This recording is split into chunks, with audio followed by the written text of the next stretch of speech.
here's your pass to the Globe Theater.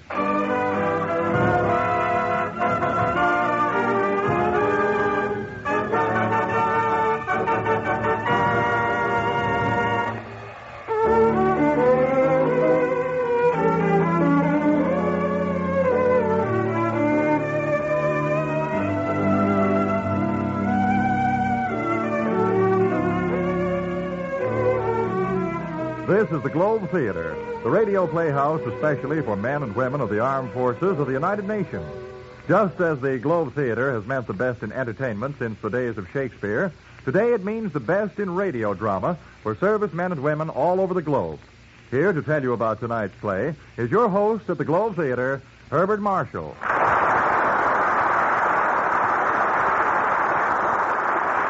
Thank you, and hello, everyone. Your favorite seat is ready and waiting for you here at the Globe Theater. No extra charge for loges. And tonight's bill is one that I trust will be well worth the hearing. There is one type of character that every actor longs to play, whether he be Sir Aubrey Smith or Roddy McDowell. That is the role of the quick-witted, romantic adventurer who moves through Monte Cristo-esque experiences, confronted with innumerable dangers, but usually confounding his adversaries by sharp thinking and subtle humor. Always, of course, there is a lovely girl who makes the confounding all the more worthwhile. As I say, such is the part that every actor longs to play. Now, there are decided advantages about being your host here at the Globe Theater, for that means that I'm also the casting director. And when a fat, juicy part of the title I've just described turns up, whom do you suppose was chosen to portray it? Well, not Sir Aubrey Smith or Roddy McDowell. I need only add that the title of this play is The Man Called X. What happens is of an exciting nature, I think you'll agree. So, let's up the curtain and let the play begin.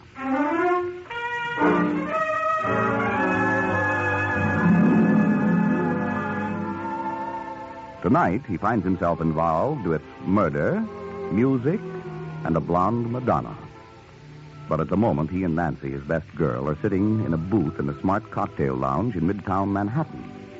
Ken, darling, Yes, dear. you'll get a kink in your neck staring at that blonde. Why don't you just go over and sit with her at the bar? I won't mind. Oh, Nancy, I look at other women only to remind myself that not one of them can compare with you, my sweet. Oh, that's better, Angel. Pietro, Yes, sir? 2 martinis with onions. Yes. I don't know why I ever fell in love with you, Ken. You know, I should have gone for a really attractive gent. Like that one over there. Where? At the bar, sitting next to that blonde gal you've been ogling. You see him? Yes. Why, great Scott. Bill Nesbitt. Huh? Somebody call me? Bill, over here. Oh, for the love of Ken Thurston, I haven't seen you Since last college reunion. Nancy, this is Bill Nesbitt, my old roommate, and the best all-American tackle ever. Bill, this is my fiancée, Nancy Bessington. She thinks she's a reporter. I'm glad to meet you, Nancy. Oh, thanks, Bill. I've been following your career, Ken. Congratulations. You always were interested in solving unsolvable puzzles. How about you? I understand you're the finest synthetic chemist in the country. I've done a little in synthetics. Your drinks. Fine. Join us, Bill. What? And take him away from his beautiful blonde? What blonde? That girl sitting next to you at the bar. Oh, she's not with me. I don't even know her. Oh, and fine. Sit with us, huh? Well, I've still got half a drink at the bar. I'll get it. Seems like a nice guy. He is. Hey, this is swell seeing you again, Ken. Go on, sit down. What are you doing? Well, I'm on my way to Italy. Italy. Sounds mighty mysterious. Secret stuff. Say, have either of you the time? 4:10. Oh, gee, I've got to make a phone call to the office. When do you leave? Well, I've got to catch a bus at the airline terminal in 15 minutes. Don't have too much time. No, I'll be right back. I wonder why Bill is going to Italy. Hard of a place for a civilian to go these days. Oh, stop acting like a bird dog in October. Darling, you know I promised you I'd settle down. And I'm going to see to it that you keep that promise, baby. Bartender. Yes, sir? Oh, looks like your blonde friend is shutting off. How much do I owe you? Quick, please tell me. That'll be 75 cents, please. Here you are. I think she dresses in horrible taste. Oh, Nancy, aren't you being a little hard on her? Lady, come back. Lady, you left change out of a $5 bill. No, I wonder why she was in such a rush. Probably just remembered her date with a boyfriend. Maybe so. Pardon me, darling, will you?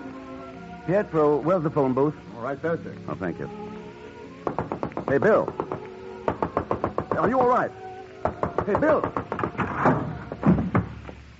Good Lord. Ken, what's happened? It's Bill. He's dead. Oh, no. How? Pietro, Yes, sir? don't wash that glass he was drinking from. Oh, why not, Ken? I have a hunch the police chemist will find it was full of poison.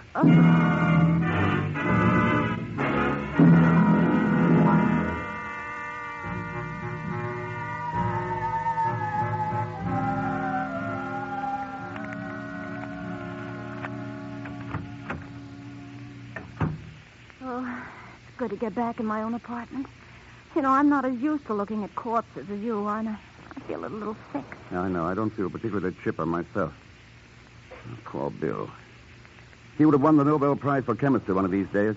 Ken, who could have done such a thing? I don't know. What's that you're looking at? Something I found in Bill's pocket. Oh, but Ken, the police should have that. They will after I've read it. What does it say? There's just a name and address on it. Look. Luigi Antonelli, Umbrati, Italy. Umbrati. Never even heard of it. Must be just a tiny village. Wonder who Antonelli is. You can bet whoever Antonelli is, he's mixed up in this affair somehow. I wonder in what way. So do I. And I intend to find out. Oh, no, Ken, no, not Italy. Why poke your nose into this? Because I don't like old friends of mine being poisoned. I'm funny that way.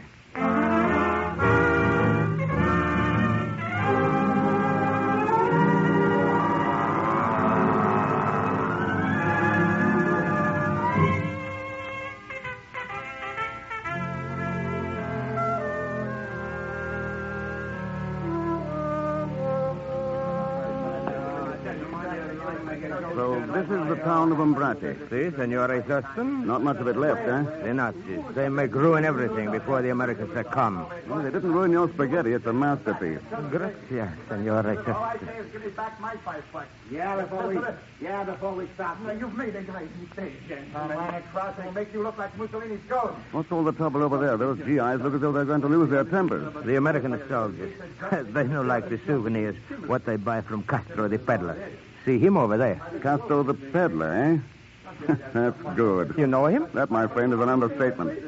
I must meet Castro the peddler. This is the last time we ask polite. Come on, boys. 1, 2... Here, boys. What's the trouble? Mr. Thurston. Egon Zellsmith, what mess are you in now? Oh, you are a savior. A voice What's he done, boys? This drifter tells us he's a genuine Italian curiosity. Look what mine says on the bottom. Made in Newark, USA. Egon, give the gentlemen back their money. Oh, but Mr. If you don't, they'll tear you limb from limb, and I'll sit and applaud. Mr. Thurston, you are a sadist. Here you are, fellows, $20. That's better. I'm shocked, Egon. You, a common peddler.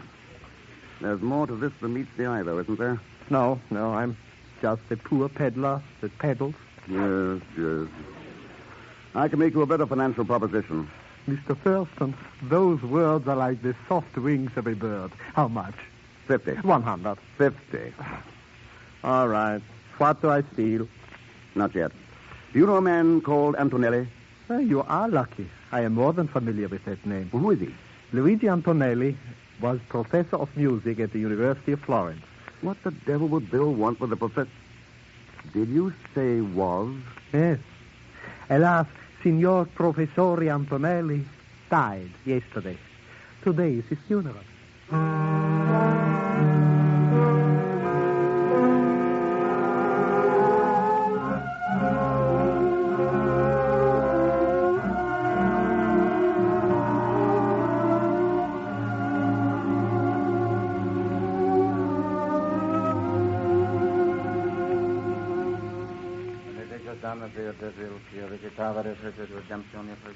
Stand back, Egon. Here, behind this tombstone. I dislike graveyards intensely. But this funeral fascinates me. Why are there only those two mourners? Alas, Signor Antonelli had but few friends. Who are those two women? His sister and her daughter. They've just arrived from Rome recently. Oh, so they just came down from Rome, did they? Yes. Well, a few days ago, I saw that girl sitting at a bar in New York. Impossible. She just came Egon down. agrees me to tell you this, but you are lying. Mr. Thurston, if you did not pay me so well, I would be hurt to the quick. How well do you really know these two women? Tell me the truth. I have never spoken to them. For $50 more, would you tell me the real truth? In that case. I thought so. But cash? In a cemetery? Well, the dead will not object to a small financial transaction. Cash, please. Oh, all right, here you are. Good. Now, the truth is this. I pretend to be a peddler. Those charming ladies pay me to stay in this town so I can notify them should anyone try to get near their house. Why are they so eager to keep people away from that house? Who knows? Perhaps, I merely say, perhaps, Signor Antonelli is not in that coffin at all.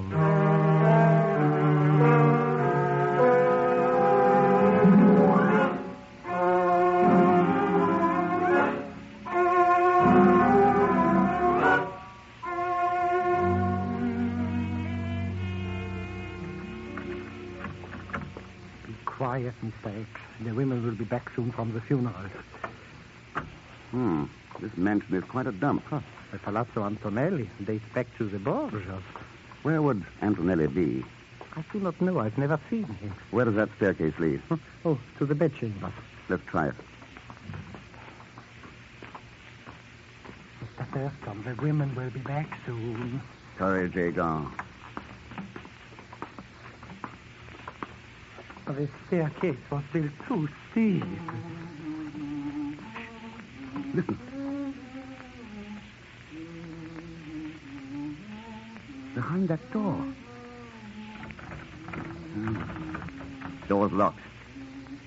Signor Antonelli, can you hear me? It gives me goosebumps to listen to that. Sounds out of his mind. But why is he being kept a prisoner? I will give you 50. If you were to offer me $1 million, I could not tell you. These women confide very little to me. Then you're slipping, Agar.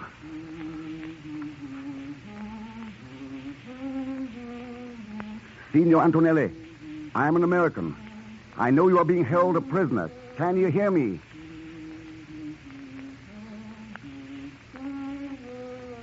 This is like a lunatic asylum. Let us get out of here. Yes, the ladies will be back soon anyway. I don't want to meet them this way. Mr. Thurston, what does this Signor Antonelli mean to you? I haven't the faintest idea yet. Maybe I'll know more after a formal call I intend to pay this afternoon.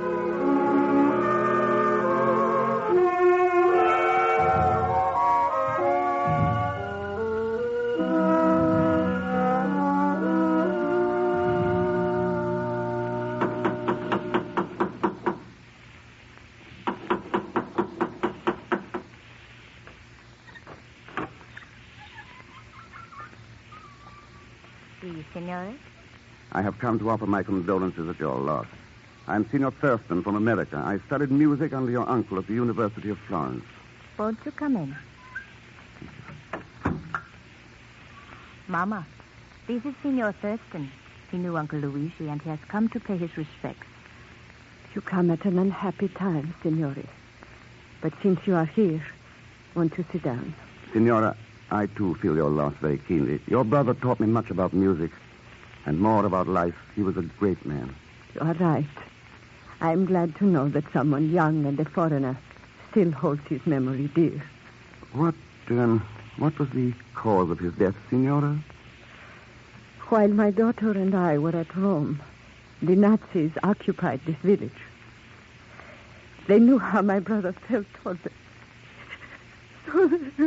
Don't cry, Mama. The past is over. I came here to Umbrati hoping to talk over old times with him. I was shocked to hear. You are very kind, Signor. Not at all. We are being ungracious, Tina. I will get some wine for Signor Thurston. Yes, Mama.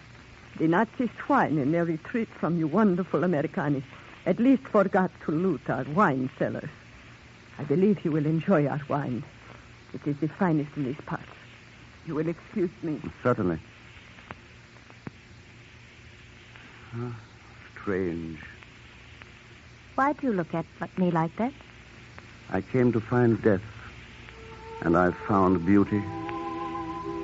You are making love to me, Signore. You choose a most unhappy time. When a man is swept off his feet, as I am now, love does not wait on birth or death. I had heard how impetuous Americans were. No, signore. One tender kiss of, shall we say, friendship. What would my mother think? She's still in the wine cellar. Well, then, one.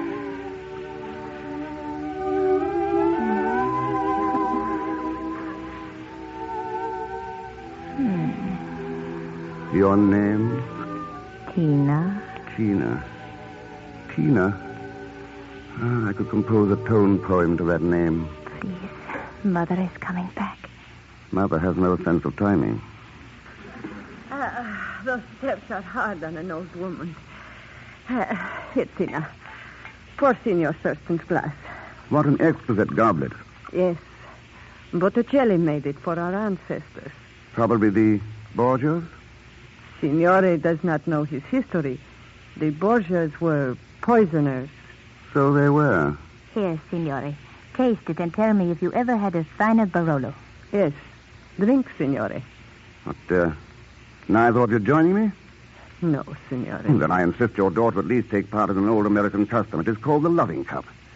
When a man meets a girl as exquisite as you are, Tina, he asks her to drink first from his glass. Tina is too young to drink. Oh, surely an exception can be made. My daughter accepts your flattery, Signore. However... It isn't flattery. To look at your daughter is to have some of the chill taken from the memory of her dead uncle. You have not touched your wine, Signore. I wouldn't think of it until your daughter first sipped from my glass. I have told you I cannot allow my daughter But to... I insist. It is difficult to know where flattery ends and rudeness begins with you. Come now, Tina. Surely you can't object to drinking your own wine? Or can you? Of course not. No, certainly not. Well, then. Very well. Tina, no. You did not really think I was going to drink it, did you, signore? Considering that it will probably kill you, I doubted it very much. And now the comedy is over, signore. Oh, I see you know how to use a revolver also. Yes, and I must insist that you stand quite still, or I will shoot a hole between your very attractive eyes. Egon. Yes, signore. Aha, Egon, of course, hiding behind the screen. I'm coming, signore. Poor Mr. Thurston. You should not have come here. Egon, take care of this gentleman. As always, it is a pleasure to take care of Mr. Thurston. Show him to the cellar. And tie him up securely. Just my luck. Here I am having a quiet little party with two of the loveliest ladies in Italy, and I have to go to a nasty cellar with Egon.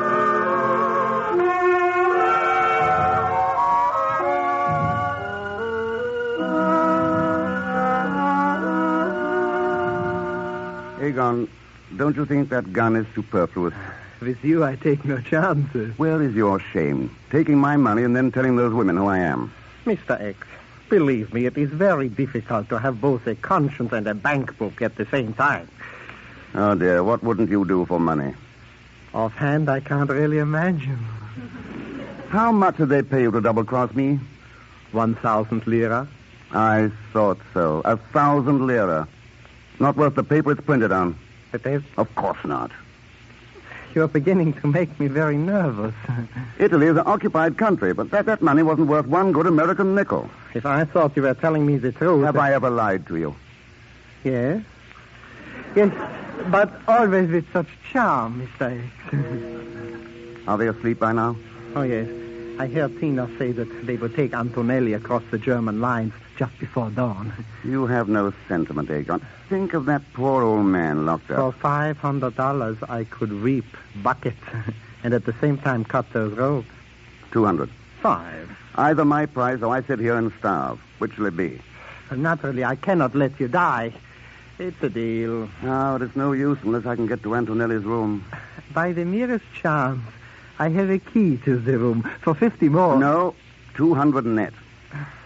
What can I do? My heart will not allow me to permit you to be eaten by those rats.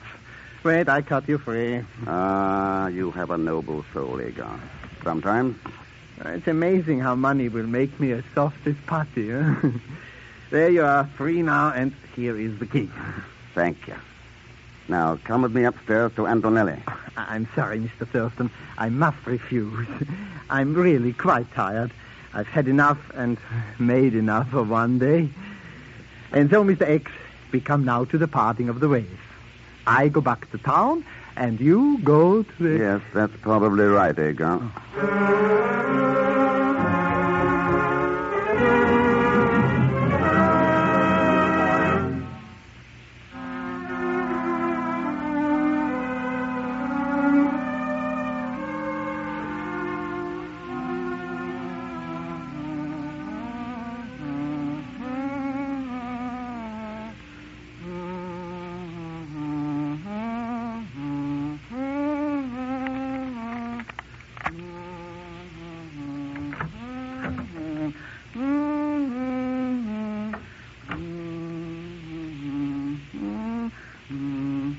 Antonelli. Signor Antonelli. Who are you? I don't know you. Go away. I don't know you. Please try to understand what I'm saying. It's very important. I've come to take you away. Away from those women. I don't know you. I don't. Yes, I know all that. How can I make you understand? I'll take you to a hospital. I'll take care of you. You'll be well again. Oh, stop humming and listen to me. I do not know you.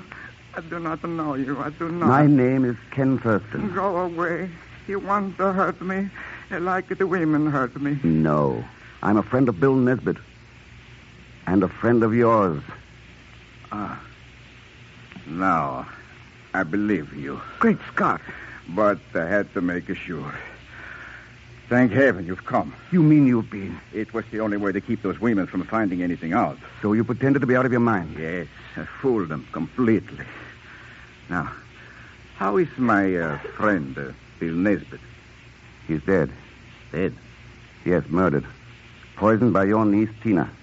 She is not my niece. She and the other one are agents of the Gestapo. I thought so.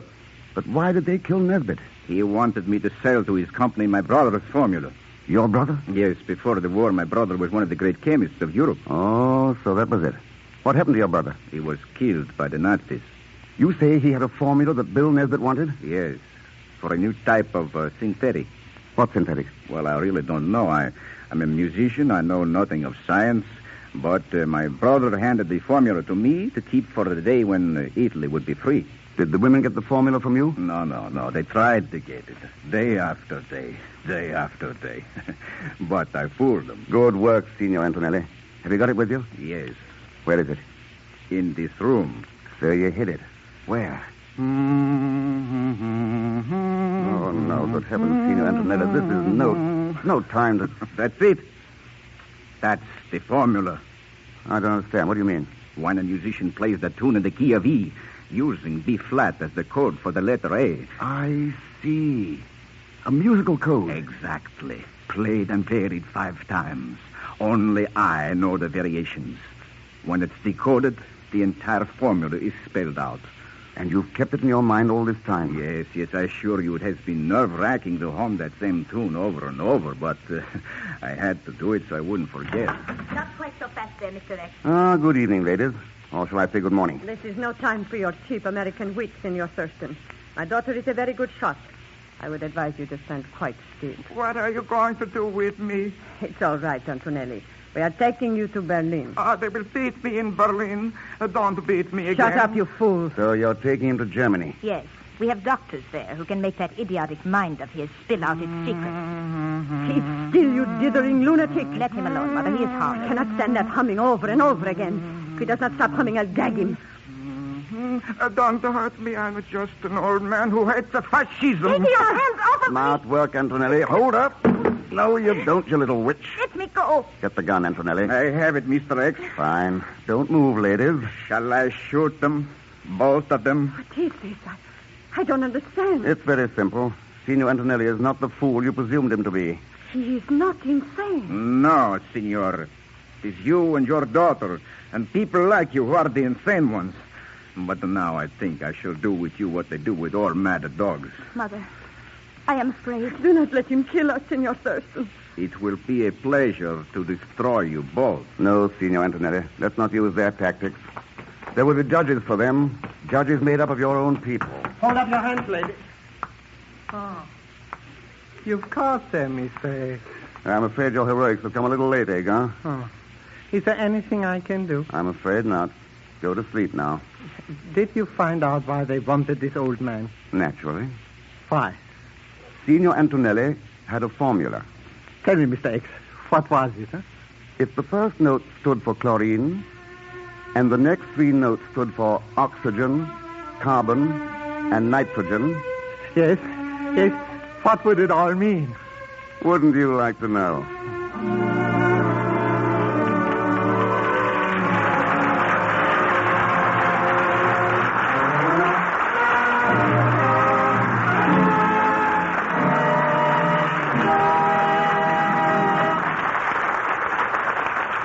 So ends tonight's Globe Theater production of The Man Called X. I know you'll join me in thanking Bernie Schoenfeld for his excellent script, Felix Mills for composing and conducting the score, and Bill Robeson, who presided in the control room. By the way, the role of Aegon was played by Hans Conried as a farewell gesture to an active life in radio theaters and as a prelude to an even more active life in theaters of a different nature. Mr. Conried, I might add, relinquished the finest head of hair in the Western Hemisphere to become Private Conried, his Army serial number escaping me for the moment. Watch out for him. If his performance as Aegon is any indication, he'll be a slippery man to deal with on the evening of payday. By the way, it really was fun to play the role of Ken Thurston for you, and I trust you enjoyed the adventures of A Man Called X. As for the next performance from the Globe, you'll hear Walter Abel, Louise Alberton, Ralph Bellamy, and David Bruce in a neat little thriller called Phantom Lady. Here's a short preview.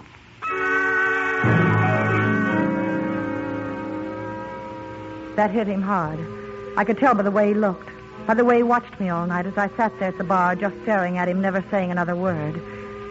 And when he left at closing time, I followed him. He managed to walk rather slowly at first, almost defiantly, as if he didn't care. And then he went a little faster, and faster, and faster until he was almost running. And then suddenly he stopped and turned. What do you want? Why do you keep on following me?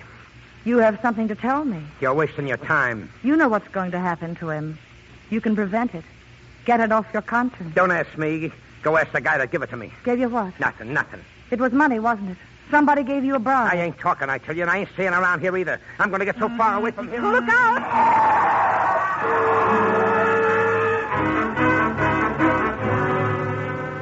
It's going to be a good show, and I know you'll want to hear it. So, jot down on the inside of your helmet liner that you have an appointment at the Globe Theater with Phantom Lady, starring Walter Abel, Louise Alberton, Ralph Bellamy, and David Bruce. I'll be on hand to show you your seat and take care of the introductions. Till next performance, then, this is Herbert Marshall wishing you all the best, and I'll be seeing you.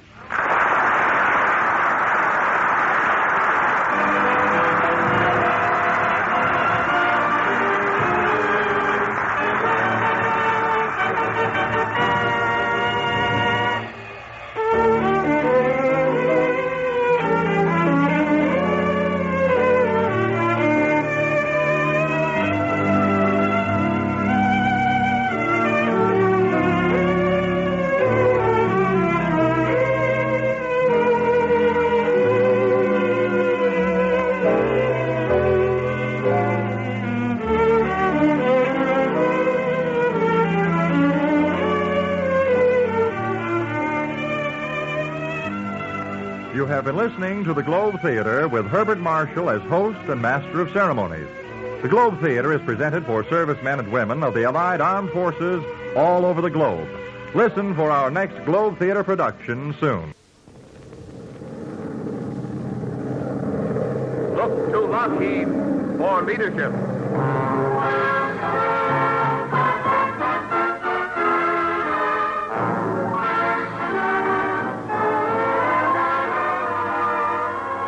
The men and women of Lockheed Aircraft present Herbert Marshall in The Man Called X, produced and directed by Jack Johnstone.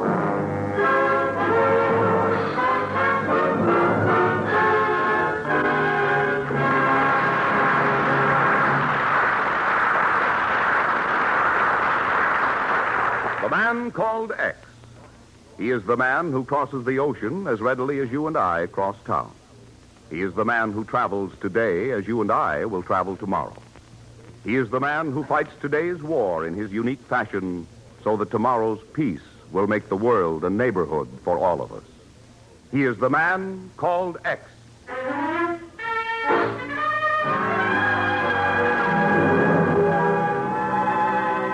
Tonight, Mr. X takes us to India, land of jeweled Maharajas and beautiful princesses.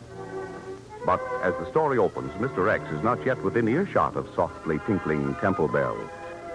For the moment, he's traveling down New York's Great White Way, And the lady sharing the cab with him is not an Indian princess, but Miss Nancy Bessington, anxious to arrive on time for the opening of a new musical comedy.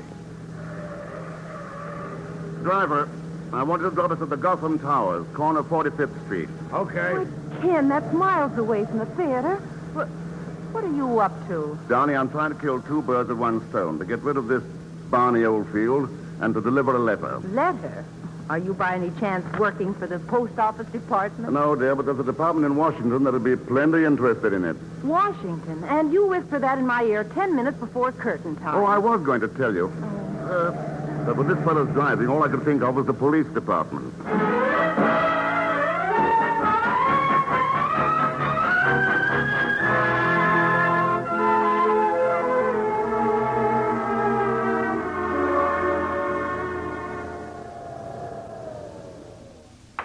24th floor.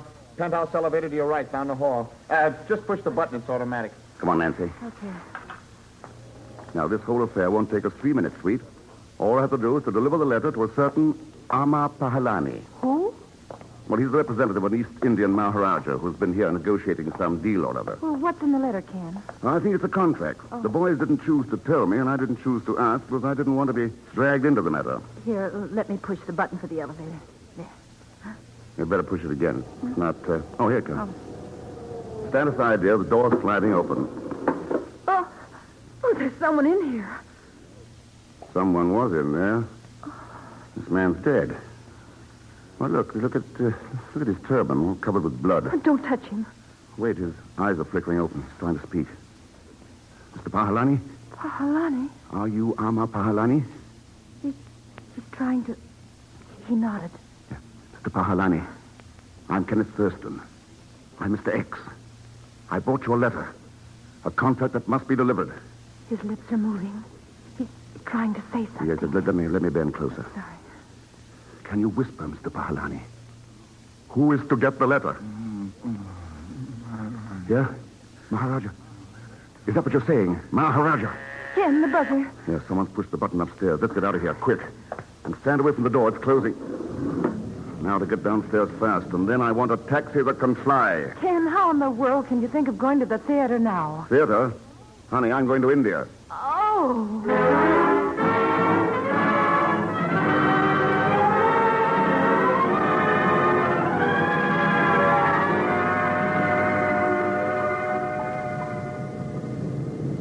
Mr. Thurston, about to land, sir. Oh, wonderful city, isn't it, Stewart? Those golden roofs shining in the sun.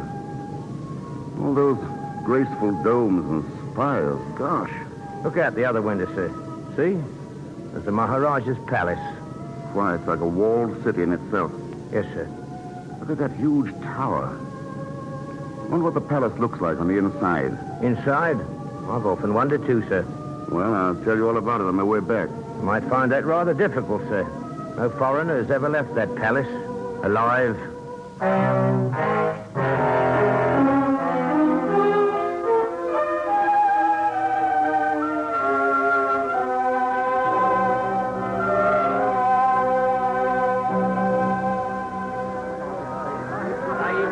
Steady your back, Saeed. Hello, Mr. Thurston. Why, Aegon Zolsmith, you chasing me again? But I'm Zagan, Mr. X. Oh, Aegon, either one. It's like being chased by the devil. Isn't it fantastic that we should meet here in India? Not as fantastic as your costume. A man with your physique parading around in a loincloth. But Mr. X, I'm a yogi. Oh, a yogi, is it? A yogi of great powers. I know the language of animals.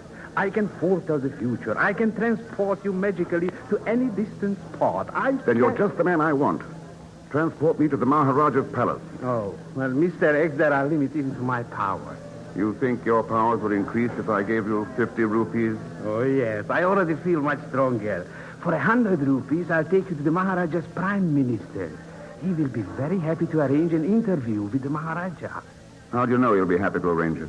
Didn't I see I can see the future? And I can still see your past, so take your hand out of my pocket. I'm sorry. You're not going to steal that letter, Zago?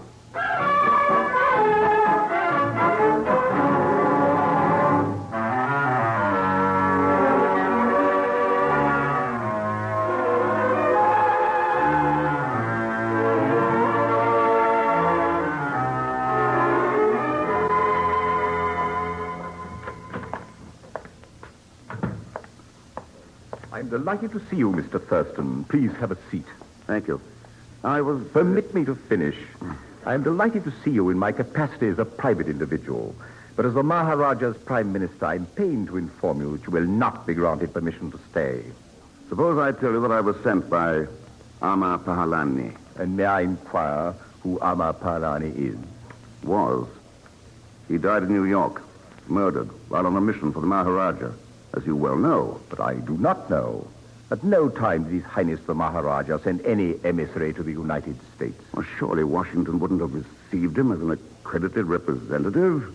I am as mystified as you are, Mr. Thurston. But look at this envelope. It contains certain papers which must be delivered to His Highness. I know of no papers, Mr. Thurston. Is it possible that you are the victim of a practical joke? Well, then Amar Pahalani must have had quite a sense of humor to let himself be murdered for a laugh. I agree with you. It's baffling. Write me the solution when you get home, because you are taking the evening plane back to America. Mr. Prime Minister, I still request that you get me into the palace. You are asking the impossible. I won't attempt miracles. No, that would probably call for a yogi with magic powers.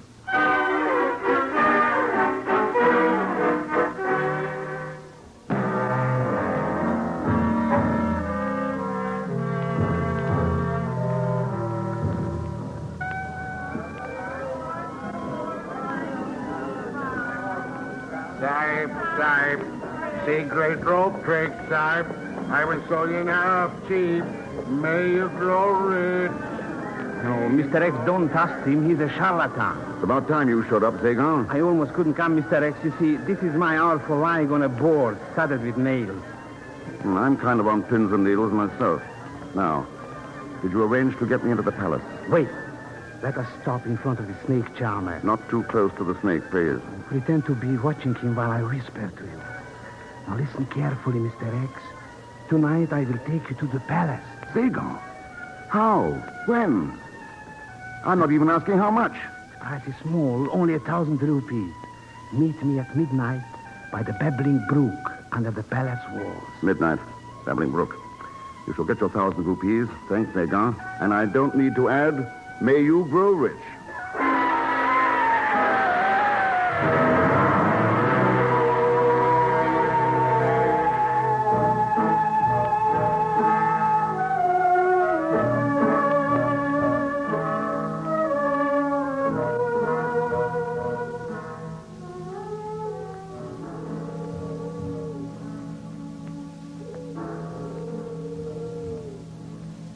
Do those temple bells always go off at midnight?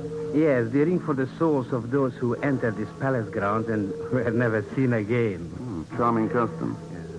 Well, lead the way. Here, Mr. F. Up the steps. There are guards about and a few tigers on the loose. Fine thing. These stairs seem endless. Yes, we are going up into the tower. Here is the balcony from which they throw down the bodies. The bodies of unexpected visitors, I suppose. Yes. Now climb through after me. This is the window of the 1,000 jewels. Zagon, is it cricket to sneak into the Maharaja's room like this? Are you in? Jump down. This is not the Maharaja's room, Mr. X. Then where am I, Zagon? Look, I insist on seeing the Maharaja. Won't I do? Huh? Instead? Who are you? So fragile in your shimmering veils. I am the Princess Radhanita, the Maharaja's niece. And you are a guest in my chamber. It's an exquisite chamber. Too bad that I can't stay and admire the sights. Mr. X, maybe I did wrong to bring you into the Zenana, the women's quarter. Man to man, Zagon. I don't object at all. Thank you. The princess will undoubtedly lead me to the Maharaja. No, you must not see him. That is why I sent for you. My uncle is a cruel, evil man. He'll believe us. Sit outside on my doorstep. I obey, O princess. Goodbye, Mr. X, and may you grow happy and wise. Sit by me, Mr. X. On these cushions. Silken cushions. Fragrant with jasmine. Huh? I'm signaling my musicians. They will play so that our Conversation may not be overheard. You will find betel nuts and sweetmeats on that golden tray. Reach for the wine. A jug of wine and thou. No, I better keep my head clear for the interview with the Maharaja. Why do you keep insisting on that? Must I warn you again and again of the danger? I love you for that, but why are you so concerned about a stranger like me? Because you are not a stranger. Press my hand like that again, and I'll begin to agree with you. You're not a stranger. Because we knew someone in common. Amar Pahalani. Well, I'm glad to hear someone claim Pahalani for a friend. The Prime Minister denied that the man ever existed. The Prime Minister was not aware that Amar went to the United States. Apparently, the Prime Minister doesn't keep up with things. Very sloppy of him not to keep track of the Maharaja's emissaries. But he was not the Maharaja's emissary. I sent him to your country, Mr. X. You? To raise money. Much money. Oh, don't tell me you're broke, Princess. Why, your lovely arms, I mean, they glisten with emeralds and rubies. It takes limitless money to overthrow the Maharaja. Am I to understand that you and the late Mr. Pahalani had serious thoughts of deposing the Maharaja? Yes, and to kill him, just as he killed my father, with his own hands to gain the throne? Oh, and those stories about the Maharaja's cruelty aren't just publicity. Someday the truth will be told that my father didn't die of malaria. Malaria is quite a nuisance around here, isn't it? Wonder if I'm allergic. I would 1,000 times rather have you die of malaria than be strangled by the Maharaja. You are concerned, Princess. And you obviously don't want me to deliver the letter to His Highness, in spite of Pahalani's dying request. Perhaps you misunderstood him. Perhaps he said Rananika, not Maharaja. Perhaps. His English was far from perfect. Whereas your lips speak a universal language. So give me the letter. You will not find me ungrateful. Paradise now. Oh.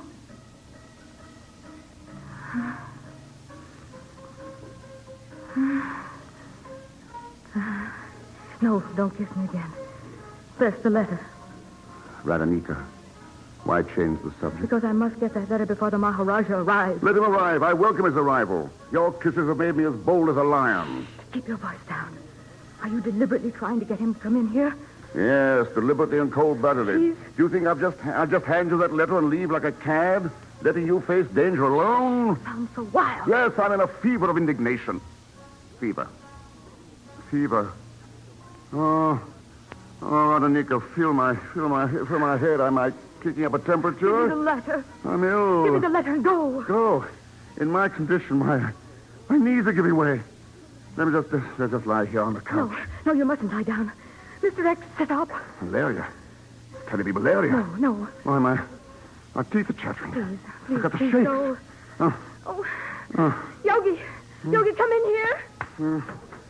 Yogi's at your disposal, Princess. Mr. X is either play acting or he is ill with malaria. I can cure sickness of the soul, but for the body, I would need quinine. Mustn't mention quinine. Only the court physician has that, and he would betray us. I'm chilled. Cover me. Yes, cover him. Well, here, Mr. X, I'm putting rocks on you. All right. No, Yogi, we've got to get him out of here. But first, you must help me search for that letter. Dagon, is that you? Yes. Put blankets on me. Why? More. Cover me with your jacket. But, Mr. X, if I give you my jacket, then I will freeze in this loincloth. Put your jacket on him, Yogi. Anything to keep him quiet while we search him. Well, here is my coat, Mr. Feel warmer now? Put on the light, Yogi. No one must know that I'm still awake. But, Princess, I always find it difficult to pick pockets in the dark. The gong. Oh. Yogi, that's a signal. The Maharaja has left his chambers. Heaven help us if he enters this tower. I'll blow out the light in a minute if I can ever catch my breath. Now we must wait here in the dark, Yogi. The gong will sound nearer and nearer. Oh, I can foretell the future, and it's not very promising. I'm sorry he ever came here. I'm afraid. Ah, my beloved.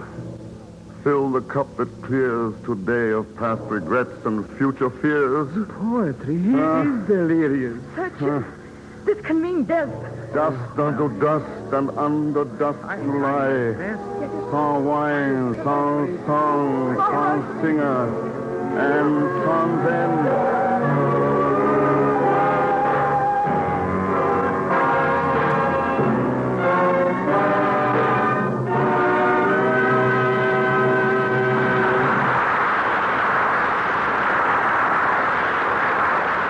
Just a moment, we will continue with the second act of tonight's exploit of the man called X, starring Mr. Herbert Marshall.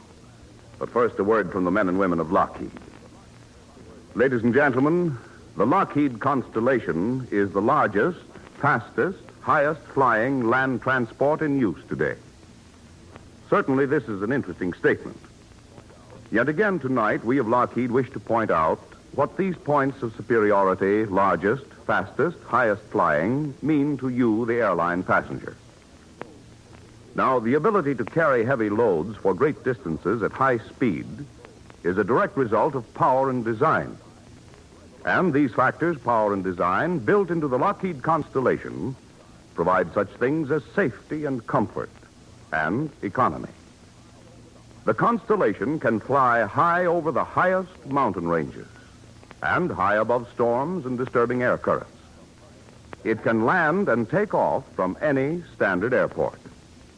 And, this is important, it can maintain altitude and even climb on any two of its four powerful engines. Furthermore, on flights of as short as 100 miles, the Lockheed Constellation has been found to operate more efficiently and more economically than the ordinary two-engine transport you fly in today. Yes, ladies and gentlemen, safety-wise and comfort-wise and economy-wise, the Lockheed Constellation is setting brand new standards in air transportation. Today, it serves the Army Air Forces. Tomorrow, it will serve you, bringing the airport in your town closer and ever closer to other cities and towns in America and to lands beyond the horizon. So again, we say, remember the name, the Lockheed Constellation. Another example of Lockheed leadership.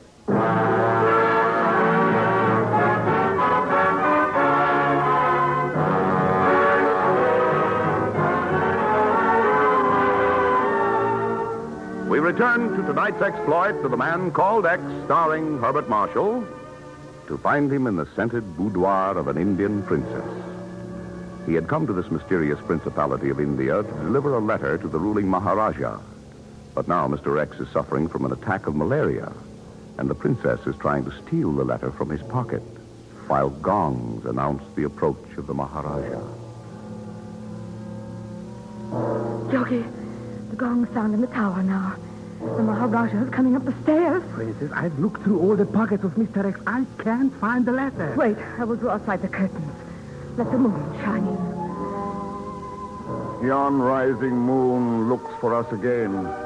How oft hereafter will she wax and wane? No letter. I am ready to give up and magically transport myself a safe distance from here. Wait, Yogi, before you leave. I must give you a note to take to the Prime Minister. I will write it here in the moonlight. Wait. While Mr. X's pockets are so convenient, I might as well collect my small fee of 1,000 rupees. Take the cash and let the credit go. Nor heed the rumble of the distant drum. Here is the note. The Prime Minister will know what to do when he gets it. Before I go, I must get back the jacket that I put on Mr. X. This loincloth looks too informal. Here. Now. Have you got your jacket on? Yes. Then go. Behind that tapestry, you will find a secret door. What? A dark passage. What is the strange smell? It's suffocating. You will get used to the smell. Goodbye, Yogi, goodbye. And now I'm alone with this babbling idiot. What am I to do with him? Make the most of time we may yet spend before we too into the dust descend. Veronica? Veronica, open the door. Veronica! Yes, Your Highness. I'm opening it. I heard voices in here. Chamberlain, bring your light. Here is the lamp, Your Highness. Hold it higher. A man. An intruder, Uncle. I struggled. I fought him. Yes, Fought him with sweetmeats and betel nuts. Fought me with soft blandishments You're to keep me from disturbing your highness's slumber. Nonsense. She knows very well that I have insomnia. Rise, sir. Who are you? I'm the man called X, an amateur letter carrier. I beg your... Listen to him. He has no letter. Of course he hasn't, Radanika. I was not born yesterday. Highness, does the name Amar Pahalani mean anything to you? Huh? Yes. Yes, it means 1,000,000 rupees. It means a missing contract for the sale of 10,000 pounds of Chinkona bark. Then the deal involves Chinkona bark. Precious Chinkona, from which quinine is made. Yes. Tell me, have you really got Amar's letter? He hasn't. He hasn't. Have him shot. In good time, Radanika. Mr. X, do not try my patience. I'm forced to, Your Highness. The letter, owing to interference with the mail, is not on me. What? Lost? Not if we hurry. Where to? To the always hospitable home of His Excellency the Prime Minister. That's where the letter is. It's a lie. Don't go with him. Don't. I seldom lie, Princess. Though occasionally I exaggerate things like malaria symptoms. Why don't you, slip something over your shimmering veils and come along with us? Do so, Radanika. Then, if the fellow is a liar, Uncle will let you shoot him with Uncle's own gun. No, I can't. I won't go. He's trying to escape through the window. Window of 1,000 jewels. I've caught her. Put her down. Let me go. No, Princess. No, I'm carrying you to yon jasmine-scented cushion. Hurry, Mr. X. The Prime Minister retires early. I hope you'll retire permanently. Coming, Your Highness. Just let me cover Radanika with the rug. When I tore a chunk out of her shimmering veil. There.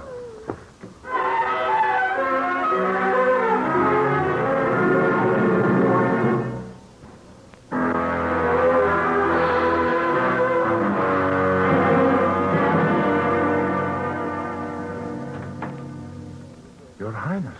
Servant, where is your worthy master, that scoundrel? Why, His Excellency, he's out. Out? Now what excuse will you find, Mr. X? The letter is coming by carrier pigeon, and that means you, Zegan, get out from under that table. Mr. X, this is my hour for making myself invisible. Stand up like a man and pick your pocket. My own pocket? This is highly unprofessional. Then I'll have to do it for you, Zegan. Oh, no, please. Oh, stop squirming now. I have to look in your other pocket. Don't act so kittenish. I'm ticklish. Here it is. Your Highness, I have the honor of handing you the letter. Amar Pahalani's letter, sealed with his own ring. Now let me open it. I had a fortune in my pocket and I didn't know it. What kind of a yogi am I? As one miracle man to another, Zegan, I switched the letter from my pocket to yours when you covered me with your jacket. Yes, the contract is in order. Look, sealed, signed. And delivered, finally. And so will the Chinkona bark be delivered to my country. With most quinine in the hands of the Japs, this will be vital to our men in the Pacific. What? Mr. X, an explosion. Yes, look out the window. Please. The Chinkona warehouses. Burning. Blown up. Let's hurry there. Oh, dear. Let's go run into that visiting fireman, the Prime Minister. Everything is getting clearer and clearer. Clearer with those clouds of smoke. Zegan, where there's smoke, there's fire.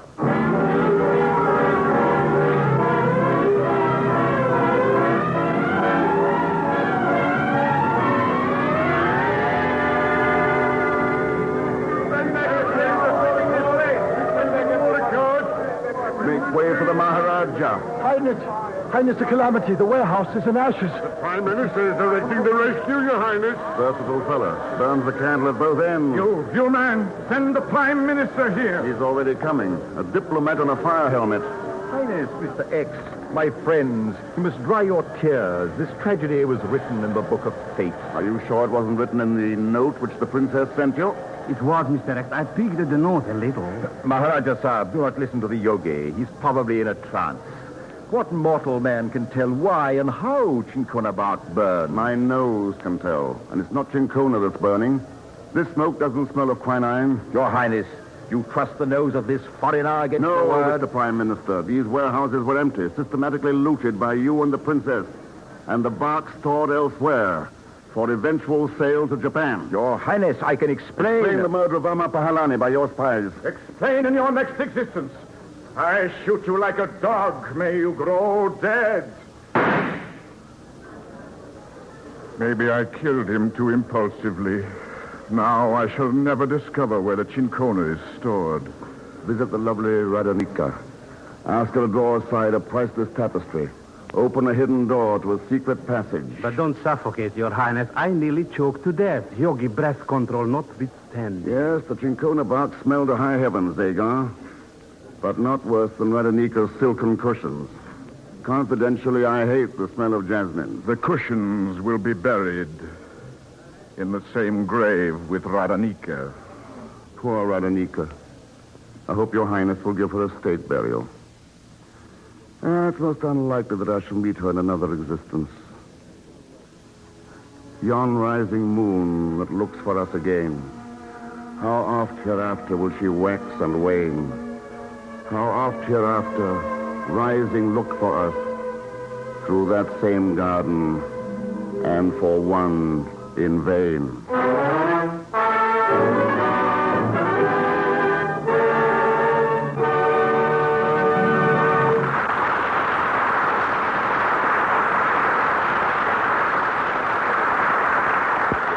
Star, Mr. Herbert Marshall returns to tell you about next week's exploit of the man called X.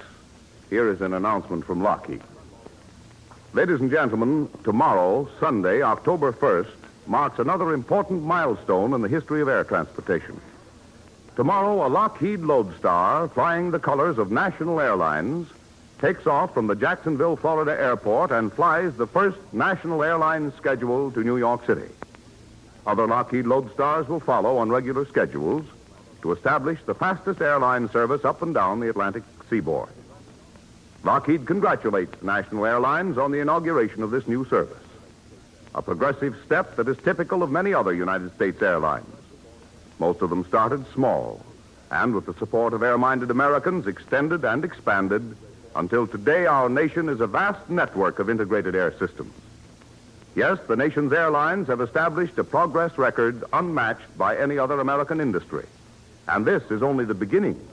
Tomorrow, after victory, new planes and new routes will make the entire world part of the airline network, a system that you and every American can enjoy.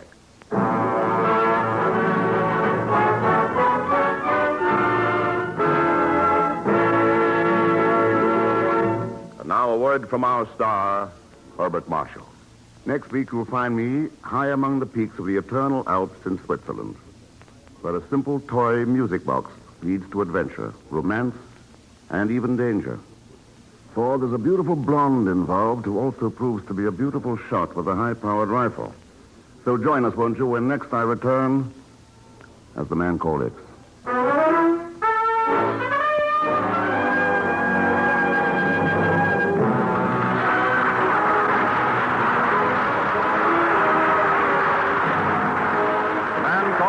Is presented by the men and women of Lockheed Aircraft. Tonight's exploit was written by Francis Farago. Original music was composed and conducted by Felix Mills. The entire production was under the direction of Jack Johnstone. Mr. Marshall's appearance is through courtesy of Metro-Goldwyn-Mayer, producers of the Technicolor picture Kismet. The men and women of Lockheed invite you to join Mr. X again next Saturday. Same time, same station. John McIntyre speaking. This is the Blue Network.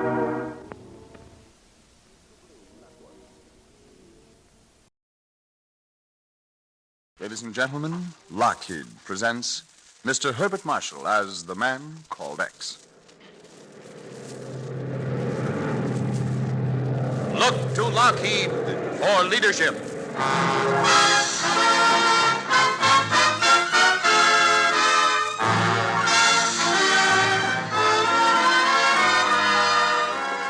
The men and women of Lockheed Aircraft present Herbert Marshall in The Man Called X, produced and directed by Jack Johnstone.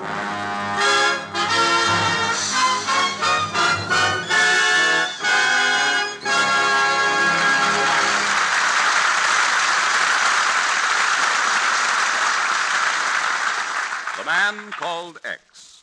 He is the man who crosses the ocean as readily as you or I cross town. He's the man who travels today as you and I will travel tomorrow. He is the man who fights today's war in his unique fashion. so that tomorrow's peace will make the world a neighborhood for all of us. He is the man called X.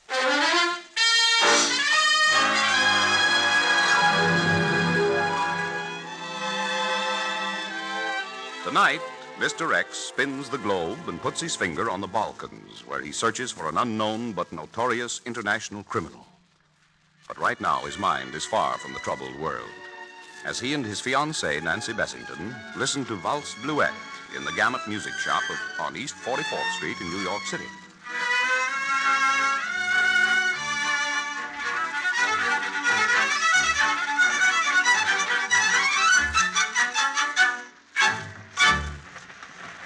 Oh, that's beautiful, Ken. Then we'll take it, my dear. Do you think they could play that for our wedding march, darling? Well, it might be rather tough to waltz down the aisle to, and Mendelssohn and Wagner will probably turn over in their graves, but if you insist... Have you decided to take it, sir? Yes, will you rap it, please? Certainly. It'll just take a moment. Darling, do you realize how many things we have in common? Good music, good books, good... Ken, are you listening? Petko.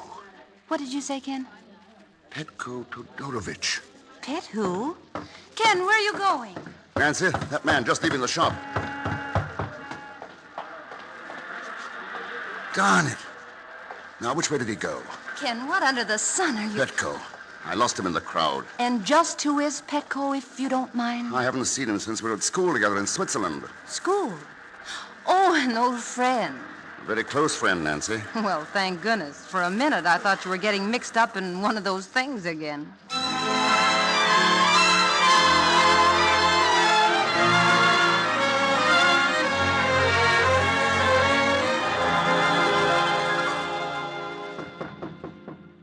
But, Ken, you still haven't told me how you got Petko's address. From Jimmy Hale on the Globe. Come on, Petko, open up. I'd heard he was coming over here as representative of Tito's government. Oh. Well, then this isn't just a social call after all. Funny. Why, it's open. Petko, are you home or... Ken in that chair. Petko. Look at him. Yes, Nancy. Shot through the heart. But, Ken, why? I don't know. But he was here on important business for his government. And he must have been working when it happened. See, here's his typewriter. And, he was just writing a letter. It's to somebody named Anna. But it may give us some idea. Anna? But you know her, Ken? His wife, Nancy. Anna was in Switzerland the year I met Petko. She was very lovely. Oh? I was in love with her, too. Oh. But I left after that summer, and they were married a couple of years later. Oh, it'll be a terrible shock to her. They were devoted. Well, what does the letter say, Ken? Dearest Anna, you will never know the agonies I've suffered being away from you. And you will never know how I feel having to leave you again. But, my darling, day and night I dream of the time when we may be together once more. So bless you. And a million kisses from your loving Petko. Well, I didn't know either of them, but it makes me feel terrible. Nancy, you had the right hunch when I saw Petko leave the music shop. This is one of those things.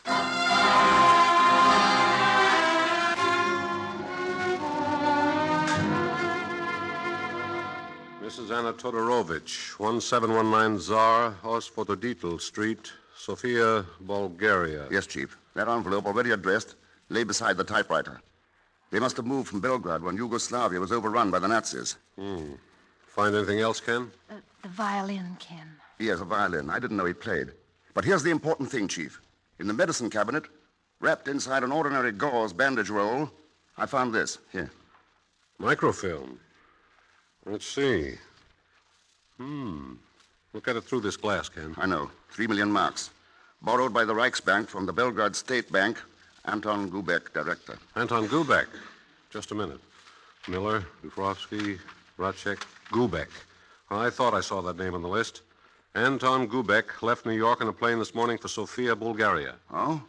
But why Sofia? There's a branch of the Belgrade Bank there. So that's why Petko was here. He must have had evidence that one of his fellow Yugoslavs was in secret collaboration with the Nazis. He traced him to New York and was about to expose him. But Gubek got to him first. Could be. Chief, do me a favor. Well? Keep this quiet until I have a chance to see Anna Todorovich and tell her about Petko. Oh, but Ken, Anna is in Bulgaria. Yes, my darling, Bulgaria. Oh.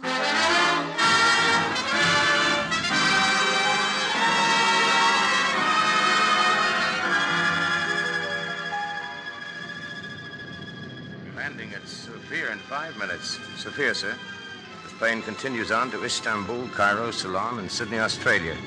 You may change for planes for Bucharest, Moscow, Aden, Baghdad.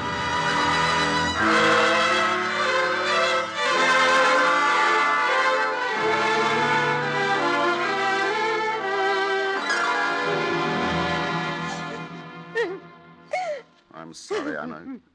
You and Petko must have been so happy together. Oh, it's too happy. Oh, Ken, why? Why, Petko? Later, Anna. We'll talk about that later. But I must know. What did he say to you when you saw him? Unfortunately, the only time I saw him was just a glimpse as he was leaving a music shop. Oh. By the way, I never knew Petko was a violinist. Oh, he just played for his own amusement. He loved music. He loved everything beautiful. Oh. No, Anna, dear, don't. Oh, I'm all right now, Ken. Anna, do you know a man named Anton Gubek? Anton Gubek? No, Ken. Should I? Not particularly. I have an idea he's not a very nice man. But who is he, Ken? The director of the Belgrade Bank. He has offices here in Sofia. But, Ken, what has this to do with Petko? That's exactly what I want to find out. From Mr. Gubek.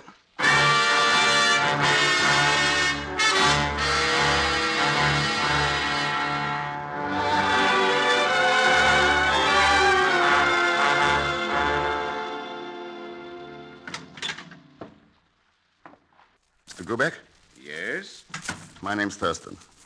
Well, what can I do for you? Mr. Gubek, do you know a man named Petko Todorovich?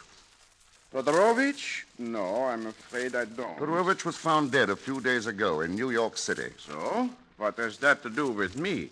He was in possession of a photostatic record of dealings between this bank and the Reichsbank. My dear man, what bank has not had dealings at one time or another with banks of other countries? After all, finance is international. I'm afraid I fail to understand the purpose of your visits. Oh, I think you do understand. And is there any reason why you shouldn't tell me what you know? I haven't said I know anything. Well, in case you change your mind, you can reach me at the Grand Palace Hotel. Why should I change my mind? Because the police might be interested in knowing that you left New York on the day Todorovich was murdered.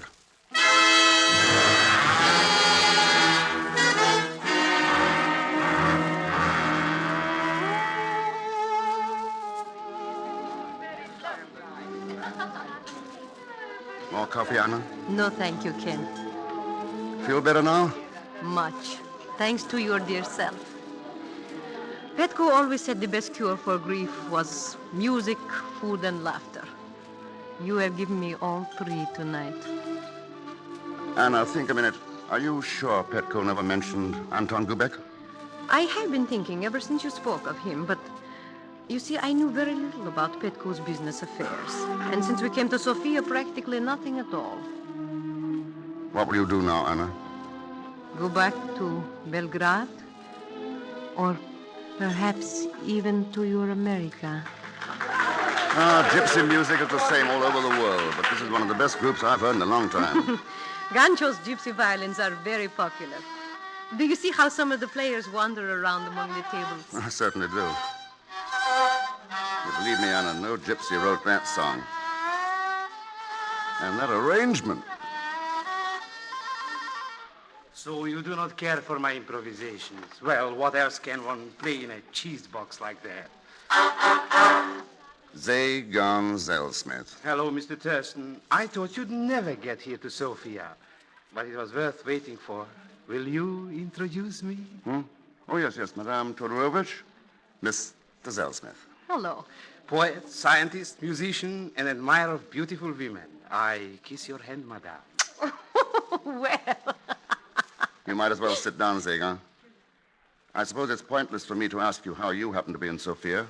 Or is it just an unhappy coincidence? Surely, Mr. Thurston, you didn't expect me to abandon you in such a crisis. Why not? You've done it before. Yes, but only for money, and in case of extreme necessity.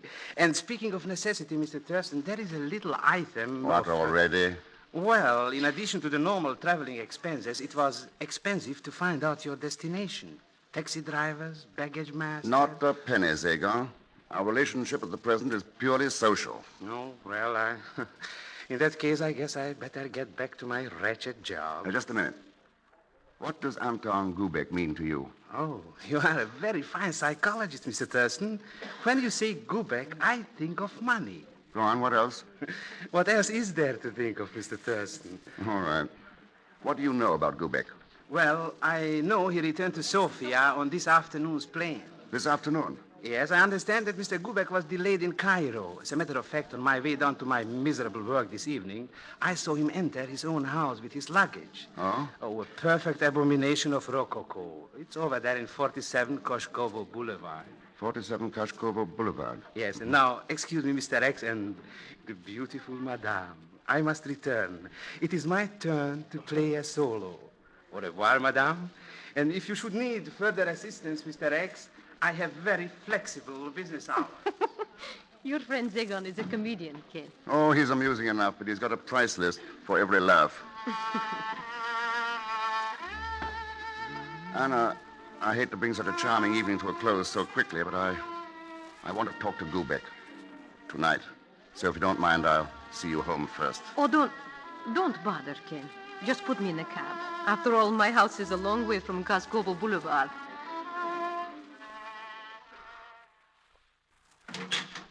Yes?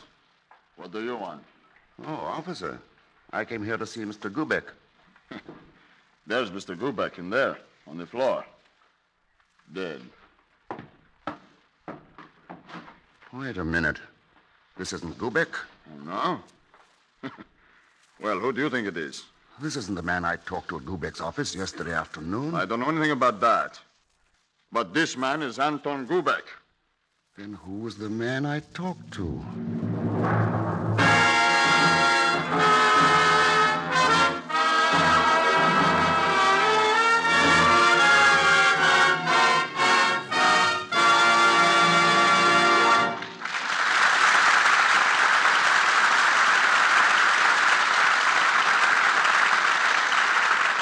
Just a moment. We will continue with Act Two of tonight's exploit of The Man Called X, starring Herbert Marshall. But first, a word from the men and women of Lockheed. Ladies and gentlemen, the Lockheed Constellation is the largest, fastest, highest-flying land transport in use today. It is capable of carrying 64 passengers, crew, and cargo across the nation in 7 hours. Its 4 engines provide a cruising speed of better than 300 miles an hour and a flight ceiling of well over 20,000 feet. Now, all these facts might indicate to you that while the Constellation is a fine airplane, its use will be confined to long flights between super airports. This isn't true, of course. For all its size and speed and power, the Constellation easily takes off and lands in any standard airport. Furthermore, even on short flights of 100 and 200 miles, it has been found to operate more efficiently and more economically than the ordinary 2-engine transport you fly in today.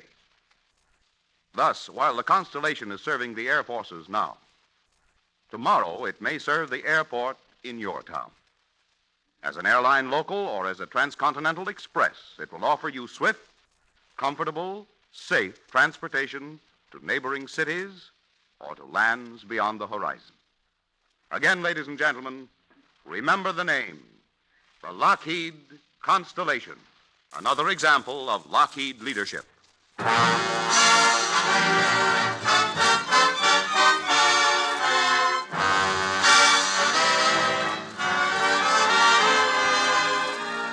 Now to return to tonight's exploit of Mr. X, whose search for the murderer of his friend Petko Todorovich has led him to Sofia, Bulgaria, only to discover that his only suspect, Anton Gubek, dubious Yugoslav banker, also has been murdered.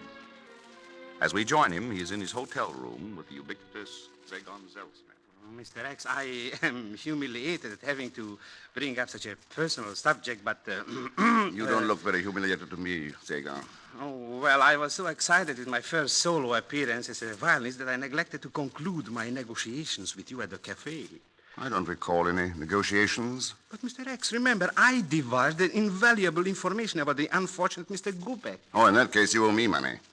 Your invaluable information ran me right up a blind alley. Well, then, perhaps you'll be even more interested in Mr. Macek, president of the Macedonian National Bank.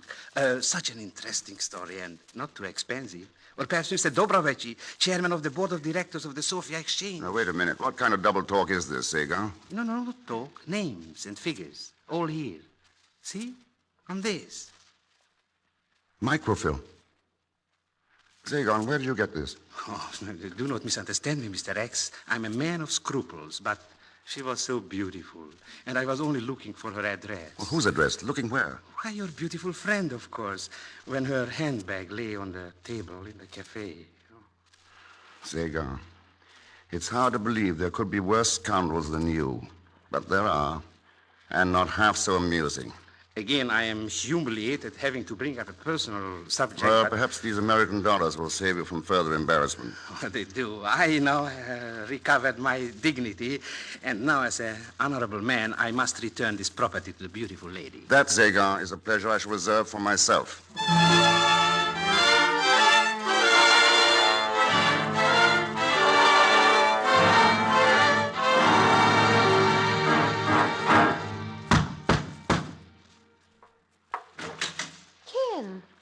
Good evening, Anna. I wondered what happened to you. You didn't call. You didn't... Oh, just a comedy of errors and mistaken identity, that's all. What? Now, you see, Gubek isn't Gubek at all. Or wasn't, I should say. What do you mean? Oh, I could put it this way. Gubek is dead. Long live Gubek. Gubek is dead? Yes, but the man I thought was Gubek is still alive. And most important of all, whoever he is, he's the murderer of Petko. And he's here in Sofia. Oh, how could he be? Petko was murdered in New York. And, oh, but Ken, dear, let us not talk about this tonight. All right. Shall we talk about a summer in Switzerland long ago? Oh, yes. About our scrambling for hours to get to the top of some place, only to ski down in a few seconds, laughing at time and space. Ken, you remember, too. We were above the world. Out of the world. Out. Did this violin belong to Petko? Yes, Ken. I told you he loved to play. Just for himself. Well, then he must have picked up the one he had in New York at the music shop where I saw him. I wondered why he did not take this one with him, but he left so suddenly. Oh, but Ken, let us turn back the clock again. And remember, you returned to America without my ever telling you. Telling me what, Anna? That it was you, Ken. You, darling. Kiss me like you once did when... Anna, something I must tell you about. Yes, A letter for you from Petko. He wrote it just before he died. You read it to me, Ken. Dearest Anna, you will never know the agonies I've suffered being away from you. Oh. And you will never know how I feel, having to leave you again. But my darling, day and night I dream of the time when we may be together once more. So, bless you, and a million kisses from your loving Petko. Oh, poor Petko. Now let me read it again. Dearest Anna, you will never know the agonies I've suffered being away from you, and you will never know how I feel. Ken, why don't you go on? Anna, the person who began this letter didn't finish it. Yes, Petko started typing, but see, beginning here, the touch is different, a much lighter touch. Somebody else finished the letter. But who? Somebody who didn't want to be exposed as an accomplice in an international blackmail racket. Someone connected with the music shop in New York City. Sounds incredible, doesn't it? But you did use the music shop, didn't you, Anna? Is this some kind of fairy tale, Ken? Petko got suspicious. He had evidence in microfilm. And when he traced you to that music shop in New York, he had a hard decision to make. Go on, Ken. And so, when he went back to the hotel, he sat down and to write you a letter. What he intended to write was, "You'll never know how I feel, having discovered what you really are." So, Anna, you had to shoot him, complete the letter as your alibi, and get back here. And by what magic do you know all this? No magic at all. I believed this letter until you yourself showed me how wrong I was. I showed you? You were the only one who knew I came here to see Gubek, and you made sure I wouldn't see him. Who was the man I talked to at Gubek's office, Anna? Oh, you must be joking. Unfortunately, this microfilm here is not very funny. Whoever this man is, he's dreamed up an insidious blackmail racket, using photostatic records of secret negotiations between the Nazis and bankers in some of the occupied countries. And he's making them pay off to save their necks from their own people as their countries are liberated. You were speaking about me, Mr. X. Oh, there you are. Whoever you are. But not Gubek, eh? Schmutzige Schweinigel. So, the trademark of a Nazi. And the portrait is complete, even to the gun in your hand. This isn't a picture, Mr. X. It works. I don't doubt it. I've seen enough evidence that it does. Your gun worked too, didn't it, Anna? No wonder Petko didn't look me up when he came to New York. He was ashamed to let me know that his devoted Anna had turned traitor. Not only to his great love for her, but to her people, to her country. Stop it. Why did you do it, Anna? Was it money? Was it because Petko lost everything he had when the Nazis moved in? Stop! I can imagine what Petko went through when he found you in New York. When he discovered what you were doing. What you become. He tried to tell you in a letter, but you never let him finish it. Kill him, Willie. Don't let him talk anymore. Yeah, now, stand aside, Anna. The lights. Who turned them off? Willie!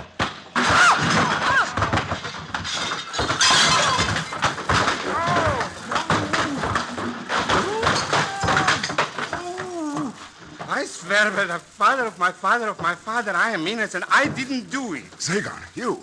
Oh, it's you, Mr. Thurston? What big hands you have. Can you find the light switch, Zagon? Naturally, I just turned it off. Right. There. And they've got away. You mean the beautiful lady and my friend Gancho? Gancho. So that's who he is. Oh, he's a lot of people. But mostly he was Willy Heinecke, a very high man once, a useful aide to von Papen himself. An unpleasant character. Well, Zagon, you saved my life by turning off that light. Yes, and for no compensation either. But alas, now I am in a pickle. Gancho and his gypsies gone, my violin gone.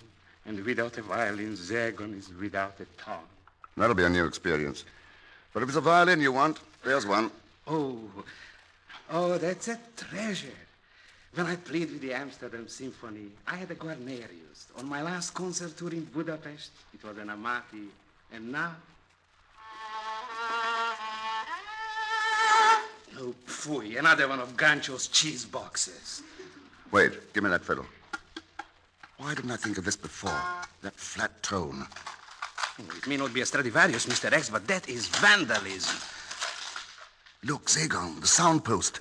It should be cheese. Instead of a solid piece of hardwood, it's a hollow tube. In it, a roll of microfilm.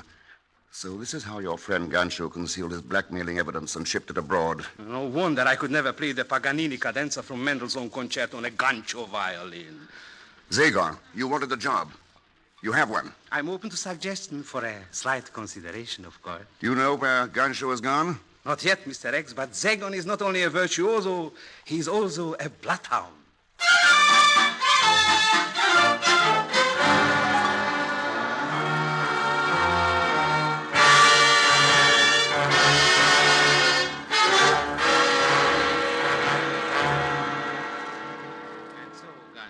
I risked my very life crossing the border to find you here in Yugoslavia. And how did you know where we'd be, Zagon?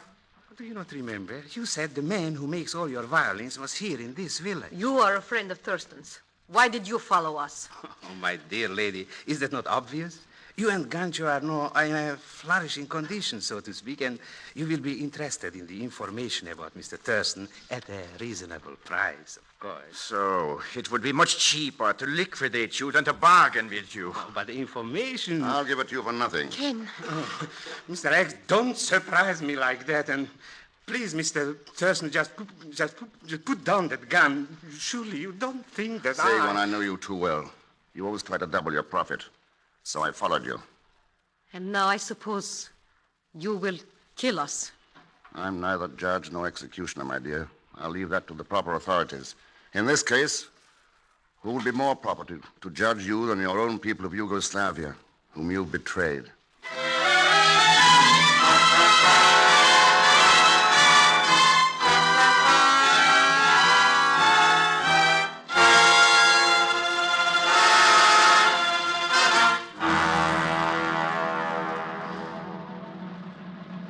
What are they doing, Mr. X? I can't bear to look. I don't wonder. You're lucky you're not against that wall yourself. Please don't say things like that. How different from a pleasant summer in Switzerland a long time ago. A fine friend and a beautiful girl. Seems like two different worlds, Segar.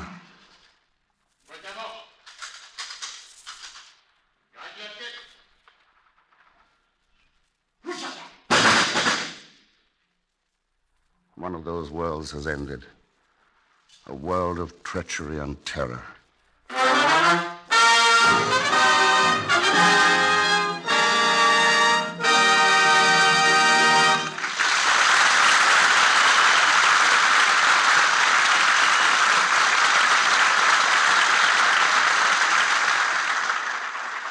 Before our star, Mr. Herbert Marshall, returns to tell you about next week's exploit of the man called X, here is an announcement from Lockheed. Ladies and gentlemen, when the war is over and final count is taken on those American industries contributing most to victory, the nation's airlines will stand near the top of the list. Here at home, the airlines have worked tirelessly, night and day, to speed essential passengers and cargo. Overseas, the nation's airline crews operating for the Air Transport Command have flown to almost every point on the globe. Many notables have been piloted by airline men on over-ocean trips.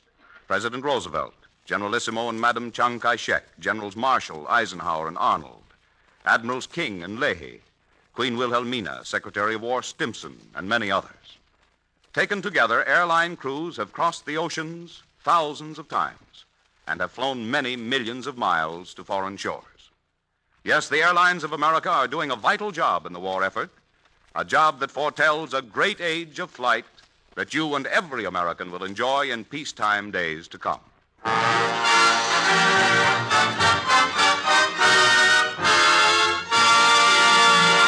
Now, Mr. Herbert Marshall.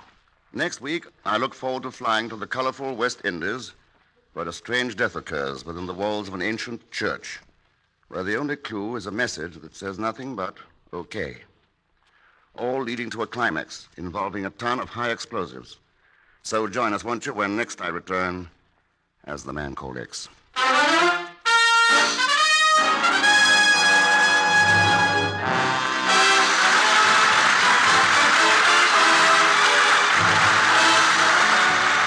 Man Called X is presented by the Lockheed Aircraft Corporation.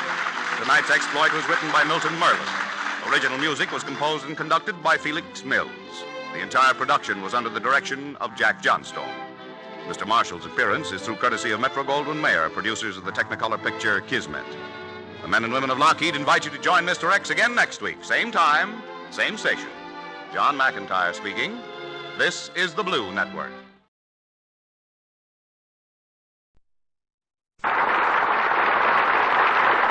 The Man Called X. He is the man who crosses the ocean as readily as you or I cross town. He is the man who travels today as you and I will travel tomorrow. He is the man who fights today's war in his unique fashion so that tomorrow's peace will make the world a neighborhood for us all. He is the Man Called X.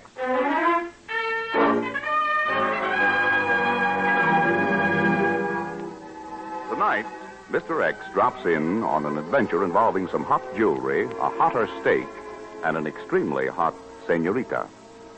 But at the moment, he's getting a rather cold blast from his fiancée, Nancy Bessington. They're at lunch. Now, look, Ken, do you think I like the prospect of being married to a human helicopter? Nancy, I object. I've never been known to hover in midair. Don't you realize, darling, that all this chasing around all over the world, grabbing a sandwich on the run and missing your sleep and... By golly, you're right, darling.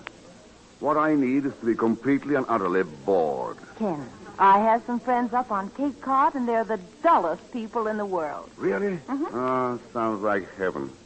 We must visit them sometime. We are going to visit them this weekend. This weekend? I have the tickets, and we're flying up this afternoon. It's all arranged. The people are expecting us, so you can't back out now. Oh, Nancy, you're an angel, but it's impossible. I have to, Yes? What do you have to do? I have to see a jeweler Oh? about some diamonds Oh, Ken, darling. for the chief. Chief? Yeah, just a routine inquiry. Oh, you two going steady now? Purely platonic. How long will you be? Oh, a couple of hours, I should say. Oh, then good.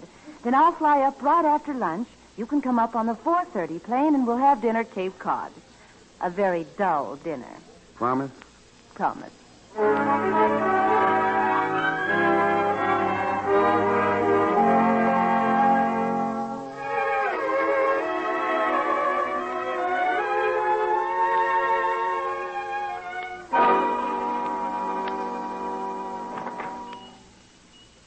May I assist you, sir? Why, yes. Are you Mr. Blucher? No, Mr. Blucher is out of the store at present. That's too bad. I was advised to see him personally about having a diamond reset with some smaller ones added. I'm sorry. He is not here. Do you know when he'll be back? I can't say exactly. The middle of the afternoon, perhaps? Perhaps. Well, as soon as he comes in, have him get in touch with me, will you? I'll be at the Manhattan Health Club down the street a ways, in the Turkish bath. It's extremely important. For whom should Mr. Blucher inquire? The name is Thurston. Ken Thurston. Thank you, Mr. Thurston.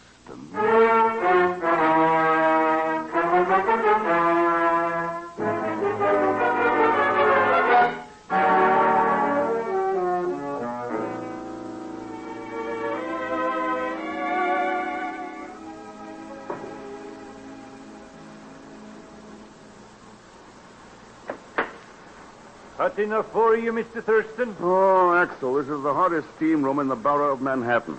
There's one other customer, Mr. Thurston. Do you mind sharing the steam with him? No, send him in. Good. Don't stay in too long. Don't worry, Axel, not in this heat. Is there anything you need?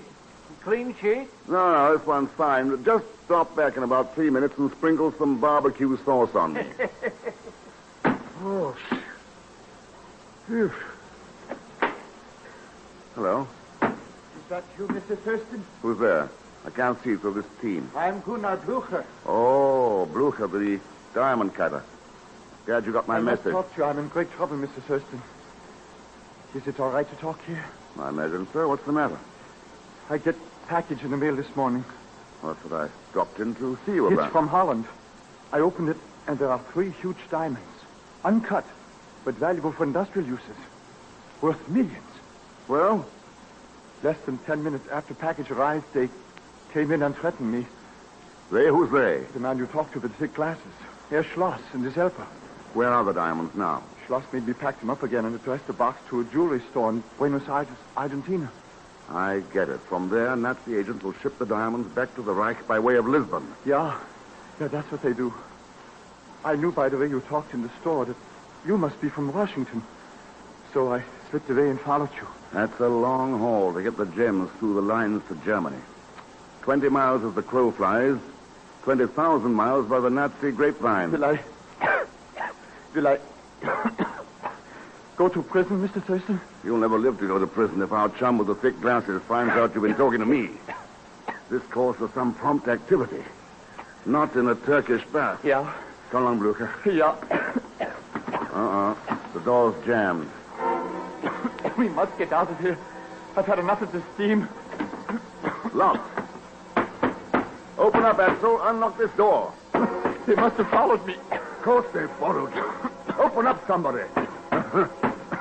Axel, turn off the steam. Mr. Thurston, I'm getting faint. Come on, Blucher. Let's get our shoulders against this door. We'll have to break it down. Blucher, are you all right? Blucher. Axel!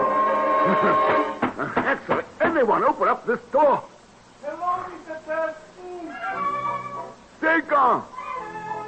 You to be in the market for highly specialized services, Mr. Thurston. Zagon! Oh, Zagon, you're a lifesaver. Unlock the door. For how much, Mr. X? How can you think of money at a time like this? It's very easy. $200 perhaps. Robbery. But I'm in no position to haggle. Turn off the steam and let's get out of here. Huh. Oh, well, that's better. Now get this door open, Zagon. I'm having Mr. X as fast as I can. Huh. There. God bless your mercenary soul. Oh, you were in a hot spot, Mr. X, if you'll excuse the expression. It's lucky I happened to stop by.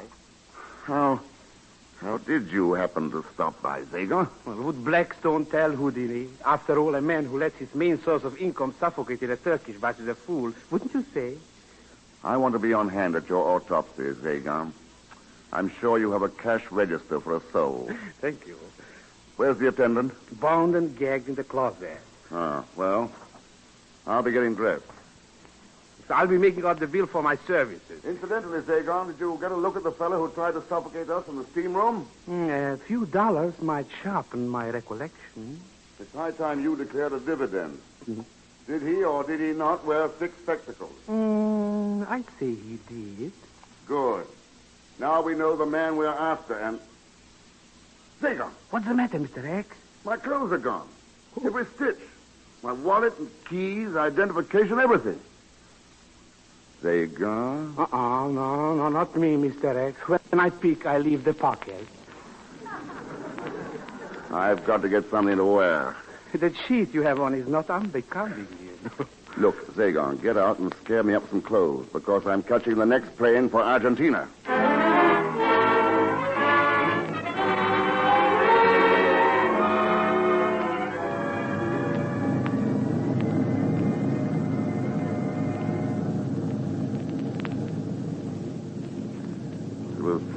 Sweet of you to invite yourself along, Zagon. But I am so useful to you, Mr. X. Yes, you do make a nice deduction on my income tax. What is this wild goose we are chasing to Argentina? Why should I tell you? Oh, you might be a very well-broiled steak by now if it weren't for me, Mr. X. Besides, how can I help you if I don't know why we are after the man with the thick glasses? All right. Some industrial diamonds were confiscated by the Allies when we liberated Holland. Now, our friend is trying to spirit them back to the Reich by way of Argentina. Diamonds? How much do you think they are worth? Millions when cut. Perhaps you would like to hire me on a percentage basis on this job. No fancy deals, Zagon. Cash on the line. But you are so impractical, Mr. X. Why don't you put me under contract? You agree to pay me 10% more than the highest offer from anyone else, okay? I'd be bankrupt in no time. No, Zagon. Where you're concerned, piecework is much cheaper.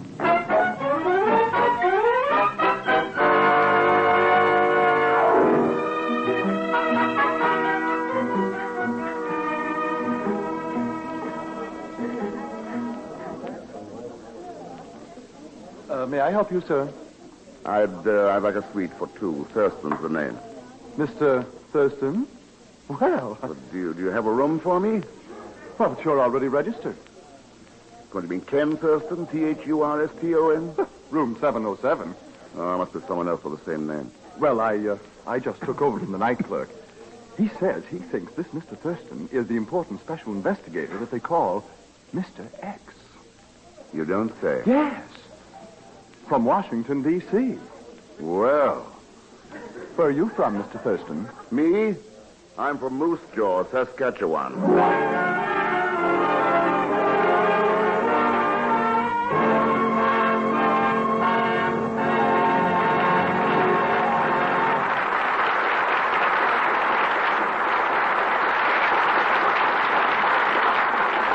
Just a moment, we'll continue with tonight's exploit of Mr. X, starring Herbert Marshall. But first, a word from the men and women of Lockheed. Ladies and gentlemen, the Lockheed Constellation is the largest, fastest, highest-flying transport in use today. Fully loaded, 64 passengers, cargo, and crew of 6, it is capable of flying from Chicago to New York in 2 hours, 47 minutes. From New York to London in 13 hours, 20 minutes. From London to Paris in 56 minutes. Now, these sample schedules are quite exciting, of course, but what makes them particularly striking is that the plane we are talking about, the four-engined Lockheed Constellation, is actually in use today. It's no manufacturer's dream. It is in use today. The Lockheed Constellation. The transport that flies better than 300 miles an hour. The transport that cruises at 20,000 feet, high up in the smooth upper air. The transport that operates in and out of any standard airport with room to spare. The transport, furthermore, that even on short hops of 30 minutes has been proved more economical than the ordinary two-engine airliner. This transport, the Lockheed Constellation, is flying for the Army Air Forces today. When peace comes, it will fly for you, bringing the airport in your town hours closer to any place in the nation and to lands beyond the horizon. Yes, ladies and gentlemen, remember the name. The Lockheed Constellation. The transport of tomorrow in use today. Another example of Lockheed leadership.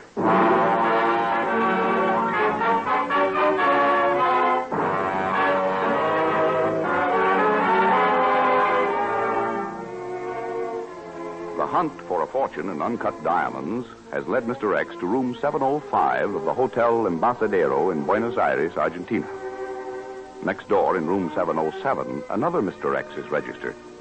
At the present moment, Zagon Zellsmith, freelance spy and double-crosser extraordinary, is combing the room of the ersatz Mr. X, while Ken lies on his bed, staring at the ceiling and thinking out a plan of action. The sun is set, but Ken hasn't bothered to turn on the light. Where the devil are those cigarettes? Oh.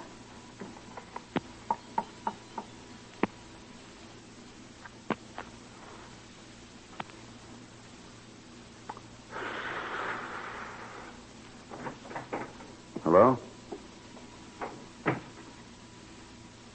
Well, what did you find, Seeger?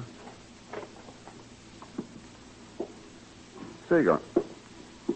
Who's this? Who's there? Darling. Well, hello. Oh, Ken. Why did you not meet me? You said you would. Oh, well, a number of things. You still love me? Love you? Of course I love you, my darling. I could no more stop loving you than I could stop breathing. Do you have a cold? Yes, I'm afraid I caught a little cold. Suppose it makes my voice sound different, huh? Very different. But then, it's no wonder you caught cold, considering where we were. Yes, of course, yes. Where we were, it's no wonder I caught cold. You didn't catch cold, did you, darling? Of course not. I didn't go in. That's right, yes, you didn't go in. Dearest, we've known each other only 9 hours. Hardly seems that long. But I know all the things you said are right and true. That's why I did exactly what you told me to. Oh, we were meant for each other, darling. I don't care what Uncle says. Uncle doesn't approve? Well, I'm sure he wouldn't, if he knew. No, he's too old to remember what it's like to be in love. All he cares about are his old beef cattle. You must try to be understanding, my darling. It is hard to get romantic with beef cattle. There's just one thing that worries me, Ken. This afternoon, after we went out to the... After we went where, dear? You know where. I thought you had changed somehow. It's not true, is it? Yes, I have changed. Much more than you think. Oh, darling. Wait till I press the switch on this table lamp and you'll see how much I've changed. By heaven, you are lovely. You aren't Mr. X. Opinions on that may differ, but I assure you that the chap who made love to you is not Ken Thurston. What are you talking about? I have a sneaking suspicion you've been getting chummy with an agent of the Nazi government. Oh, I don't believe you. Lady, you've apparently been sucked in by the oldest con game in the world. And it's a lucky thing you stumbled into the wrong hotel room, or you might have a real heartbreak on your hands. Oh, it's not true. He loves me. It's for you, pretending. He made love to you so he could use you for a purpose. All I want to know is what you did for him. I won't tell you. Where were you this afternoon? I don't see... Where did you go together? What did you do? Why should I tell you? Because I'm on your side. Because this phony Mr. X is trying to help the Fourth Reich prepare for another world war. I don't care. Yes, you do care. Because he's the type of gentleman that's sabotaging the future happiness of kids like you. Whether you live in Buenos Aires or Bridgeport. I'm in love with him. You think you are. You've only known him 9 hours. In another 9 hours, you might be in love with me. Tell me, what's he up to? I promise. Who's your uncle? What does he pack besides beef? Oh, I won't stay here. Now, wait a minute. Come back. Oh, well. You want me to catch her for you, Mr. X? I will chase her for nothing. No, Zagon. No, I think we'll let her go. She may bring us some bigger game. What's with you, Zagon? You find anything in our neighbor's room? He must have all his valuables with him. This hand-woven necktie was the only thing worth the taking. Anything, any phone numbers? 3 on the back of an envelope. I called them all. One was a girl named Carmelita, one was a girl named Margarita, and one was a B&B meat-packing house. Ah, now we've got something. I don't think so. Carmelita and Margarita on the telephone, they sound... Oh, boy. No. We'll see about them later. First, we're going to do business with the B&B meat packers. Oh, I hope you have your red points with you, Mr. X.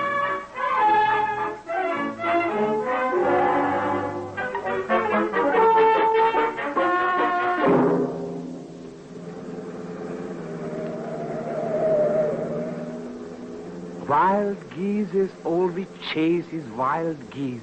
Not this time, Zagon. I'll bet you $500 to a dozen orchids that we locate those diamonds within an hour. You interest me strangely. But orchids, they are expensive. Not down here. They grow like dandelions. Oh?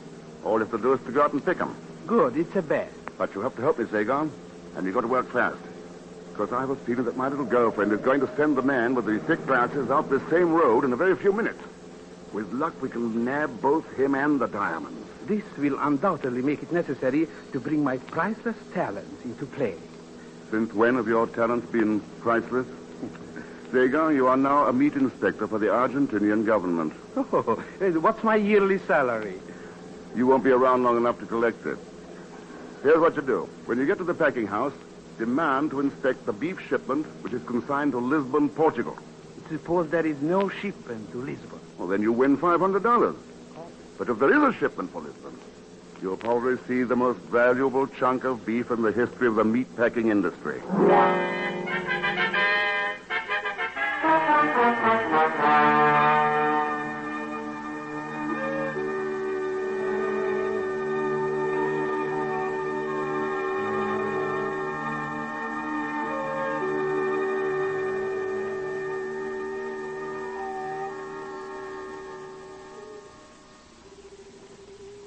That's the storage house. You all set? Yeah. Do I use a gun? Now, what would a meat inspector be doing with a gun? The cow's already dead, Zager. That gun might come in handy. Don't worry. I'll be waiting right outside here in the shadows. I have a brainstorm. You go in and I wait outside in the shadows. Oh, sure. And if our Nazi friend drops by and tops my price, you'll switch over to the other side. Oh, no, Zager. You are the meat inspector. All right. What do I say? Just bluff. There's only one watchman on duty. I'm afraid I won't put on a very professional appearance. With beefs, I don't know the front from the back. I'm strictly a ground-round man myself. They're going to have implicit faith in you. But after all... And, there is money to be made. Mr. X, I go. Make it fast, Zager.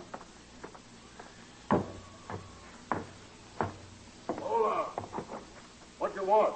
Hola, I am the meat inspector. I want to examine the beef you are shipping to Portugal. To Portugal? Yes. You don't have some, do you? A very small shipment, see. It leaves tomorrow, but it has already been inspected. Not by me. I must examine it immediately. Everybody wants to see the meat for Portugal. Follow me. Here in the refrigeration room, 40 carcasses on the left-hand side. You will keep the door open for me. Oh, see.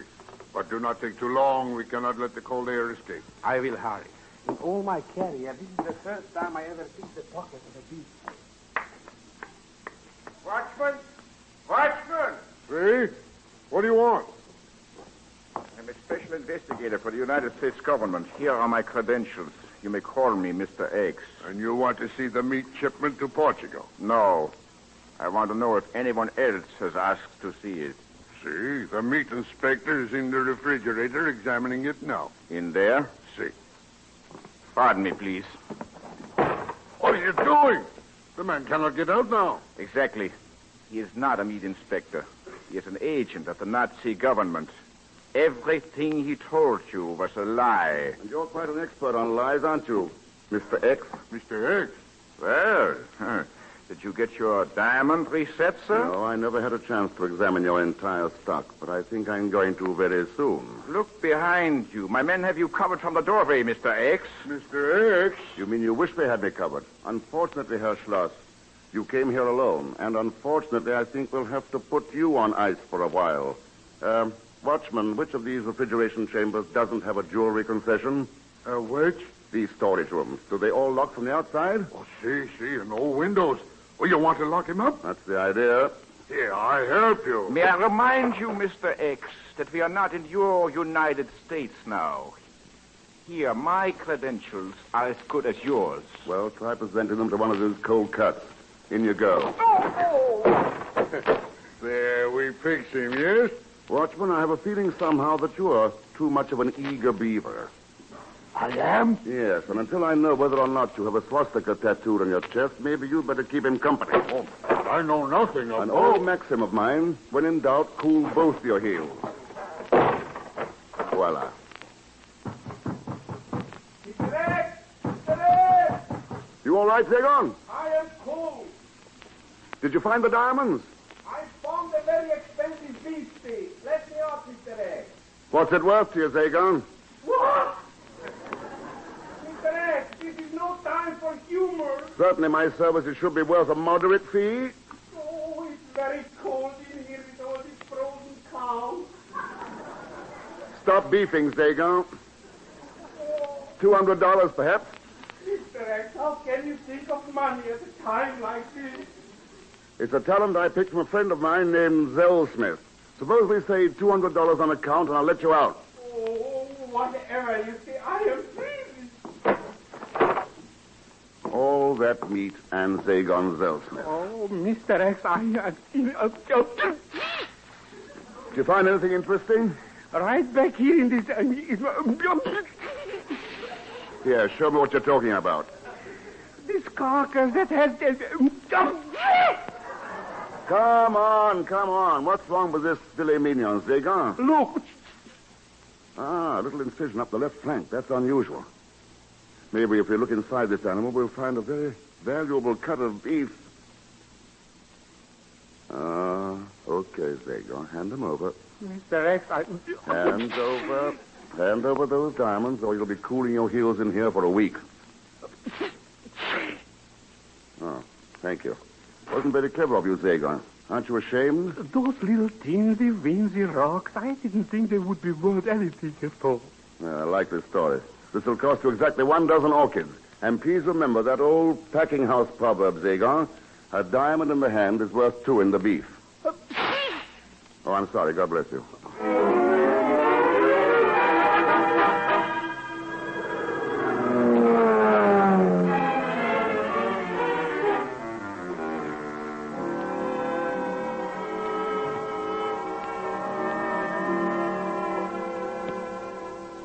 Nancy, I'm terribly sorry. I flew up here as fast as I could. Oh, sure. Now it's time to go home.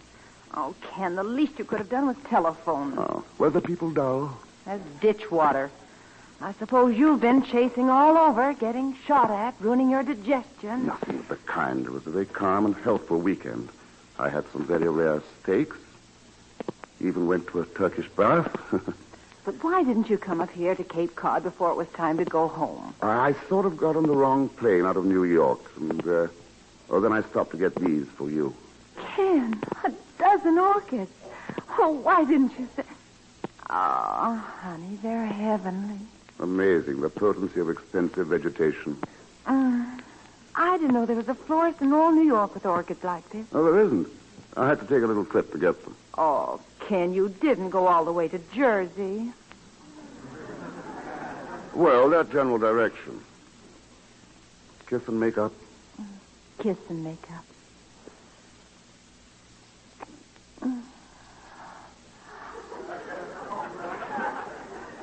Oh, well, why don't I have sense enough to stay home?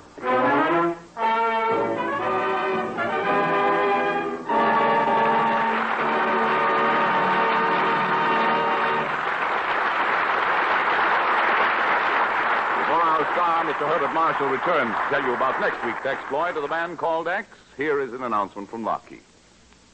Ladies and gentlemen, 24 hours a day, every day, the men and women of Lockheed are building weapons of war.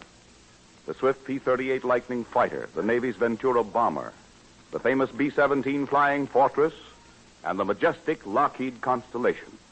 Weapons of war, fighters, bombers, transports. This is the job of Lockheed today. But the time will come, a day of peace. And when it does, Lockheed's skill and Lockheed leadership will continue to build airplanes for the nation. Planes to maintain the peace. Planes to further the peace through national and international commerce. And perhaps planes to provide you and your family with swift transportation to the vacations of peace. Yes, ladies and gentlemen, Lockheed is a war plant. Deadly, serious, efficient. But someday it will be a peace plant. A plant that will help endow the post-war years with security and pleasure for you and all America.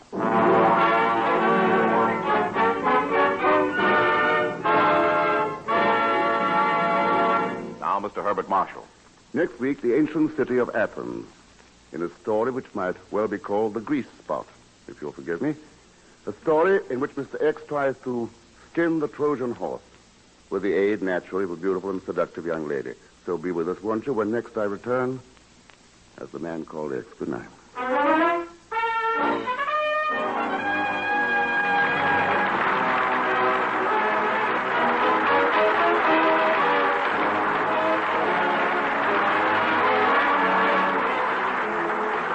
The Man Called X is presented by the Lockheed Aircraft Corporation. Highest flying super fighter in all the world. And during the following program, Mr. Hall Hibbard, Vice President and Chief Engineer of Lockheed Aircraft Corporation, will bring you the inside story about this great new plane.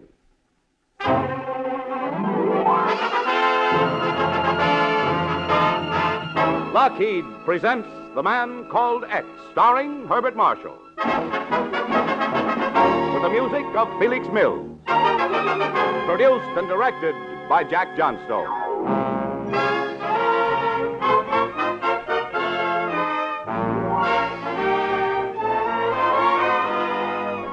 The makers of Lockheed Airplanes present Herbert Marshall as the Man Called X, international troubleshooter who flies the ocean at the drop of a hat, who charms the ladies but is death on crooks. Herbert Marshall as the Man Called X.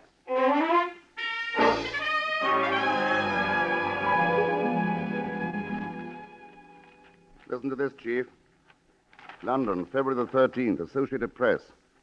The Moscow radio quoted Stockholm reports tonight that the mayor of Berlin, Ludwig Stieg, had been shot to death for cowardice. Yeah, Ken. One report says that he tried to leave Berlin, but was recognized, arrested, and executed. Yeah. The tougher the going, the tougher Himmler and company will have to get, even with their own bigwigs. That's okay with me, Ken. They're just doing some of the dirty work we'd have to do. Right, Nancy. But unfortunately, some of them are going to slip through. Some of the worst. For instance, Chief? Well, for instance, we've got a tip that Schweitzer's going to try to get out. Schweitzer? Yep. Reichsbank, economic minister. Why, he probably has more vital information in his head than any other man in Germany. Can't let him get away, Chief. Yeah. If he gets out, it's just too bad. Yeah, it's too bad somebody can't go into Berlin and help him escape. Great idea, Ken. Kind of ridiculous, too. Oh, I was just speculating. It's out of our jurisdiction, too. Anybody who did it would have to be in a zone. Yeah. Yes, well, Nancy, let's go. See you later, Chief. Okay, Ken. I'll have something else for you to do in a few days. Bye, Nancy. Bye, Chief. Oh, and don't strain yourself looking for another assignment for Ken. Berlin, huh? Well, you heard the Chief. It's out of our jurisdiction. Well, don't let it get you down. Huh? What would you like to do today, darling? Oh, I don't know. How about dropping in on Harold Annis? All right. Haven't seen Hal for ages. Oh, what's he doing now? Nothing much. Colonel with the ATC. Yes. Oh, that's what... Wait a minute. What did you say? Yes, darling. Colonel Harold Annis of the Air Transport Command.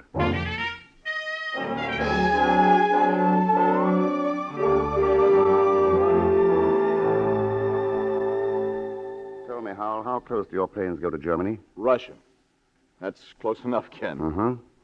Could you arrange a passage for a passenger? Well, yeah, I suppose I could. Hal, do you mind if Ken kisses me right in front of you? This I've got to see. Just something to remember you by, Ken. Well... Oh, darling. Darling, when you kiss me like that, I go on a plane trip myself to the stars.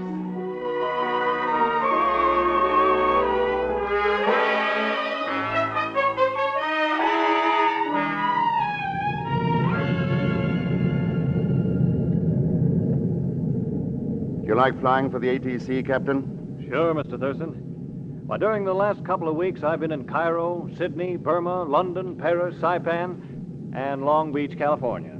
And next stop, Moscow. Yep. I'll just have time to say hello to Uncle Joe and go on to Cousin Chung in Chungking.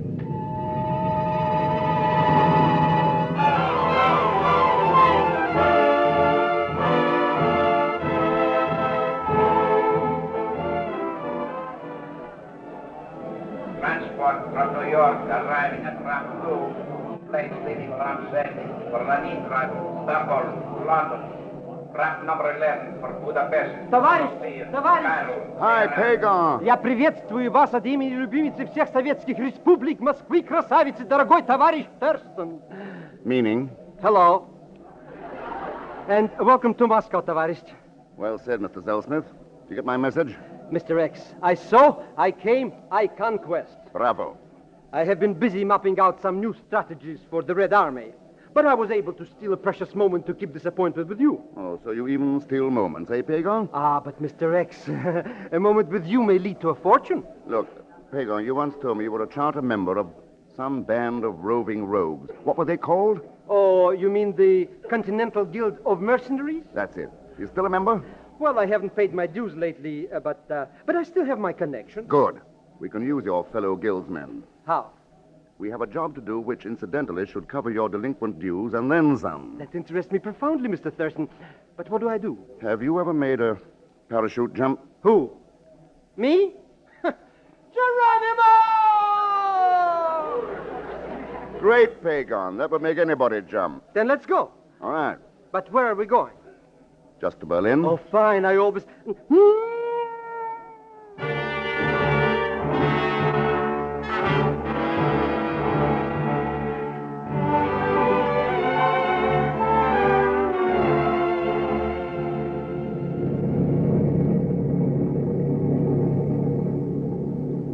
There you are, Mr. Thurston. If you drop now, you'll land on the first. Thank you, Major Malinoff. It is smart of you to pick a place where we wouldn't have to dodge enemy flak. In this new plane, we could dodge anything. You better hurry and jump, or Marshal Zhukov will be in Berlin before you are. Okay. You ready, Pagon? Don't you think, well, maybe perhaps we can wait a little while? Just close your eyes and jump. You first, my dear Thurston. After you, Pagon. But I insist. Okay, but Major, you'll take care of my friend, won't you? To your entire satisfaction, Mr. Thurston. Good luck, Tavares. Good luck to you. So long. He did it. He did it. It's very simple. Now watch. I will show you a little trick. With a flick of my finger, my beautiful plane rolls over on its side, so. Good luck, Tovarich.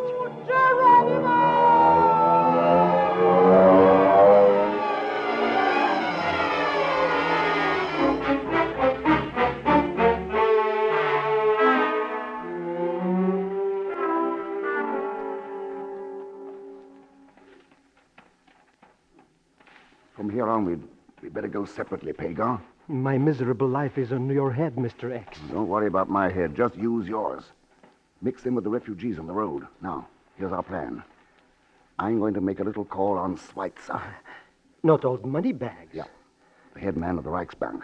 Oh, are we going to rob the bank? We've got something more important to do. But first, we've got to decide on a meeting place. Now, let's see. Putsy. Putsy? Haven't I told you about Putsy? A 32nd cousin. Oh? A Zelschmidt's black sheep on the Bulgarian side. Where does he live? Due to the misfortunes of his ill-starred career, he's living at 57 Sauerbratenstrasse. But what are you going to do, Mr. X? Pagan, you've inspired me. I have? How much is it worth to me? You know, I've studied your duplicities for a long time, and at last I found a good use for them. I'm going to double-cross a crook to bait a trap for the crook. Herr Schweitzer. Herr Schweitzer.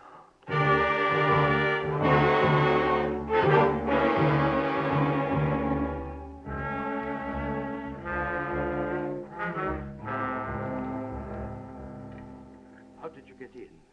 I don't know you. Who are you? Herr Schweitzer, you're planning to try to get out of Germany. Who are you? Oh, call me X. X? What is this? Some joke? These are hardly times for joking, are they? As I was saying, you want to get out of Germany. But it seems impossible, doesn't it?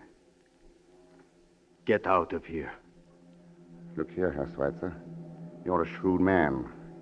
A wise man who would like to save his own skin. Don't move, whoever you are. I don't think you want to shoot me, Herr Schweitzer, because, you see, I can get you out of Germany. You? Just what makes you think you... The shelter! Quick!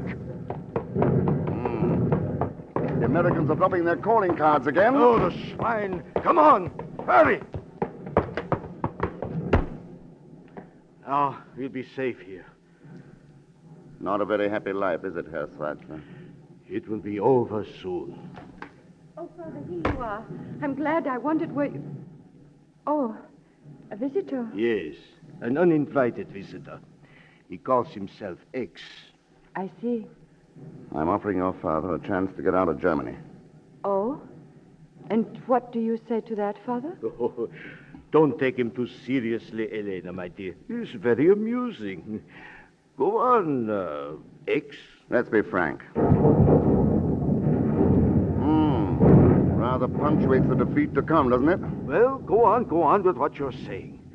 Yes, but defeat may not be the end of everything. Failure can sometimes be turned into profit. To speak your language, Herr Schweitzer. What do you expect to get for all this? A small measure of what you expect.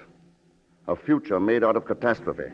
And all this, of course, is based on the assumption that Germany has lost the war. That's your assumption, isn't it?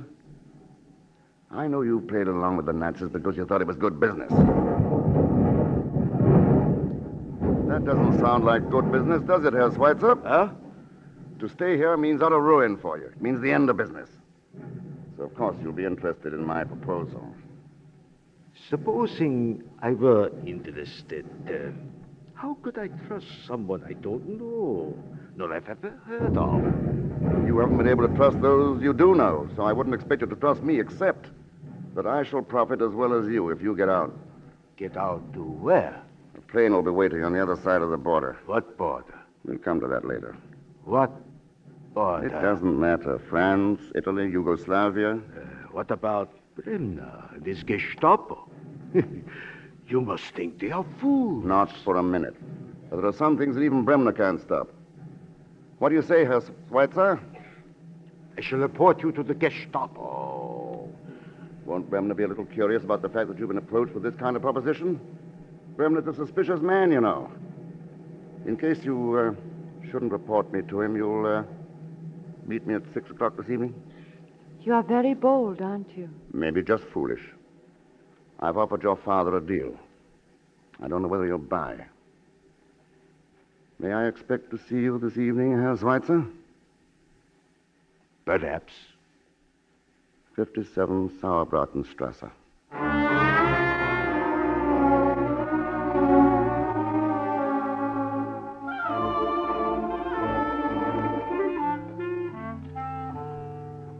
But, Mr. X, what makes you so sure Herr Schweitzer is coming? If he weren't coming, I'd have been arrested long ago. Pagan, can we trust this cousin Tootsie of yours? Mr. Thurston. Of course not. He doesn't even trust himself. That's why he will be so useful.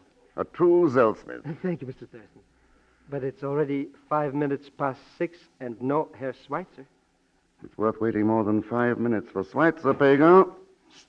Cousin Pagan. Shh. I'm busy, Putzi. Later. But I have to talk to you. Small Taylor's just turned up.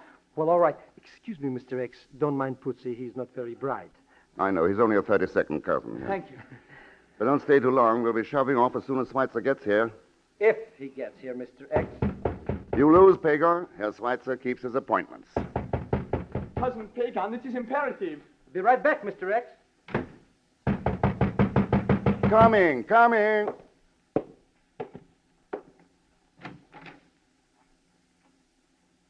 Oh. Yeah, Mr. X. It's a Gestapo. You are under arrest as a spy.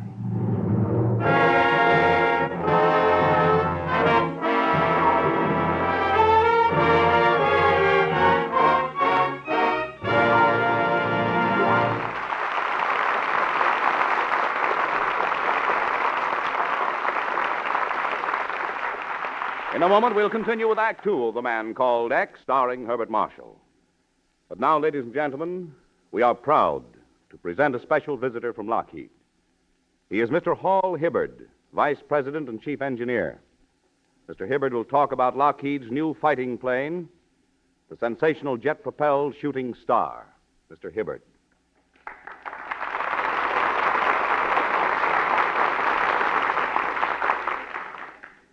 Thank you, ladies and gentlemen. I am glad to be able to tell you about the Shooting Star because I believe it to be more than merely a weapon of war. It is a significant airplane, significant in war and significant in peace. First of all, it may now be revealed that the development of jet-propelled aircraft in this country has always surpassed that in enemy countries. In fact, Lockheed has been working in this field for many years. Some months ago, then, when the Germans introduced jet planes in the European theater, both the United States Army Air Forces and we here at Lockheed felt that we had something better. We had the jet-driven Lockheed Shooting Star, which had been secretly test flying for more than a year. The Shooting Star is an extremely fast, maneuverable, and high-flying airplane.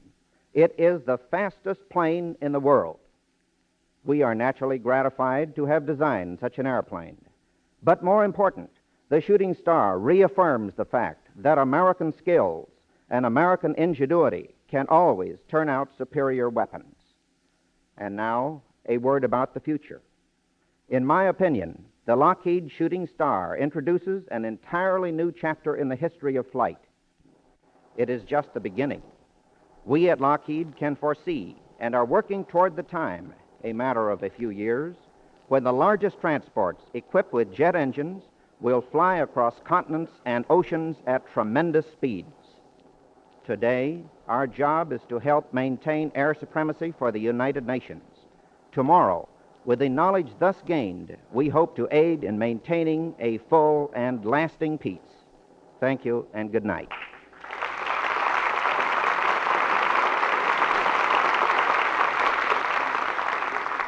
You've just heard a talk by Mr. Hall Hibbard, Vice President and Chief Engineer, Lockheed Aircraft Corporation. Thank you, Mr. Hibbard.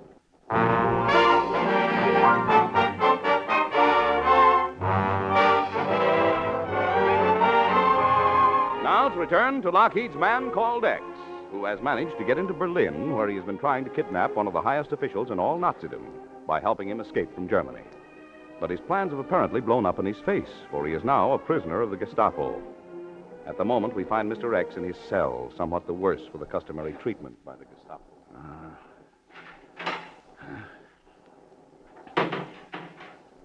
Well, what are you going to use this time? Lashes or lighted cigarettes? I don't know. Why don't you put on the light? You usually like to see your handiwork. Well, say something. You should never have come to see my father. Elena. You remember my name. It isn't all I remember, Miss Schweitzer. But I don't even know yours. How did you get in here? The way people usually get into places. Oh. The Nazis have their little weakness, too. Why did you come? I couldn't help it. I had to see you again. But I feel foolish having to call you just X. My name's Ken. Ken. Oh. Why were you trying to help my father? For the reason I told him. For profit. But you look like a man of ideals, Ken. And you look like one of those ideals, Elena. Well, It's very sweet of you to come to see me. That's taking chances, you know. I told you I had to. Did they hurt you? What do you think? Oh, Ken.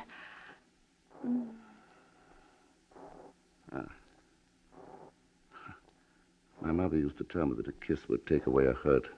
She was right. That isn't why I kissed you. Elena, you tell me something? Yes? Did your father call the Gestapo? No. No, I did. That's what I thought. I still don't know who you are. You're still X, but you're a traitor to the Fuhrer. You would have made my father a traitor. I would kill him first. And me. Oh, the Gestapo will make you wish I had killed you. So this is the woman of the future. The Fräulein modeled after her Führer. The essence of Nazi superiority. Heil Hitler. Heil Hitler. Fräulein Schweitzer. I have been expecting you, Herr Bremner. Our friend here is quite susceptible to lovemaking, but he says nothing. Perhaps love-making isn't the right method. Then I bow out in your favor, Herr Bremner. Leaving so soon, Miss Schweitzer. Auf Wiedersehen, Elena. Not auf Wiedersehen. Goodbye. Loveless specimen of your womanhood, Herr Bremner. We shall not talk of women, Mr. X. Is there a better subject? There is a more important one. Who are you? You seem to know. Who are you? Have a smoke? Who brought you those? Your Gestapo, of course. What do you mean? Oh, now, wait a minute, Herr Bremner. You know as well as I do. You can buy anything. In fact, your Gestapo has a very well-organized black market. Shut up. That's enough, Hans. Go on, Mr. X. I've always thought of the Gestapo as an invincible, incorruptible machine. It's very interesting when you see it from the inside. Are so? Everyone a prisoner of everyone else. All linked together in a chain. But the chain is held together only by fear. Fear of each other. Stop. You will not tell us who you are. But we do not need to know. We know enough. You are a spy. And spies are shot. When do you plan to give my little party? In the morning, Mr. X. Also, what mit?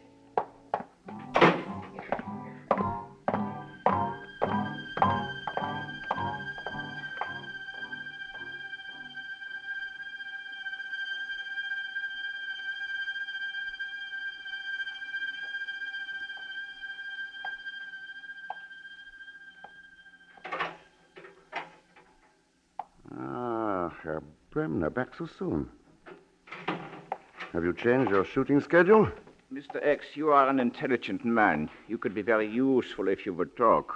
Apparently I've talked too much. I know, of course, about your attempt at negotiations with Herr Schweitzer. Of course, his adoring daughter told you. You were very sure you could get him out of Germany, weren't you? Yes? I see, but unfortunately, you will be shot in the morning. Yes, unfortunately. And you still won't talk? Mr. X. Yeah? Mr. X, can you get me out of Germany?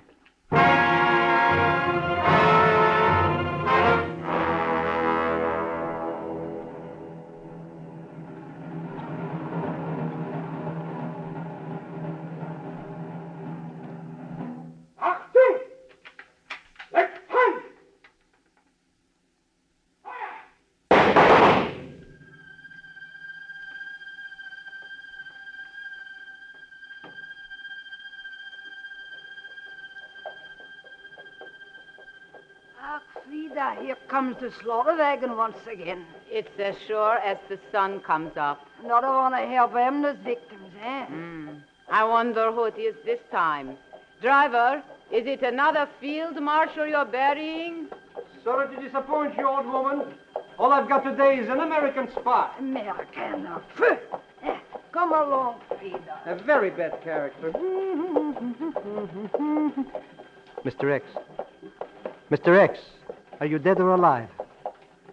I'm pinching myself, Pagan. Bremner promised to put blanks in the guns, but I still have to sweat it out before that wall. But how could you know he would really use blanks? Only because he was saving his own skin with them, or so he thought. Have Putzi and his mercenaries paved the road out for us and our celebrated companions? A regular fortune it cost, Mr. X. The road is paved with gold and silver. Yes, Pagan. But there's a rainbow at the end of it.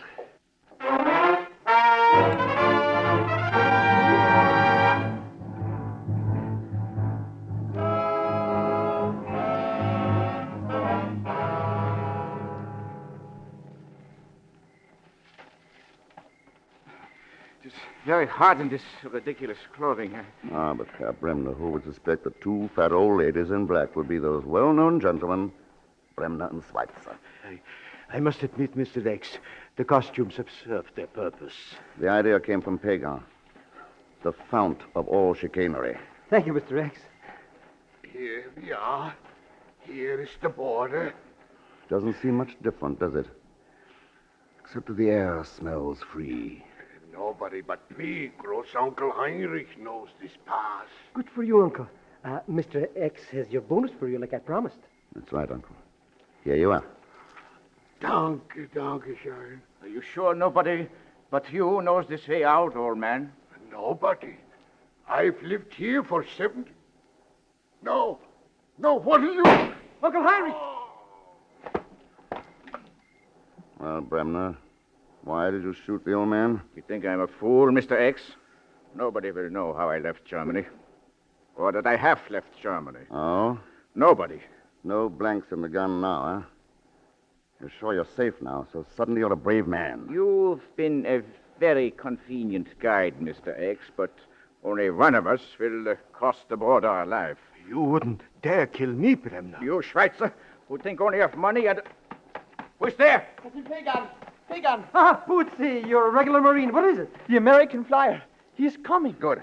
Americana. As I promised you, gentlemen, there's a plane waiting. A plane which will take you for a nice long ride to America. You'll never get me to... Nice work, Mr. X. Here, I have his gun. Come on, Bremner, get up. Schwein. Oh, I'm getting awfully tired of that word. But perhaps pigs know no other language. What are you trembling for, Bremner? And you, Schweitzer? You afraid? Did you really think you'd get away? How could you get away from yourselves? Maybe you've forgotten that. He that fleeth from the fear shall fall into the pit. And he that getteth up out of the pit shall be taken in the snare. Maybe you've forgotten that for the creators of destruction and disaster, there is no way out.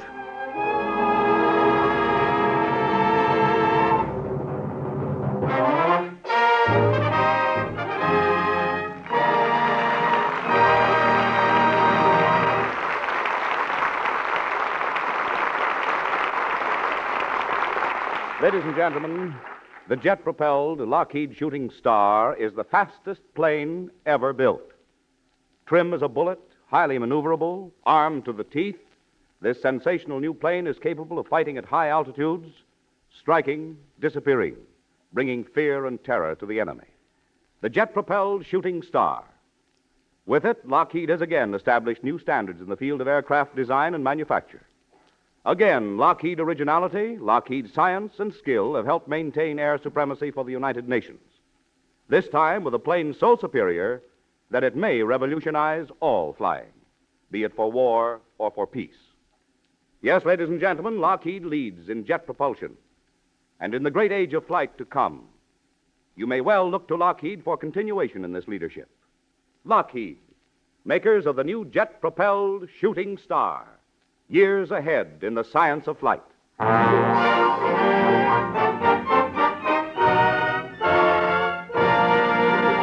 now a word from Lockheed's star, Mr. Herbert Marshall.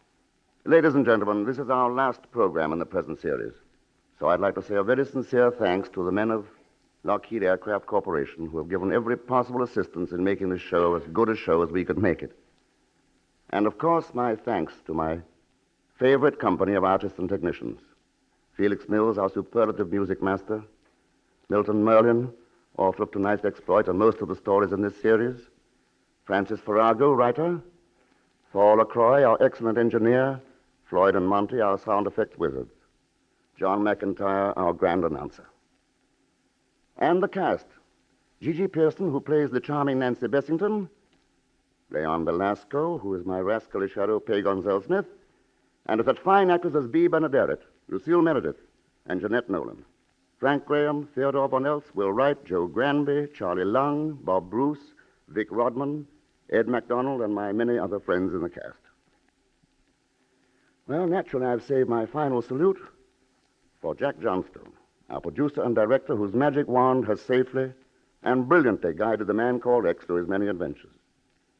And to you, my most highly esteemed audience, my profoundest thanks of all. So until we meet again on the air, good night.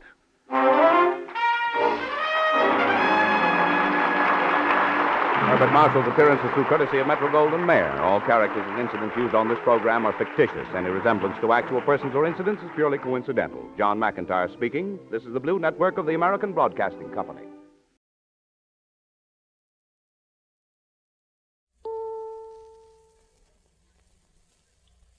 Twice a day, see your dentist twice a year.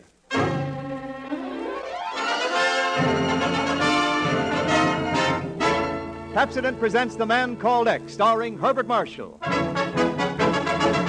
With the music of Felix Mills. Produced and directed by Jack Johnstone.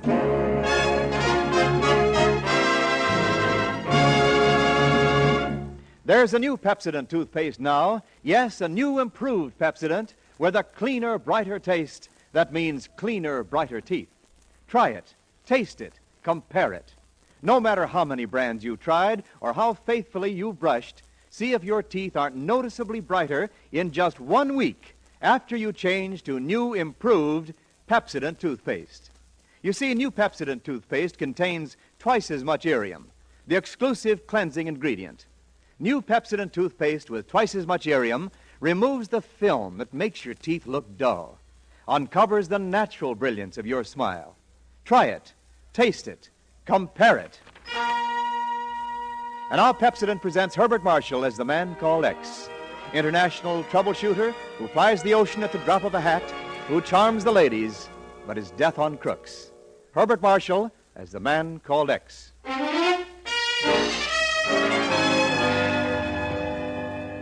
Well, all the reviews were good. I know that every single paper did.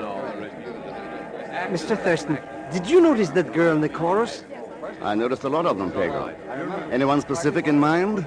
Well, personally, I prefer that brunette in the first row, second from the left. Don't you mean the one second from the right? Left? Right? Now you've mixed me all up. Uh-oh, there's the buzzer. Yes, let's go back in. Maybe the second act will clear up your problem. Now let's see, left, right. Darling. I beg your... Oh, darling. Yes? Oh. Well, this is very pleasant. Oh, darling, it's been so long. Yeah, it certainly has. I simply can't believe it's you. I'm not so sure about it myself. Darling, you'll never know how wonderful it is seeing you. May I kiss you again? By all means. Thank you very much. Thank you. But now, lovely one, perhaps... Hey, you! Take your filthy hands off her. I beg your pardon. You heard me.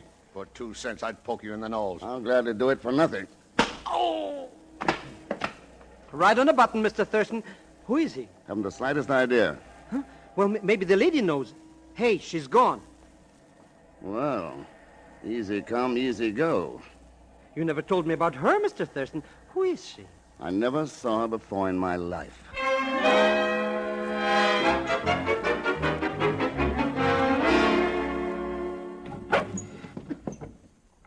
Now, let's see. I take a couple of extra shirts. Why are you being so mysterious, Mr. X? Why don't you tell us where we're going? We're going. Well, I mean, you and me. Well, I guess that's all I'll need. Pagan, my friend, take care of yourself. Try to keep out of mischief, will you? Wait a minute, Mr. Thurston. What's the answer? Goodbye, Pagan. But you know you always take me with you. In fact, I usually get there first. So long, and when you leave, don't forget to lock the door after you. Mr. Thurston, you can't do this to me. Mr. Thurston!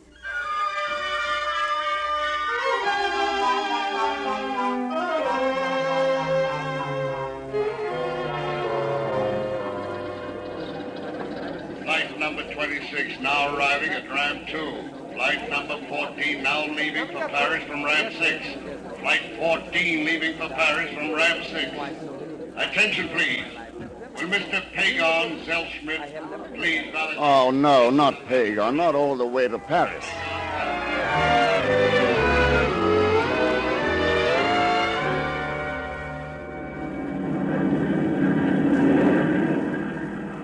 Pagan, it's sometimes embarrassing, but I must admit I admire your ingenuity. In that case, Mr. Thurston, you'll be only too glad to reimburse me for the extra $10 I had to slip to the passenger agent. Well, I suppose I may as well pay up now. Otherwise, our conversation on the way to Paris will be pretty monotonous. I know what we can talk about.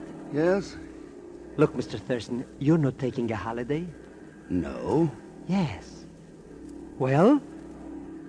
Pagan, did you happen to notice the lavalier she was wearing? Uh-huh, a clue.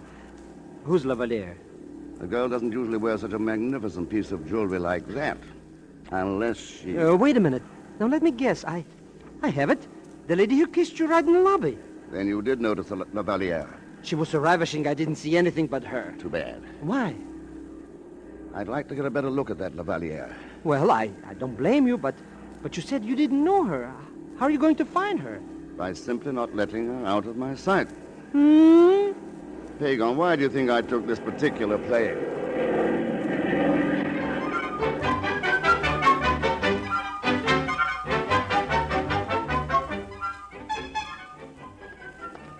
Mr. Thurston, we've been walking around in circles so long, my feet are dizzy. Sorry you're not enjoying yourself, Pagan. Parks, museums, Napoleon's bed. Who cares about Louis XVI snuff box anyway? Louis XVI. But he's dead, isn't he? What would you suggest we do, Pagan? I'll come down to brass tacks, Mr. Thurston. How you can spend a week in Paris and not even approach that beautiful woman is more than I can bear. It has taken a certain amount of restraint. You know where she lives. You know where she eats. You know where she shops. What's stopping you? I don't imagine the lady would be too pleased if she knew I'd followed her here. But she wouldn't recognize you, Mr. X. That is, unless you kissed her. Maybe you've got something there. Yes, let's see what happens.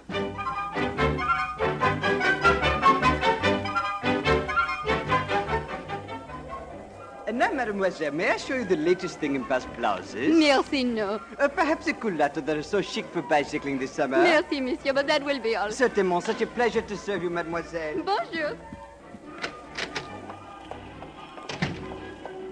Darling. I beg your pardon. Oh, darling, it's so wonderful seeing you again. But I don't understand. I didn't either. Oh, it's you. Yes, the man in the lobby. But how do you happen to be in Paris? The funny thing, that's just what I was going to ask you. Then this really is a coincidence. I couldn't think of a happier one. Well, monsieur, I am happy. This gives me a chance to explain. Why explain? But really, monsieur... monsieur, Ken Thurston's my name. I'm Lina Baril. Monsieur Thurston, I really don't go around kissing strangers in theater lobbies. I'm awfully glad it happened once, though. Thank you. You see, monsieur, I was a little desperate. I needed a friend, but I was a stranger there. I knew no one. You made a friend. I was very aggressive, I'm afraid. Yes. It was a gamble. I had no way of knowing how you could respond. Mademoiselle, you underestimate yourself. I still have not explained, Monsieur Thurston. That man you knocked down, I had to get away from him. Someone you knew well? No, someone I detested. I was very unhappy when he turned up in New York. That night in the theater, he became abusive. You were very kind to play out my little drama with me. Well, perhaps we could rehearse another scene. At dinner tonight? That's nice of you. And I would be ungrateful if I did not accept. But, monsieur, it would be impossible tonight. Tomorrow? Perhaps the day after tomorrow? Good. May I call you? It would be simpler for me to get in touch with you, monsieur. That will be simple, because I promise you I won't leave the Hotel Grand Palace until you do.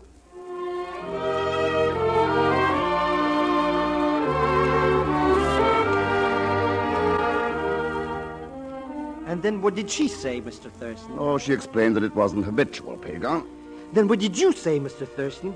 I told her I understood. Then what did she say? Tell you later, Pagan. Yeah? Ready on your call to New York, Monsieur Thurston. Thank you. Go ahead, New York. Hello. Hi, Chief. Ken Thurston. What the devil are you doing in Paris? Sorry I didn't check with you, Chief, but it was sort of personal. You see, a lady kissed me. Who did what? She was very beautiful, and I didn't know her. That makes sense. Go on. So I thought I ought to know her better. Oh, that's great, Ken. I hope you're having a wonderful time. Not bad so far. Nice of you to call and let me know. Listen, Chief. If a ring shows up at the bureau, a ring in the shape of a fleur-de-lis, set with diamonds, rubies, and emeralds, will you let me know? It's a long chance. Hold on, Ken. Hold on. Are you psychic? You couldn't know that. Oh, then it has turned up. Day before yesterday. How did you know? Part of the missing Rotterdam collection, isn't it? Yeah, sure. That's what I thought. Chief, do me a favor. Send that ring over on the first plane. But, Ken... Thanks. Tell you all about it later. Hey, now, wait a minute. Huh? Ken, what in the name of common sense are you doing? Why, Chief, don't you think one kiss deserves another? Bye. Mr. Thurston, I am beginning to smell a rat. Already? So you did get a closer look at that lavalier? Sure.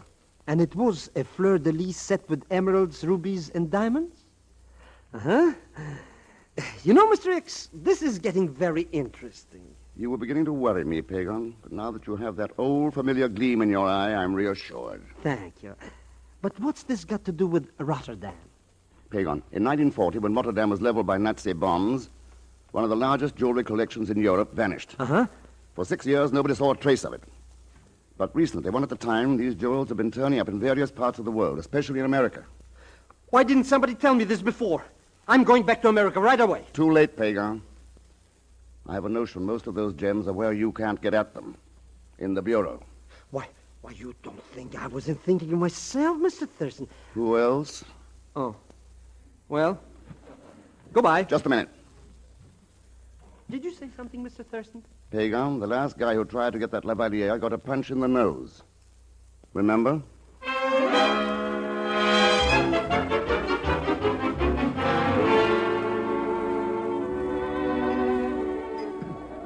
You know, Monsieur Thurston, it's little accidents like this that make life so interesting. Accidents? I see a strange man in New York.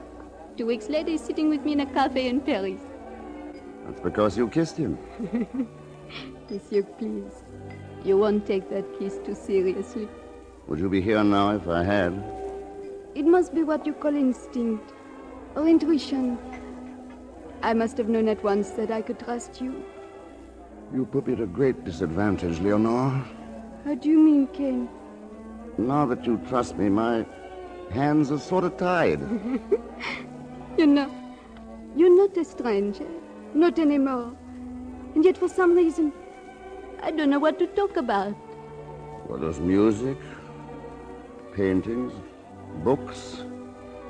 But let's start with you. Me? I have a confession to make, Leonore. Oh? I came over on the same plane with you. You did? Then why didn't you? I had a strange idea that perhaps you'd think I was following you. Why should I think that? You're forgetting again. You kissed me. Ah. And you're not going to let me forget that. I can't. I guess we'd better find something else to talk about. We could talk about another favorite subject of mine. Jewelry. You're a collector? An admirer. That lavalier you're wearing is beautiful. You like it? Very much. I'm glad it was a gift. Such a magnificent gift. My fiancé. Oh. Ken, do you mind? I told him you and I would be here for dinner. Why should I mind? I'd hoped you'd understand. He was very anxious to thank you for what you did for me. That's nice. It's very nice. Am I so amusing? No, Leonore, you're not amusing. Oh, no, you're wonderful. Oh, I see. You're very kind. You invite me to dinner, so I reward you with, what do you call it, my boyfriend? That's the general idea. I'm sorry, Ken. Why be sorry? I'm anxious to meet him. I'd like to congratulate him on his girlfriend. We should be here soon. In the meantime, shall we dance? Love.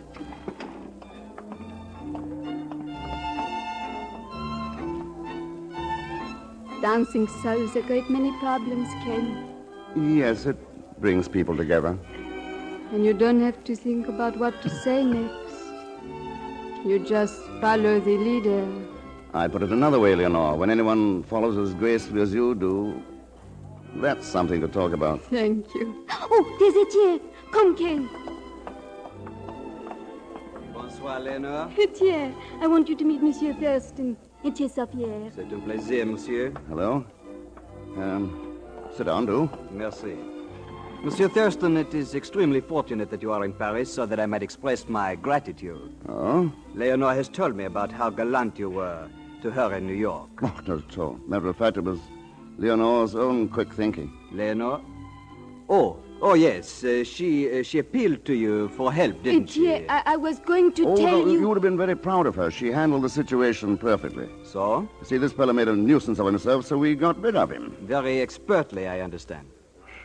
Have a drink, Mr. Sapphire? Merci, monsieur, but I did not mean to interfere with your evening. I merely wish to pay my respects. Perhaps I may return the courtesy someday, Monsieur Thurston. I wouldn't worry about that. It has been a pleasure. Au revoir, monsieur. Adieu, Leonore. It's very considerate of your fiancé to let us have this evening together. Ken, I did not tell him everything. Oh? I did not tell Etienne that I kissed you. Well, perhaps it's just as well. You think so, Ken? Yes, we can keep that little scandal to ourselves.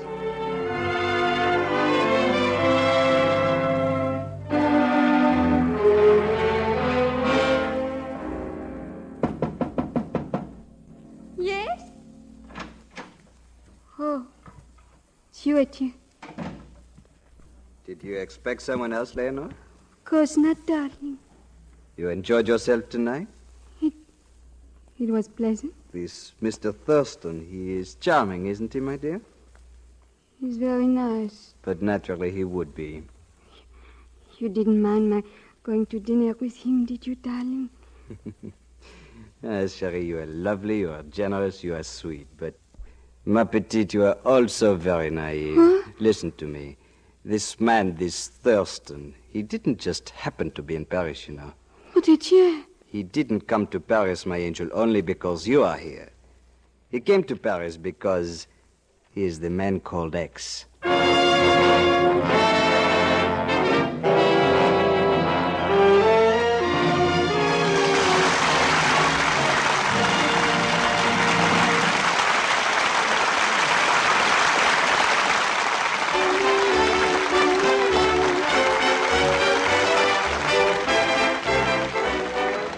No matter how many toothpaste you tried, no matter how good a job you think your present brand is doing, change now to the new Pepsodent toothpaste. And in just 1 week, see if you don't find new brightness in your teeth, new sparkle in your smile.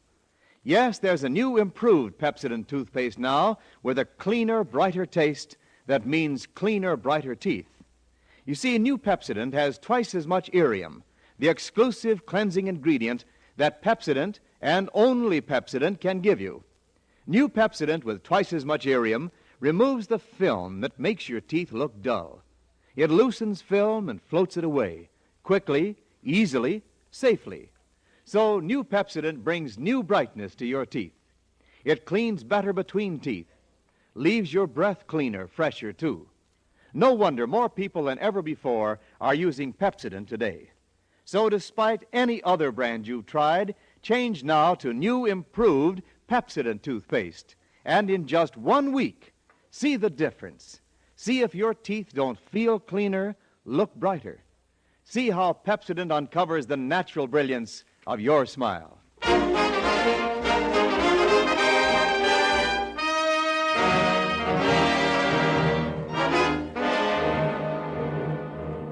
And now to return to Pepsodent's Man Called X, starring Herbert Marshall. Mr. X has gone to Paris because a beautiful lady kissed him in the lobby of a New York theater. That is because the lady, Leonore Beryl, was wearing a lavalier, which Mr. X identified as part of the missing Rotterdam collection. In turn, Leonore's fiancé, Etienne Saffier, has been identified. Ken Thurston is the Man Called X, so now the score is even.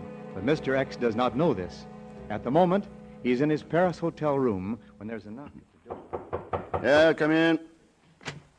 Hello, Mr. Thurston. I thought you were leaving Paris, Pagon. On the contrary, Mr. Thurston, Paris. I love it as much as in the summer as in the spring. Well, Paris will be glad to know that. Mr. X, I'm happy to inform you, but I warn you it'll cost you money. When didn't it? Mr. X, would you be interested in a stick pin? Not particularly. I mean a lady's stick pin. That depends upon the lady. If it was a fleur-de-lis set with diamonds, rubies, and emeralds? Congratulations, Pagon. Hand it over. I haven't got it. But you could get it if you had the money. Of course, and a set of earrings to match. Mr. Thurston, it's scandalous, the prices they're asking. Plus your commission. They won't even dilly-dilly. It's a quick deal, you know. Cash under the table or nothing. Who is it, Pagon? Somebody you don't like. Oh? In fact, you punched him in the nose once. Well. He didn't recognize me, but that doesn't matter because he works for another man. By the name of Safia. Yes, by the name of... How did you know? My spies, Pagon. Mr. X, you have somebody else working for you. How could you? Well, for one thing, she's more beautiful than you are. Mr. X. Scram, Pagon. Now, will you go, please? But I just... Shut up. You want that commission? Get out of here quickly, the back way. Commission? In that case, Mr. Thurston... And no eavesdropping. Come in. Leonore. Are you busy, Ken? Come in. This is more than I'd hoped for. Please sit down. I had to see you. Fine. I'm confused. I mean, I had to talk to someone. Ken, it's finished. Between Etienne and me. Leonore. He's jealous, Ken. Of you. Because I took you out to dinner? I've been honest with you, haven't I? Yes. I've been honest with Etienne also. I cannot lie. I cannot dissemble. Etienne could read the truth in my eyes at once. Do you know what I'm trying to say, Ken? Or must I? Must you what? Darling. Darling, don't make me say it. Darling? Yes, Ken, from that first moment. I didn't realize until Etienne said it for me. With that first kiss, the whole world turned inside out. There was nothing left but you. Leonore. That first kiss. I was just pretending then. But Ken, I don't want to pretend anymore. Darling. Darling, darling, darling. Nevertheless, my sweet, that was an awfully good job of pretending. Ken. You are still pretending, aren't you? What do you mean, Ken? Isn't it about time you told me the real reason for all this? You don't believe me? No. I hate you. I don't believe that either. Don't, Leonore. No. No, No, I don't hate you, Ken. But you were told that you should hate me, weren't you? Now, you don't have to answer. Just listen. Ever see this ring before? Ring? It matches my lavalier. Yes. And with a little trouble and a good deal more money, I'm sure I could produce a pin and probably earrings to fill out the set. What are you trying to tell me? Will you mind the outline of a long story? Go on, Ken. It starts in 1940. $1 million in jewels disappeared in the ruins of Rotterdam. Rotterdam. That ring. That lavalier. Go on. I'll go back a few years. In 1932, the Countess Lamoureux lost a diamond at her Riviera villa, an extraordinary stone that should have been in a museum. A man was accused, but evidence was only circumstantial, and he was acquitted. Sometime later, in 1936, Lord Larchmont's fabulous emerald-headed cane was stolen at Brighton. A man was held, but later released for lack of evidence. I could give you other instances if you want. The man? Same man. Different names. I could show you his photograph if you wish. No, Ken. Oh, I've been very cheap. I came here to... He wanted me... Oh, there's no reason for you to believe me, but... I didn't know. I believe you. Here, Leonore, will you wear this ring? But I... Memory of a kiss? Okay.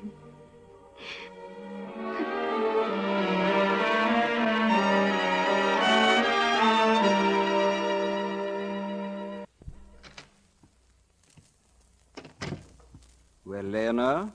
Is it you? And how did our inquisitive friend Mr. X respond to your blandishments? I don't know it. Don't know? Come now, Leonore, surely you could tell that. Did he ask any leading questions? Question? About me. He knows about you, Etienne. So? He knows you're my fiancé. Oh. Did he by any chance mention that lavalier? Oh, yes. Yes? He thought it was very beautiful. Is that all? Well? He said it was very beautiful. You told me that. Here. Let me see it. Take off that lavalier. But you gave it to me, Etienne. Are you afraid I won't return it, my chérie? All right, Etienne. You may have. Where did you get that? What? You know it. I'm talking about that ring. Tell me. Where did you get it? Etienne, you're hurting me. Where did you get that ring? He wanted me to wear it. Oh.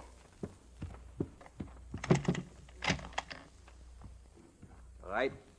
Out with it. What does he know? Etienne, please. Does he know why I gave you that lavalier? Why I sent you to America? I don't know why you did. No, you don't. But you served me well without knowing. Now that you do know, my precious, it is a tragedy. Etienne. Oh, no. Thurston! You Right on the schnazola, Mr. X. He's out cold. Tell the gendarmes to come in, Pagan. With pleasure. You know, I don't know why it is, Leonore, but every time I'm with you, I seem to poke somebody in the nose.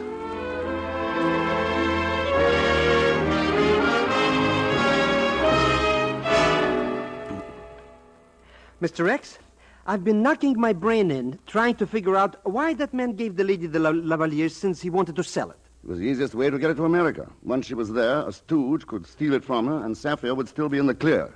If only she hadn't kissed you, eh? That, Pagan, is what is called one of the imponderable factors in the case. It's a funny name for a kiss. Come in, Leonore. I'm not Leonore. By golly, you're not, are you, Chief? Nice flight over? Delightful. I just couldn't wait to get here and find out what you've been doing. You got here just in time. Oh.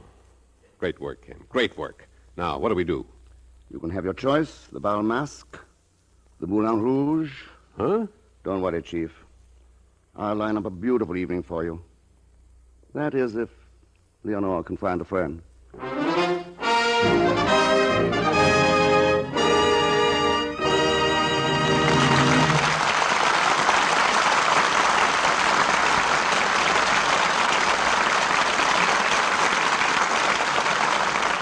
Our Our star, Mr. Herbert Marshall, will return in just a moment to tell you about next week's exploit of the man called X.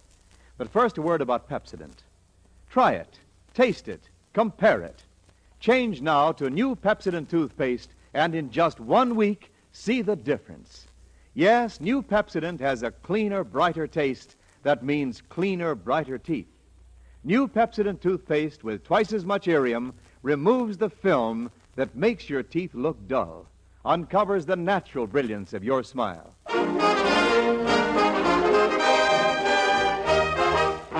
And our Pepsodent star, Mr. Herbert Marshall. Next week, Mr. X is slipping away to a quiet little island off the coast of Maine to enjoy a peaceful vacation, sleep, rest, a little fishing, perhaps. Ah, yes, there are 4 nice ladies, 2 of them young and very beautiful. All very idyllic. But you know what happens when a busman takes a holiday. As usual, Leon Velasquez Pagan will come along and complicate matters. So join us, won't you, when next I return as the man called X. Good night.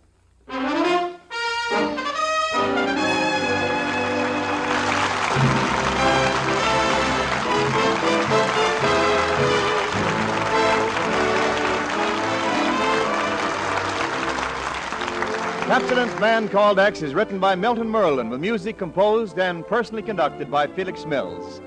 The entire production is under the direction of Jack Johnstone. So until next week, same time, same station, this is Wendell Niles reminding you to change to Pepsodent toothpaste now.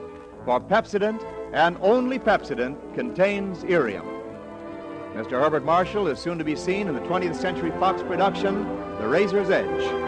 All characters and incidents used on this program are fictitious. Any resemblance to actual persons or incidents is purely coincidental.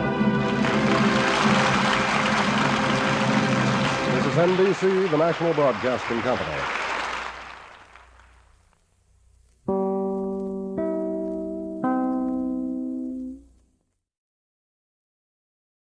Herbert Marshall as the Man Called X.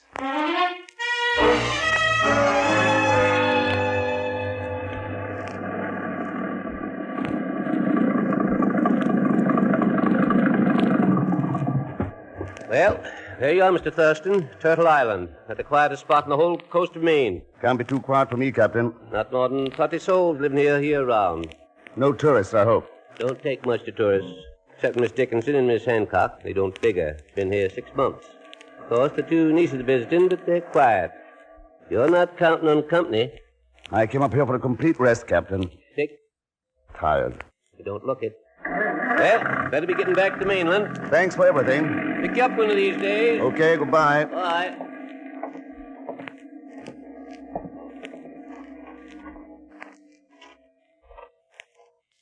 Hey, what?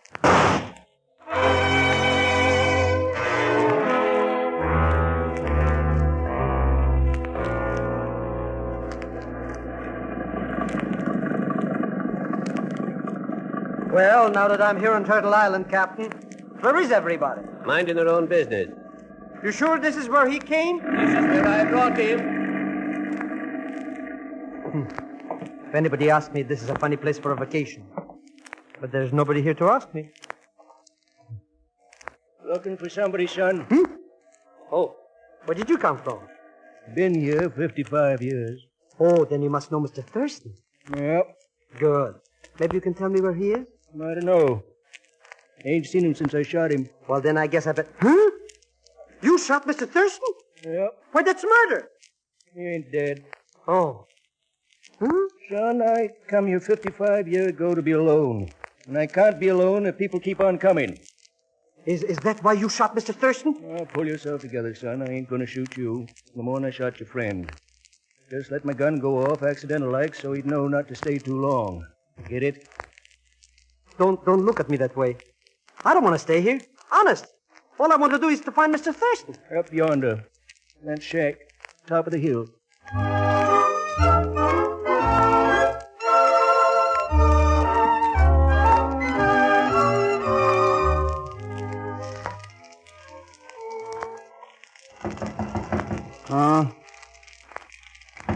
Oh, come in.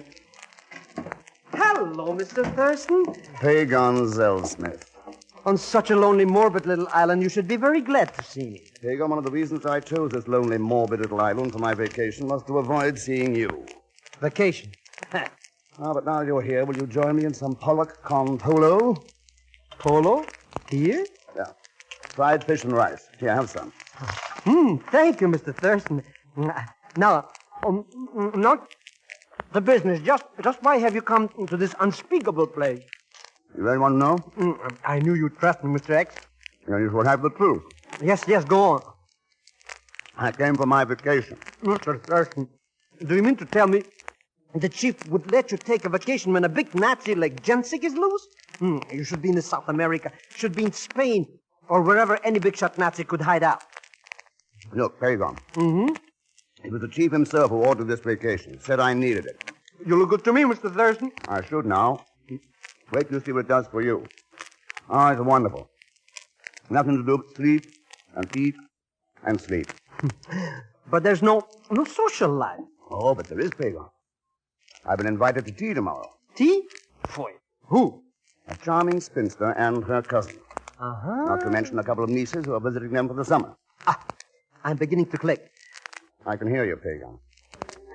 But don't get any ideas. Miss Dickinson, who's old enough to be even your mother, perish the thought, has apparently decided I'm just the man to entertain her nieces. Well, that ought to make you very happy, Mr. Thurston. Well, I don't know. I haven't seen the nieces yet.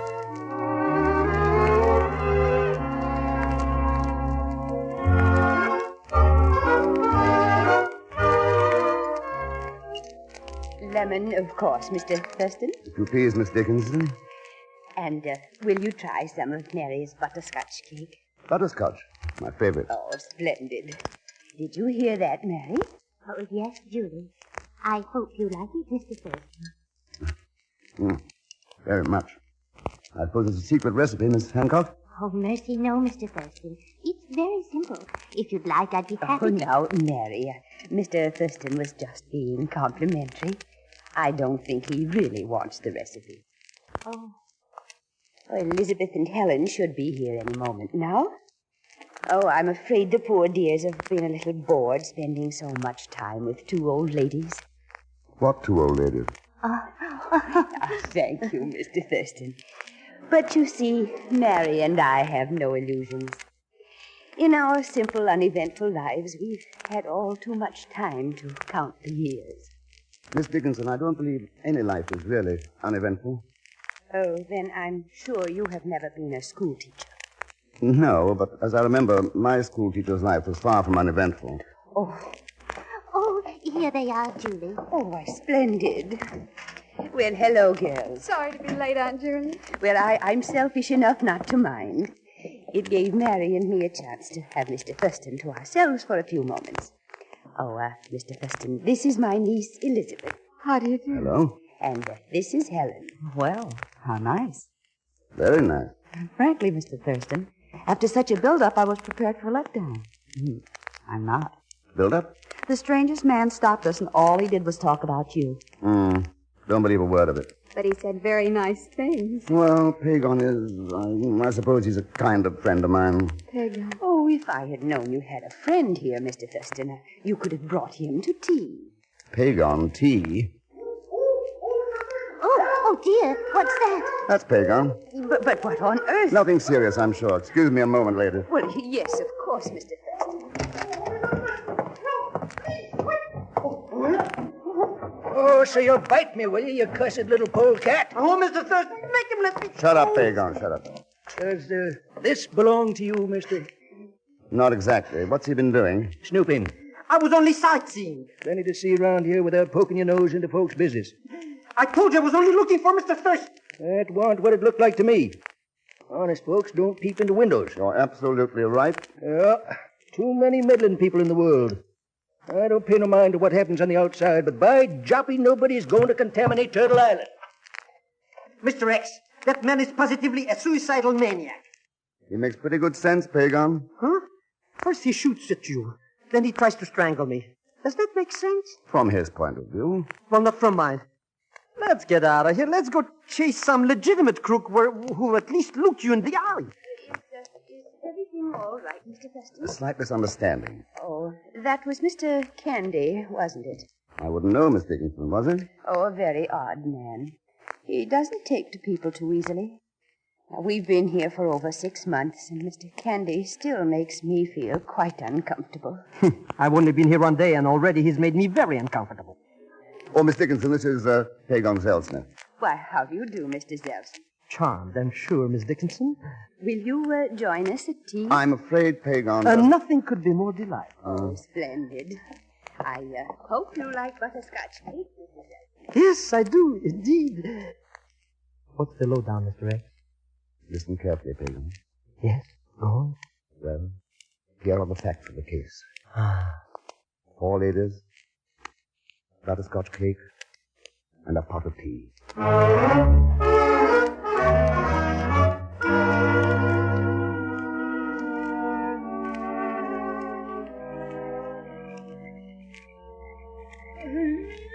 There's something wrong with the air up here, Mr. Thurston.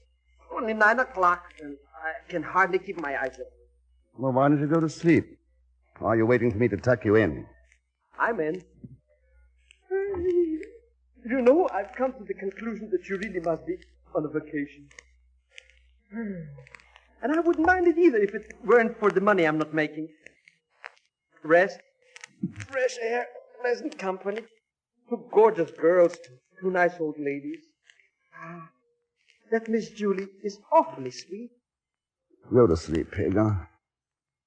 It would be a great life if I could only afford it. Pagan.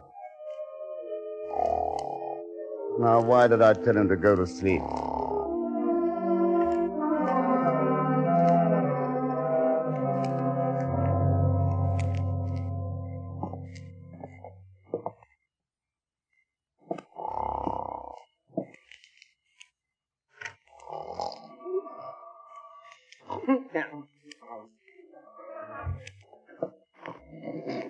Pagan.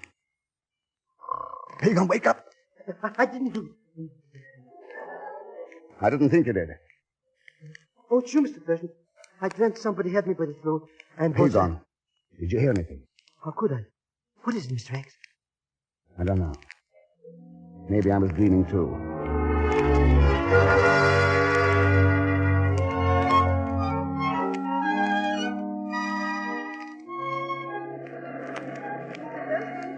Oh, hello, Helen.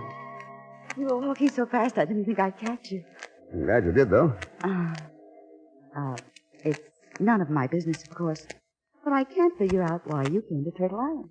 For a vacation. I know, but it's so dull. I don't think so. What more can you ask for? Everything around here is clean. The air, the sea, the people. The people don't seem to like us. That's because we're intruders, Helen. Well, that's what I tried to tell Aunt Julie. She wouldn't say anything for the world, but I think she's a little uneasy. Oh? People like that strange Mr. Candy make her feel unwanted here. I don't think she need feel too badly about that, Helen. From what I've heard, it takes 25 years before they stop calling you a foreigner. You know, I didn't think I'd tell you this, but when Aunt Julie said there was a new man on the island, she was going to ask him over for tea. I didn't know what to expect. And when she said she had a couple of nieces she wanted me to meet, I didn't know what to expect. Then we're even. Uh-oh. Seems we're going to have company. What? Your sister. Oh, she would. Hello, Elizabeth. Hello, Mr. Thurston. Hi, Helen. Looking for something? No, just out walking. But, Elizabeth, I thought you loathed walking. Why, Helen, you know I love it. She won't admit it, Ken. But I think Elizabeth's got a crush on you. Helen. Look, girls, don't you think I better leave the room?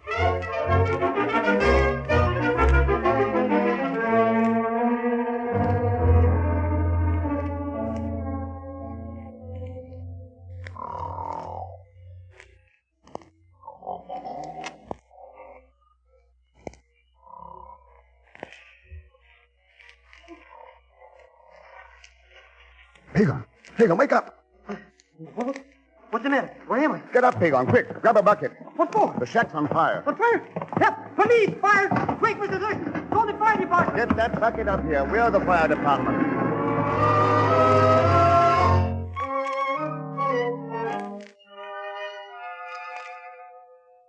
Julie, shall I get your shawl? It's getting a little chilly. No, don't bother, Mary, dear. I'm quite comfortable. Dreadful about the fire, wasn't it, Julie? I'm so glad Mr. Thurston and his friend found other quarters. It's a miracle they won't. Yes, a miracle. Mary, did I tell you about Mr. Thurston? Oh, he's such a nice man. Yes, he is, isn't he? Such nice manners, Julie. Yes. His friend, Mr. Zelsmith, said... Oh, but I must have Told me what, Julie? Mary, Mr. Thurston... Well, you see, Mr. Thurston is the man called X. The man called X.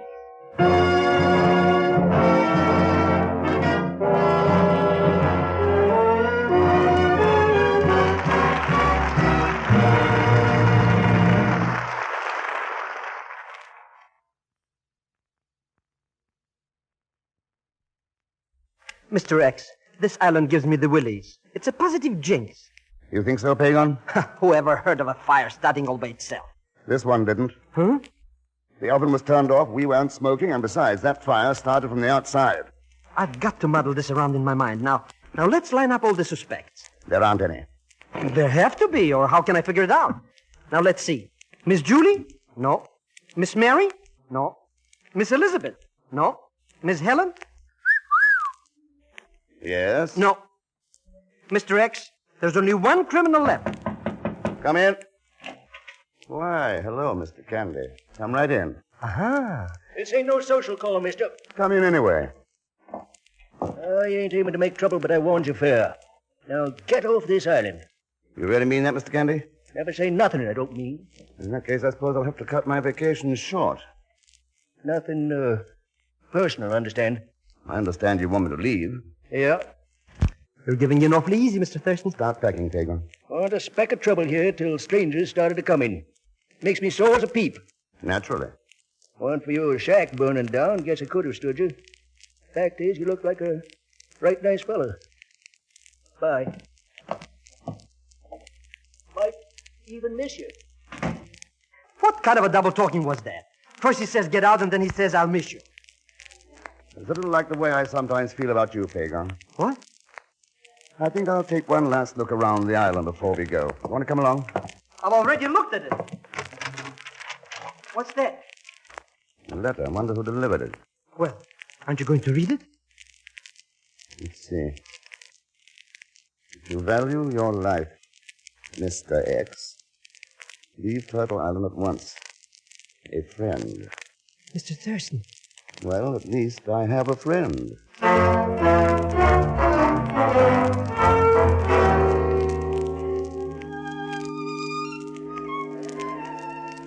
Hello, Elizabeth.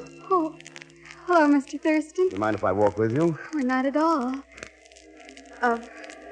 Look, Mr. Thurston, what Helen said the other day. Yes? I mean about my having a crush on you. She really didn't mean that. I didn't think she did. I like you, of course, but... And how is Helen? kind of a dither. Oh? I know I'm going to sound just like her, but, Mr. Thurston, I think she has a crush on you. Here we go again. I'm sorry. You want to change the subject? Gladly. You're very fond of your Aunt Julie, aren't you? Oh, she's wonderful. I'm so glad she found this place. Oh? All her life, she's dreamed of just this kind of retreat. She's always worked so hard. She deserves it. I'm sure of that. Glad for Miss Mary, too. She's devoted to your aunt, isn't she? Oh, yes. Aunt Julie's all she has. Will you be here long, Mr. Thurston? I'm afraid not. Matter of fact, Elizabeth, I was just on my way to say goodbye to Miss Julie.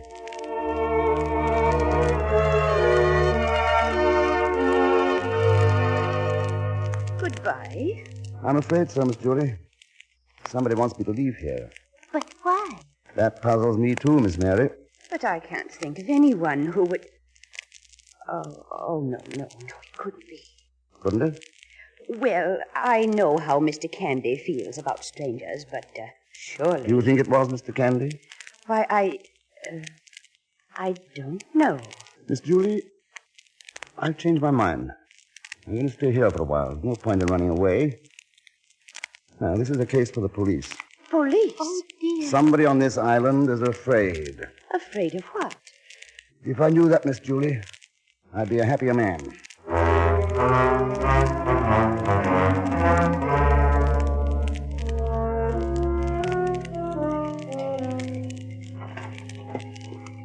Watch your step now, Pagon. How can I watch my step, Mr. X? I can't even see. What I was snooping around in the dark for anyway. Here we are. But it's only a barn. Yes, Miss Julie's barn. Come on now, Pagon, quietly. Now, turn on your flashlight. I don't see anything interesting. They're gone. Who's gone? It worked. Look, you can see where they were dragged out. Here. Who was dragged out? Come on, Pagon. Now we've got a trail to follow.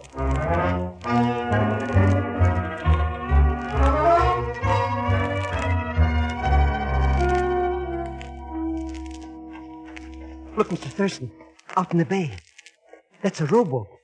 That's the end of our trail, Pagon. Mr. X, it's a woman. It looks like... Why, it's Miss Julie. Is it?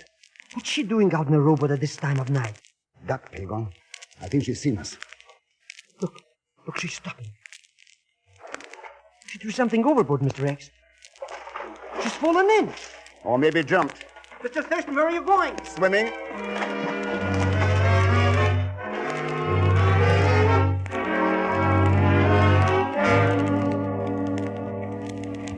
Oh, please, Mr. Thurston, let me go. It's better if you just let me go. We'll talk about that later. Here, I'll steady the boat. Now, you see if you can pull yourself up. Here, a little more. Just a little more. That's fine. Now, sit on the far side. While I hoist myself. There. Oh, I'm so ashamed, Mr. Thurston.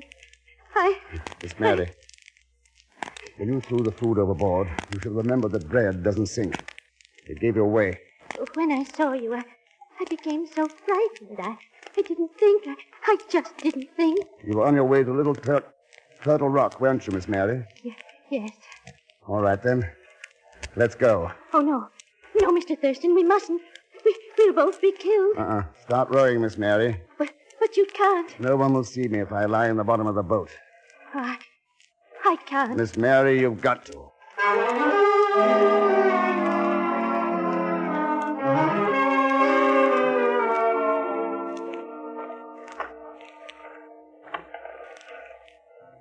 You, woman. Go ahead, Miss Mary, just as I told you. Answer him. Yes, it's I. Well, come on, quickly. Good, Miss Mary.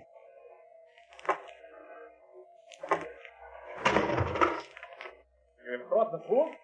Yes, Mr. Jensick. Good. And have you got that Mr. X out of the way yet? I think so. And what are you waiting for? Oh, the bag is so heavy. Will you help me, please? You have brought a lot of things this time, yeah? Yes, a lot of things. I think you have to get into the boat. I can't lift. Oh, all right. There, in the front. Yes, I can see. What's this? Good evening, Mr. Jensick. Who? This woman has told you. No, Jensick. We were pretty sure you were hiding out on one of these islands, and we knew you'd have to show your hand sooner or later. So. It is very convenient, Mr. X, that you have come here alone, because now I am going to make you.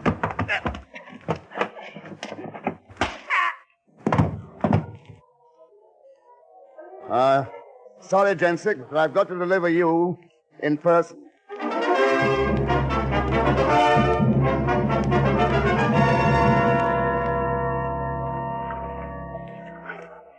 You know, Miss Mary, I was sure that somebody on Turtle Island must have been providing Jensick with supplies. Hard to believe it was you. Mr. Thurston, ever since he surprised me one night as I was walking along the beach, I've been frightened. So frightened. It would have been much easier if I'd just told you in the beginning. Why didn't you, Miss Mary? Because he threatened me. Oh, I didn't mind about myself. That wouldn't matter. But he said he'd killed Julie. And the girls. Oh, Mr. Thurston, I was so afraid. Yes. I knew you were afraid. I knew that must be it. Ah, Miss Mary, not so very long ago, other nice people were afraid of men like Jensic. And their fear was an invitation to destruction. That's the tragedy, Miss Mary. Fear led to appeasement. And that's almost as bad as outright collaboration. Oh, but Mr. Thurston, you don't think Miss that Mary, I know how you feel about it. But if people like you had stood up and told the world how you felt about it, the world would never have had to endure such terror, such hunger and misery. Come on, Miss Mary, let's go back and have some butterscotch cake.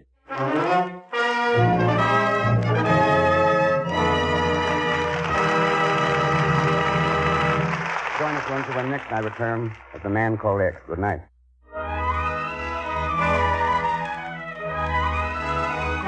The Man Called X, starring Herbert Marshall, came to you from Hollywood. This is the United States Armed Forces Radio Service, the voice of information and education.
You're twice as sure with two great names, Frigidaire and General Motors.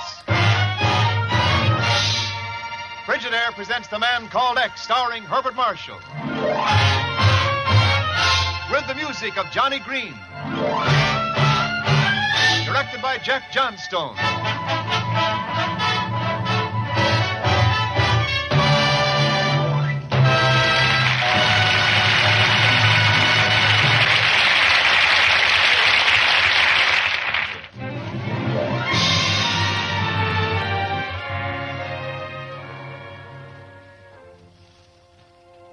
And now Frigidaire presents Herbert Marshall as The Man Called X, international troubleshooter who flies the ocean at the drop of a hat, who charms the ladies, but is death on crooks.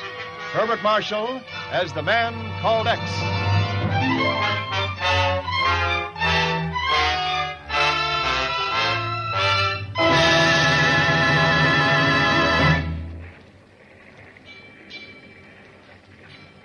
Very quiet tonight, Dr. Dawson. If you will forgive my playing with words, is it this Pacific influence? The ocean of oceans, Professor. And now we cross the Tropic of Capricorn. Capricorn is the goat, which nibbles at the stars. Aye, and from here on the world turns upside down. Winter is summer and summer winter. It's a little like standing on one's head. Ah, but there's still the moon in its proper course. The moon is scowling, Dr. Dawson. Doesn't like that cloud. And you seem depressed. Professor, I must ask you a question. Yes? You were invited on this expedition to the Antarctic for the same reason we all were. Field research. An exciting project, isn't it? I have reason to believe that it's not research that interests you, but conquest. The clouds don't like the moon's face, Professor. The moon is blotted out. It shall be as dark for you. Oh, no, you wouldn't.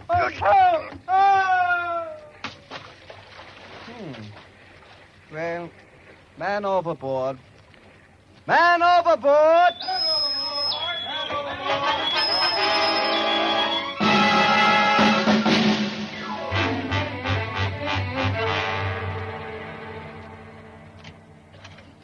Oh, Chief. Well, stranger, Ken Thurston. Nice to see you back again, Mr. X. Glad to be back, Chief. Sorry I can't stay longer. Well, I see you haven't changed any. How quickly can you get me on a plane for Santiago, Chile? On the first one out, if it's important enough. Chief, I've developed a compelling interest in science. Oh, yeah? In fact, I'd like to confirm a theory with those distinguished gentlemen aboard the SS Archimedes. Oh, that expedition. Since when have you become interested in meteorology? Since Dr. Stuart Dawson of the University of Edinburgh was, lost at sea. I read that report. Dawson was a geologist, wasn't he?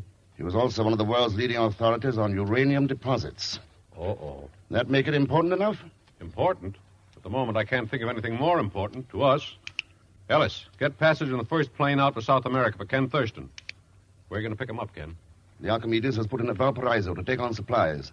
They'll be at least a couple of weeks in Chile. Well, remember, Ken, one of the largest foundations in this country has subsidized that expedition. It's on the level. They're just a bunch of stargazers checking up on a new world in Antarctica. A new world with the power to blow up the old one.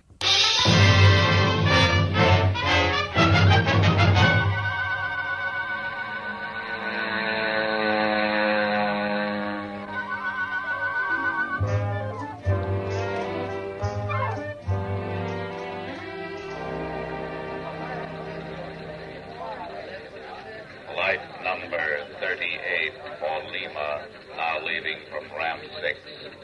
Flight number 12, now arriving Santiago from Buenos Aires on ramp 3. Passengers. Postcards! Postcards! Get your postcards here! Big jumbo folder of 12 colored photographs of moonlight and the Andes. Hey, amigo, only 2 pesos. Postcards pretty. Hey, Mr. Thurston. Oh, you, Mr. Thurston. Pagon Zellschmidt. Hello, Mr. Thurston. Someday I must go to the equator, Pagon, where there is no shadow. Maybe you won't be there. Oh, thank you, Mr. Thurston. I knew you would be pleased to see me. Well, that's one interpretation of what I was just saying. Oh, thank you. Is it worth any money? All right, Pagon, come on. We can talk about money while I find a hotel. Oh, that has been all arranged. And I have saved you what you owe me in commissions by sleeping in your room until you arrive. You think of everything. Come on. Mr. X, while waiting for your plane, I saw a rainbow and a pot of gold at the end of it. I don't see any rainbow, Pagon. And we are only at the beginning.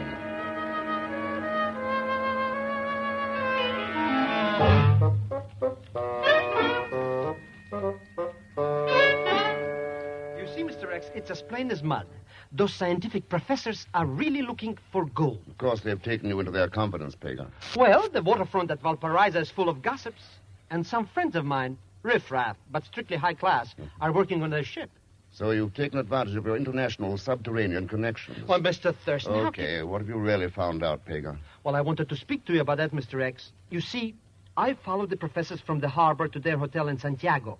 But when I presented my credentials, the door was slammed in my foot. Unbelievers. Oh, don't worry. I have other plans. You see, a fancy reception for them is being given tomorrow night by a rich old woman, the Senora Margarita Avila. Avila? Well, that must be the wife of Professor Avila.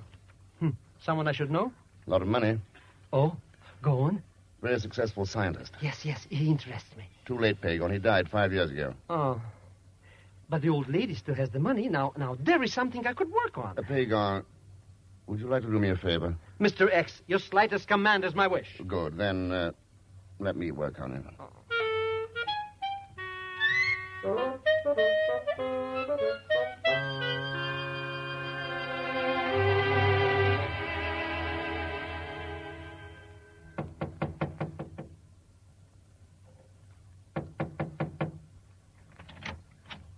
Si, senor? Excuse me, is Senora Avila at home? Yes, she is. My name's Ken Thurston. May I speak to her? Come in, please. Thank you. Well? Well? Will she be coming down soon? That is impossible, Mr. Thurston.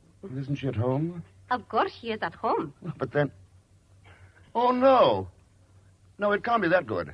I beg your pardon, senor? You're not the senora. But why not? You're so young and so beautiful. Thank you. Is that so shocking? No. Now it's much easier to ask you a favor. Oh? You're entertaining the distinguished members of the Archimedes expedition tomorrow evening? Yes. I'd like to meet them. You see, I'm a kind of a footloose correspondent. correspondent? I don't like the conventional interviews. So, If you attended my reception as a guest, you could get your information informally. yes, that's it, yes. Well, can you think of any reason why I should refuse to cooperate with you? Well, after all, I am a stranger. A stranger bearing compliments. I shall be pleased if you will join us tomorrow evening, Mr. Thurston. On one condition. On any condition. You must no longer regard yourself as a stranger.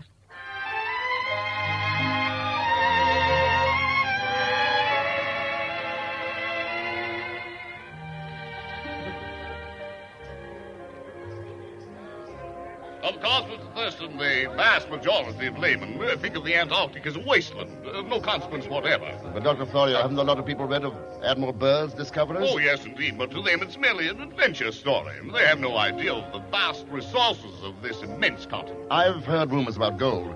Mr. Thurston, I'm not speaking of material wealth, though, of course, there must be an abundance of that. Oh, yes, yeah. No, I'm referring to the fuller knowledge of the nature of our two poles. I understand that clearly. Sir, with the controls that we'll eventually establish, we shall at last have nature on our side. A very pleasant prospect, Dr. Florio. Oh. Even though it would put us all out of business. Professor Sador, you met this young fellow, Thurston? How do you do, Mr. Thurston? Senora Avila has mentioned you. Yes, I've just been explaining to Thurston here about the real implications of our expedition. Implications, Dr. Florio? I thought everything was out in the open. We haven't any secrets. Or have we? Well, whatever secrets we have, Professor, represent the failures in our search for truth. Now, Thurston, in your Mr. articles... Thurston, if Dr. Florio can spare you for a few moments, our hostess would like to speak to you. Oh, yes, of course. But I will see you later, Thurston. Yes, of course. Thurston, how can such a windbag have room left for an idea in his head? He knows his physics, though, doesn't he? Oh, yes. Yes, that's the trouble. He knows so much in his field that he hasn't the slightest notion of what goes on outside. Judging from his eloquence, he's trying awfully hard to make contact. Well, when you get tired of Florio, try Gallagher. Uh-huh. He never says a word. Very relaxing on a voyage. Your voyage didn't have a very auspicious beginning, did it, Professor Sador? You mean Dr. Dawson's death? Uh-huh. You know, I wonder why he ever sailed with us. Didn't the Foundation select him? Yes, of course, but Dawson didn't have to get on the Archimedes to take that way out. Suicide? Thurston, he was at the end of his rope. Tried to run away from a domestic situation and found out he couldn't run away from himself. Scientists can be fallible, too. Very. Well, here we are. Senora Avila. Oh, thank you, Senor. Mr. Thurston, there is someone here asking for you, Professor Zellschmidt. Zellschmidt?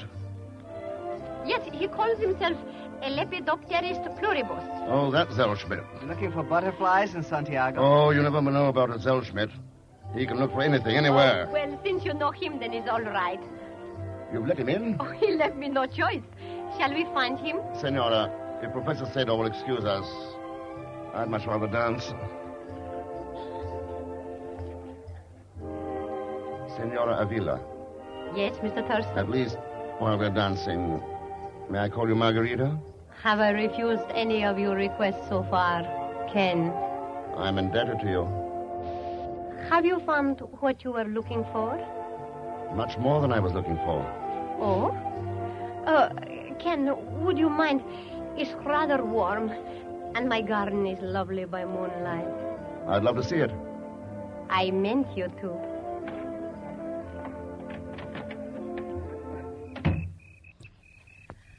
I noticed that Dr. Florio was monopolizing your time, but after all, he is the head of the expedition. He expressed his opinions very freely to me. Yes, I know what you mean. Did you find Professor Sador interesting? Margarita, I have a confession to make. Oh? My interest is no longer journalistic. Oh, are you disappointed in your material? Oh, no. I'm just beginning to discover its possibilities. Then do me a favor, Ken.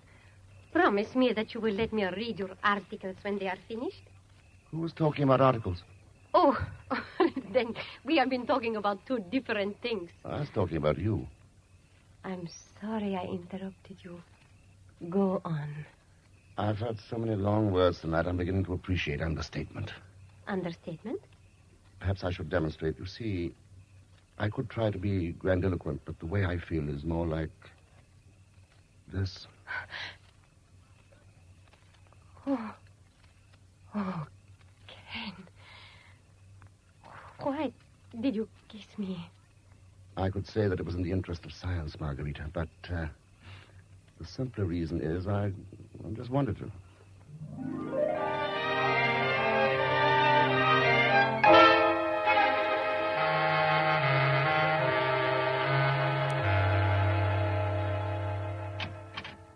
Margarita. See? Your party was a great success. Thank you, Sedor. And the American, Mr. Thurston, was very attentive, wasn't he? Does that matter? You were very responsive. Sedor, you're jealous. Why did you invite him? He asked me to? Margarita, have you gone out of your mind? No, but I may have lost a little of my heart. You will stop this nonsense, my dear, when I tell you who Mr. Thurston really is. Oh, is that all that's bothering you? What? Darling, I know all about Mr. Thurston. He is handsome, he's gallant, he's intelligent. And here's the man called X. Good night.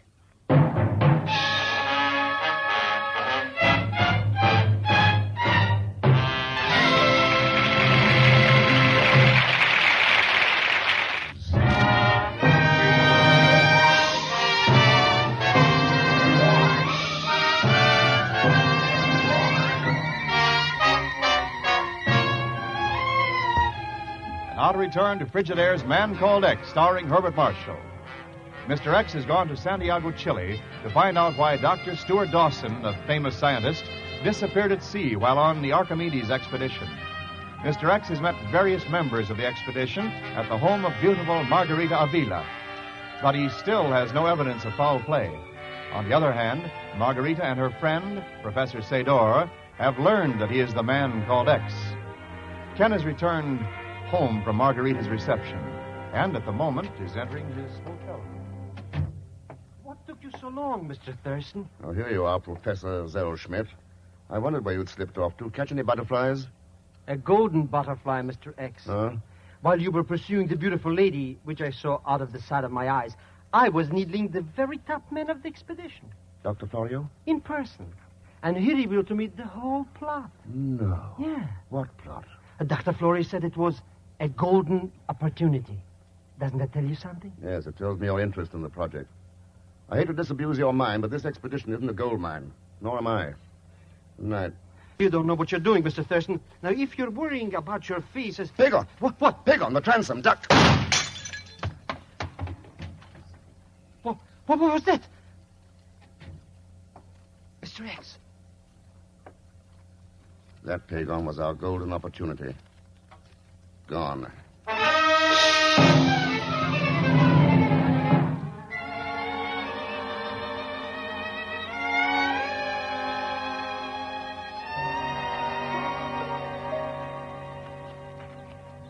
It is no longer as fashionable to promenade in Santiago as it used to be. But, Ken, I did want you to see Park Forrestal. Lovely, Margarita. Practically in the center of the city, but you feel as though you were miles away. Isn't that what parks are for? To get away? Margarita, your reception for the scientists, are you really interested, or is it your devotion to the memory of your husband? Both, Ken. That was why I married my husband. Oh, not for science alone. You see, a woman is denied the adventurous life. She must live vicariously by keeping in contact with people who find adventure. Adventure in laboratories? Laboratories can lead to expeditions. Oh, why were you not honest with me, Mr. X? Oh? Where did that come from? Your butterfly professor offers all kinds of bargains. You'd think Pagan was a publicity agent of mine. If you'll be frank with me now, maybe I can help you. Just what are you looking for? A reason for murder, and probably something even more important. Murder? Why would a man, worrying about family difficulties, commit suicide somewhere in the Pacific Ocean when he had no family?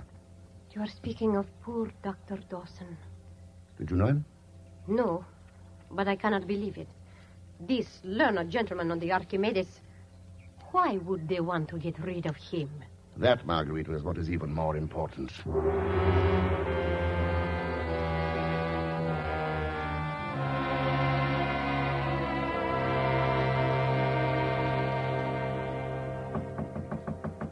Ed? Oh, hello, Professor. Good afternoon, Mr. Thurston. Come in. I'd like to, but I have a lot of details to attend to in connection with the expedition. But you wanted to see me? That is one of the more important details. Oh. I have talked this over with my colleagues, Mr. Thurston, and we all feel that we should have with us, shall we say, a scribe to keep a chronicle of our voyage. Mm-hmm. How would you like that? Well, who could refuse such a tempting offer? It's a golden opportunity. Then you'll come? Yes. Good. But we sail in the morning. Can you be ready by then? Ready now. Splendid. We'll all be very happy to have you with us. And now, goodbye, Mr. Thurston. Goodbye, Professor. Mr. Thurston, you didn't even mention me. While you're going off to the South Pole, what am I supposed to do? Pagan, you try the North Pole.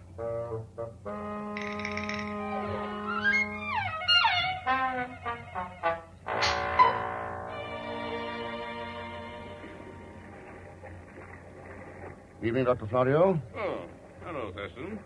You still up? Nice out on deck tonight. A bit cold.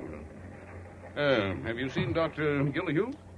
He went inside with Professor Capstaff. Oh, I should think about 15 minutes ago. Well, I think I'll turn in, too. By the way, Thurston, glad to have you with us.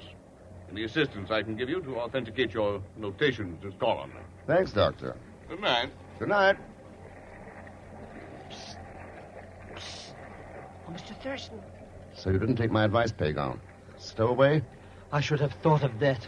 Here I'm working as a deckhand. You won't make as much money that way as you did by telling Senora Avila that I'm the man called X. Oh, Mr. Thurston, how can you say such things? How much did you get for it?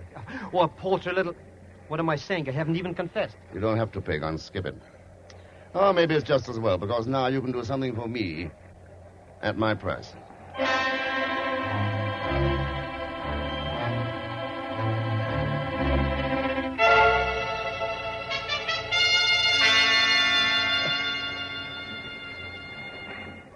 Oh, congratulations, Margarita. Oh, it's you, Ken.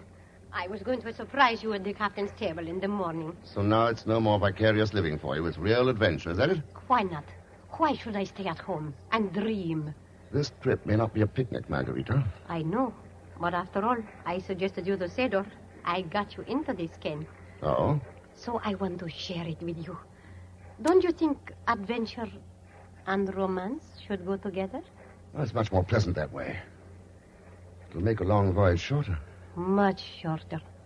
Oh, do you mind if I go in now? I'm not used to the sea air.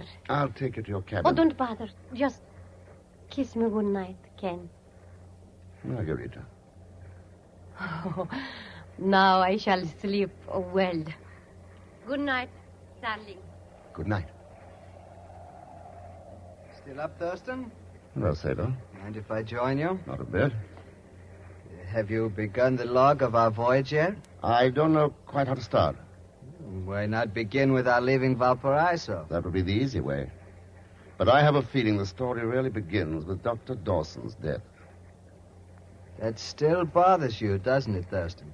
Doesn't it bother you? What do you mean by that? Dr. Dawson must have bothered you. He knew so much about uranium. So? Almost as much as you do, Professor Sador. Very foolish of you to mention Dawson's family to me, since he didn't have any. Yes, very foolish. And it was very foolish of you, Mr. X, to accept my invitation. Don't move. Huh? You didn't shoot Dawson. I didn't think that was your method. It isn't. This is... Goodbye, Mr. X. You have to do it that way, Sedor. You didn't offer any other suggestions, my dear Margarita? No. No. I saw that farewell scene of yours. Very touching. Well, it's done. There is only one thing, Sedor. It was too easy.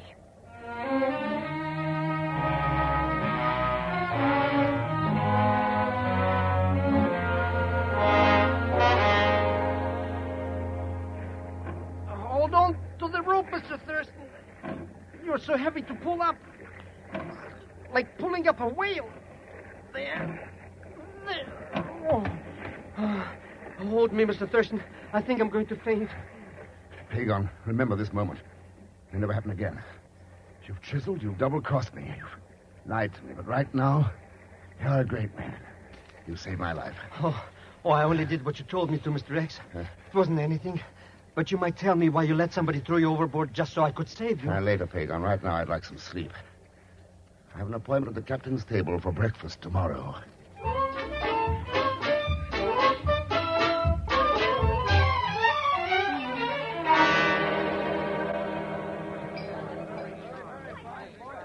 Incidentally, where's Mr. Thurston this morning? I haven't seen him, Dr. Florio. Perhaps he hasn't got his sea legs yet. Oh, nonsense, Sador. I saw him walking the deck last night. He wasn't having any trouble then. I saw him too. He seemed to be enjoying himself. Well, if he's sleeping, let him sleep. Now, what was I saying anyway, Gallagher? Good morning, Margarita. Gentlemen. What? Who was talking about me? Ken. Morning. Aren't you going to wish me good morning, Professor Sador? After all, as you reminded me last night, you invited me on this voyage. It's fine. Why? What? What's happened here? Dr. Florio and gentlemen, forgive me for being late for breakfast, but you see, I overslept. I had a swim last night. Swim? Swim? What in the name of... It wasn't my idea, Dr. Florio. Professor Sador's. If Dr. Dawson were here, I'm sure he, too, could tell you about going for a long swim in the Pacific. A swim with no end for him. You can put away that gun, Sador. You couldn't shoot anybody here. Besides, that would be mutiny. Ship's crew has been advised, as well as the authorities at Valparaiso. Well, this doesn't sound like a laughing matter to me, Senor Avila. Oh, for me, I am amused. Because for once I spoke the truth.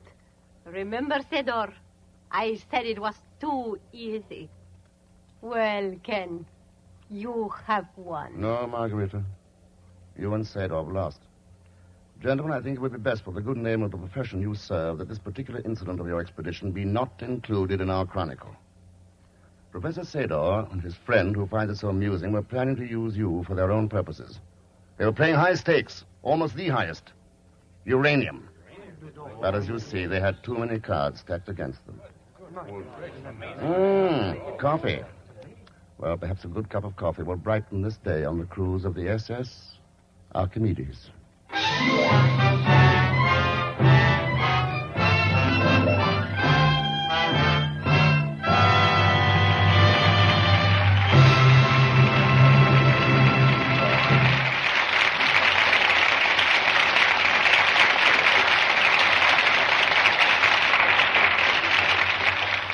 Our star, Herbert Marshall, will return in just a moment to tell you about next week's exploit of A Man Called X. The Man Called X is presented each week with the best wishes of your Frigidaire dealer, who invites you to come in and learn about the famous line of Frigidaire electric refrigerators, electric ranges, electric water heaters, home freezers, and a wide variety of refrigerating and air conditioning equipment.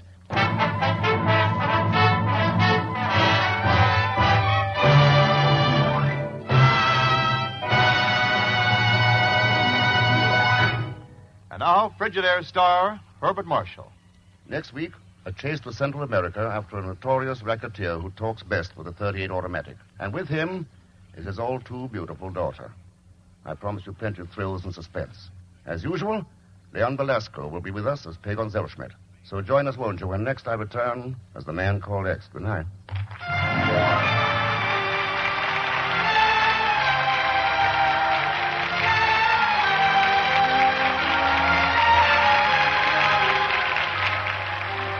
Frigidaire's Man Called X for tonight was written by Milton Merlin. The music is composed and conducted by Johnny Green, and the entire production is under the direction of Jack Johnstone. And so until next week, same time, same station, this is Wendell Niles speaking for Frigidaire, made only by General Motors. All characters and incidents used on this program are fictitious. Any resemblance to actual persons or incidents is purely coincidental. This is CBS, the Columbia Broadcasting System.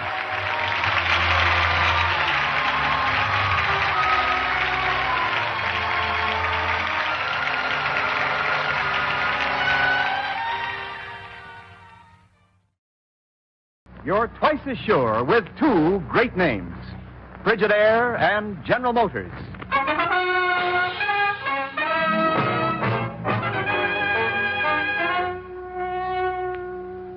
Frigidaire presents Herbert Marshall as the man called X. Wherever there is mystery, intrigue, romance, in all the strange and dangerous places of the world, there you will find the man called X.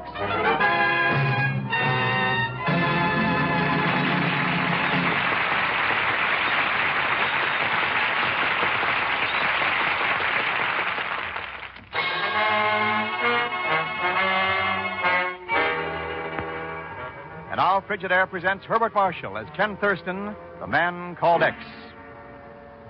To most people, a restful massage would mean only calm and relaxation. But for the man called X, it's only the calm before the storm. Listen. Oh, I'll take a little easier there, will you, Olaf? Yes, sir, Mr. Thurston. Nothing like a Turkish bath and a good rub down to get you on your feet again. This will make you feel like $1 million. Well, just make me moderately wealthy, will Yes, you? sir. You must have had yourself a night. Oh, I know some seeing-eyed dogs that would have turned you down. Hey, is there a Mr. Ken Thurston in here? Yeah, over here. That is right, isn't it? It's the name you gave us. I just wanted to know in case a bet came up. Now let me rest a bit now. Yes, sir. Can't see a thing through all this steam. Where are you? Oh, Chief. Oh, Ken, I've been looking all over town for you. Yeah, I was doing the same thing myself last night, yeah. Too many martinis.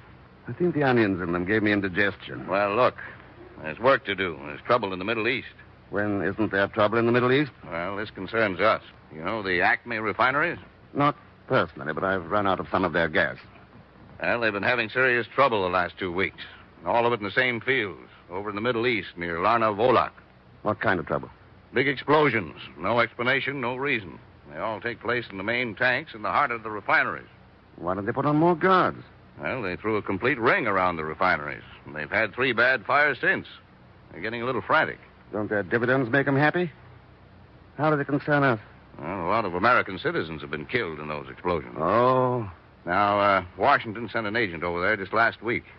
What did he find out? He found out what heaven's like. They picked up his body the next morning. When they got word of his death, I thought of you right away. Thanks. I'll think of you sometime. He must have been on the trail or something, Ken. I want you to pick up that trail.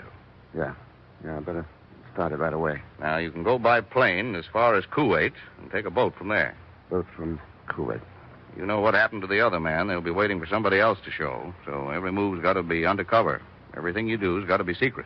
Chief, I'll get right on it. Well, wait a minute. Don't hurry that much. Huh? You walk into the street in that towel, nothing's going to be secret.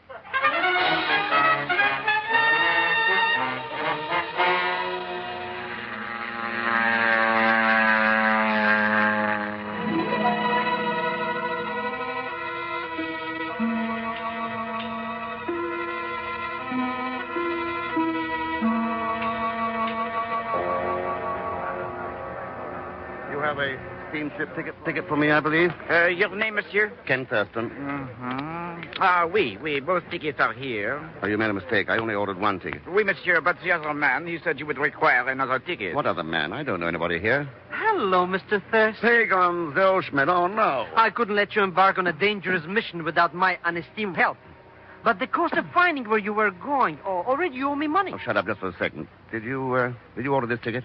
I bow to your wishes. Well, then bow low enough to get the money out of your pocket. I won't pay for it. But, Mr. X, you must. I gave the men your word. What? And when I give a man somebody's word that it's as good as his bond, this is because I'm so honorable. Oh, well. Let's have the 2 tickets. Oui, monsieur. Come on now. We'll just have time to get aboard. But I'm going to charge you for that. Well, What's the matter? we're going to have nice company, at least if that girl over there gets aboard. What is she except pretty?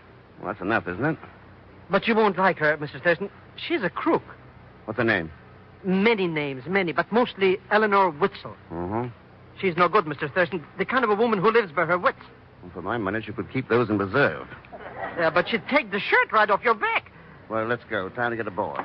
Wait, Mr. Thurston. We'll run into her. Nonsense. Now, come on. What are you so worried about it? Oh, I'm sorry. I'm afraid I bumped into you.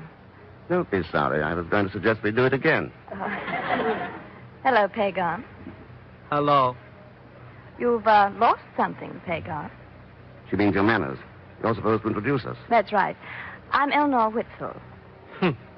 This is Mr. Ken Thurston. You do? Are you going all the way to Lana Bullock too, Mr. Thurston? Yeah. On business? Well, I'm not so sure now. Why? I just wondered. Business or pleasure, I don't suppose it makes any difference in the long run. Perhaps we're neighbors. I'm in cabin 327. Oh, yes? And I'm in 326. Oh, well, then we are neighbors. Good. We'll probably see a good deal of each other. I always think the sea makes people such good friends. Don't you think so, Mr. Thurston? Huh? Yeah, in this case, I hope so.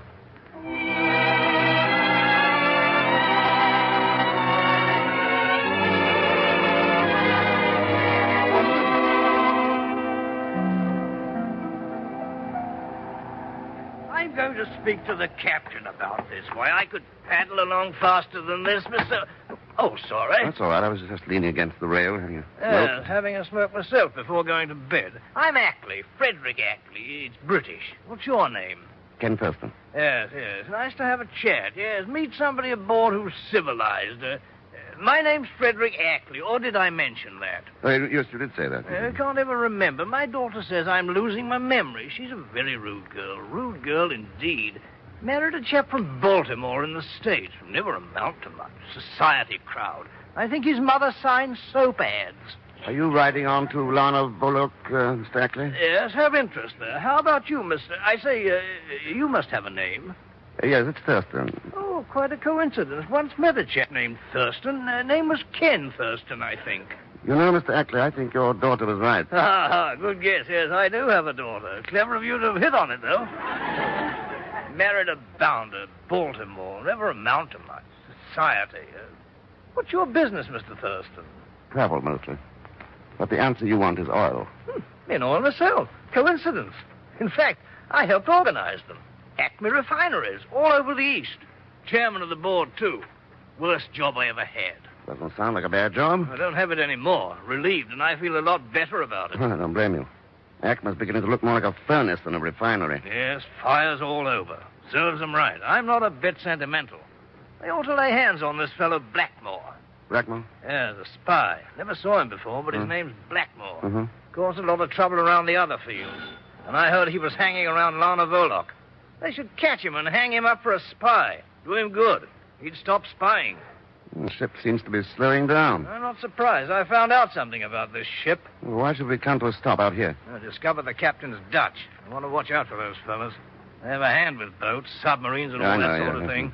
Wouldn't be surprised to see us go right underwater. There's a small boat coming alongside. Steward. Yes, sir? What are we stopping for? What's wrong? It's the doctor, sir, with some insulin. One of the ladies had an attack, so he radioed ashore. Oh, too bad. Anybody on this deck? Yes, sir, in the cabin next to yours, Miss Whitfield. Oh. Hello! Here's the ladder, sir. Right up here, Dr. Fertig. Good. Quite a climb. People never seem to get sick in the basement. There. She's down this way, Dr. Fertig. Steward. Yes, sir? I'm going to my cabin. I'll show the doctor Miss Whitfield's space. Oh, very good, sir. Would you like the launch held, Doctor? No, I'll stay aboard. Ready? Yeah, come on. Good night, Mr. Ackley. Yes, nice to jet. Very nice indeed. Bad hour to get you out, Doctor. Yes, I just turned in. You sound American. I am. Uh-huh. Where'd you study, if I may ask? Fordham. This is her cabin, 327. Thank you. I'm sure she'll be all right. You're a very clever doctor. Oh? Why do you say that? Well, you must be if you got a degree at Fordham, because Fordham has no medical school. Good night, Doctor.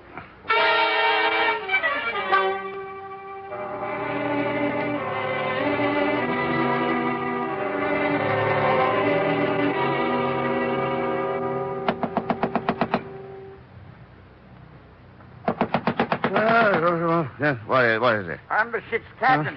Please open the door. All right. I'm asleep, not dead. Just a moment. Are you Mr. Thurston? Unless I've been tricked. What's the matter? I came to you because you're an American agent.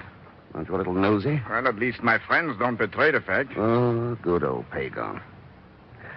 What time is it? 3:30. I need your help, Mr. Thurston. A few minutes ago, we found a story aboard, an American. Well, if I'm mad at him, you better talk to him. I can't. He's dead. Well, neither can I. I think he was murdered. We found marks on his arm from a hypodermic needle.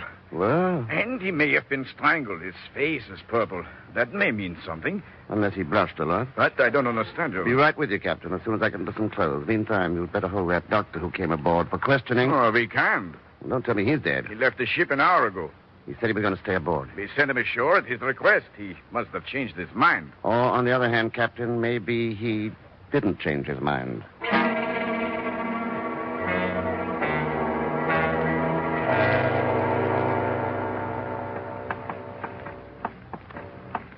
Here, Mr. Thurston. Ah, Mr. Thurston. Now, Fagan, what are you doing here? I'm inspecting the corpus delictus. Here. All right, Fagan. Where's his stuff? On the table here. Want it. Name William Haberman, age 39, American citizen. No money in the wallet. You think? Fagan? Oh, no, Mr. Thurston. I wouldn't rob a dead man. Besides, he was flat broke. Nothing to help us. Passport? No American references. Relatives? None. Oh, what's this? You found some money? Employed Acme Refineries, Middle East Division. Everybody belongs to the club. Captain, you better see that no one leaves the ship. When it docks in the morning, we can screen the passengers. Yeah, I instruct the ship's officers right away. Now, why does an obscure man die a violent death without reason or cause? A king or the head of a state? Yes, their deaths are predictable or explainable, but this... You took the words right out of my teeth. A man nobody ever heard of. But he must have died for a reason. Pagan, those are the important deaths, because sometimes the reason is big enough to alter boundary lines or make a star tremble. That's why it's important. Because nobody bothers to investigate. Nobody bothers to ask why.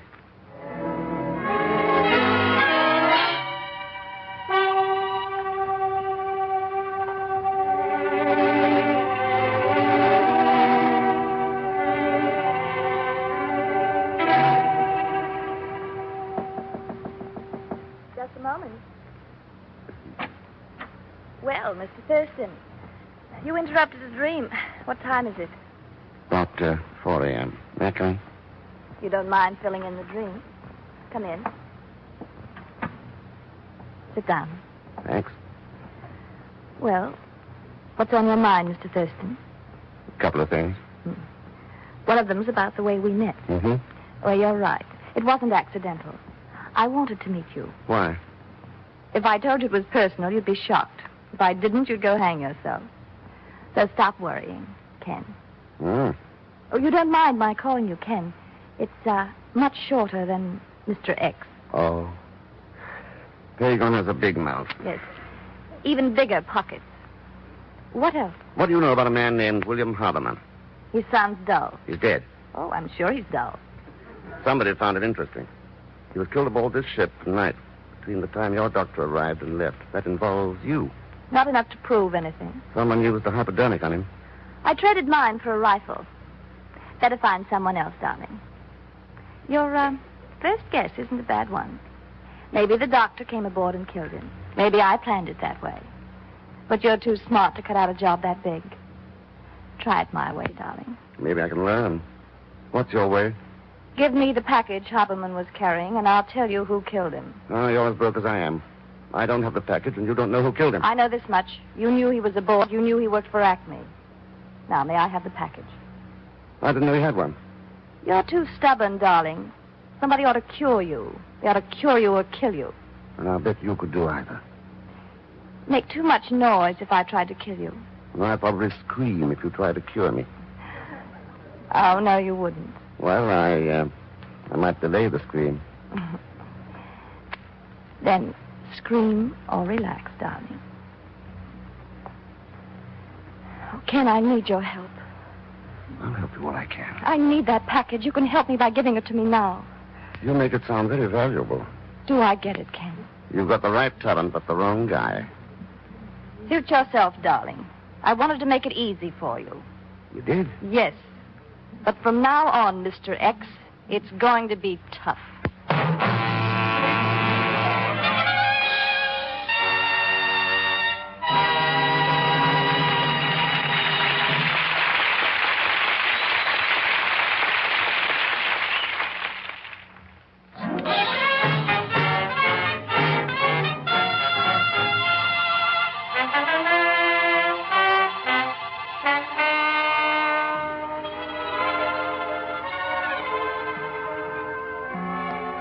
we continue with Frigidaire's Man Called X, starring Herbert Marshall. Investigating the mysterious blowing up of oil refineries in the Middle East, Ken Thurston hopped a ship to the port of Larna Volok. During the trip, he's run across a phony doctor and a very beautiful girl who seems to know more than she will tell, and who knows that Ken is the Man Called X. Now, still aboard the ship, we find Mr. X in the dining saloon talking to his ubiquitous shadow, Pagon Zellschmidt, who it's obvious has a mouthful. But, Mr. Thurston, I've got to finish my breakfast. Your stomach can wait, Pagon. The boat's docked, and I want you to get down to the cable office for me. And leave this oatmeal? Send this dispatch to the London office of Acme Refineries. I need a complete dossier on one of our passengers. Oh, all right. Mr. Thurston. Oh, good morning, Captain. Have you the list of passengers? Yeah, they've all gathered on the afterdeck. The mates started rounding up people as soon as we docked. You got them all? Well? All except two. Oh, you don't have to tell me who they are. I don't understand how it happened, Mr. Thurston. I warned the mate. Never mind. Let the rest of them go. Mr. Thurston, I'm afraid I've bungled. I'm afraid you have the best case of butterfingers in the Middle East. Did you radio back about Dr. Fertig? Yeah, and you were right. The station there has no Dr. Fertig on record. But a man answering his description boarded the Kvatan Express, bound for Larna Volok. Then he got here ahead of us. By now he's no longer Dr. Fertig. Mr. Thurston, I can look for him. I have many friends here. No, Pagon. You tour the town and see what you can find out about Elnor Wetzel. Report to me at the hotel. Where are you going? To see what made William Haberman tick. But the trail's so cold now, I'd be lucky to find anything. I'm sorry, Mr. Thurston. I bungled. Yes, you bungled. Is there anything I can do? Would you do it, Captain?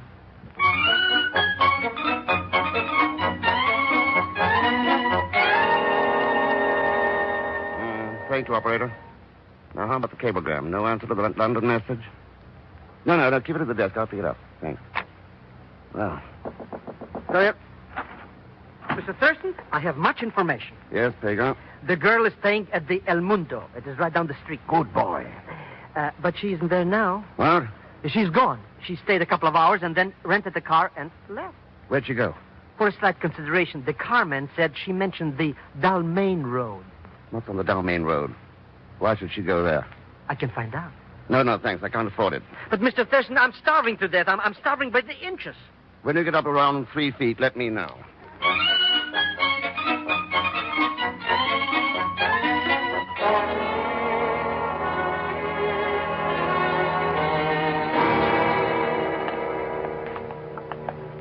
What are we doing in this place? Who lives here? A man named Harry Slutkin. Is he dead? Will you please get over the idea that everybody we go to see is dead? Then why are we going to see him? Haberman shared this apartment with him. I checked his record at Acme Refineries.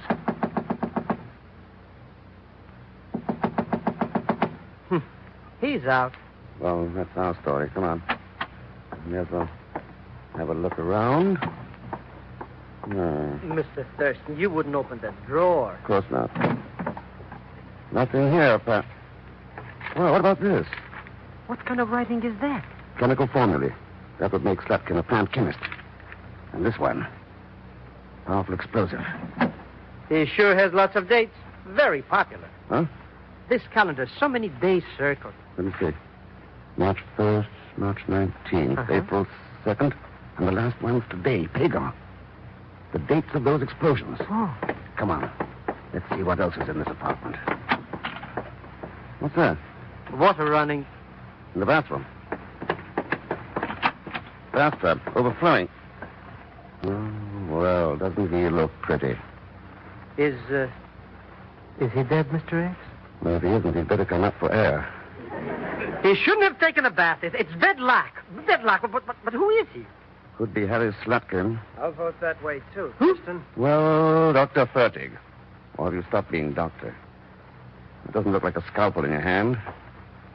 The man's dead. The girl says you killed Haberman, too. I got to both of them too late. That's not the way I got it from the girl.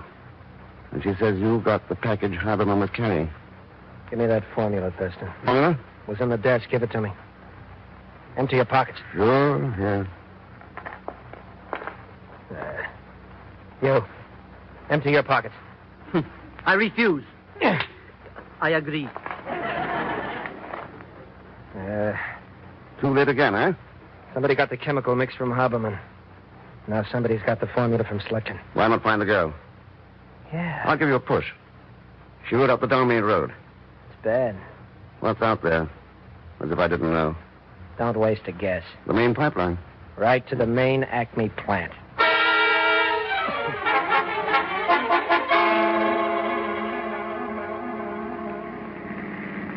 It doesn't make sense, Mr. X. Nothing makes sense, Pagon, especially Frederick Ackley. Doesn't add up. He forced the conversation to talk about a spy named Blackmore, but why? What about the cablegram? Description tallies all around. Age, 65, former board chairman. Let up because of fading memory, advanced age.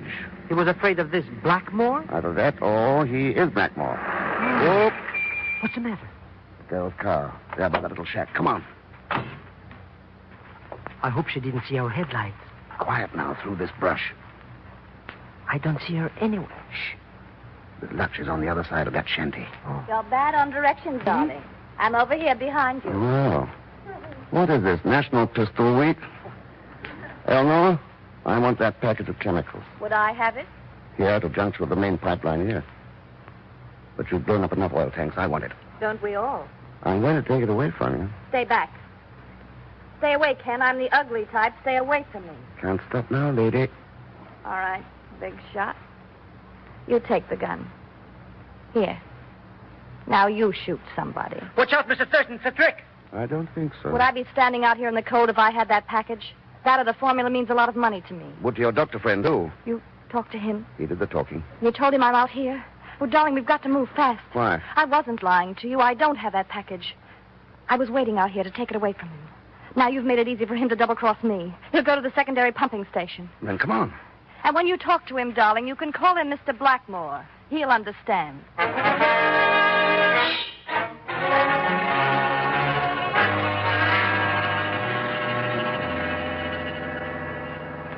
Look, there he is over by the pump. There's somebody with him. Ackley, of course. And come on. Well, there's no hurry now. Hello, Ackley. I see you found your man Blackmore. Yes, deucedly obliging. He came to me. A wretched way to die, though, begging. Where's that chemical mix? Already in the pump line. A few minutes ago. Here. You can see better from over here. Now, over that way.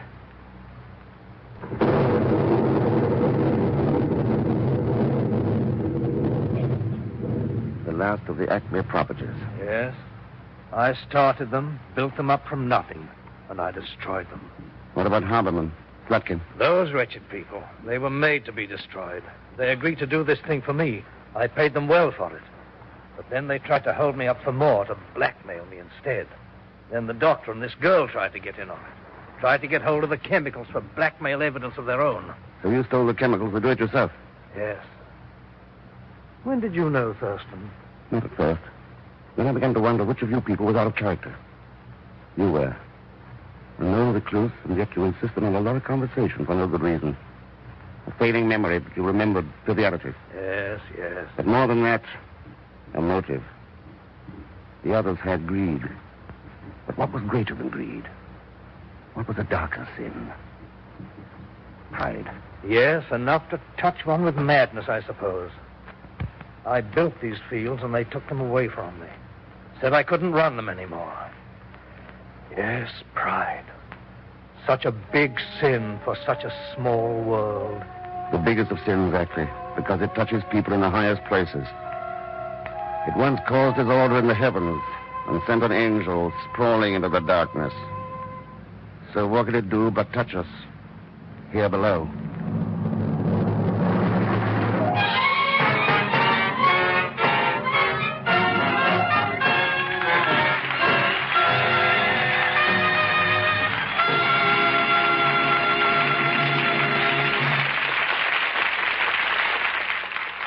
Frigidaire star Herbert Marshall will return in just a moment.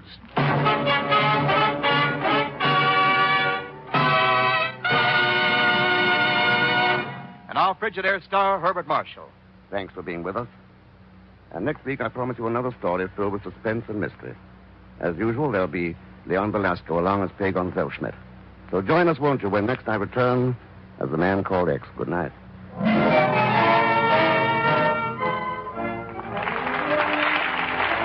Frigidaire's Man Called X, directed by Jack Johnstone, with music composed and conducted by Johnny Green. So until next week, same time, same station, this is Wendell Niles speaking for Frigidaire, made only by General Motors. All characters and incidents used are fictitious. Any resemblance to actual persons or incidents is purely coincidental. This is CBS, the Columbia Broadcasting System.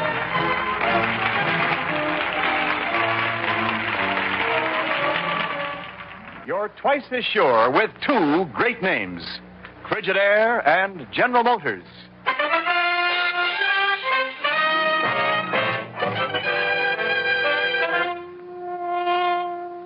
Frigidaire presents Herbert Marshall as the Man Called X. Wherever there's mystery, intrigue, romance, and all the strange and dangerous places of the world, there you will find the Man Called X.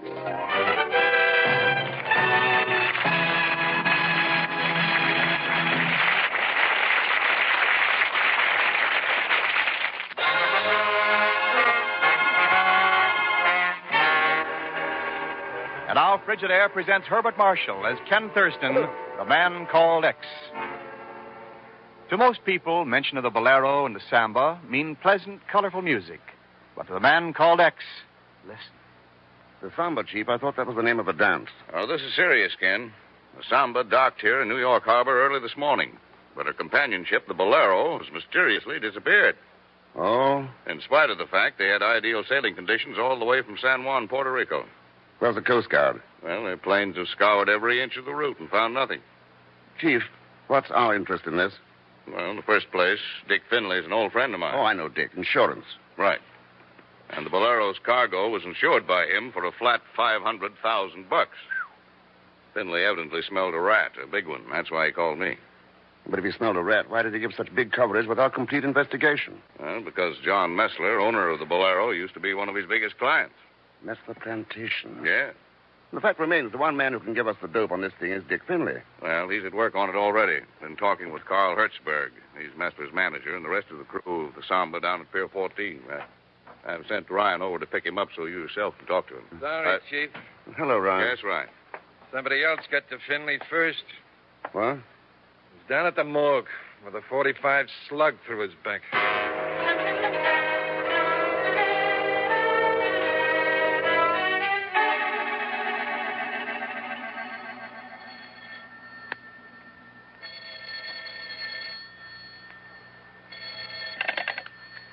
Zelschmidt Enterprises. Pagan Zelschmidt, General Manager on duty. Pagan, what under the sun is that supposed to mean? Oh, hello, Mr. X. I'm sure you'll be glad to hear that I am now in business for myself. I'm overjoyed. What business? I'm glad you asked that. I can't quite decide whether to limit myself to detective work or go in for financial consulting. Why not just settle on organized chicanery? Oh, that's a very good suggestion, and I'll... Huh? Don't even know what the meaning of the word. Well, maybe it'll come to you. Now, listen, I got a job for you down at the docks. For me? For me? You mean you've come to me? This has to be handled with discretion, Pagan. Well, Mr. Thurston, I shall regard your confidence as a sacred trust, especially for cash.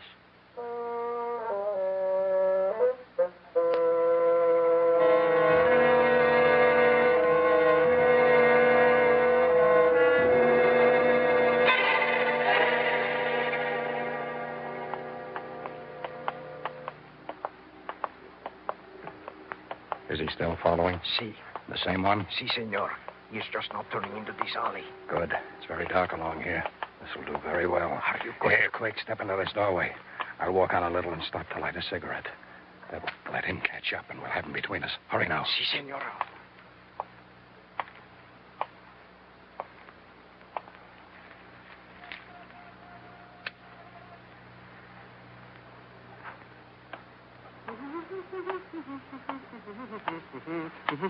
One moment, my curious friend.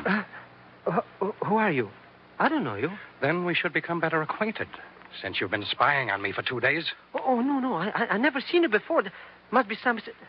Who's this? A friend of mine. Oh, well, I'd better be going now. I don't think so. A gun? Quiet. Who are you? Why, my name is Zelschmidt. Egon Zelschmidt. Zelschmidt. It always helps to know who you're dealing with in such matters as this. Well, I'd be going now. Mr. Zelschmidt, have you ever noticed what a final sound the slide of an automatic pistol makes? Wait! No! senor. We get away fast now. Muy pronto. Wait. Just to make sure.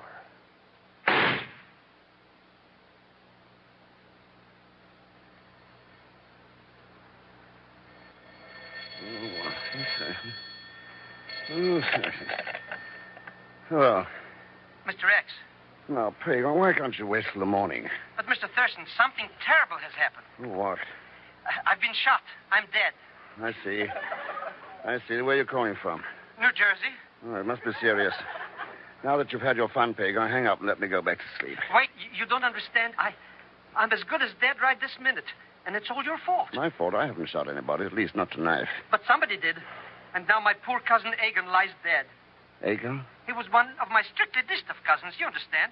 Pagan, what in heaven's name are you talking about? But I've just told you. It's that job you wanted me to do. What? Well, I couldn't quite find the time to do it myself. You know, circumstances beyond my control, of course. So you put your cousin Egan on it, eh? Go on. Well, a little while ago, the police found his body. And now Where did they find it? Anywhere close to Pier 14? Where else? Mr. X, you've got to do something. There's only one thing to do. Yes, Mr. Thurston? I want you to take a plane immediately. Plane? And I'll meet you 1 week from today in San Juan, Puerto Rico.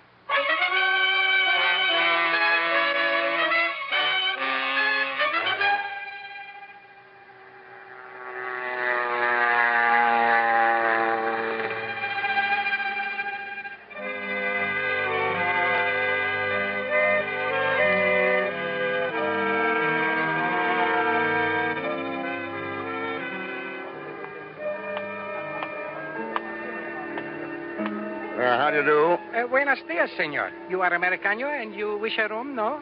Matter of fact, yes. My name's Thurston. Ken Thurston. Mr. Thurston, welcome to the Grand Palace Hotel of San Juan. Here, I have it all figured out. What? It comes to exactly $164.20. What are you talking about? That, of course, does not include the 2 bottles of aguardiente which were sent up to the room last night. They amounted Now, to... look here. I just arrived from the States, and I'd like a room. Oh, you already have a room. The governor's suite. Huh? Your manager, Mr. Thurston, he has taken care of everything. Told us all about you, too. Oh, so that's it. Just a moment now until I add up these 2 bottles. You wouldn't happen to know where he might be now, this manager of mine? Oh, he always sleeps very late.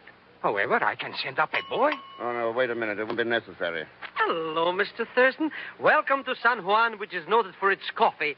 And the senoritas are not bad either. Well, Pagan, your rich American has arrived. Oh, I had to use my ingenuity, but I knew you would want nothing but the best. From the size of this bill, it looks like I've already had it. But you have no idea how expensive things are here. Something to do with the exchange rate, I think. Yeah, I must be terrific. Did you get my telegram? Oh, yes, Mr. Thurston. I have it right here somewhere. Never mind. I don't want it. Huh? What did you find out about Messler? Well, for one thing, I found out he owns the Messler Plantation Company. Well, I told you that in the telegram. Oh, well, he's very mysterious. In what way? Well, nobody in San Juan knows anything about him. He lives in a great big house on a plantation a few miles from town. And people don't see him for maybe months at a time. Well, then, who actually runs the business of the plantation down there? Well, that's what you're going to find out right now. Goodbye, Mr. X. What? See you later. No, Pagan, hey. I'm afraid you're going to think me terribly forward, Mr. Thurston. That's quite all right. Hey, Pagan. Well, yes, it's quite all right. Thank you. That was most complimentary. On the contrary, it was far from adequate, Miss... Messler. My uncle owns the Messler Plantation. Oh. You have heard of him, perhaps? Who hasn't? But I hadn't heard that he had such a lovely niece, Miss Messler. Oh, please call me La Reina. Everyone in San Juan does. La Reina. The Queen. Huh. But how do you happen to know me? Oh, you are far too modest, Mr. Thurston. Why, all San Juan has heard of you and what it is you are going to do.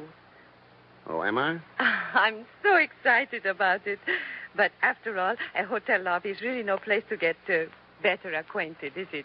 Hardly. So, won't you please come to dinner at the plantation this evening? Please say you will. I'll be looking forward to it. And with a double reason now. You see, I've been hoping for a chance to meet the fabulous Mr. Messler. Oh, that is too bad, because, you see, it won't be possible. No? No. Unfortunately, my uncle left by plane for the States 2 days ago. I hope you won't be too disappointed. Oh, how could I be? After all, I've met you. You are very sweet. And I promise I will do everything I can to make your visit interesting.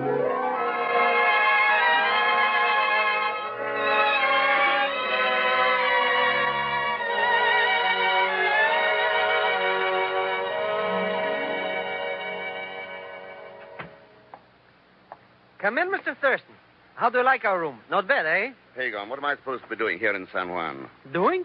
Oh, you know, look up Mr. Messler and try to find out what happened. No, not that. No? Oh, well, maybe I did talk a little too much. No. But everyone expected it, yes. So what could I do? What did you do? I think I said that you were a movie producer who was going to make a film here. So that's why she... Well, Pagon, maybe I do owe you something after all. Well, thank you, Mr. X. You haven't told that to anyone? Oh, not one soul, I swear, but the father of my father... Now, never mind your relatives. Oh.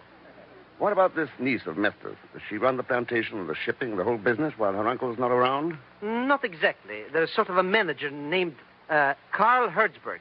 Only he's not here now. Well, where is he? He sailed to New York on the Samba. Oh, the sister ship to the Bolero. Uh-huh. Yeah, that disappeared. Remember? Which reminds me, did you know that the Samba is due back here today?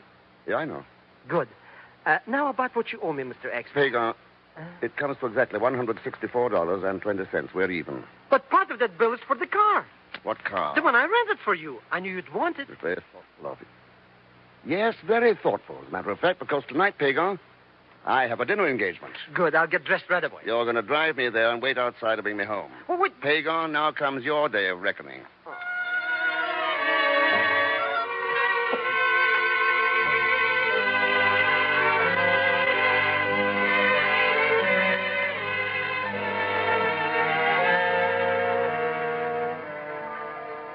More brandy, Ken? No, thanks. No, it's so late. I think I'd better say goodnight. Oh. Hope this won't be the last time. Oh, let us say the first of many. I hope your plans keep you here a long, long time. Perhaps they will. You know, you're an amazing person. Really? In what way? Well, for one thing, the way you take charge of this place in your uncle's absence. Oh, I'm used to it. You see, when he's here, he seldom leaves the house and never has anyone in. And he's always going off on some unexpected trip. He's a strange man, Ken. Well, he certainly throws a lot of responsibility on you. Oh, I'm afraid you're overrating me. Actually, our manager, Mr. Hertzberg, runs things, even when my uncle is at home. So, I'm just a very ordinary girl after all. If you're ordinary, Lorena, the world needs more mediocrity. I gotta go. Well, I'll go to the door with you. Tomorrow morning, Ken? Definitely. Oh, about your movie, Ken, have you picked a star for it yet? Matter of fact, I haven't yet. Oh, well, please call on me if I can help in any way, anytime. There's no one I'd rather call on for help. Oh, Ken, I have been very lonely here until today. Lorena. Oh, Ken. Oh. Good night, Ken. Good night, Lorena.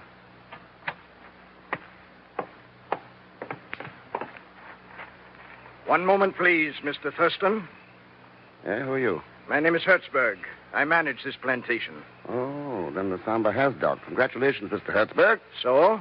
For what? For having sailed on the Samba instead of the Bolero. I didn't stop you to engage in small talk, Mr. Thurston, but rather to advise you that such scenes as the one which just occurred will not be repeated.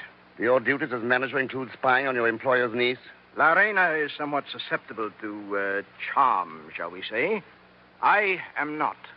That's kind of obvious. I'm afraid you don't understand me, nor the possible dangers of this tropical climate. It's a climate which can be quite deadly, Mr. Thurston, to someone who doesn't understand. Really? Now, I like it. And you? How long have you been here? Approximately 1 year, but I don't... You see? You're perfectly healthy. No, Mr. Hertzberg, your argument doesn't hold water. I see. Very well. But I think you'll find that while the climate may agree with some, it can seriously disagree with others. And until it's tested, a man's personal reaction is something of an unknown quantity. A quantity which, in algebra, might be called X. Good night, Mr. Thurston.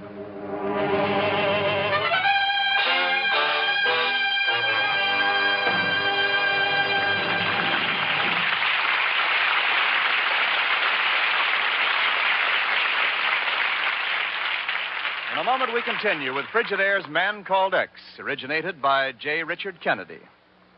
This is Wendell Niles speaking.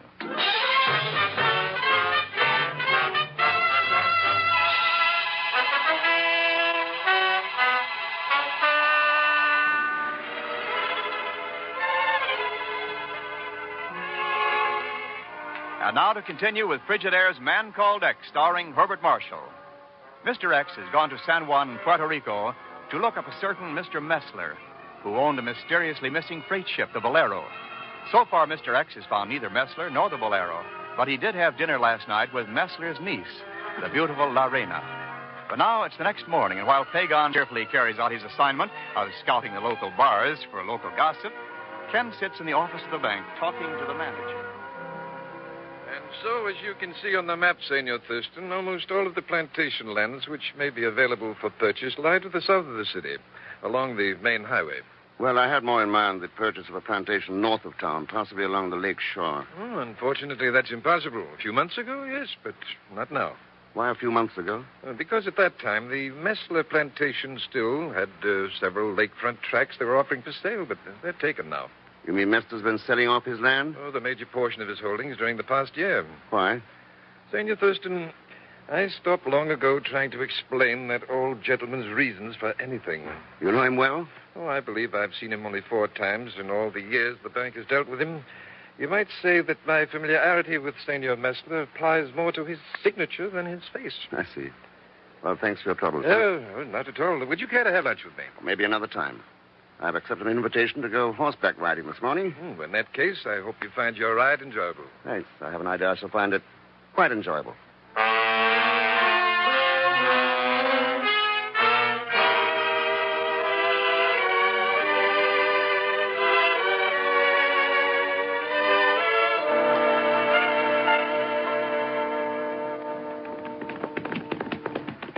Oh, Ken, let me catch my breath. Yeah, mine's gone, too. You handled that horse beautifully, Lorena. Thank you. Oh, I don't know when I've ridden like that. Oh, I'm glad we stopped here. Isn't this a lovely view of the lake? Beautiful. You get the impression you're on a tropic island. We're not, though. It's really no more than a few hundred feet to the house. Now, what's that long, sort of low building over there through the underbrush? Where? Oh, one of the warehouses. Well, why the man on guard with a rifle? Oh, that's Carl Hertzberg's idea. Some of the workmen were stealing things. Hertzberg seems to be quite the little watchdog. How much do you know about him? Hardly anything. My uncle hired him when the last manager left suddenly. Where did he come from? What did he do before? I don't know. I think he mentioned being a watchmaker at one time. Watchmaker? You know, I've been a little afraid of him. In fact, I've been afraid a good part of the year I've lived here. I've been alone so much, for one thing. You're not alone now. I know. And I'm not afraid now. Come on, Ken. I'll race you down to the boat landing. Come on, boy.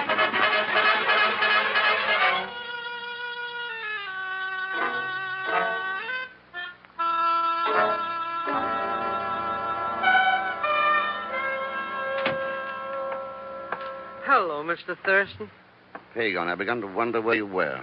It's been very tiring work running about all day from this bar to that bar to that bar. Looks like it. You find out anything about Hertzberg for me? Not a thing. The man is an enigmatical sphinx. Tell me, did you talk to any of the Samba's crew? That I did not do. My cousin Egan, may he rest in peace, tried that thing in New York. Oh, I know. Yes, that's right. But local gossip has it that you confined most of your questioning to a little number named Rosita. Is that right? Mr. Thurston, she's strictly business of the expense account type. I have found Rosita to be a bottomless well of information. Strictly business. Pagan, you're slipping. Now, listen. You better rest up from your tiring day because tonight we're going to have a try at breaking into a warehouse, and it's guarded. Good. Why are we going to do it? Well, for one thing, I've always resented no visitors signs. What's more, we may find Mr. Messler there. Or what's left of him. Mr. Messler flew to the States 3 days ago. Why, the senorita said so. Messler must have been having a little joke with her, Pagan. According to the passenger list at the airport, he hasn't taken a plane out of here.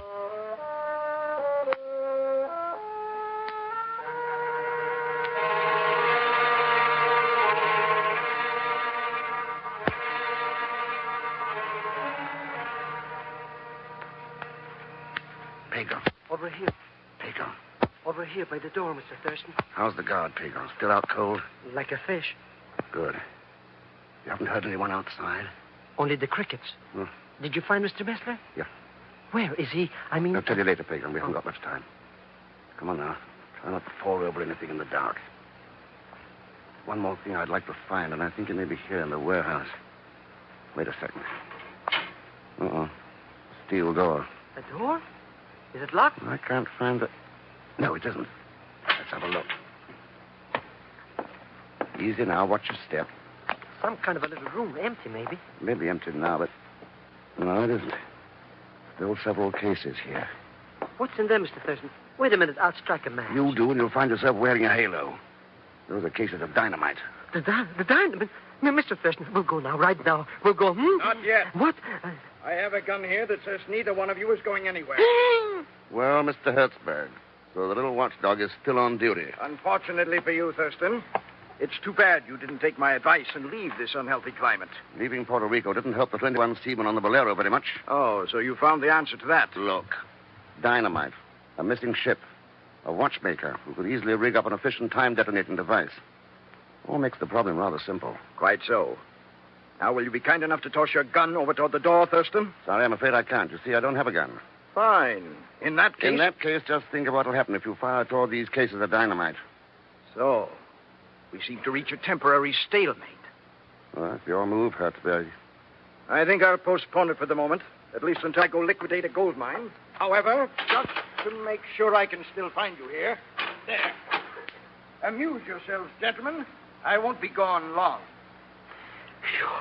I have just died 1,000,000 times, Mr. Thurston. But what did he mean? What's he going to do? You have an idea? Mr. Thurston, we've got to get out of here. She's going to come back. We can't just... Now, quiet. Somebody's out there. Ken. Lorena. Then you expected her? Hardly. In here, Lorena. Oh, Ken, I have found you. You're all right. Fine. How did you happen to come here? It's Carl. I followed him. Oh, Ken, he's done something terrible. I don't know what. I even think my uncle may be held prisoner here instead of being in the States. What was that? Yes, Lorena. Mr. Nestler was being held prisoner. Then Carl's killed him. And now he'll come back here and kill us. Ken, you've got to do something quick. What would you suggest? You have a gun? No. I brought one here. When he comes back here, you must shoot first. It's our only chance. Lorena, the Queen. What? And with me cast as chief executioner in the double cross of her partner. So there'll be no splitting of the spoils. I don't know what you mean. No, you told me your uncle took a plane to the States 3 days ago. Well, that's what Carl said. He said he took him to the airport. Oh, it isn't very flattering to be regarded as a complete fool. What are you saying? Lorena, 3 days ago, Carl was on board the Samba, 500 miles at sea. You... Somebody's coming, Mr. Thurston. Here.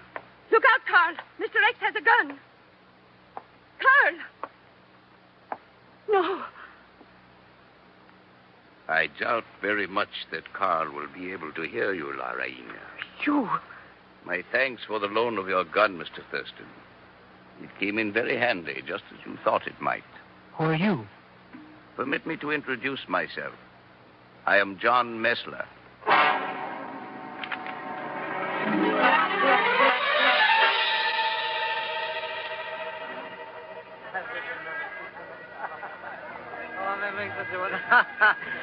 Mr. X, I'm beginning to see the light. Sure. Messler's habit of seldom showing his face outside his house was well known. So it was easy for them to hold him prisoner in the cellar of that warehouse for nearly a year, starving him, forcing him to sign the deeds and checks necessary to convert the estate into cash. Mr. Thurston, it has all become as clear to me as... As this wine? Yes, please, just a little more. Thank you. And Lorena, she's not Mr. Messler's niece? Just an enterprising lady who teamed up with Carl Hertzberg and came here about a year ago.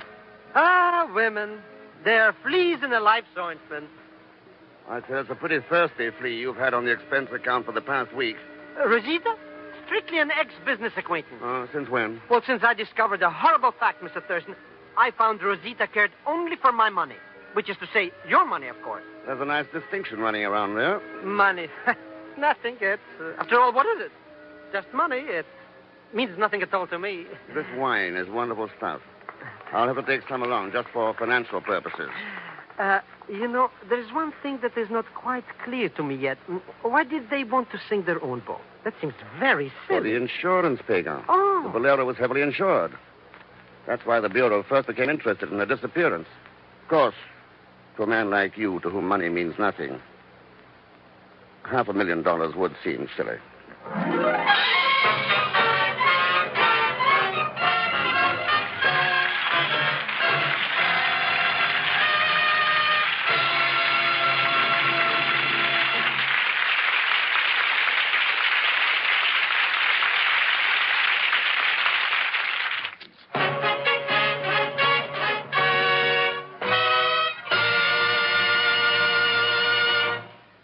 Frigidaire star Herbert Marshall.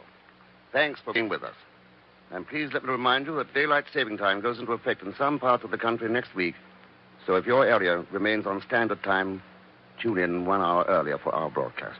As usual, Leon Velasco will be along as Pagon Zellschmidt. So join us, won't you, when next I return as the man called X. Good night.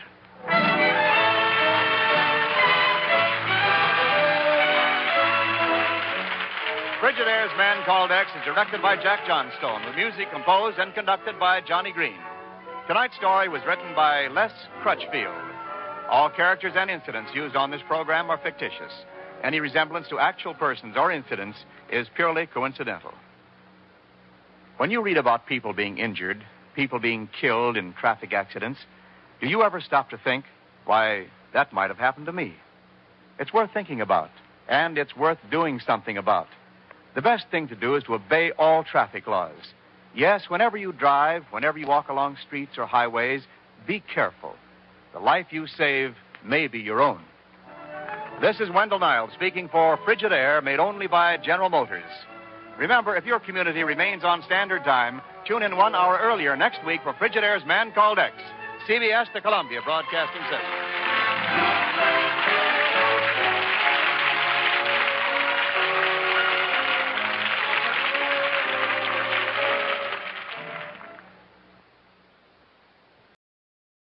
You're twice as sure with two great names, Frigidaire and General Motors.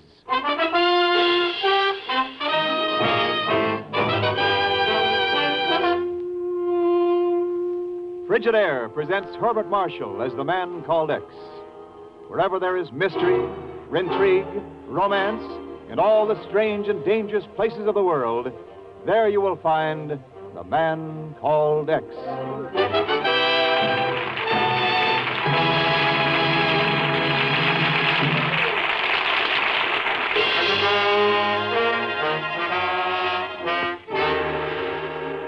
And now Frigidaire presents Herbert Marshall as Ken Thurston, the Man Called X.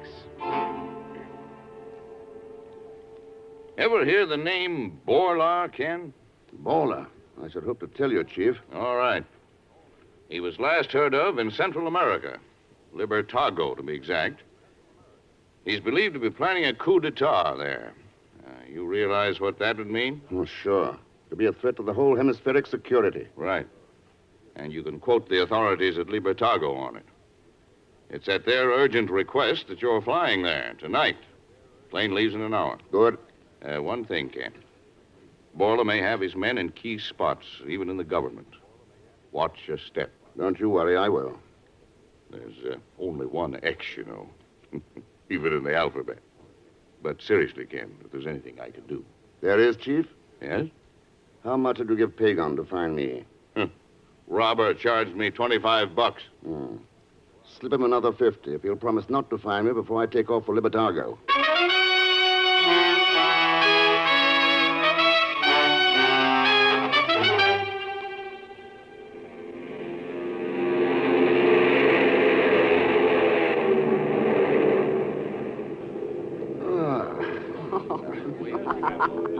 I beg your pardon. Hello. Buenas noches. I am sorry to laugh at you. Oh, no, don't be. A laugh like that, nobody should be sorry for. Oh, senor, you say such a nice thing, and in such a way. Lots of things I'd like to say, the same way. I hope I'll have until tomorrow noon when we get to Libertago. Oh, yes. And to think how much I had dreaded this trip, Mr. What is your name? Thurston, Ken Thurston. I am Marie Virva. Marie Virva. But now I tell you why I laugh, yes? Yes.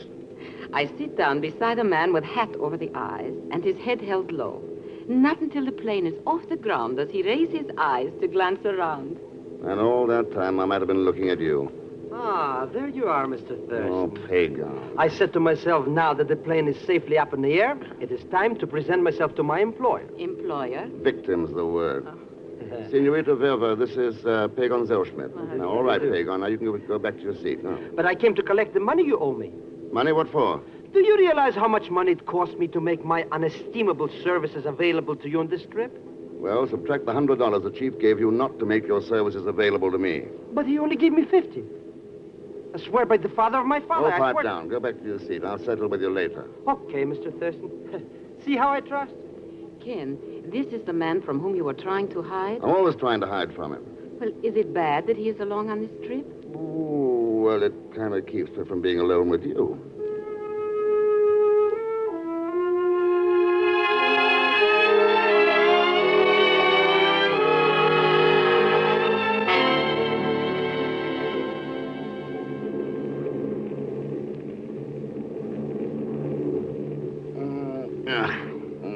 Oh, were you sleeping, Ken? No, Mary, no, I just closed my eyes for a minute to make sure that I hadn't been dreaming all through the night and the morning. Oh, a few more minutes, Ken. We will land in Libertago. Oh, good. You have business there? Of a sort, with the Senor Florio. Oh, Florio. You know him? Does anyone really know Florio? I do not think so. But you will be in Libertago long? Depends on how long you'll be there. I come back to Libertago to settle the estate of an only uncle. As soon as possible, I fly back to New York. That fits my plans perfectly. You said something last night about dreading this trip. Ken, there is in Libertago someone I fear. Well, anything I can do? Oh, no, Ken. Even the police here cannot cope with him. Bola. How did you know that? Small world, isn't it? But why does this man make you so scared? When I sing in a cafe in Libertago, he hears me. From then on, I have no peace. He wants to marry me. It's the first normal thing I've ever heard about the guy. You joke. Oh, sorry. What happened? I leave Libertago 6 months ago. I swear never to come back. But now? Now I come back with a pistol. Oh? But sometimes I wonder if even that will be protection enough against Bola. When night comes. There's always Pagan. Pagan? Unless you can suggest some other bodyguard. Oh, Ken, you will come. Of course I will. It would help to know the address. Number 17, Avenue Goya. Number 17, Avenue Goya. Mr. Thurston, are you ready to land? Yes, Pagan. Good. No. On second thought, I think I'll wait and do it with the plane.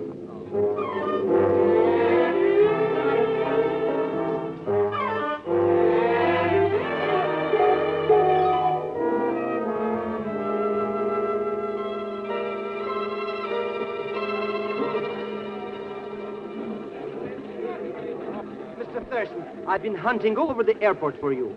Where did you disappear to when we got off the plane? Call from Washington was waiting for me, Pagan. The chief is all head up about the situation down here. Ah, you should have told him I'm on the job. That's the trouble, I did. Now, let's grab that cab over there before somebody else does. Mr. Thurston, are they expecting us here? Only Senor Florio. He's only expecting me. But what about me? Like water, Pagan, you're going to seek your own level. I want you to mingle with the riffraff. Find out what you can about Bola. We can count on me, as always. Oh, yes. Drive up. See you, senor. Avenue, Gobierno, Numero. Look out, Pagan, duck. Pagan, you all right? I think so. Mr. Thurston, they tried to kill us. Yeah. But you said only Florio knew we were coming. That, Pagan, is something I want to go into. With Florio.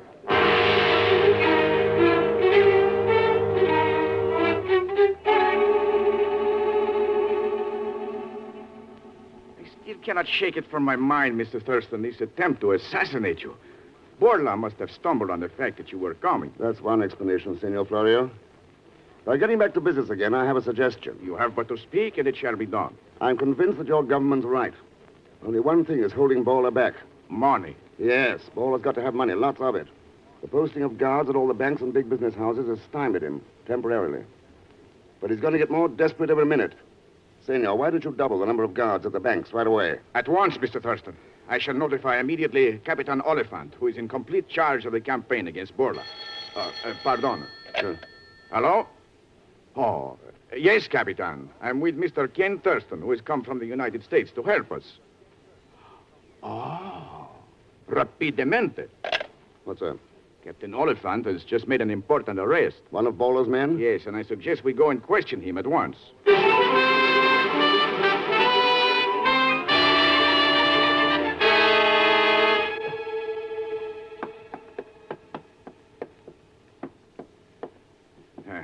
In here now, Mr. Thurston.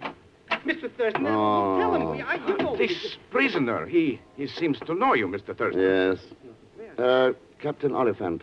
Si, senor. What name did this man give? Mr. Thurston, you can't do this to me. A joke is a joke. But this man, they don't joke. They think I'm mixed up with Borla. Our spies heard him say he had valuable information for Borla. That was so he would look me up. I was trying to find him. Very suspicious. Tell me, Senor Thurston, you have seen this man before? Oh, so many times. Please, Mr. Thurston. You can vouch for him, perhaps? His own mother wouldn't vouch for him. Oh, thank you, Mr. Thurston. Now, you can let him go, Captain. He's perfectly harmless. I'll take care of him. Really, 1,000 pardons for making you rush over here, senor. That's all right, Captain. Matter of fact, I'd like to have a talk with you. Can we get together, say, this evening? Oh, with pleasure. I also would be free, Mr. Thurston. No need to bother you, Senor Florio. Pardon. Hello? Si. One moment. For you, Senor Thurston. Me? Well. Hello. Oh, Ken. Mary, what's the matter? I saw him, and I think he saw me. Oh, darling, You saw Bola? Where? Bola? Tell me quickly, Mary. on Camino Harano, near the museum. Hold on. Camino Harana, near the museum. Did you get it? Si. I go. Senor Thurston, I will telephone you this evening. Come. Borla is getting close. Hello, Mary. Ken, darling, I am so frightened. Bola's going to be too busy to think of you. But I'm so worried. Mary. Yes, Ken? Let me keep you too busy to think of him.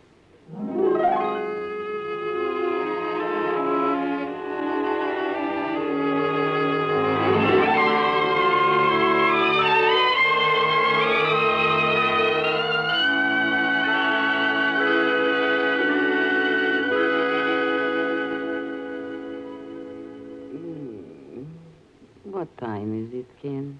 10 o'clock. Good Lord, 10 o'clock. I was sure Peg would have heard from Captain Oliphant by now and sent him over here. Maybe the Capitan has been detained.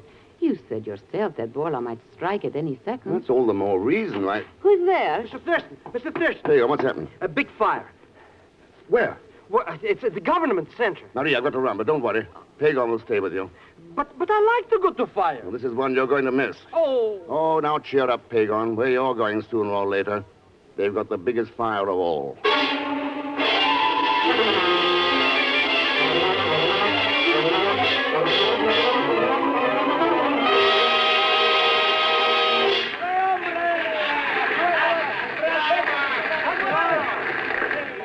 Mr. Thurston! Mr. Thurston! Over here! Coming, Senor Florio. I've been looking for you.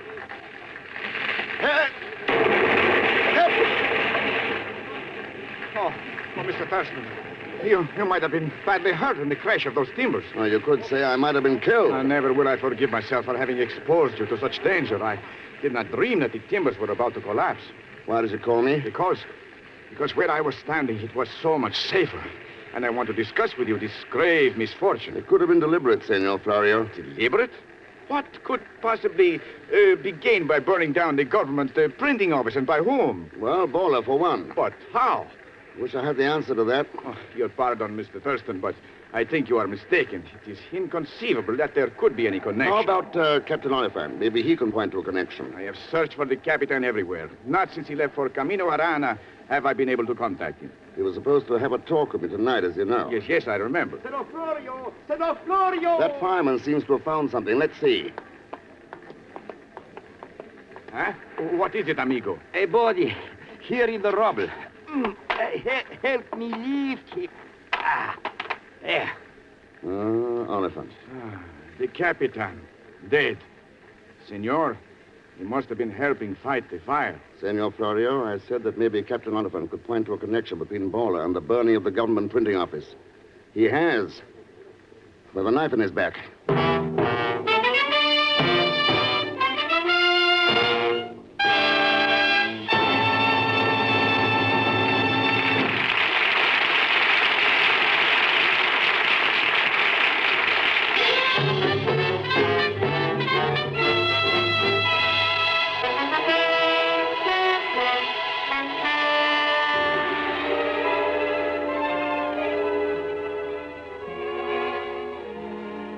And now to continue with Frigid Air's Man Called X, starring Herbert Marshall.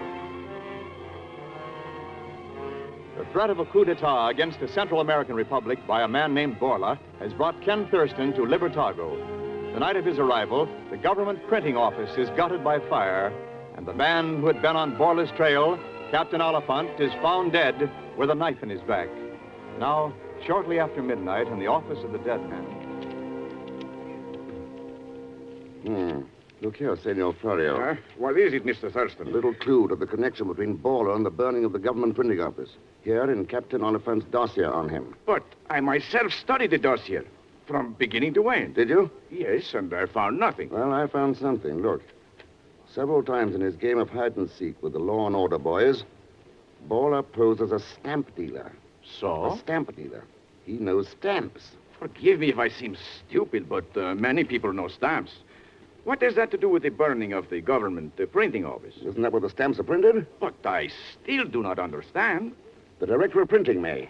Senor Priest? Yes. Find him for me. I've got to talk to him right away.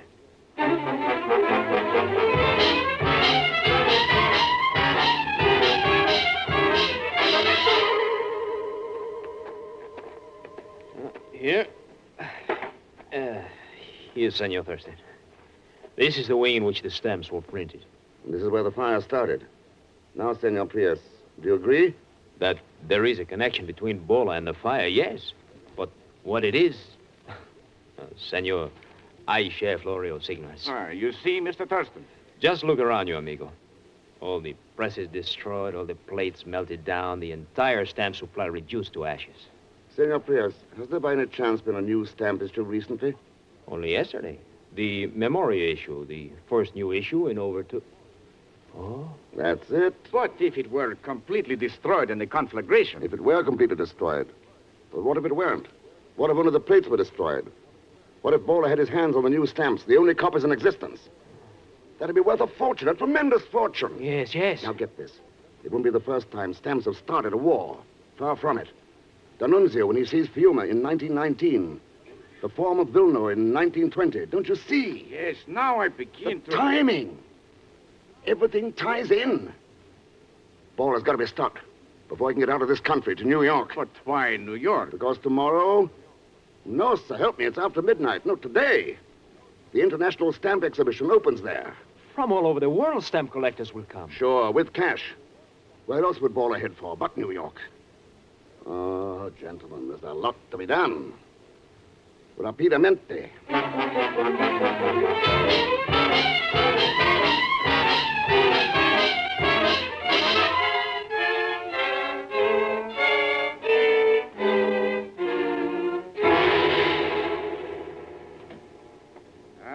Everything has been taken care of.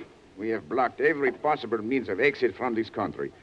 And so, Mr. Thurston, through your magnificent help, Borla will never leave Libertago with those stamps. If he hasn't left already. A lot of time went by between the start of the fire and the start of the blockade. But no planes left. Of this we are certain. The blockade caught him by surprise. Let's hope so. But there's no underestimating Borla and his pals. You can bet he's planned things pretty thoroughly. But he did not reckon with the man called Eggs. I wouldn't even bank on that. Well, there's no point in hanging around here any longer. No. Sleep well, Mr. Thurston. Later. First, I got to have another talk with that director of printing, Mr. Prius.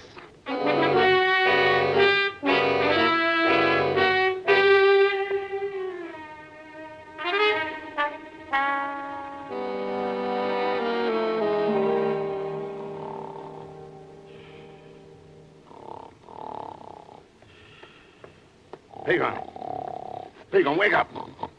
Pagon! Pagon, how would you like to earn an extra $50? Mr. Thurston, did I dream it or did you really No, say you dreamt it. And you'll also have to dream up all the rest of the money I'm supposed to pay you, unless you can explain what you're doing out here in that hammock. Hiding so that if this terrible Borla creeps up on Marie inside the house... You'll scare him away with your snoring. Pagon, when I left you here with Marie, I told you to keep your eyes open. Who can sleep with eyes open? Besides, I made the delicious Marie give me her word that if anything happened, she would wake me. Brilliant. Unfortunately, Mr. Thurston, the same cannot be said of you. No. This adorable, exquisite, ravishing... This senorita, she thinks only of you all night long. Worries, I mean. No. Yeah, finally, at daybreak, she sends me to find out what has happened. So I tell her everything. And with you, Pagon, everything is everything.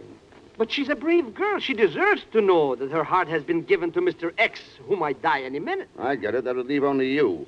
If you've done half as much damage as I think you have, they'll have to bury you in that hammock. See you later. Who is... Oh, Ken. Oh, darling, darling, hold me close. You had a bad time of it, Maggie? Oh, do not think of me. It's you. Ken, I have made up my mind. To what? Come.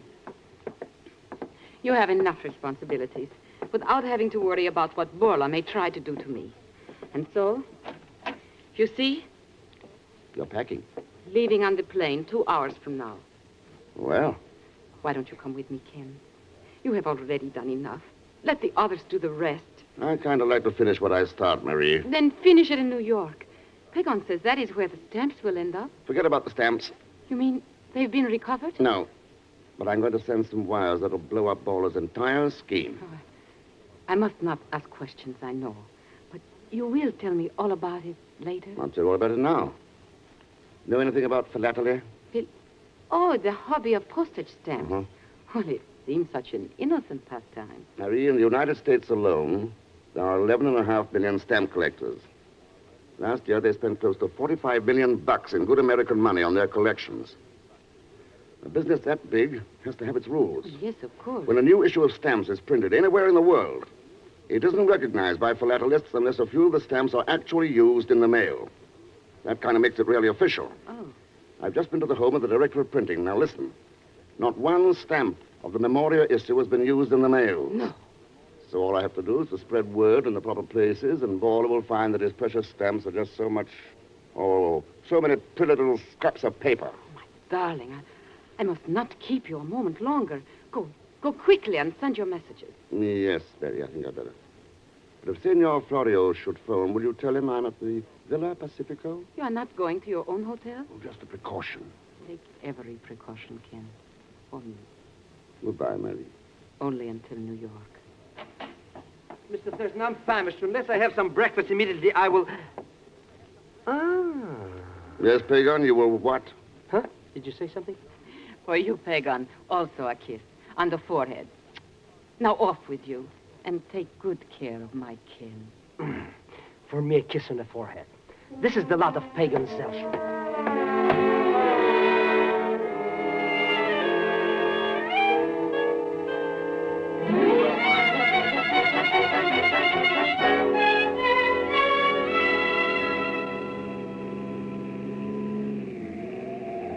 Mr. X, have mercy. Are you trying to make me dizzy? You need help? No, I mean, yes. I mean... Ooh. Why do we keep on going around and around so much? All these side streets and alleys. You've got to make sure nobody follows us to the Villa Pacifico. We'll be following ourselves if we keep this up. Now, listen. While I'm inside the Villa Pacifico, writing the telegrams, I want you to wait outside, because somebody there may try to stop me. It's up to you to keep them from shooting me in the back. Shoot in the back? Why don't you send them from somewhere else? Then I'd learn nothing. But, Mr. X... Hold your hat, Pagan. Oh.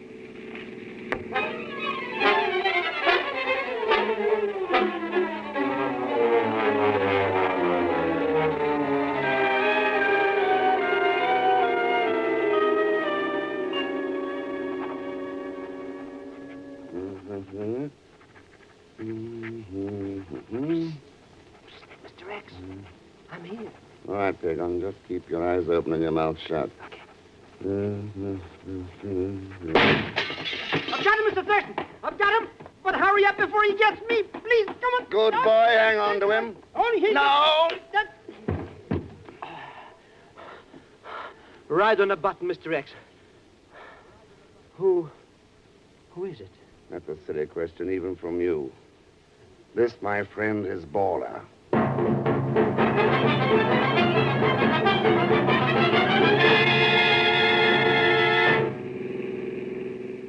Mr. Thurston, where are we rushing to now? The airport, Senor Florio. To get there before Marie's plane takes off. And I suppose I'll get another kiss on the forehead. Maybe when she finds out how you tackle Baller, she'll really kiss you. Ah. To me and my countrymen, Mr. Zellschmidt, you will forever be a hero. Zellschmidt? A hero? Huh? This has been a great day for Libertago. I still wish we'd been able to make Baller talk. By the way, Mr. X, where did you disappear to while we were trying to find the stamps? Oh, I had to send the police on a little errand. The airport. And there is the plane. But the police, what are they doing here? I told you, Peg, on a little errand.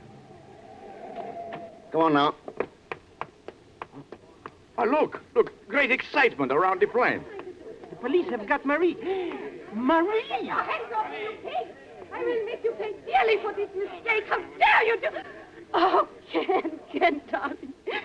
Oh, thank goodness you've come. Hello, Marie. Oh, darling, make them put an end to this outrage. But, my angel, I was the one who sent them here. Oh. No, it isn't true. Just as you told Bowler to knock me off before I could send those wires. Oh, no, darling. Nobody else knew I was going to the Villa Pacifico, and the wires, incidentally, were phonies. Those stamps had been used in the mails. Some had even been sent to the Universal Postal Union. You devil. Nice act, Marie. Pretending to be scared of Bowler when all the time you were working along with him. Mr. Thurston, the stamps. They found the stamps in her luggage. Madre, I'll scratch his eyes out. I'll tear him to pieces. That's it, Pagon. Take her in your arms. But look out for that kiss of death. Mr. Thurston, I cannot express my country's debt to you. As a slight token, I beg you to accept this block of stamps from the Memoria issue. No, Senor Florio. Get them to New York, fast. They'll bring enough to build you a new printing plant. And, Florio, may every one of those stamps be a symbol of good government. The kind that will survive in spite of men like Bowler, who try to get personal wealth and power at the expense of the people.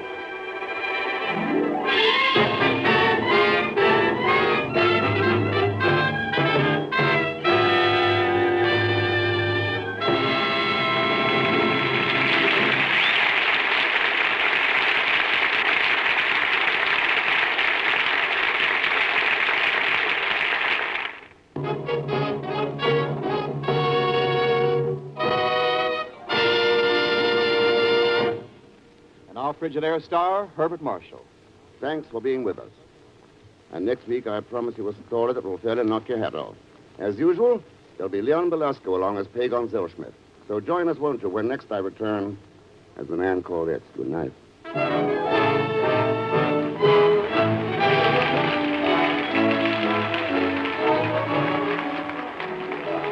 Frigidaire's Man Called X is directed by Jack Johnstone, with music composed and conducted by Johnny Green. Tonight's script is written by Maurice Zim. And so, until next week, same time, same station, this is Wendell Niles, speaking for Frigidaire, made only by General Motors. All characters and incidents used are fictitious. Any resemblance to actual persons or incidents is purely coincidental. This is CBS, the Columbia Broadcasting System.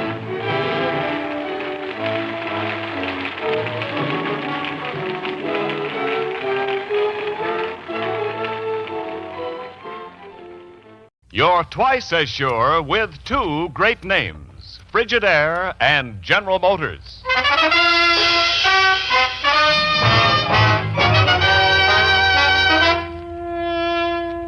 Frigidaire presents Herbert Marshall as the Man Called X. Wherever there is mystery, intrigue, romance, in all the strange and dangerous places of the world, there you will find the Man Called X.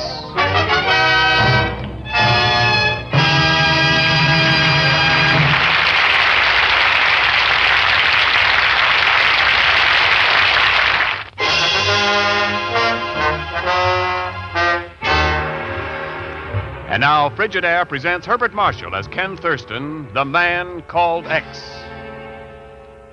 Whenever the Man Called X is involved, even a very simple beginning may lead to an amazing chain of circumstances. Take such an ordinary little thing as the ringing of a doorbell. Simple enough, only the doorbell of a small apartment in Upper Manhattan, that's all.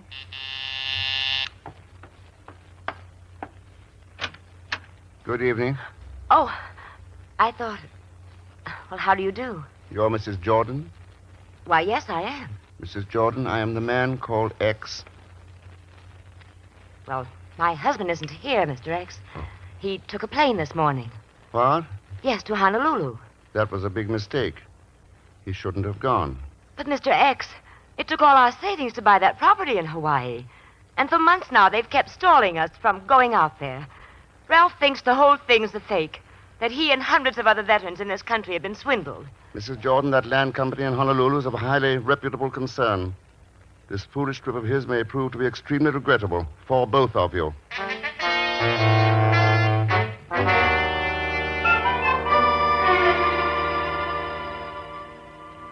Chief, would it bother you very much if I said I haven't the slightest idea what you're talking about? Ken, this isn't funny. Your actions during this past week are nothing to joke about. I'll go with you on that. 6 days and nights on the edge of a swamp full of the biggest mosquitoes in Florida, waiting for a smuggler who didn't even have the courtesy to show up. Alone, of course. You don't think anybody else would be that crazy? But I thought you were working in a Hawaiian deal, Ken. That land company for veterans. I was until I got this so-called hot tip. Why? Oh, what did you find out? About the land firm, I mean. Only what I've told you already. They've been spreading ads in papers all over the country. Special offer to veterans. Plantation lands in Maui. Dirt cheap. The big come-on. But apparently the buyer gets nothing but an artistic little title certificate and plenty of discouragement against coming out to take possession. At least 4 men who did go out, well, it disappeared. Ken... Come on, Chief. Let's have it. What goes on? Miss Brooks, will you send in Mrs. Jordan, please? Who's Mrs. Jordan? She may be the chief witness for the prosecution. Huh? Oh, come in, Mrs. Jordan. The girl told me to come in here. Yes, that's right. I want you to look at this man carefully. Now, this isn't the same one, is it? Well, I'm not sure. It was dark, and he didn't come inside. Chief, I hate to seem inquisitive, but what is it I'm supposed to have done? That voice. It's him. It's the same one. You murderer. Oh, wait a minute. You murdered my husband. What the... That's all for now, Mrs. Jordan. Will you wait in the other office, please? Mr. X, I hope you get everything that's coming to you. Chief, will you please tell me what the Sam Hill this is all about? Ken, day before yesterday, her husband phoned her from Honolulu and said that you had met him there and threatened his life. 4 hours later, they found him stabbed to death. Chief, I've been in Florida. But, Ken, I'd have to testify that you phoned me 2 days ago from Honolulu. I what? It was your voice, Ken. Dead to rights. So that's it. A nice, tight little frame. Whoever put it together did a good job around the corners. And, Chief, I know exactly where I'm going to start.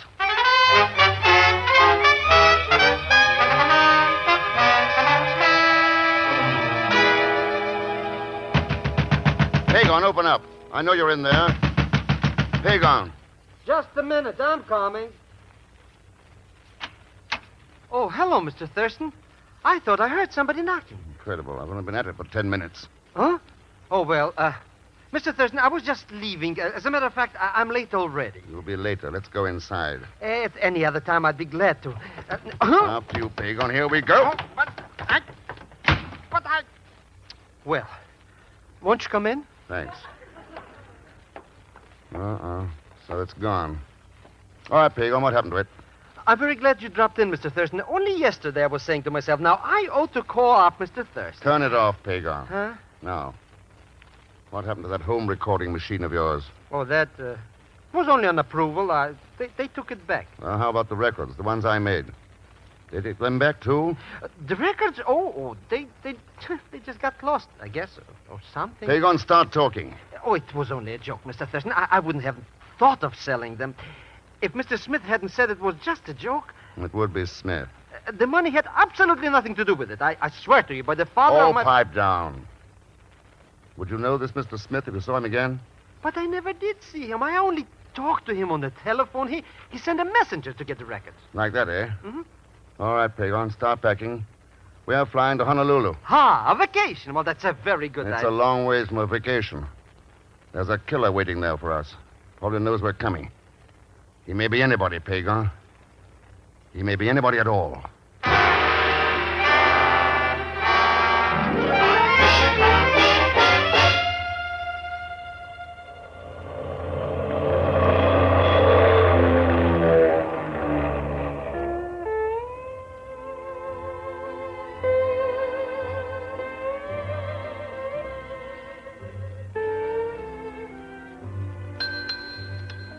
Boy! Boy! Well, these bellboys are never around when you want them, Mr. Thurston. They're really a problem. Can't say that I blame them, Mr. Kwong. In a climate like this, who'd want to work? You're so right. They keep slipping off to Waikiki to ride their surfboards and do tricks for the young ladies who come on vacation. Sounds like a career all by itself. Ah, yes, if I were 10 years younger. Mr. Thurston, the entire facilities of the Waiwela Hotel are yours to command. I am determined that you shall enjoy your visit to Hawaii. Thanks very much. And, of course, you too, Mr. Zellschmidt. Pagan Zellschmidt. Quite so, Zellschmidt. By the way, Mr. Kwong, have you ever heard of a company around here selling land to war veterans? I'm so sorry, no, but of course I've never heard of a great many things. I see. Not even a company that has an address right across the street. No. Mr. Thurston, why do you keep calling it a land company? It says right on the front, Club Malahini. It's a nightclub. Doesn't make sense, does it? No. Then come on. We're going to change our clothes and drop in at the Club Malahini.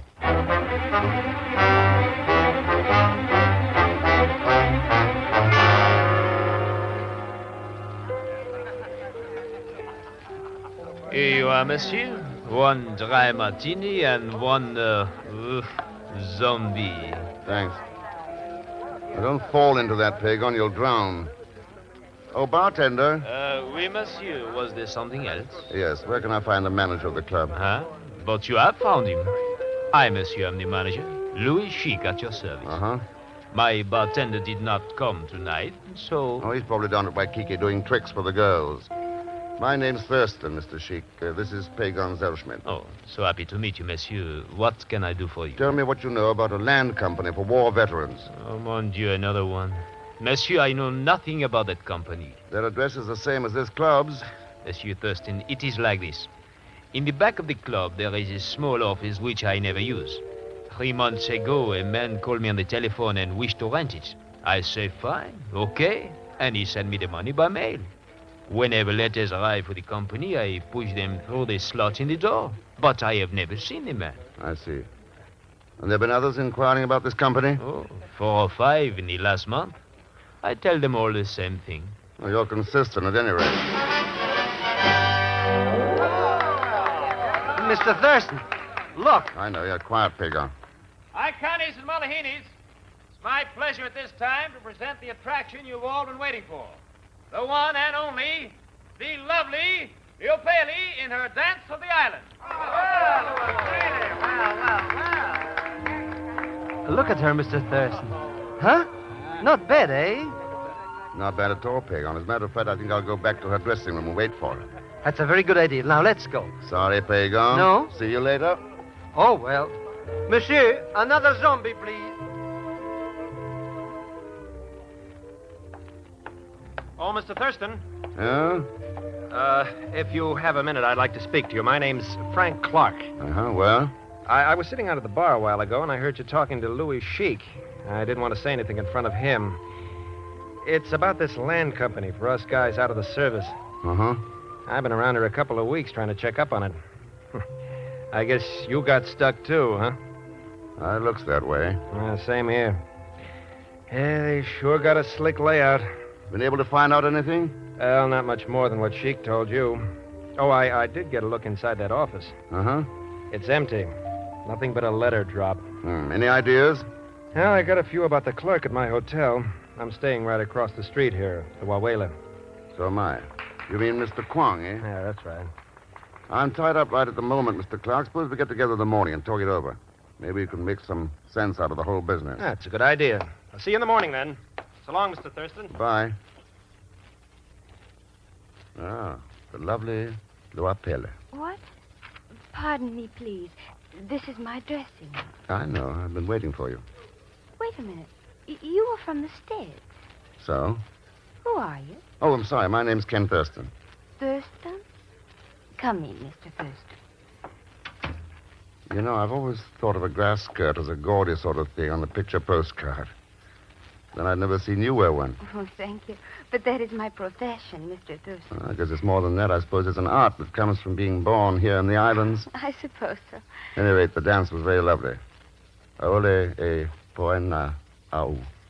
What? I do not understand. Oh, a native who doesn't know her own tongue. I have forgotten most of the old language. Lua Pele, you're no more a Polynesian than I am. No more a part of the island than the Veterans Land Company. All right, but I can't talk to you here. Where are you staying? Across the street at the Waiwela. Then I'll come to your room at 10:30, right after my next dance. All right. I'll be waiting for you. Don't forget, Lua Pele. I won't. Don't worry. I won't forget. I'll be there all right, Mr. X.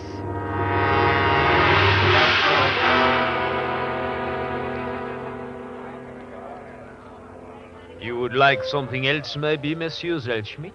Louis, you may bring me a crystal goblet filled with foam from Waikiki. Ha, ha.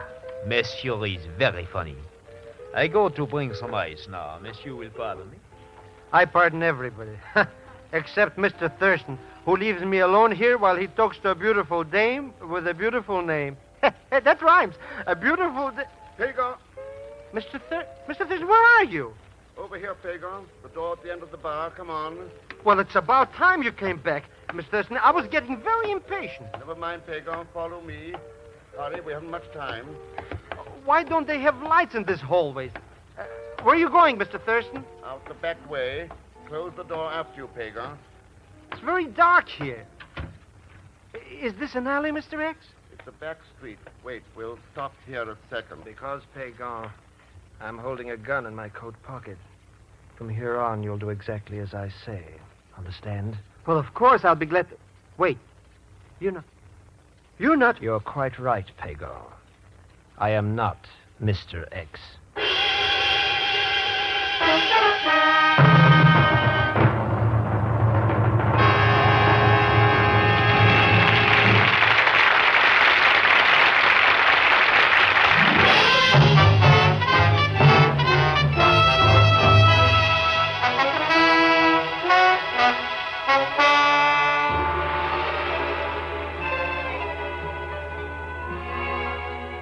And now to continue with Frigidaire's Man Called X, starring Herbert Marshall. Mr. X is in Honolulu investigating a firm ostensibly offering bargains in Hawaiian lands to war veterans.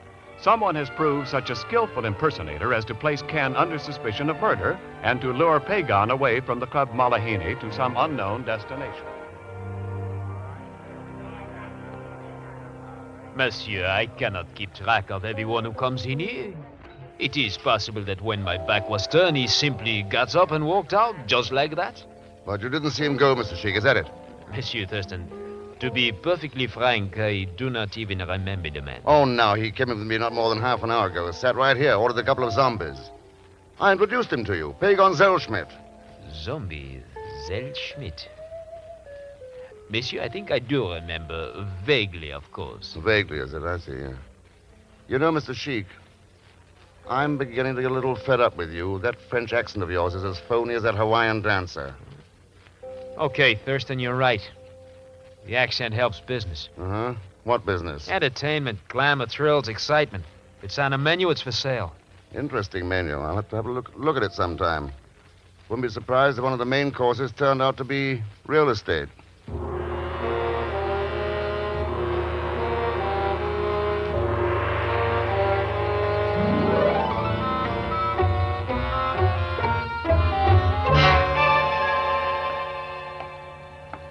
Oh, good evening, Mr. Thurston. Well, you work pretty long hours, Mr. Kwong. Oh, the difficulty of keeping help. There are so many attractions here. Yeah, that situation seems to be general. Has Mr. Zellschmidt come in? Oh, no, not since he left earlier with you, Mr. Thurston. You've been here all evening? Continuously. What else can I do when I bear the whole tremendous responsibility of this hotel on my shoulders? Yeah, it must be a terrific load. Mr. Kwong, several men have come out from the States in recent weeks and disappeared. Some of them were staying at this hotel. What do you know about it? Why, nothing, Mr. Thurston. I never permit extraneous occurrences to intrude upon my consciousness. I see. Tell me, do you happen to know a dancer who calls herself Lua Pele? The Waiwela Hotel has the honor of being host to Miss Lua Pele. I see. Well, Mr. Kwong, in that role at least, I hope to be joining you in a few minutes.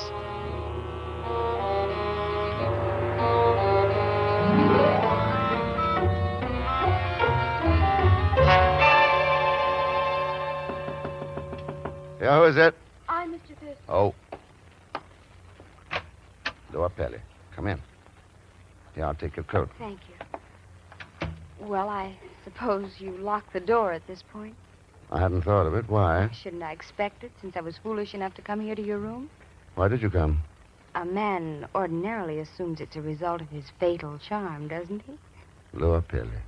Lower Pelly. Smoldering, boiling, ready to erupt. The volcano. That's what your name means, you know. No, I didn't know. It was Louis Chic's idea. Shall we sit down? Sure. Oh, not there, over here. Oh.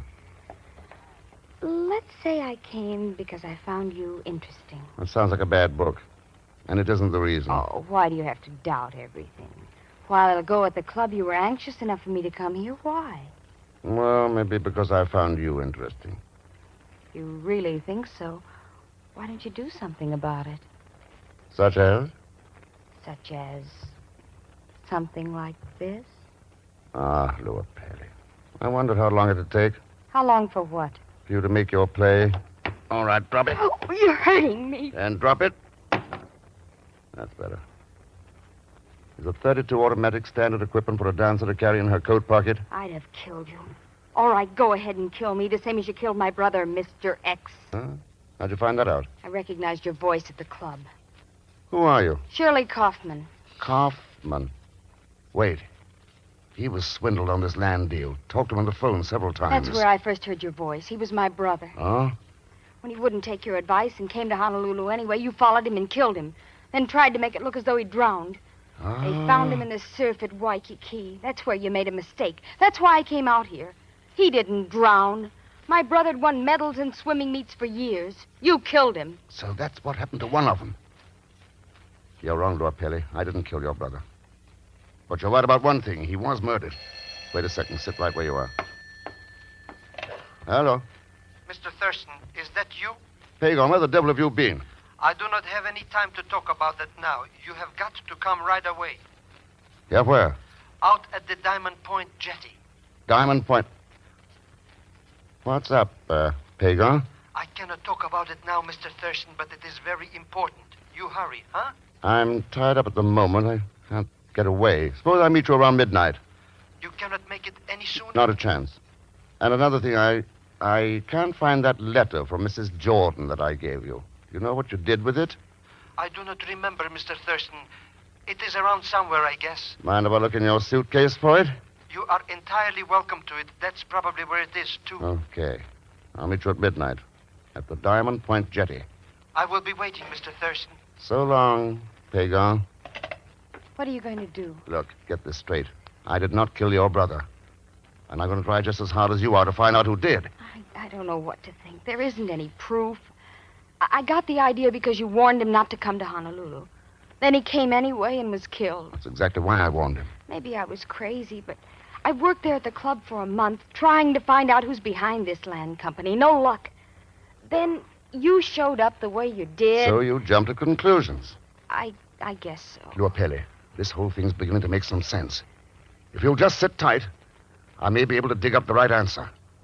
One thing you can always count on with a guy as clever as the one who's back of all this, sooner or later he gets too clever. You said I was named for a volcano. All right. The eruption's over. I trust you, Ken.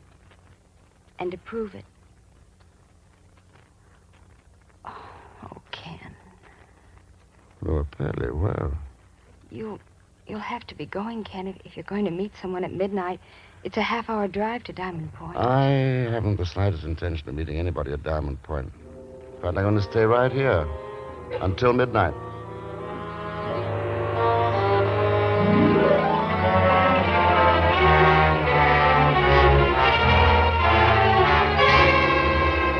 Well, Mr. Sheik, straight up midnight and not a customer in the place.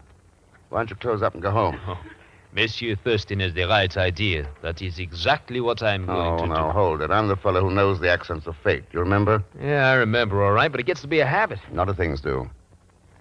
You haven't seen Mr. Smith around? Who is Mr. Smith? I said... That's a good question, Mr. Sheik. A very good question. And I'm working on an answer.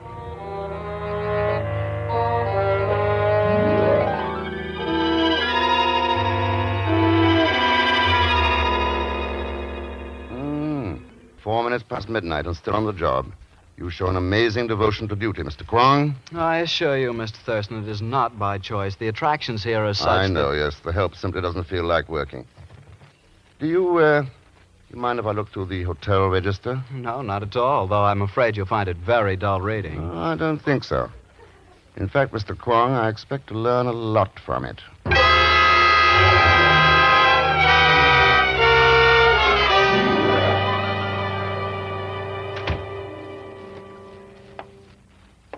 Well, Zellschmidt, you seem to have found my room quite comfortable. Oh, that's too bad. Of course, you can't talk with that gag in your mouth. Before I remove it, however, I want you to take a close look at this knife. See it? Because if you cry out once, I'm going to use it to cut your throat, understand? All right. There you are. I don't see why you couldn't use a towel that didn't taste so bad. This one had soap on it. You do seem to be frothing at the mouth a bit. And please stop sounding like Mr. Thurston. Zellschmidt, do you have any idea why Thurston failed to show up at Diamond Point? He didn't? Now, don't look at me like that, Mr. Smith. I don't know why. You talked on the phone so much like me. It would fool even me. I wonder. I'd like to know where he is right now. Oh, who knows? He's probably found some woman. He always does. That's right, yes. Lua Pele. I'd forgotten he'd met her. He couldn't have known it wasn't you on the phone, Zellschmidt. I imitated you perfectly. Mr. Smith, it was even better than I could do it. I imitated his voice all right, too. Even fooled his chief, a man who's known him for years. Oh, there is not the slightest doubt about it. You are the most clever man I have ever seen. How about untying those ropes? No. Now, this hotel's far too crowded to turn you loose here in the room. Quiet. Before I decide to cut your throat. Yes, sir. I didn't say anything. I don't really mind being tied up. I only knew why he didn't show. The neatest little racket I ever worked up.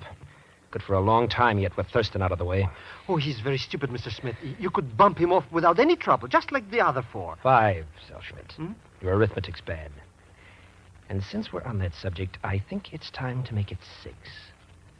I don't need you any longer. Oh, well, 5, 6, what's the difference? Huh? Wait. You're not. No, you can't. Mr. Rex! All right, drop that knife. Drop it. No! Oh, Mr. Rex, I thought you would never come out of that. Thurston, you got to do something about this hand. I'll bleed to death. Well, from a scratch like that, you should have dropped that knife when I told you to, Mr. Smith. Or would you rather be called Frank Clark? Huh. How did you find out? You outsmarted yourself, Clark, when you picked up my remark on the phone about Mrs. Jordan's letter. I knew you were a phony. Pagan would have asked what letter, since you'd never heard of it. Say, that's right. I don't know about the Laney letter. At midnight, the rest of the people who might have been tied into this deal were all accounted for. The hotel register gave me your room number. I came here, I found Pagan, and waited until you came back. I knew I should have killed him earlier and got him out of here. No, Clark, that wouldn't have helped. The hotel register gave you away anyhow. When you talked to me at the Club Malahini, you said you've been here 2 weeks, but the register shows you've lived at this hotel for over 3 months. Well. What do you think they'll do to him, Mr. X? Oh, plenty, Pagan. He's a 5-time killer. For the other thing he did, I don't know. He stole from men the most precious thing in their lives.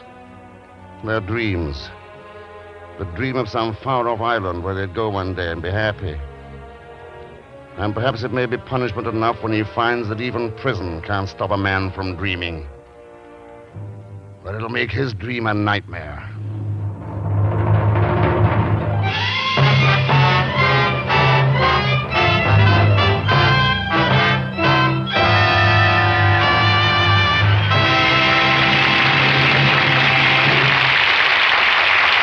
Frigidaire star Herbert Marshall will return in just a moment.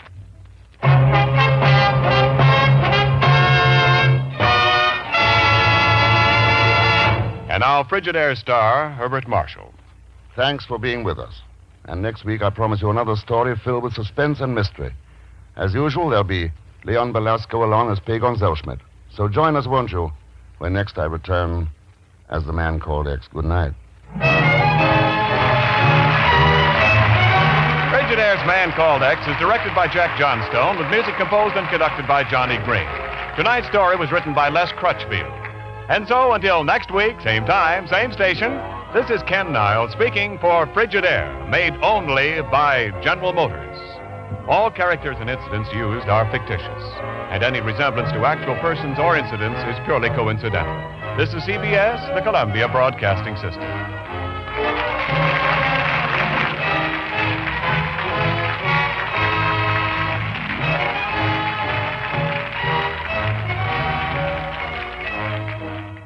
You're twice as sure with two great names, Frigidaire and General Motors.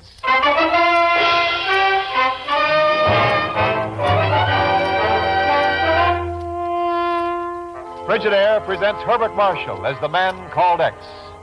Wherever there is mystery, intrigue, romance, in all the strange and dangerous places of the world, there you will find a man called X.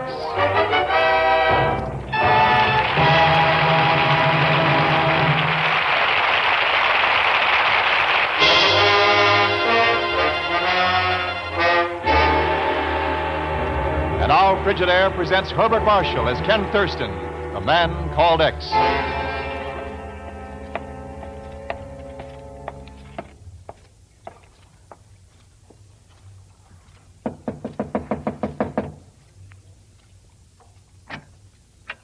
Good evening, Mr. Thurston. I have a little message for you. If you don't mind, I'll give it to you right now.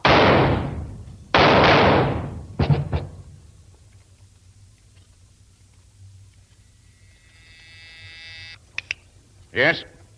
Have you got Cairo? Not yet, Chief. We're still trying, but the wires to Cairo are all... I don't care how busy they are. There must be some word by now about Thurston's killers. Get after them again. Tell them I want action, fast. Yes, sir. I'll try immediately. Now, what do you want, Pagan? I wanted to tell you something very important about the late departed Mr. Thurston. Something I'm sure you never realized, Mr. Chief.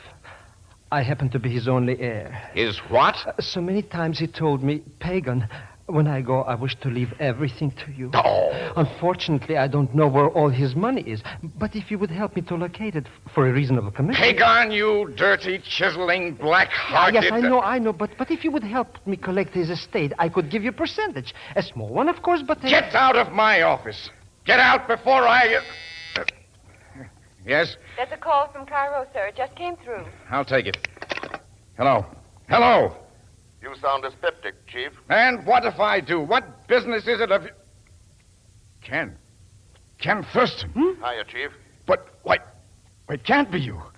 The reports of your death. Ken, what happened there in Cairo? A local lad was working with me. He was in my room alone when a female visitor came calling on me. Her charms proved fatal. Yes, but why... Well, why send out the story that you were killed? Chief, if the boys we're after think I'm dead, maybe they'll relax a little. Oh, then the looting of that steamer carrying an American relief shipment isn't just an isolated case. Not a chance. The pirates who boarded on the Red Sea were too well organized. Oh, what a filthy racket. The American people pay for shipments of food and clothing for those poor, starving unfortunates. I know. And they pay Captain Kidd to make a fortune on the black market. Any lead yet on who's behind it? Chief, send me the Haberman file by the first plane. The Haberman file? Good Lord, Ken, what makes you think he's mixed up in this? Because I was killed with 3 silver bullets. Silver bullets? Do I get that file? Yes, right away. Where'll my man get in touch with you? At the Kismet. A crummy little cafe near the Nile. A good place for you to hide out? No, terrible. But they serve the finest martinis I've ever tasted.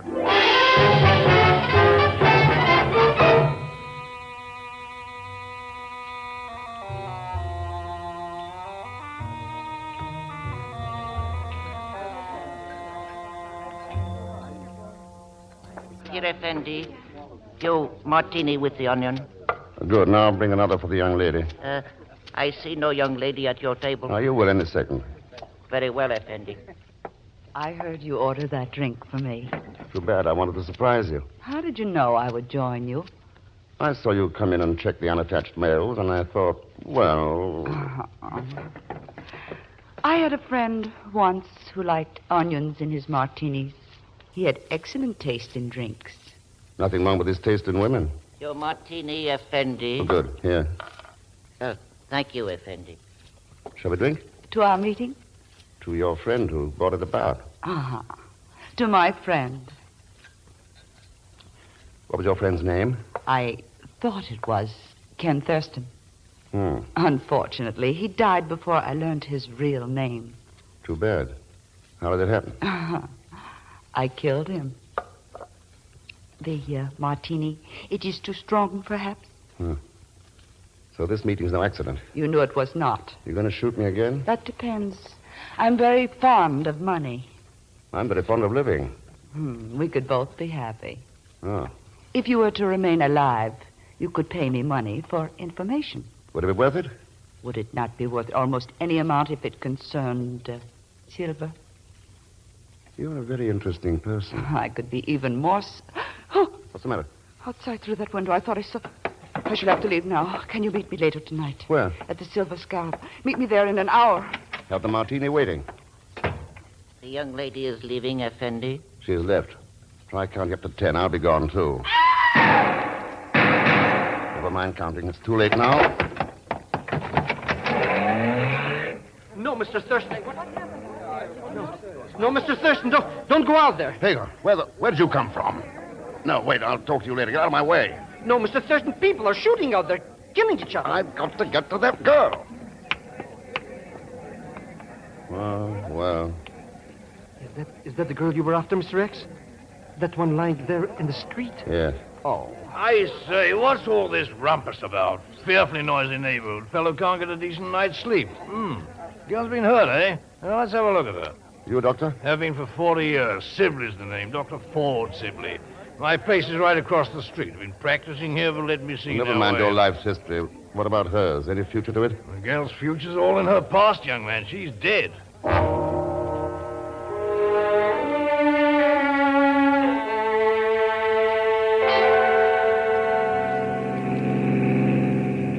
Yes, I saw it all, Mr. Thurston. The car was parked waiting for her. She opened the door, she screamed, and then came the shots. So you dove for the doorway of the Kismet like a scared rabbit, instead of getting the license number. For which you should thank me. We have no time to chase local murderers, not while this dangerous Haberman is still alive. What do you know about Haberman? Huh? What do I... Why else would the chief send me to you with this file? Probably because you talked him into it for your usual slight consideration. So that's what you're doing here in Cairo. Pagan? Oh, skip it. Well, as I was saying, did you know that this fellow Haberman is an international soldier of fortune and a pirate? I did. Oh. Well, did you know that there is no description of him anywhere? Not even his sex? The only clue is that he's nuts about silver. All his jewelry, ornaments, even his weapons are of silver. Remind me to buy you a dictionary, Pagan. Dictionary? So you can learn the meaning of secret and confidential. They're stamped on the outside of the reports you brought me. Oh.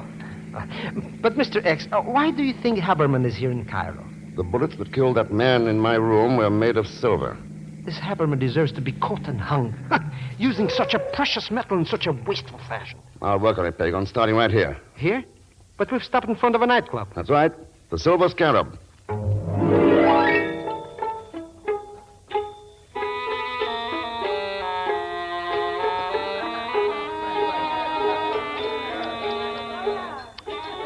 Aha! The floor show. And a female dancer, too. You know, Mr. Thurston, there's nothing I like better than a female dancer. Unless it's a female. Mr. X. She's the dead girl. That dancer is the dead girl come back to life. The resemblance is close, but not that close. Oh, yes, you're right. I can see that now. Sure. But for a minute I thought, look at those silver spangles in her dress. Fascinating, fascinating. Yeah. Oh. Stay here, Pagan. I'll pick you up later. But why leave now, Mr. Thurston? There will be other dancers, I hope. Yeah, I want to see this one in her dressing room.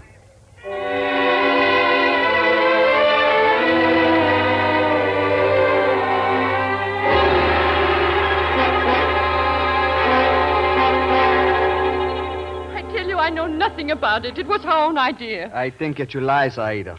Why did she visit this man? I tell you, I do not know. Oh! Again, I ask you, Zaida, why did she visit him? Playing pretty rough, aren't you? What is the meaning of this intrusion? Do I have to write it out for you? Your humor is as badly conceived as your entrance here.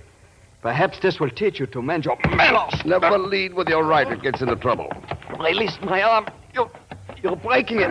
Funny thing about judo, it's liable to hurt people. I'll kill you for this. Let's talk about it later. Good night. You are very foolish. He meant that. I've been foolish before. Not with men like that. Worse. With women. Oh? Do I get a choice tonight? That might depend on what you can tell me of my sister Deborah's death. Mr. Thurston. Good old Egyptian grapevine. Well, are you still in a foolish mood? Sure, but not here. No? Then where? Why not a little boat ride on the Nile? There's a full moon.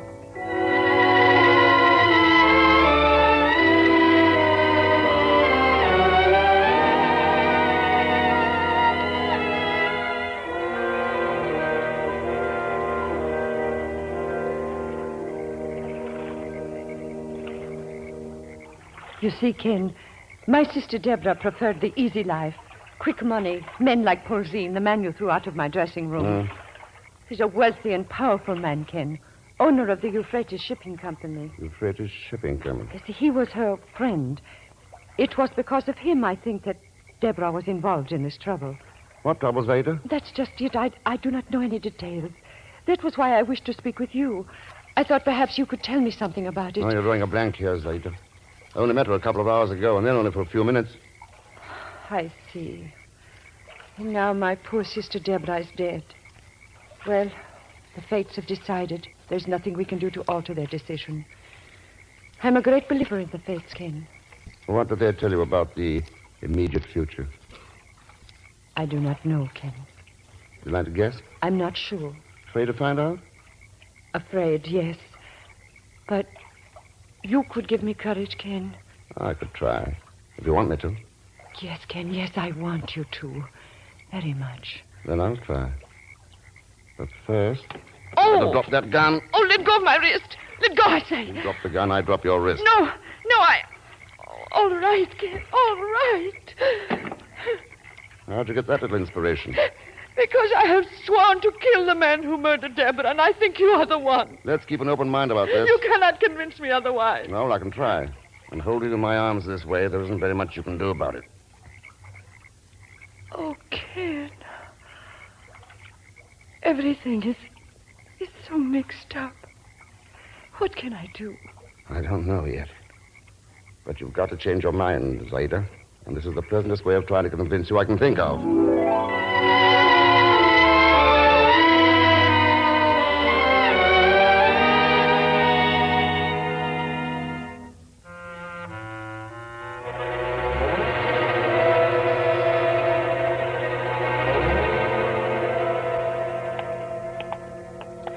Mr. Thurston, this is a definite imposition on my good nature. Dragging me around in dark alleys like this.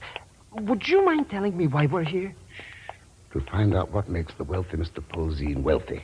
And you think you can find that out by sneaking around behind all these warehouses? Not all of them, just this one. Euphrates Shipping Company. Now get out your jackknife, Pagon, and jimmy that window. You talk as though I was a professional warehouse breaker. I don't know how to do that. And I'll give 8 to 5 that Haberman's loot is mostly silver. Oh, of course, merely as a favor to you, Mr. Thurston, I might try.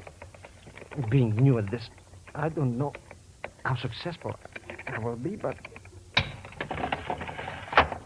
Why, look, Mr. Thurston. It worked. Amazing. Let's climb in. It's as black as Haberman's soul in here, Mr. Thurston. Quiet, Pagon. There's a light under that door. Somebody's in there, probably with a gun or a knife. Let's go in and see. Do we have to? Can't we just...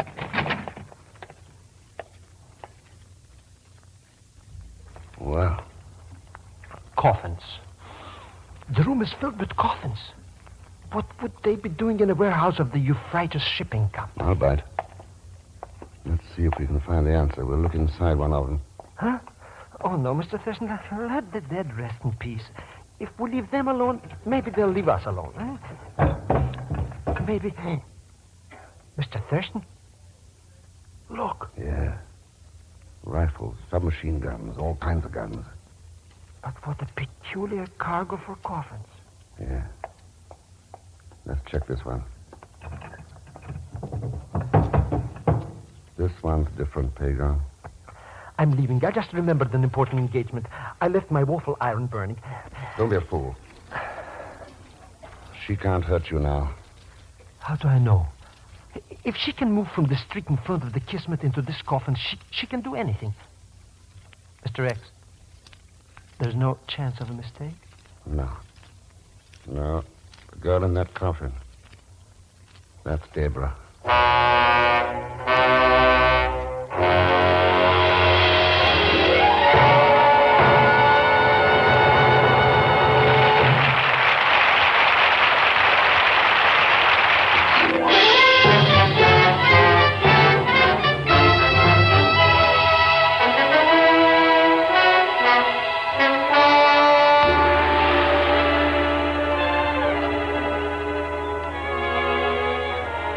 And now to return to Frigidaire's Man Called X, starring Herbert Marshall. Mr. X is in Cairo to track down the international bandit Taberman. The trail has led him to a warehouse of the Euphrates Shipping Company, which he finds filled with coffins containing rifles and machine guns, except one, which holds the body of the mysterious Egyptian girl, Deborah. We join him now as he and Pagon stand there looking down at her. Please, Mr. Thurston, let's get out of here. Small round bruise on her throat, just above the artery. I wonder. The only thing I wonder about is why are we still standing here? Wait till I check the shipping tags on these coffins. That's in Arabic, but a few words, pretty clear. Port Said, Mohammed Bay, Mecca. Come on, Pagon, we're leaving. But where are we going? To Port Said, by way of Dr. Sibley's joint across from the Kismet Cafe.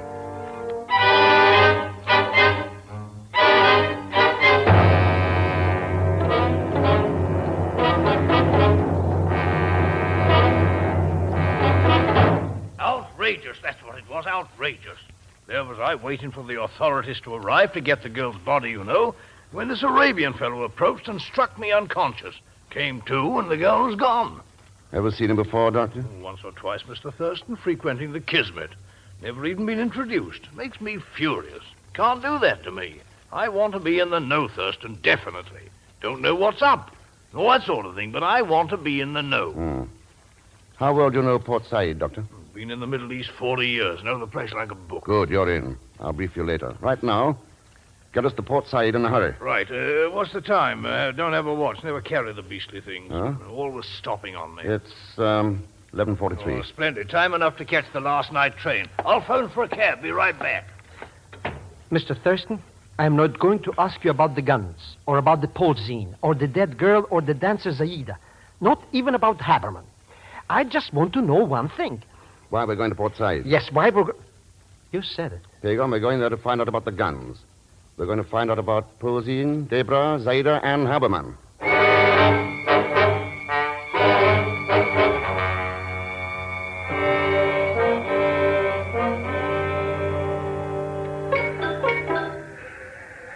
There it is, Thurston. Night train to Port Said. First-class carriages are on this side. Shall we get aboard? Yes, but not together. Oh, No, you got a compartment for yourself. We'll meet in Port Said. Quite undercover sort of thing. Well, suggest we meet at the El Akbar Hotel. El Akbar. A middle-class traveler's lodging. Quite respectable. Write it down for me, will you? Sorry, can't. No pen or pencil. Huh? I'll never carry them. Pens always leak and the pencils run out of lead. That's all right. I'll remember. See you there. Right, cheerio. I'll see you at the good old Akbar.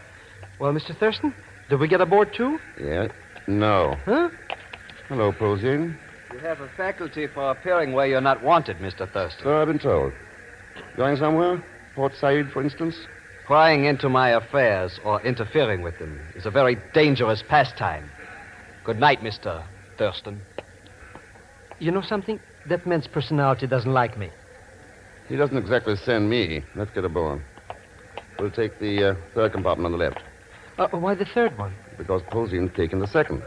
Well, wouldn't it be less crowded if we took the fourth compartment? A little farther away? There's another friend of ours in 4. Huh? She got aboard while Polzine was talking to us. She? Zaida.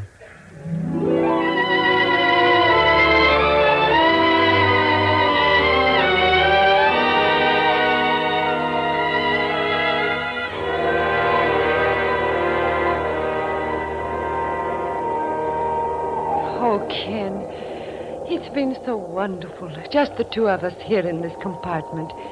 And now we're nearing Port Said, and our journey together will end. I wonder. Ken, listen to me. You must forget this business that brings you here. You don't know how powerful the forces are working against you. I took a correspondence course in muscle building once. Please, Ken, this is no joking matter. The pit has already been dug. The pit intended to be the grave of the man called X. There must be another letter in the alphabet. I better find it. Too many people seem to know that one. Then you will not listen to me. Oh, Ken, please don't die. Please. That's good advice, Aida. I'll try to follow it.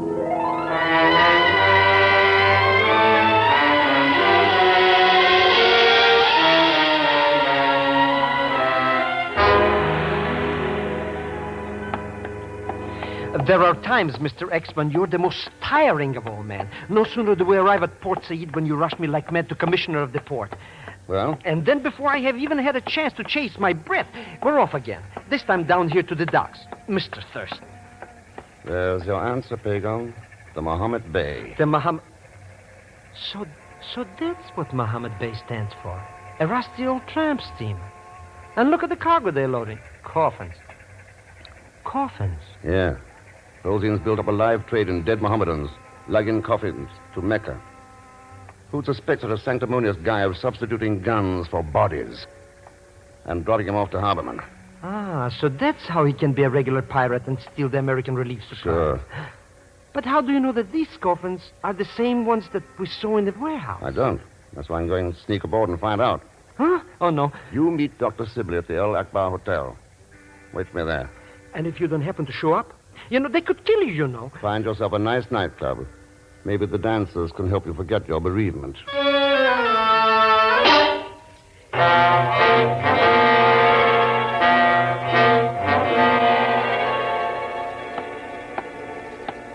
What? It's now my turn to ask the question, Mr. Thurston. Are you going somewhere? Rosine, you remind me of a summer cold, very unpleasant and hard to get rid of. Sometimes, if colds are ignored and get bad enough, they can prove to be fatal. What is this? National Pistol Week? I haven't seen so many guns since the last gangster picture. Unlike the weapons in the cinema, this one does not shoot blanks. Huh? Turn around with your back toward me. Haven't got much choice, have I? You are going aboard the Mohammed Bay to a much warmer welcome than you had expected. Mr. X.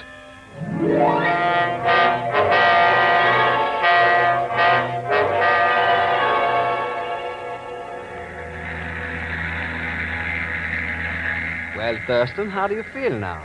Oh, well, I see your cabin has all the latest conveniences, including the lovely Zaida. I'm sorry, Ken. I tried to warn you, but you would not listen to me. It sounded appealing, but I couldn't go for it. Now, while Haberman was... No, not while he was still running around loose. Ah, yes, Harperman. Now that the Mohammed Bay has started her journey, you can forget about him. Long before we reach Mecca, you will have forgotten about everything. Because you will not... Stand fast, everyone. Pagon. Mr. Thurston, we have come to the rescue. Shoot the first pirate who moves, Miss Dr. Sibley. Sibley? We will make them walk the gangplank later. Pagon, you idiot. How'd you ever dream this up? That's gratitude for you. I meet Dr. Sibley on the dock. We witness your abduction, risk our lives to come aboard and save you from sudden death. And you call me an idiot. Don't take my word for it. Ask Haberman. What's he got to do with it? You brought him aboard with you. Mr. Thurston, the strain has caused you to lose your mind. I only brought Dr. Sibley aboard. So how could I... Oh, no. Oh, tell me he's wrong, Doctor. Tell me he's... Impossible, old chap. He's quite correct. You can relax now, Pulzine. Zaida, I have them covered. Tell me, Mr. X, how did you know? Your old weakness, Haberman, silver. It showed up in your disguise. Nonsense. I deliberately wore nothing metallic on me. Oh, that's what I mean. You went overboard. I never heard of a doctor not carrying a watch or fountain pen or pencil. When I thought about it wasn't too tough to figure out why they'd all be silver. But the worst mistake you made was in killing Deborah. Killing Deborah? But my sister was killed by shots from a car. One of Haberman's stooges shot her all right, but the bullets didn't kill her. The small, round bruise on her throat proved that. I do not understand, Ken. When Haberman was playing doctor, he must have found a pulse in her throat. That meant she might still talk. After she failed to kill you at the hotel and was going to double-cross me by selling information to you, I had no alternative but to strangle her. Kind of looks like he's the man you've been looking for, Zaida. Yes. The man who killed my sister. The man I swore I would kill in turn. The man I am going to kill. Zaida, that knife. Put down that knife or I'll... Zaida, you fool. What have you done? Hold it, Pulzine. Some knife throw right through the shoulder. Pick up his gun, Pagon. Sure, Mr. X. Swine. Thanks, Ada. Ken, I don't know what to say. So you tied up with these two to find out who killed Debra. It's true, Ken. I swear it. Well, Posine? You forget we're practically on the high seas, Thurston. You cannot possibly hope to take this ship over by yourself. Well, that's why I arranged for a little help before I came aboard. You'll notice we're losing way. That means a destroyer is coming alongside. You're right, Mr. Thurston. So we don't have to make a pilgrimage after all. No, Pagan. But Harberman and Posine do. A one-way pilgrimage to the final payoff of piracy.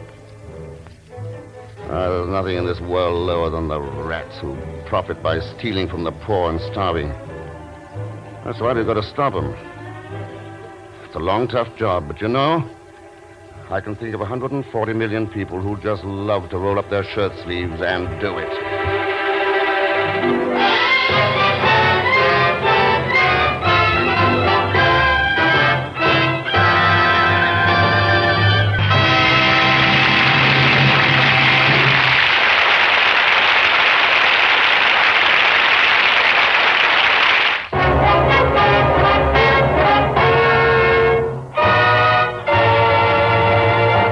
Frigidaire star, Herbert Marshall. Thanks for being with us. And next week, I promise you another story filled with suspense and mystery. As usual, there'll be Leon Belasco along as Pagon Zellschmidt. So join us, won't you, when next I return as the man called X. Good night.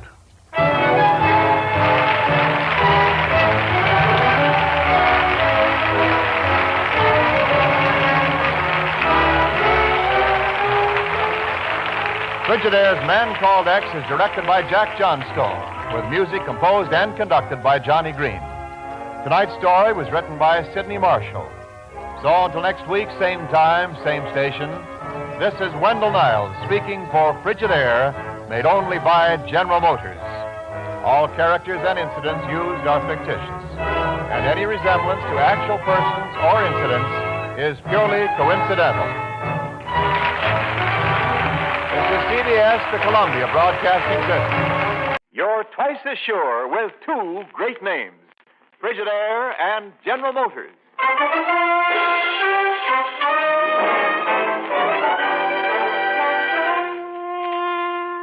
Frigidaire presents Herbert Marshall as the Man Called X. Wherever there is mystery, intrigue, romance, in all the strange and dangerous places of the world, there you will find The Man Called X.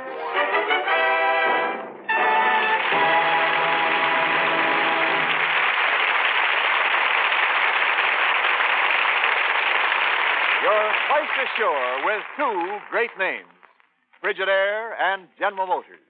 For Frigidaire is made only by General Motors. And it is this association of experience with experience, of skill with skill, that makes Frigidaire America's favorite refrigerator. Remember this when you choose your new refrigerator. Remember that millions of Frigidaires in millions of American kitchens have established Frigidaire's reputation for complete dependability, for lasting satisfaction. Yes, you're twice as sure with two great names. For Frigidaire is made only by General Motors. No one else can make a Frigidaire.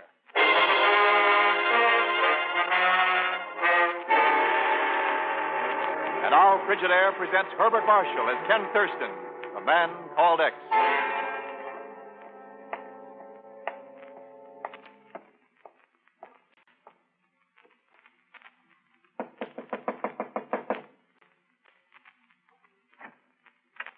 Good evening, Mr. Thurston. I have a little message for you. If you don't mind, I'll give it to you right now.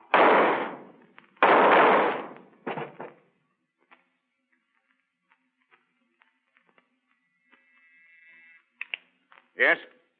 Have you got Cairo? Not yet, Chief. We're still trying, but the wires to Cairo are wrong. I don't care how busy they are. There must be some word by now about Thurston's killers. Get after them again. Tell them I want action, fast. Yes, sir. I'll try immediately. Now, what do you want, Pagon? I wanted to tell you something very important about the late departed Mr. Thurston. Something I'm sure you never realized, Mr. Chief. I happen to be his only heir. His what? So many times he told me, Pagan, when I go, I wish to leave everything to you. Oh. Unfortunately, I don't know where all his money is. But if you would help me to locate it for a reasonable commission... Take on, you dirty, chiseling, black-hearted... Yes, I know. But if you would help me collect his estate, I could give you a percentage. A small one, of course, but... Get out of my office. Get out before I... Yes? That's a call from Cairo, sir. It just came through. I'll take it. Hello. Hello. You sound a skeptic, Chief. And what if I do? What business is it of... Ken Thurston. Hiya, Chief. But, why, it can't be you. The reports of your death. Ken, what's happened there in Cairo? A local lab was working with me. He was in my room alone when a female visitor came calling on me. Her charms proved fatal. Yes, but why send out the story that you were killed? Chief, if the boys we're after think I'm dead, maybe they'll relax a little. Oh, then the looting of that steamer carrying an American relief shipment isn't just an isolated case. Not a chance. The pirates who boarded on the Red Sea were too well organized. Oh, what a filthy racket. The American people pay for shipments of food and clothing for those poor, starving unfortunates. I know. And they pay Captain Kidd to make a fortune on the black market. Any lead yet on who's behind it? Chief, send me the Harborman file by the first train. The Harborman file? Good Lord, Ken, what makes you think he's mixed up in this? Because I was killed with 3 silver bullets. Silver bullets? Do I get that file? Yes, right away. Where'll my man get in touch with you? At the Kismet. A crummy little cafe near the Nile. A good place for you to hide out? No, terrible. But they serve the finest martinis I've ever tasted.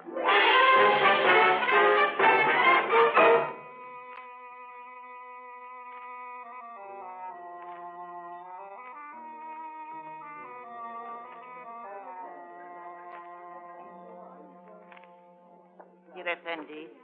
You martini with the onion. Good. Now bring another for the young lady. I see no young lady at your table. Now, you will in a second. Very well, Effendi. I heard you order that drink for me. Too bad. I wanted to surprise you. How did you know I would join you? I saw you come in and check the unattached mails, and I thought, well... I had a friend once who liked onions in his martini. He had excellent taste in drink. Nothing wrong with his taste in women. Your martini, Effendi. Oh, good. Here. Thank you, Effendi. Shall we drink? To our meeting? To your friend who brought it about. To my friend. What was your friend's name? I thought it was Ken Thurston. Unfortunately, he died before I learned his real name. Too bad. How did it happen? I killed him. The martini, it is too strong, perhaps? So this meeting's no accident. You knew it was not. You going to shoot me again? That depends. I'm very fond of money. I'm very fond of living. We could both be happy. Oh. If you were to remain alive, you could pay me money for information. Would it be worth it? Would it not be worth almost any amount if it concerned silver? You're a very interesting person. I could be even more... What's the matter? Outside through that window, I thought I saw... I shall have to leave now. Can you meet me later tonight? Where? At the Silver Scarf. Meet me there in an hour. Have the martini waiting. The young lady is leaving, Effendi. She's left. Try counting up to 10. I'll be gone, too. Never mind counting. It's too late now. No, Mr. Thurston. No, Mr. Thurston, don't go out there. Hagar, where'd you come from? No, wait, I'll talk to you later. Get out of my way. No, Mr. Thurston, people are shooting out there, killing each other. I've got to get to that girl.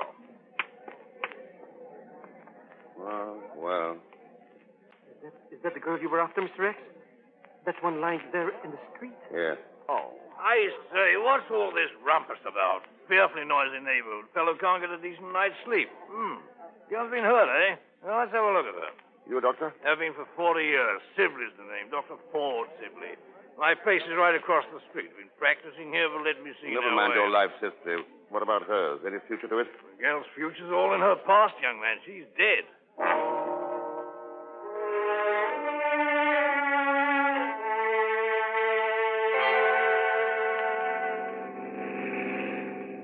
Yes, I saw it all, Mr. Thurston. The car was parked waiting for her. She opened the door, she screamed, and then came the shot. So you dove for the doorway of the kids like a scared rabbit. You hospital getting the license number. For which you should thank me. We have no time to chase local murderers, not while this dangerous Haberman is still alive. What do you know about Haberman? Huh? What do I... Oh, why else would the chief send me to you with this file? Probably because you talked him into it for your usual slight consideration. So that's what you're doing here in Cairo. Pagan. Oh, silly. Well, as I was saying, did you know that this fellow Haberman is an international soldier of fortune and a pirate? I did. Oh. Well, did you know that there is no description of him anywhere? Not even his sex? The only clue is that he's nuts about silver. All his jewelry, ornaments, even his weapons are of silver. Remind me to buy you a dictionary, Pagan. Dictionary? So you can learn the meaning of secret and confidential. They're stamped on the outside of the reports you brought me. Oh. But, Mr. X, why do you think Haberman is here in Cairo? The bullets that killed that man in my room were made of silver. This Haberman deserves to be caught and hung. Using such a precious metal in such a wasteful fashion. I'll work on it, Pagan, starting right here. Here? But we've stopped in front of a nightclub. That's right. The Silver Scarab.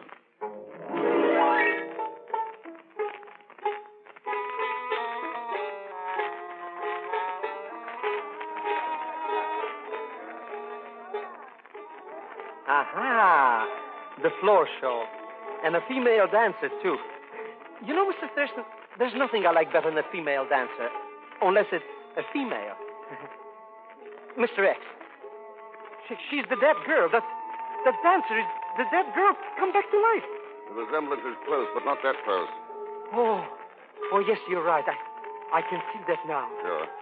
But for a minute I thought, look at those silver spangles in her dress. Fascinating. Yeah. Oh. Stay here, Pagan. I'll pick you up later. But why leave now, Mr. Thurston? There'll be other dancers, I hope. Yeah, I want to see this one in her dressing room.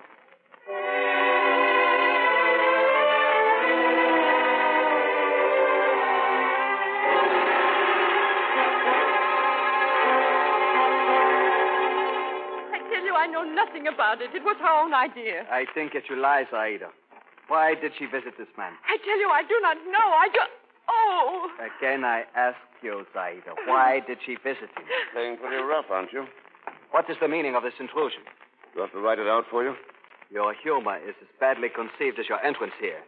Perhaps this will teach you to mend your manners. Never lead with your right. It gets into trouble. Release my arm. You're breaking it.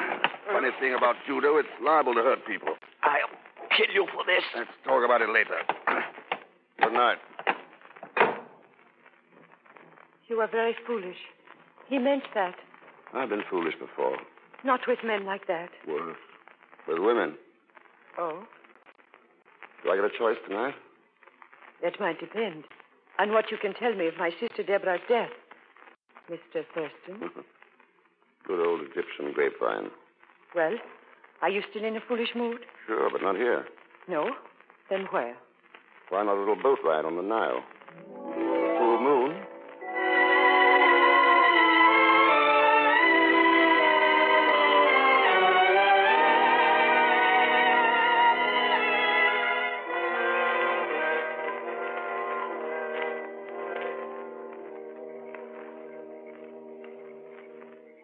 You see, Ken, my sister Deborah preferred the easy life. Quick money, men like Polzin, the man you threw out of my dressing room. He's a wealthy and powerful man, Ken. Owner of the Euphrates Shipping Company. Euphrates Shipping Company. He was her friend. It was because of him, I think, that Deborah was involved in his trouble. What trouble, Zeta? That's just it. I do not know any details. That was why I wished to speak with you. I thought perhaps you could tell me something about it. No, you're drawing a blank here, Zeta. I only met her a couple of hours ago, and then only for a few minutes. I see. And now my poor sister Deborah is dead. Well, the fates have decided. There's nothing we can do to alter their decision. I'm a great believer in the fates, Ken. What did they tell you about the immediate future? I do not know, Ken. You'd like to guess? I'm not sure. Afraid to find out? Afraid, yes. But you could give me courage, Ken. I could try. If you want me to. Yes, Ken, yes, I want you to. Very much. Then I'll try. But first... Oh! Drop that gun. Oh, let go of my wrist. Let go, I say. You drop the gun, I drop your wrist. No, All right, Ken. All right. How'd you get that little inspiration? Because I have sworn to kill the man who murdered Deborah, and I think you are the one. Let's keep an open mind about this. You cannot convince me otherwise. No, I can try. And hold you in my arms this way, there isn't very much you can do about it. Oh, Ken. Everything is so mixed up. What can I do? I don't know yet. But you've got to change your mind, Zaida. And this is the pleasantest way of trying to convince you I can think of.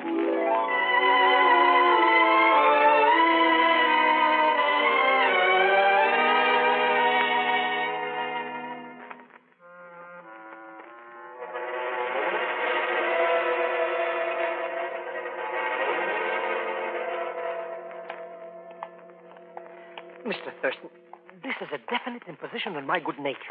Dragging me around in dark alleys like this. Would you mind telling me why we're here? To find out what makes the wealthy Mr. Posey wealthy. And you think you can find that out by sneaking around behind all these warehouses? Not all of them, just this one. Euphrates Shipping Company. Get out your jackknife, Pig, on and jimmy that window.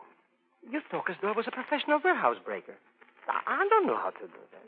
I'll give 8 to 5 that Hardeman loses most of his silver. Oh, of course, merely as a favor to you, Mr. Thurston, I might try. Being new at this, I don't know how successful I will be, but... Why, look, Mr. Thurston. What? Amazing. Let's climb in. It's as black as Haberman's soul in here, Mr. Thurston. Quiet, people. The light under that door. There's somebody's in there, probably with a gun or a knife. Let's go in and see. Do we have to? Can't we jump? Well. Coffins. The room is filled with coffins. What would they be doing in a warehouse of the Euphrates Shipping Company? I'll bite. Let's see if we can find the answer. We'll look inside one of them. Huh? Oh, no, Mr. Thurston. Let the dead rest in peace. If we leave them alone, maybe they'll leave us alone. Huh? Maybe. Mr. Thurston? Look. Yeah. Rifles, submachine guns, all kinds of guns. I thought a peculiar cargo for coffins. Yeah. Let's check this one. This one's different, Pedro. I'm leaving. I just remembered an important engagement. I left my woeful iron burning. Don't be a fool. She can't hurt you now. How do I know? If she can move from the street in front of the Kismet into this coffin, she can do anything. Mr. X, there's no chance of a mistake? No. No. The girl in that coffin. That's Deborah.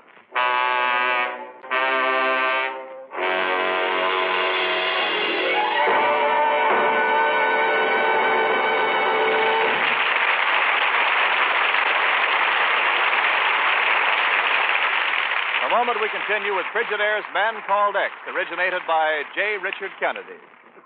This is Wendell Niles speaking. Just think how many times a day you go to your refrigerator and you'll realize how helpful even one extra convenience would be. Then look at all the ways Frigidaire engineers have planned to save your time and energy. They gave the interior of the Frigidaire refrigerator plenty of shelf space. They made it easy to store all those special things you keep in a refrigerator. Gave you space for tall bottles, a big meat tender, handy glass-topped hydrators for fruits and leafy vegetables. Lots of room for the frozen foods you like to have on hand for quick, easy meals. They finished the interior of the food compartment with lifetime porcelain. A wipe with a damp cloth, and it's clean. Yes, and they even designed special ice trays, unique Frigidaire quick cube trays to give you trigger-quick ice service. Most important of all, Frigidaire engineers powered the Frigidaire refrigerator with a mechanism that requires no attention and uses less current than an ordinary light bulb. It's the famous meter miser, simplest refrigerating mechanism ever built. Remember, Frigidaire engineers designed the Frigidaire refrigerator to save your time and energy. And remember, you're twice as sure with two great names. For Frigidaire is made only by General Motors.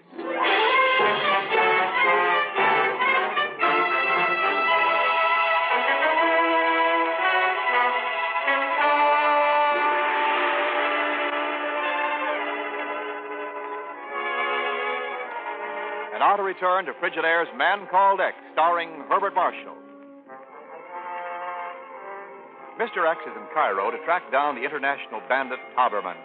The trail has led him to a warehouse of the Euphrates Shipping Company, which he finds filled with coffins containing rifles and machine guns, except one, which holds the body of the mysterious Egyptian girl, Debra. We join him now as he and Pagon stand there looking down at him. Please, Mr. Thurston, let's get out of here. Small round bruise on her throat, just above the artery. I wonder. The only thing I wonder about is why are we still standing here? Wait till I check the shipping tags on these coffins. That's in Arabic, but a few words. Pretty clear. Port Said, Mohammed Bay, Mecca. Come on, Pagon, we're leaving. But where are we going? To Port Said, by way of Dr. Sibley's joint across from the Kismet Cafe.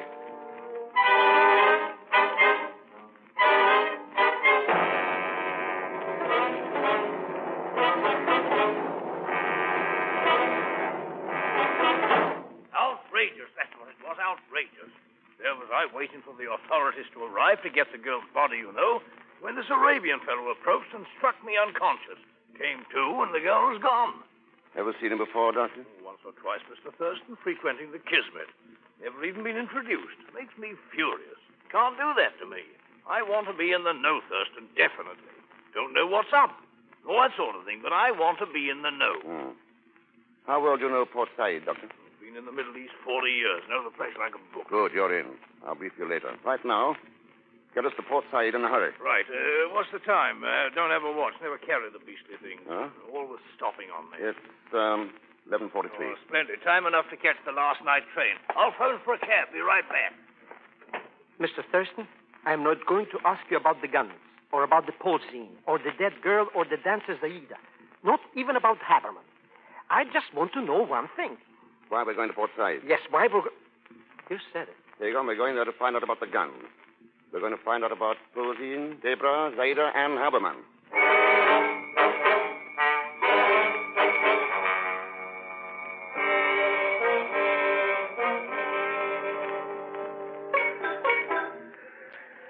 There it is, Thurston. Night train to Port Said. First-class carriages are on this side. Shall we get aboard? Yes, but not together. Oh, No, you got a compartment for yourself. We'll meet in Port Said. Quite undercover sort of thing. Well, suggest we meet at the El Akbar Hotel. El Akbar. A middle-class traveler's lodging. Quite respectable. Write it down for me, will you? Sorry, can't. No pen or pencil. I'll never carry them. Pens always leak and the pencils run out of lead. That's all right. I'll remember. See you there. Right, cheerio. I'll see you at the good old Akbar. Well, Mr. Thurston, did we get aboard, too? Yes. No. Huh? Hello, Posey. You have a faculty for appearing where you're not wanted, Mr. Thurston. So I've been told. Going somewhere? Port Said, for instance? Prying into my affairs or interfering with them is a very dangerous pastime. Good night, Mr. Thurston. You know something? That man's personality doesn't like me. He doesn't exactly stand me. Let's get aboard. We'll take the third compartment on the left. Why the third one? Because Posine's taking the second.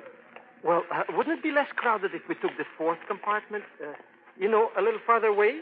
There's another friend of ours in 4. Huh? She got aboard while Posine was talking to us. She? Zaida.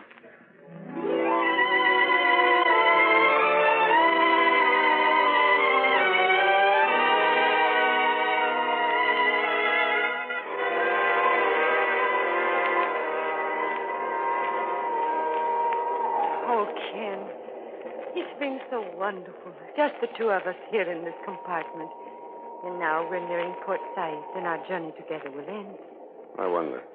Ken, listen to me. You must forget this business that brings you here. You don't know how powerful the forces are working against you. I took a correspondence course in muscle building once. Please, Ken, this is no joking matter. The pit has already been dug. The pit intended to be the grave of the man called X. There must be another letter in the alphabet. I better find it. Too many people seem to know that one. Then you will not listen to me. Oh, Ken, please don't die. Please. That's good advice, Zaida. I'll try to follow it.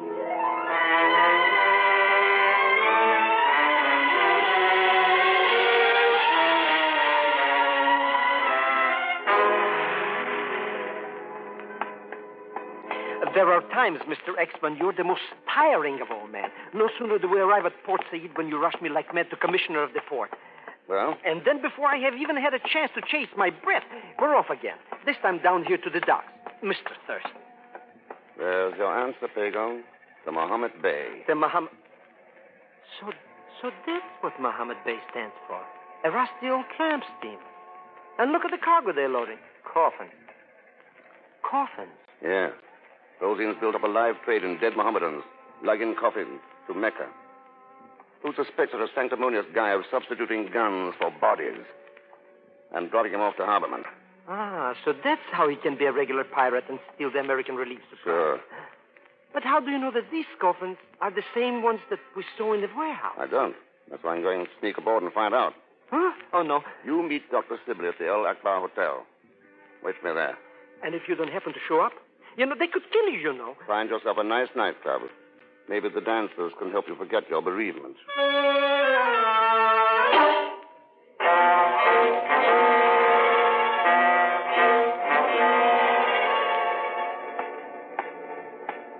What? It's now my turn to ask the question, Mr. Thurston. Are you going somewhere? Rosine, you remind me of a summer cold, very unpleasant and hard to get rid of. Sometimes, if colds are ignored and get bad enough, they can prove to be fatal. What is this? National Pistol Week? I haven't seen so many guns since the last gangster picture. Unlike the weapons in the cinema, this one does not shoot blanks. Huh? Turn around with your back toward me. Haven't got much choice, have I? You are going aboard the Mohammed Bay to a much warmer welcome than you had expected. Mr. X.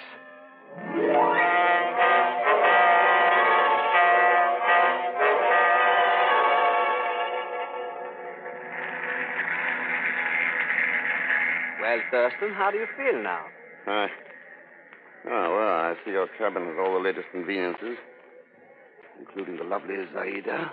I'm sorry, Ken. I tried to warn you, but you would not listen to me. It sounded appealing, but I couldn't go for it.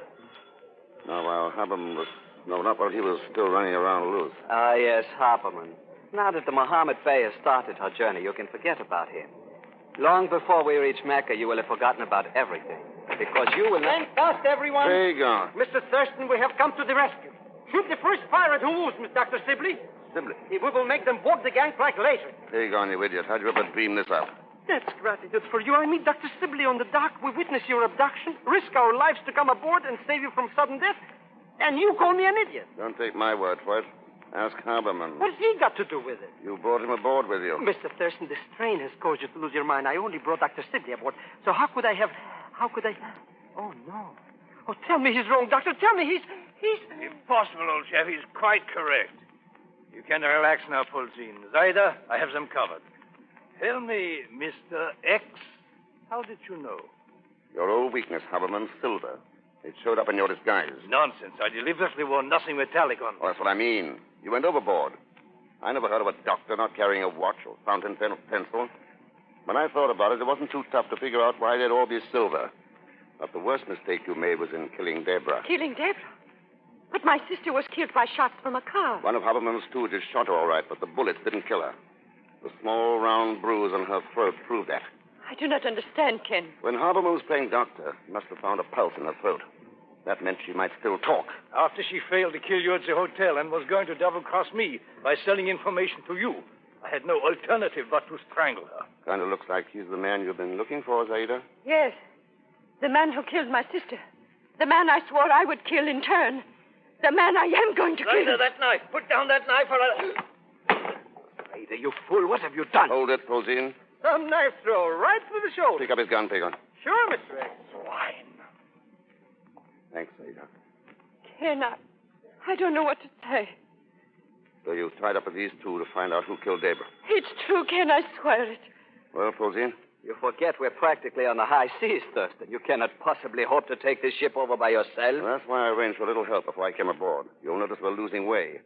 That means a destroyer is coming alongside. You're right, Mr. Thurston. But we don't have to make a pilgrimage after all. No, Pagon. But Haberman and Polzine do. A one-way pilgrimage to the final payoff of piracy. There's nothing in this world lower than the rats who profit by stealing from the poor and starving. That's why we've got to stop them.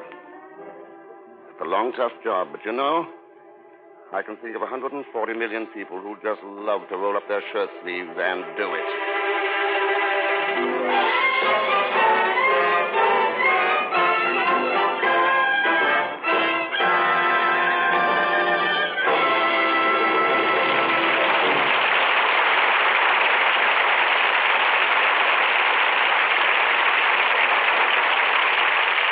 Frigidaire star Herbert Marshall will return in just a moment.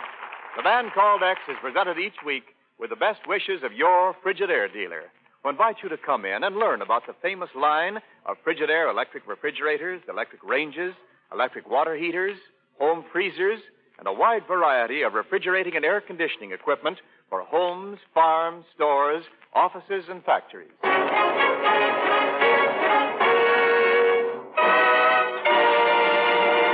And our Frigidaire star, Herbert Marshall. Thanks for being with us. And next week, I promise you another story filled with suspense and mystery. As usual, there'll be Leon Belasco along as Pagon Zellschmidt. So join us, won't you, where next I return as the Man Called X. Good night.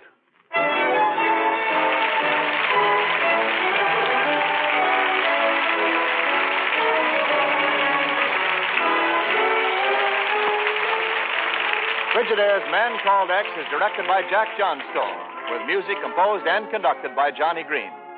Tonight's story was written by Sidney Marshall. So until next week, same time, same station, this is Wendell Niles speaking for Frigidaire, made only by General Motors. All characters and incidents used are fictitious, and any resemblance to actual persons or incidents is purely coincidental. This is CBS, the Columbia Broadcasting System.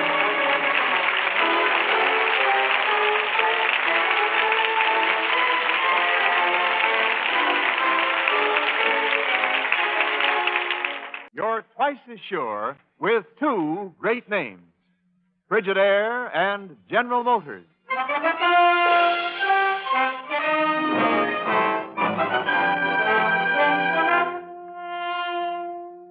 Frigidaire presents Herbert Marshall as the Man Called X. Wherever there is mystery, intrigue, romance, and all the strange and dangerous places of the world, there you will find the Man Called X.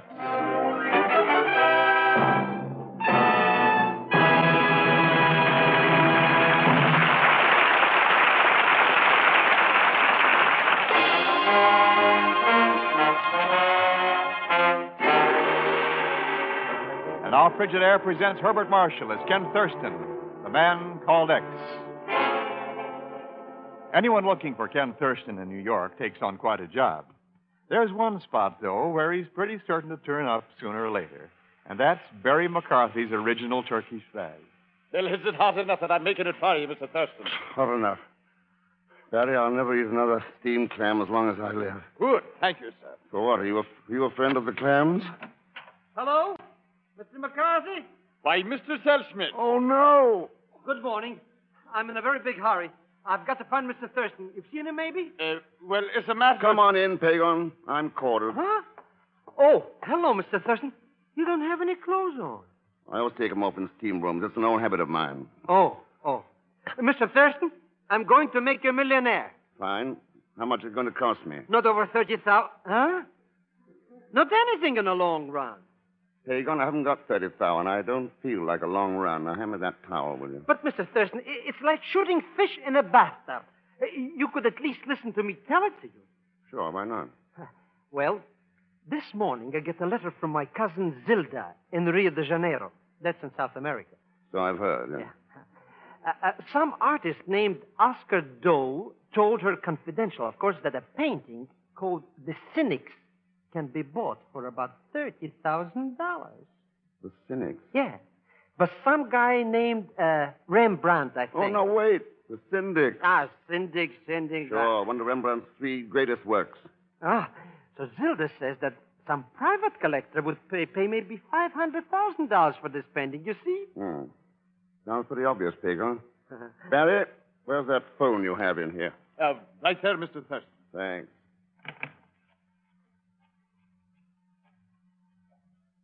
Hello? Could you tell me the present location of Rembrandt's painting? the syndics of the Clothmakers Guild. Thanks very much. Well, Pagon, your art career is over. Good. Now, huh? The painting you were going to buy for $30,000 was purchased in Amsterdam in 1923 by Van Allen Haven. He brought it to New York, and right now it's hanging in the Haven Galleries on 44th Street. But... You better wire Cousin Zilda, Pagon. Tell her to stop taking wooden nickels.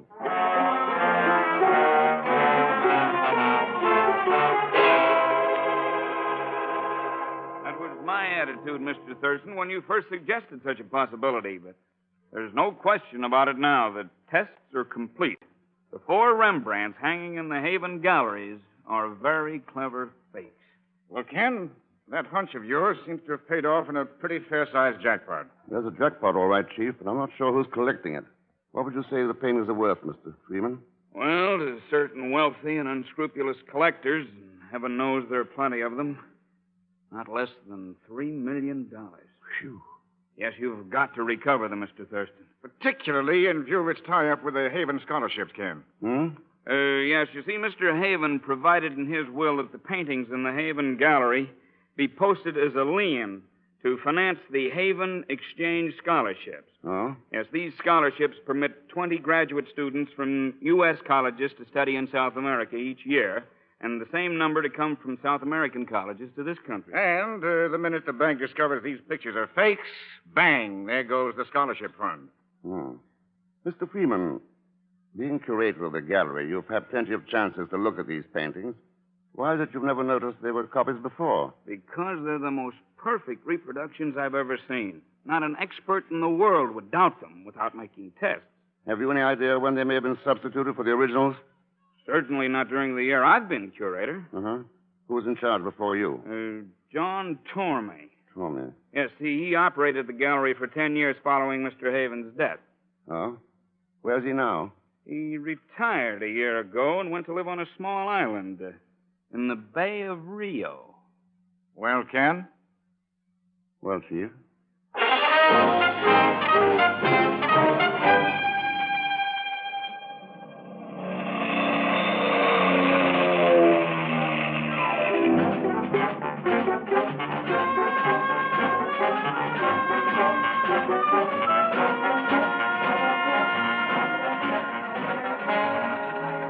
Your attention, please. Flight 2, Rio de Janeiro to Buenos Aires, now loading at Gate 3. Flight 2 loading at Gate 3. Rio de Janeiro. Mr. Thurston, the world's most beautiful city. The soul of a poet. Pagan, I thought you were posing as a painter. What's the difference? I can be simultaneous. Mr. Thurston, did you know that Rembrandt was born in a windmill? No. Even at a very early age, he showed unmistakable signs of a genius and proved himself to be a master of chiaroscuro. Think of it. At an early age, too. It has often been said that I know, and I know where it's been said. That handbook of classic art sticking out of your pocket. Oh, well, after all, if I've got to engage in negotiations with artists... Pagan, you'll engage in nothing. I brought you along for one reason. To look up your cousin Zilda and to find Oscar Dole. Mr. X, it's practically done.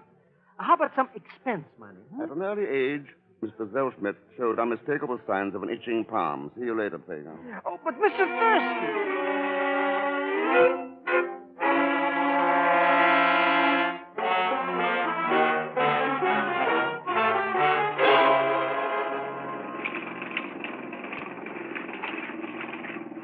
Hello there.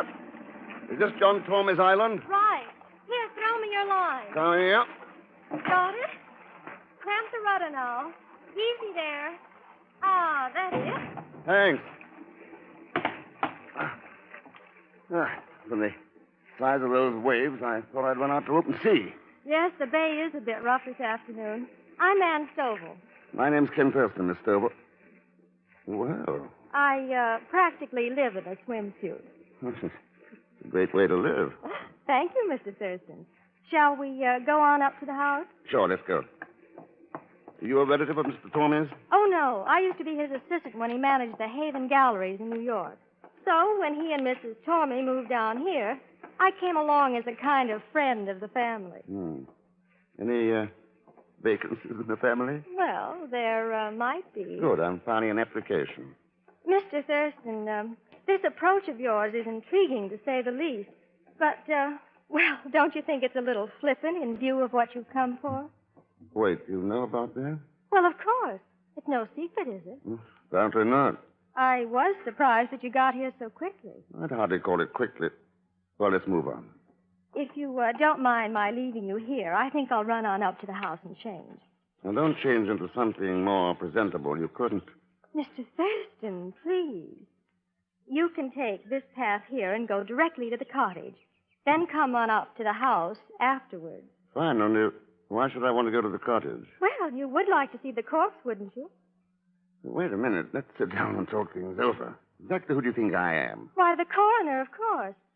Aren't you? Miss Stovall, I'm a little confused in several ways, but of one thing I'm certain. I'm not the coroner. Oh, but I thought... Well, you see, we sent for him, so... Oh, I'm sorry, Mr. Thurston. Why do you need a coroner? A guest who's been living in the beach cottage for several months died suddenly this morning. Heart failure, we think. Oh, too bad. Close friend of the family? Not exactly. He was a rather obscure artist named Oscar Dole.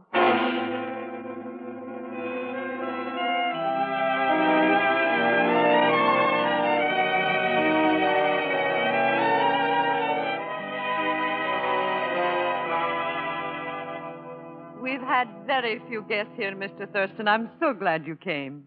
That's very kind of you, Mrs. Tormey. Mr. Thurston, Carmen, and I were both quite pleased when Bob Freeman wired us you were coming. Well, thanks to both of you. You picked an excellent place for your vacation. When visitors come from other parts of the world, then I am the most proud of my city. You were born here, Mrs. Tormey? On this very island. And I had never been away until John kidnapped me. I always had the impression we eloped. All right, perhaps I was willing. Anyway, enjoy yourself, Mr. Thurston. Stay a long time. I'd like to, but in view of the tragedy this morning, maybe... I won't hear of it, Mr. Thurston. It isn't as though the man were a close friend. Down on his luck, needed a place to stay, that's all. Not too bad. Heart failure, wasn't it? It looks that way. Mm-hmm. I'm not sure, John. He found a despacho at his door last night. Carmen. What's a despacho? A sign of death. It's a piece of native tomfoolery, Mr. Thurston. There's an underground cult in Brazil called the Macumba, similar to the voodoo in Haiti. The despacho is their death threat or warning, supposed to be black magic. I don't know, John. I've seen strange things happen. I think life is made up of light things and dark things, and the Macumba is one of the dark things. Pardon, please. Senor Torme. Yes, Raul, what is it? The man, he asked for Senor Dole. Visitor for Dole? Well, show him in. Muy bien, senor. Carmen doesn't really believe in the Macumba, Mr. Thurston. It's her sense of the dramatic. Oh? Senor Pietro von Zellschmidt. What the... Oh, pagan. How do you do? Huh? Mr. Thurston. Why, are you two acquainted? Oh, yes, we met around various art exhibits. Herr von Zellschmidt is quite an authority, you know. I am? That is, of course. Especially on this fellow, Rembrandt. Rembrandt? Mm-hmm. For instance, did you know that in the year of 16... Senor, pardon, dinner is served. You'll join us, of course, Mr. von Zellschmidt? As I was saying about Rembrandt... dinner? Oh, delight, delight.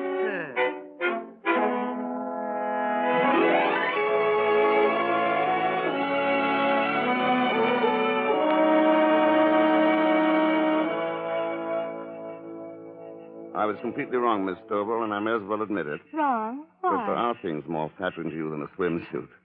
That dress, one of them. Just for that, I'm going to start calling you Ken from now on. From now on, Anne? Well, for as long as you're here. But of course I don't believe you.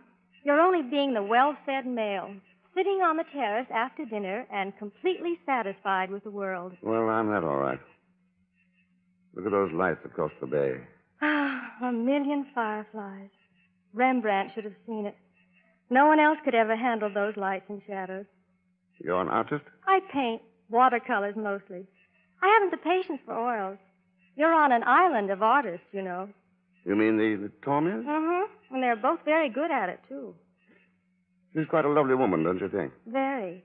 And has a jealous husband, if that means anything. Well, it's interesting, but not significant. I'm looking in another direction. I could bid there, but I'll pass. Anne, how well did you know Oscar Dole? Oh, I scarcely knew him at all. I didn't like him, Ken, but I am sorry he died. Pretty sudden, wasn't it? Yes, but I guess that isn't so strange. There was a guard at the gallery in New York who died the same way about 3 years ago. Oh? They finally decided it was his heart. Wait a minute, quiet. What is it? Someone there in the shrubbery. Oh, here comes Mr. Tormey. What's wrong, Mr. Thurston? What are you watching? Someone's hiding there in the bushes. Well, I'll make short work of that. Stand back. Don't shoot! All right, come on out of that. Snap it up. Don't shoot. I'm coming. I stumbled off the path. Was only trying to find the door. Good Lord, Bob Freeman. Hello. John, Mr. Thurston. Nice to see you again, Mr. Freeman. For the curator of an art gallery, you certainly get around.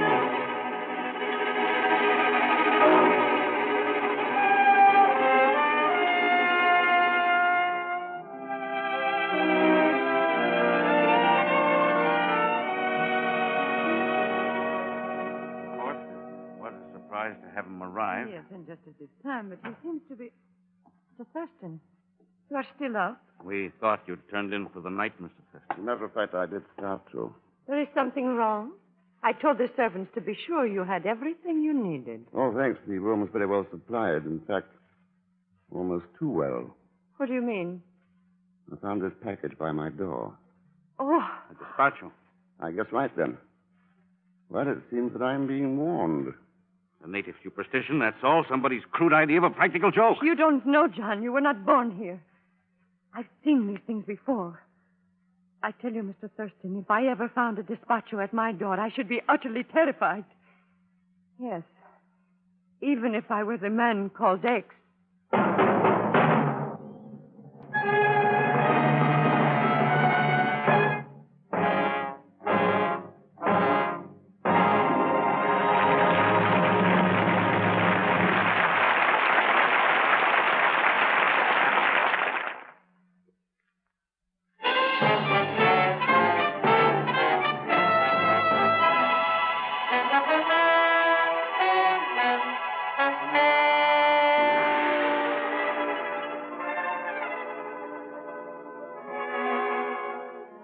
Now to continue with Frigidaire's Man Called X, starring Herbert Marshall.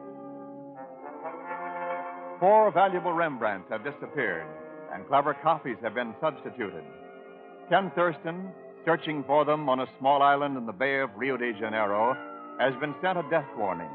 The same kind of warning Oscar Dole received the night before he died. And now it's the next morning. But, Mr. Thurston, I didn't expect to see you here. I was positively caught with my mouth open.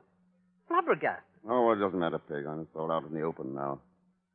Freeman shut off his mouth last night and spilled the whole deal. Even letting him know that I'm called X. Uh-huh. Yeah.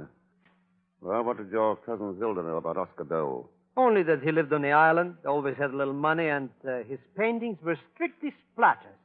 I saw one of them. Mr. Thurston has no soul, bad perspective, poor lighting, lousy composition. Never mind the handbook. Oh. So Dole always had money. Zilda ever cash any checks for him? Who knows? I didn't ask. Pagan, can you operate a speedboat? Mr. X, I was practically brought up on the Weehawken ferry. My Uncle Ahmed took tickets. Good. Then get over to the mainland, find out if Zilda cashed any checks for Oscar Dole, and if so, whose. Then I want you to stop at the drugstore and pick up some chemicals. I'll give you the list. Mr. Thurston, I'm as good as gone. Only maybe I should have some money to pay for them, Pagan, the bullion ship Corvallis sank off Sugar Loaf Rock in 1783, loaded with gold doubloons. Huh? Take a look for it as you go by.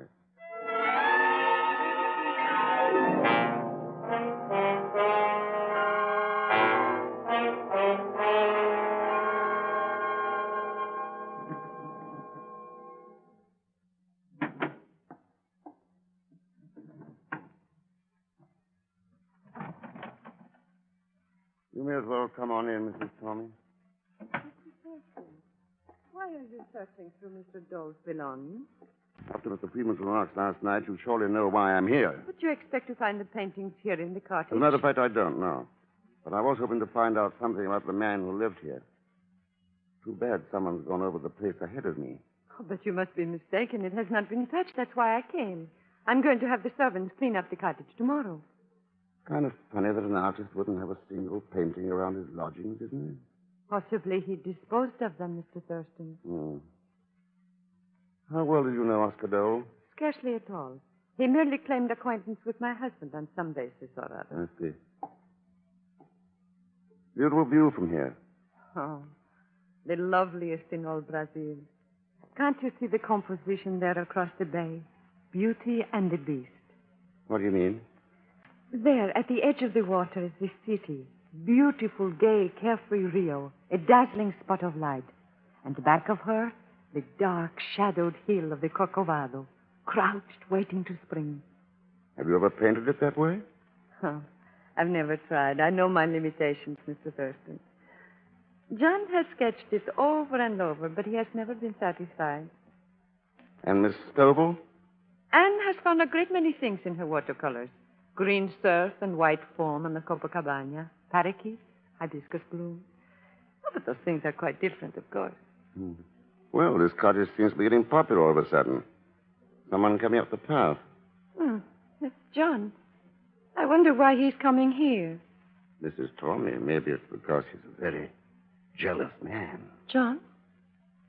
Why, yes, I suppose he is. I'd never really thought about it.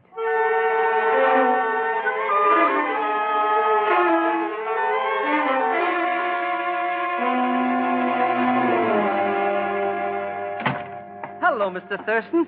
Here I am. Well, I begun to think you might be lying out there 10 fathoms down. You were worried, Mr. X? Pagan, I had to pay a deposit on that boat. Oh, How'd you make out? nothing to it. Just give me a tow rudder, a stout mast, and I can sail rings around the kangaroo. Neat trick if you can do it. What did you find out from Zilda? Oh, she was happy to cash Mr. Dole's checks. All of us Zellschmidts are very generous with money. Yes, that's been noticed. Yes. Who were the checks from? Mr. Thurston, they were all from that woman you've been carrying on with, Miss Stovall. Anne Stovall. You get the chemicals? Yes. But I don't see what you want with them. You're going to use them to test a painting, Mr. X? Not test the painting, Pagan, but if things work out tonight at dinner, I may use them to find 4 paintings.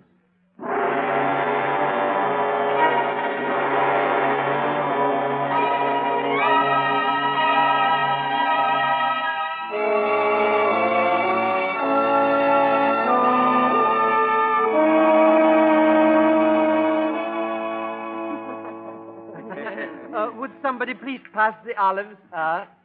Thank you. Mr. Thurston, you can be so completely charming. You make me forget that you are here as a manhunter. Is that the secret of your success? Now, you're being generous both ways, Mrs. Tormey. What success?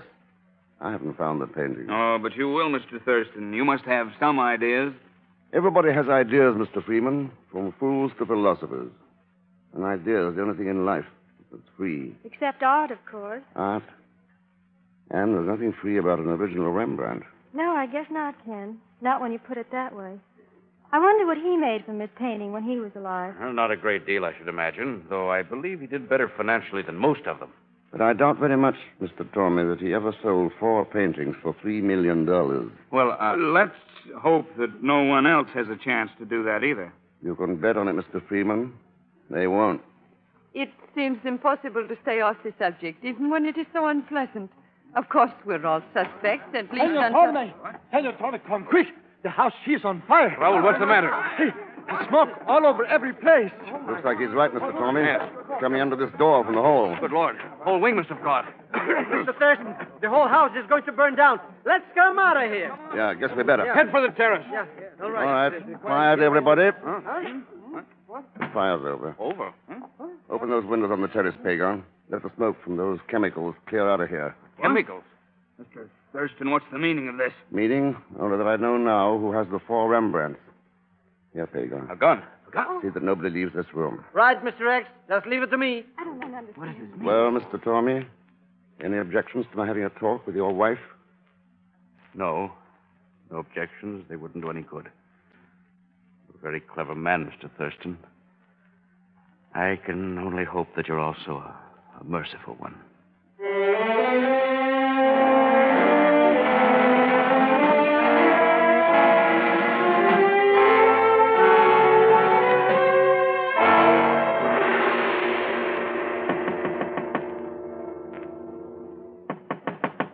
Mrs. Tormey. Mrs. Tormey. That's you, Mr. Thurston? Yes, may I come in? Why, I am just getting ready for bed. Right in the middle of dinner with the house on fire? It really isn't on fire at all, is it? No. How long have you known? It had to be you. The person who copied Rembrandt well enough to fool even the experts had to look at life the same way he did. You were the only one here like that.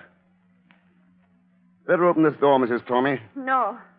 And you won't get the paintings. No one else will either because I'm going to burn them here. Wait, no. I've given my life for them. Do you think I'll let anyone else have them? Wait, listen to me. You said there were things in the history of your country that you'd rather forget. Those 4 paintings mean a chance to end such thing for both of our countries. And that's bigger than any personal whim. Does that mean anything to you? Or were you lying? Just a moment. Come in, Mr. Thurston. Yes. The paintings are there on the table. Uh-huh. You are very persuasive, Mr. Thurston. Perhaps that is the secret of your success. Well, that's one success I'd almost rather not have. You've killed 2 men. Stolen $3 million worth of paintings and sent me a threat on my life, but... Oh, I don't know. But I didn't. I didn't do any of those things. What? Oh, I did poison that man Dole, of course, because he tried to blackmail me. But I did not steal the paintings. I thought all the time they were my own copies until he recognized them as the original. What?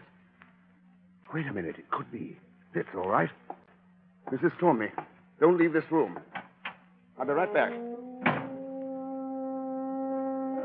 Don't worry, Mr. Thurston. I'm not going away.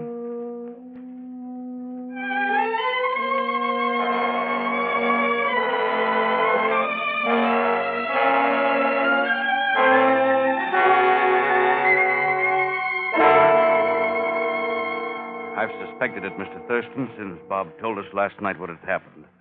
I've always known about her fondness for Rembrandt's work, but it doesn't matter what she did. I love her. I know, Mr. Toby. There's nothing I can say. Words are pretty silly things sometimes. I'm sorry. If there's anything I can do, John, well, you can count on me. I'll be leaving in the morning, taking the pictures back. Thank you, Bob. I guess we'll be leaving too, Mr. Thurston, eh? This case is all wound up. Yeah, it looks that way, doesn't it, Pagon? Except for one thing. Although she copied them, Mrs. Tormey did not steal the paintings. She did? Thurston. Furthermore, she didn't kill the guard of the gallery 3 years ago. And she didn't send me the Macumba death warning. Then who did? Someone who intended to sell the paintings eventually to some wealthy collector. Someone who had to act fast when I brought up doubts about the copies of the gallery. Someone who came to Rio on a trumped-up excuse. To get the originals before I could. Bob, no. Look out, Mr. X. Pulling a gun. It won't do him any good. Good heavens. Ah. Well, Freeman, you'll still be in shape to fly back to New York tomorrow. Only with handcuffs, not Rembrandt. Rembrandt. The man who saw the world in a swirl of shadows with mystic shafts of light. And hidden away in those shadows may be an answer to the whole business of life. Could be that way. Someday, when all the paintings have crumbled away to dust, there may be an answer left there, standing without shadows. And the world's last artist may paint it like that someday.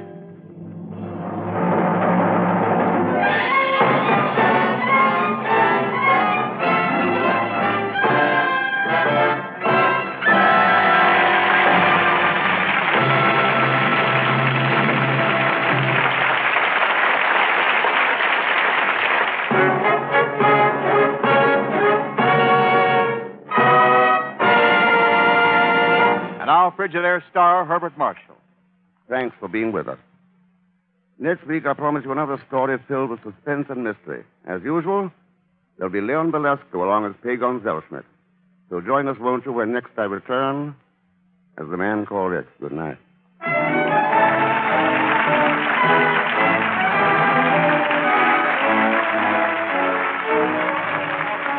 Frigidaire's Man Called X is directed by Jack Johnstone, with music composed and conducted by Johnny Green.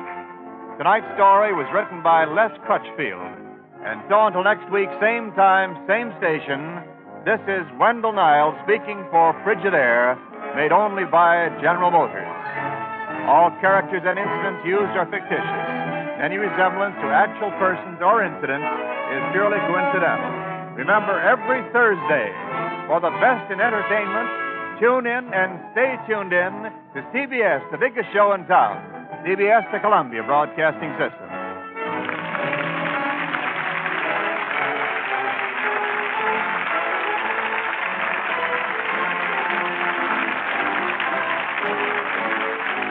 Price is sure with two great names, Frigidaire and General Motors.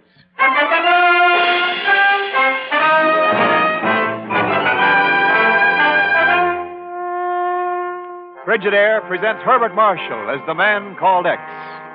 Wherever there is mystery, intrigue, romance, in all the strange and dangerous places of the world, there you will find the Man Called X.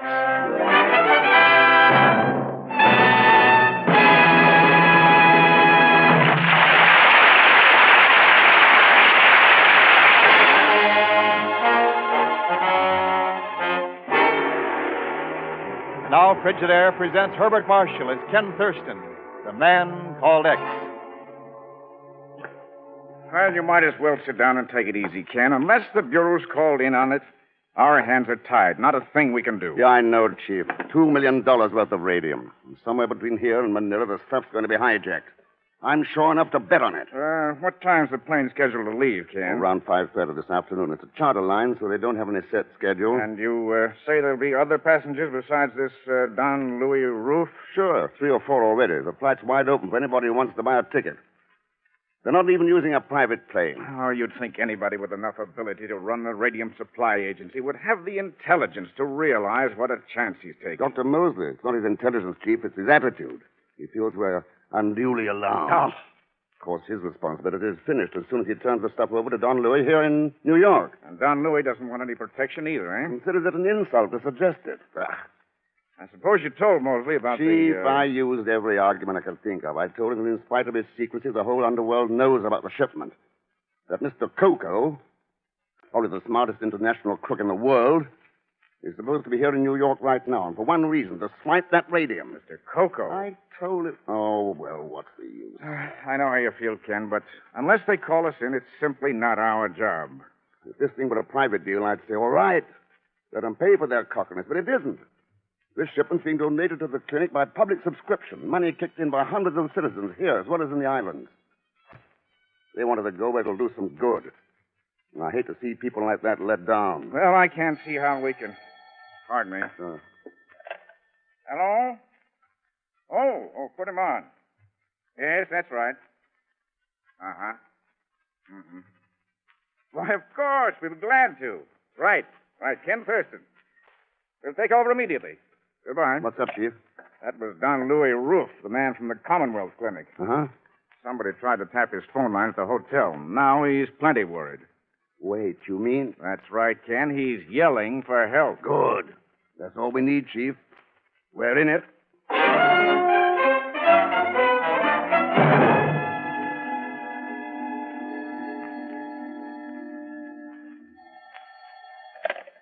Mr. Pagan Zellschmidt, Esquire.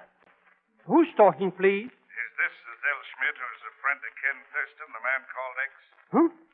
I mean, most likely you have the wrong number. I never even heard of anybody like that. If you're the right guy, I'm ready to send you $100 by messenger. So I'm very sorry. Zellschmidt, I want you to take a message to Mr. X. Tell him if he wants to go on living, he'd better keep his nose out of this radium deal. Otherwise, my agents would be forced to eliminate him. Got it? Right. I shall go find him immediately. As soon as the money gets here, of course. You'll go now. Get the money later. Apparently, you don't realize who you're talking to. As a matter of fact, I don't think I've had the pleasure, Mr. I'm sometimes known as Mr. Coco.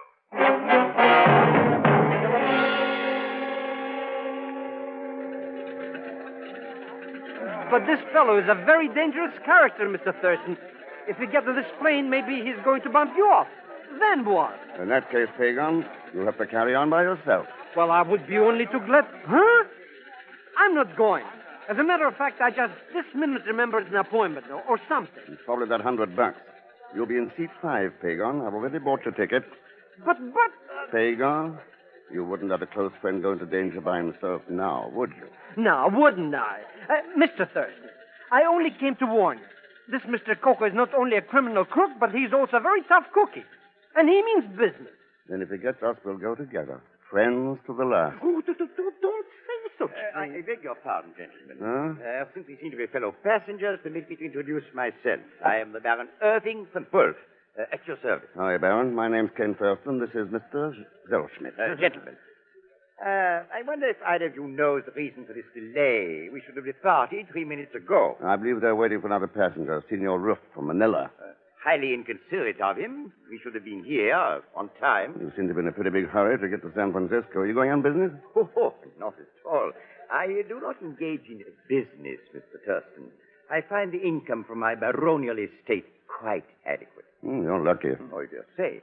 We're being honored. Here comes the princess. Princess, friend of yours? Oh, I met her a few minutes ago. Found her most charming. Yeah, you can tell that from here. Pardon me, Baron Wolf. Do you know why we are being held up? Oh, there's another passenger, so Mr. Thurston tells me.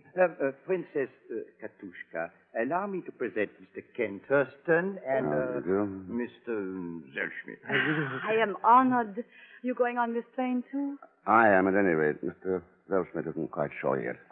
Never any question. Oh, Princess. Along with Senor Ruff, then, we seem to be the passenger list. Is that right? Oh, there's one man already on board, I'm told. His name is David. He's been asleep in his seat ever since he got there. He snores most dreadfully. Well, I think I'll go on board. I will come with you, if I may. I hope we see a lot more of each other, Mr. Thurston, during the trip. Oh, yes, I'm sure of it. Then, for the present, au revoir. We'll see you on board, gentlemen. Mr. Thurston, I'm like a new man. Recapitulated, huh? What a luscious little chipmunk. Chipmunk, eh? It could be. At any rate, she's probably not the Princess Katushka. You mean she's only pretending to... Hey, what's all this? Probably our prize package, complete with police escort. Yep, here comes Don Louis now. Pagan, take a good look at that briefcase. It's worth $2 million. Good evening, Mr. Thurston. Sorry to be late. We were delayed by traffic. You know Dr. Mosley, of course. Yeah, of course. How are you, Doctor? No trouble so far, then? Not a bit, Mr. Thurston. In fact, I'm inclined to believe the incident at Senor Ruff's hotel was pure coincidence. Had nothing at all to do with the radium shipment. Well, it's possible. Shall we go aboard, Senor Ruff? I wish you the best of luck, Don Louis. It's been a pleasure to deal with you, sir. Sorry you're not going with us, Dr. Mosley. We have some pretty unusual people on board. I doubt there'll be a dull moment in the whole trip.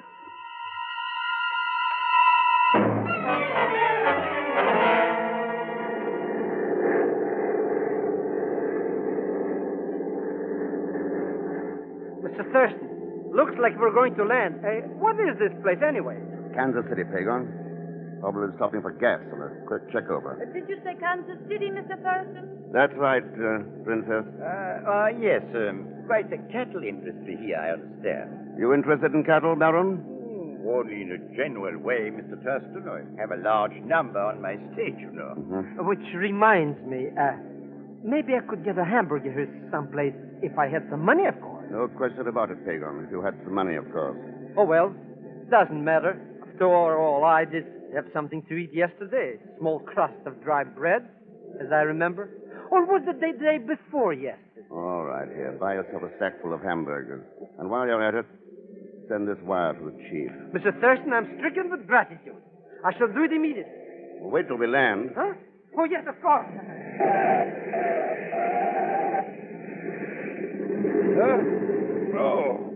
Oh, Mr. Thurston. What is this? We're landing? That's right, Don Louis. Short stop at Kansas City. You had quite a sleep. Well, you may consider that an indication of my confidence in you, Mr. Thurston. I felt most secure. Thanks. That's more than I feel. Something's happened? Not a thing. That's what bothers me. Well, we seem to have arrived. part of the trip's over, at any rate. I hope you're not too disappointed at the lack of trouble so far, Mr. Thurston. Not disappointed. Only surprised. This is Kansas City. We'll be here about an hour, so you'll have plenty of time to get out and walk around. What's the trouble, pilot? How come an hour? I'm only the co-pilot, mister. The Home Office radioed to us to wait here for another passenger, coming in on the commercial liner from New York. Oh? Yeah, wait. Aren't you Pete Colon? Yeah. You read the newspapers, too, huh? Well, you did get quite a lot of publicity. Why not, when an heiress makes the kind of claim she did? Said I married her for her money, threatened her life, had homicidal tendencies and a criminal mind. Who wouldn't get publicity? Yeah, I guess you got something there. Well, Don Louis, like to get out, take a walk? Yes, an excellent idea. Maybe somebody ought to wake up Mr. Davis. Might want a hamburger or something. It's amazing. Except for the little time at Cleveland, the man has slept through this entire trip. Well, perhaps I'd better tell me we've landed. Mr. Davis. Remarkable accomplishment, being able to sleep that soundly. Good heavens. What is it? That isn't asleep. He's dead.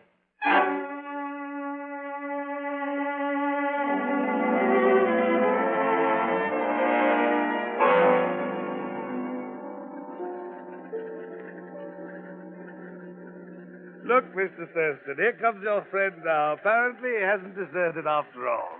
Hello, Mr. Thurston. Pagon, what the Sam Hill have you got in all those paper bags? Oh, hamburgers. Well, you only had $5. Must have taken most of that for the telegram. Oh, that I sent it to collect. Here, have one. No, thanks. Go ahead. I've got plenty of them. 25, in fact. I thought I might get hungry in the plane, you understand? I see. Mr. Thurston, do you think we'll be held here because of Mr. Davis's death? No, Don Louis. We'll probably take off right away. Our new passenger was supposed to be on that liner that came in a few minutes ago. What do you think was the matter with him, Mr. Thurston?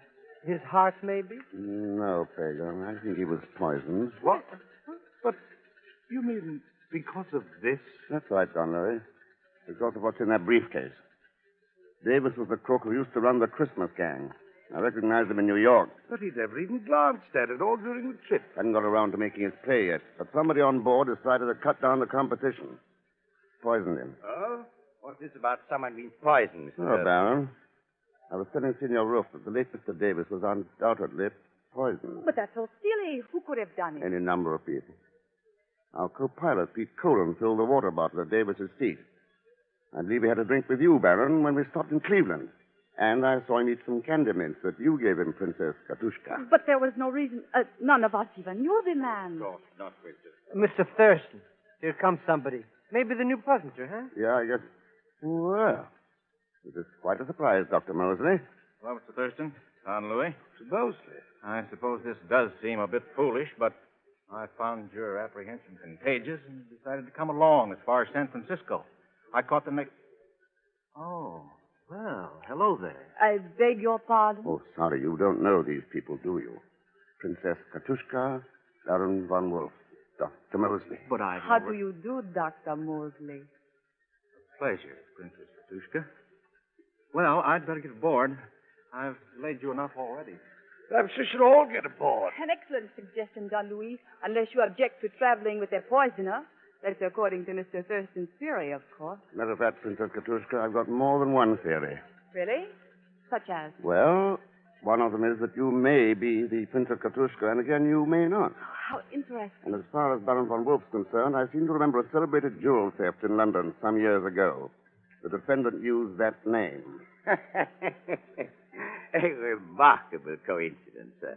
However, we do seem to have a certain advantage over you, Mr. Thurston. How's that? Because I am quite sure that all of us are aware of your real identity, Mr. Coco.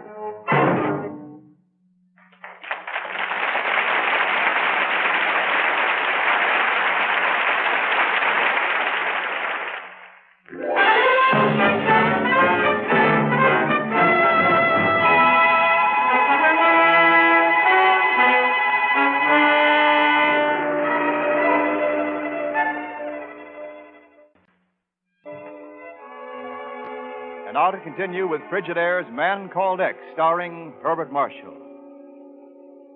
Mr. X has watched the briefcase of radium like a hawk, ever since the plane left New York. But so far, no direct attempt has been made to steal it. Right now, the plane is making a brief stop in Denver, Colorado. Hello, Mr. Thurston. Hey, what happened to Senor Ruff? Nothing's happened to him, Pagon. He's sitting over there on that station bench, exactly 31 feet away. Why? Oh, nothing. Except I always become very uncomfortable when I get close to $2 million. Here's a telegram from the chief. How do you know who it's from? I'm very glad you mentioned that, Mr. X. You see, it's the humidity. The envelope came unstuck. Let's see, Keep an eye on Don Louis for a second. Height about 5 feet 6, age 37, dark complexion, black curly hair, teeth, no visible fillings, weighs somewhere near 140 pounds. There is nobody on board like that. Yeah, so I've noticed. Look, somebody's talking to Don Louis. Yeah, Dr. Mosley.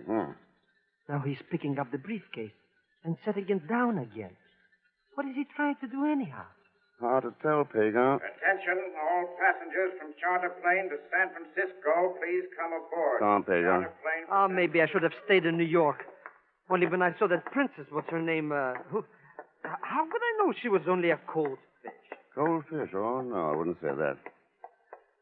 Well, Dr. Mosley, you practicing weightlifting? Thurston. Oh, I didn't hear you come up. I was just telling Don Louis here, this briefcase must get pretty heavy. All the lead shielding in it, you know. Yeah, I suppose it does. Yeah, well, I was just going to carry it to the plane for Don Louis. Oh, I wouldn't think of letting you go to all that trouble, Dr. Mosley. Yes. I'll be only too happy to carry it. Shall we go, gentlemen?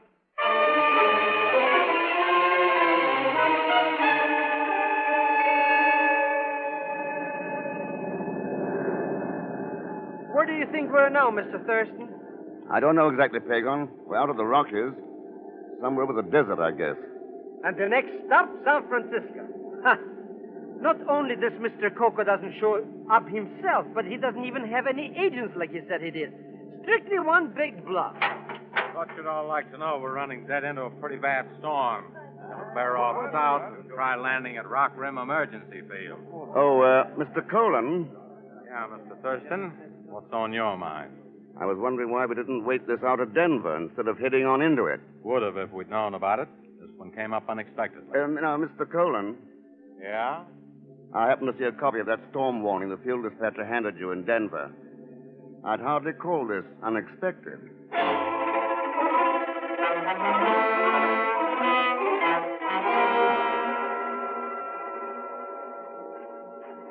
Good heavens!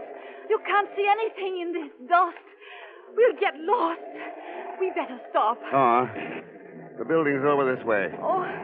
If I know anything about the desert, there'll be a rain behind this wind. Oh, it's a very good thing I bought those hamburgers in Kansas City. Ha! 14 left. Maybe I can make a little profit on it. Here, over this way. Here's the door to the field office. Ah, detestable climate, I must say. Nothing like it on your estate, Baron. There's shelter at least.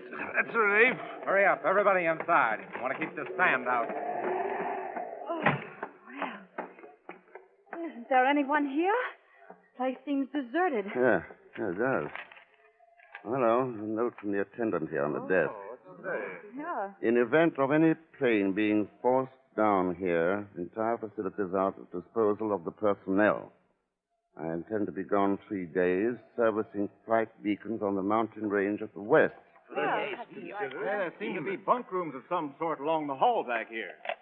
Probably living quarters in the rear, there usually are. Uh-oh, the phone's dead. Oh, there's a rather nice lounge. Well, whatever it is, it looks like it's ours for the night. We're stuck here until morning at least. 8 people and $2 million. This might turn out to be quite a night. Oh, would anybody like to buy a nice hamburger? Only 75 cents.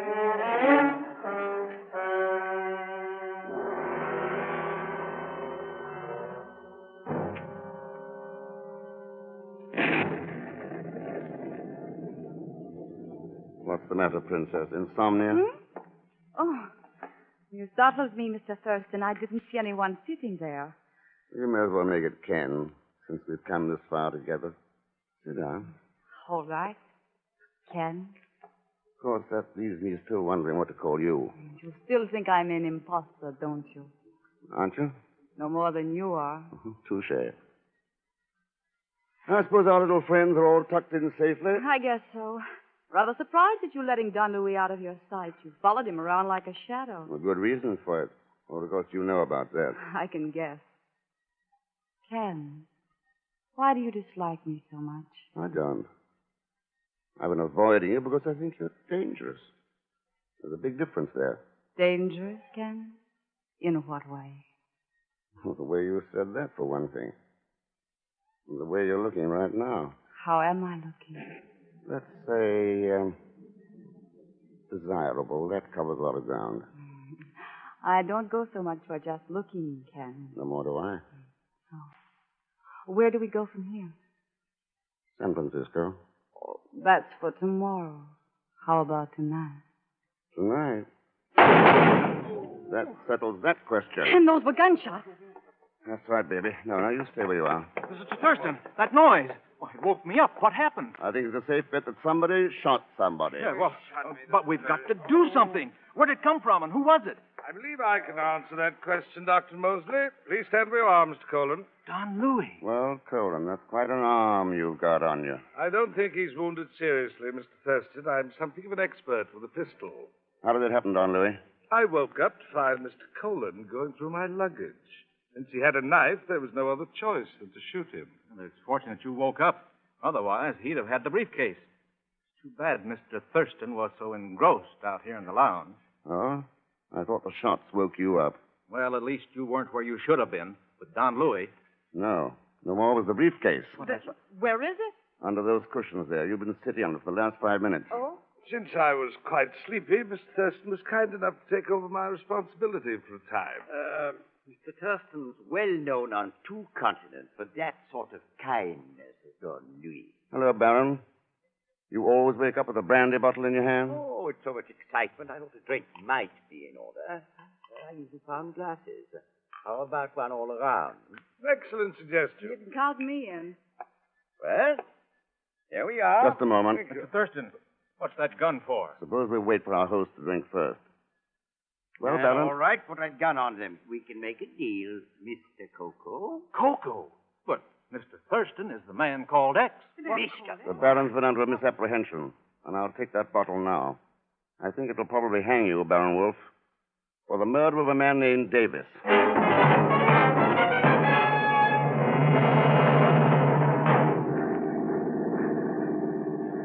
But, Mr. Thurston, think of the humiliation for the honorable name of Zelschmidt.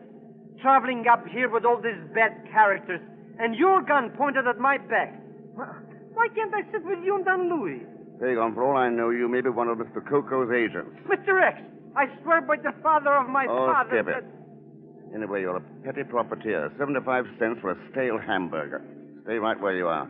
How long will it be before we reach San Francisco, Mr. Thurston? I'd say about half an hour, Don Louis. Plenty of time to make connections with the Clipper. I'll tell you one thing, Mr. Thurston. As soon as I can get in touch with the proper authorities, you're going to be very sorry for this treatment. What's wrong, Dr. Mosley? Aren't you comfortable? Treated like a common criminal. A man of my position. Relax, Doctor. Colin and the Baron are in a tougher spot than you are. They're not doing any squawking. The stakes were big enough to take a chance, Thurston. When you lose, that's all. Quite a philosophy. You and the Baron should have worked together. How do you feel about it, Princess? I'm not a princess, and you know it. I showed you enough credentials to prove who I am. Sure you did. Helen Bartlett, magazine feature writer. That was a new role, wasn't it? It was not a role, it's the truth. I admit it was a fool idea, but I had to get an inside story on this radium deal some way. Dr. Mosley backed me up. Yeah, I've noticed how willing both of you are to support each other's claims. Now look here, Thurston. You look here, Dr. Mosley. Thousands of people in this country kicked in money to send this radium to a Philippine hospital. All I care about is making sure it does go there. Compared to that, your little troubles don't mean very much. Is that clear? Mr. X, do you think one of these suspects could be Mr. Coco, maybe? Maybe. Which one is it? That's a good question, Pagon. Which one do you think it is?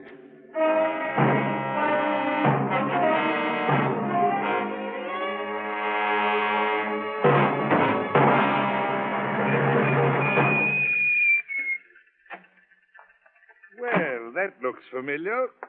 You mean the clipper, Don Louis? No, the wharf there. That's where I first landed, coming over from Manila. Well, I guess we may as well see you aboard. And you ought to have a pretty quiet trip from here on. Well, at any rate, Mr. Thurston, it's quite a relief to be vindicated finally and see the proper criminals put into custody. Yeah, it's been quite an experience. From a dangerous femme fatale to a suspect to a bona fide magazine writer all overnight. Helen, you'd be dangerous anyway. But you still show me San Francisco tonight in spite of it. Won't you, Ken? Well, here we are, Mr. Thurston. Yeah. Nice view across the bay. Yes, it is indeed. Now I may as well take the briefcase. Mr. Thurston, neither I nor my people can ever thank you enough for your protection on the trip from New York. That's very generous of you, Don Louis. As I said before, my one interest in this affair is to make sure the radium gets to its destination. Those customs guards there, they have the same idea. What? Why, those rifles are pointing at us. Oh, no, not us. Every one of those rifles is pointed straight at you, Mr. Coco. I seem to have underrated you, Mr. Thurston. How did you find out? Your gun first, please. Thanks. Well, it was your top coat. You threw it across the seat in the plane, and I happened to notice the label. Gonzales de Taylor, Manila. But Don Louis was from Manila. Around it was a line of tiny pinpricks, where another label had been ripped out. So I wired the chief for a description of the real Don Louis roof. You didn't fit it, Mr. Coco. But, Mr. Thurston, I dealt entirely with this man. He presented all the necessary credentials. What happened to the real Don Louis? Well, Mr. Coco, any answer there? We'll find him all right. And when we do, I think we'll find a few bullets fired from this gun. And that ought to make a pretty tight case. Now that I come to think of it, Mr. Thurston, I thought this fellow's voice sounded familiar. Yeah, he's the one who called me on the phone. Hey, go on, have another hamburger. Well, I don't mind if... Huh? Well... Yes, they're all such fools, Ken. They never see it before it's too late. Helen, any man's a fool when he sets himself against humanity. That's the real man without a country. If such there be, go mark him well. For him no music's raptures swell. As a fool he lives and blindly dies, finding death his only prize. The beautiful sunset there beyond the Golden Gate, except for one dark shadow from that rock on the right. Mr. Coco, that's the rock they'd call Alcatraz.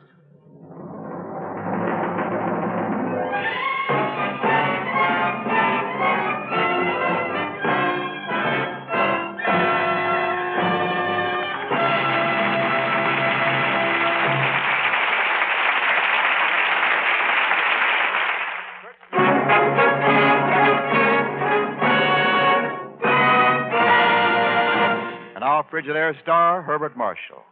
Thanks for being with us. Next week, our story is called Run, Thief, Run. And rightly so, because there's plenty of action and suspense in it. As usual, there'll be Leon Belasco along with Pagon Zellschmidt. So join us, won't you, when next I return as the man called X. Good night.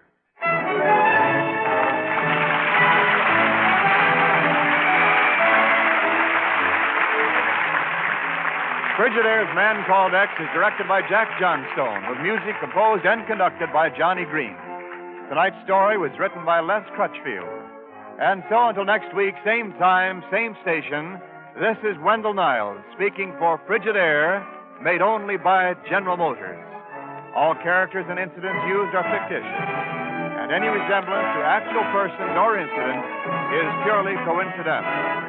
Remember, every Thursday, for the best in entertainment, tune in and stay tuned in to CBS, the biggest show in town. CBS, the Columbia Broadcasting System.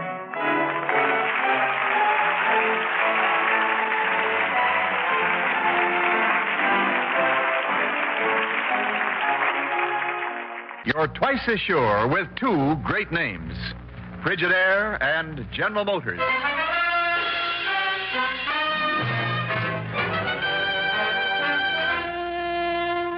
Frigidaire presents Herbert Marshall as the Man Called X. Wherever there is mystery, intrigue, romance, in all the strange and dangerous places of the world, there you will find the Man Called X.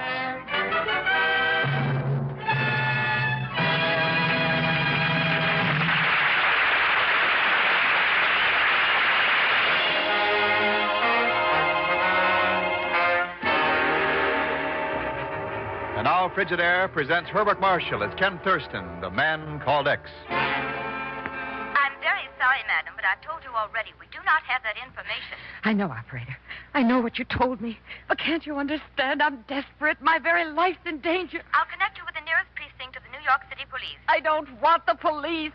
I want to talk to Mr. X. Please, operator. Please, if you'll only...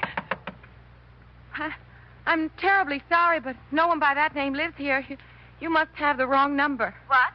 I beg your Quite pardon. all right. Goodbye. Coming?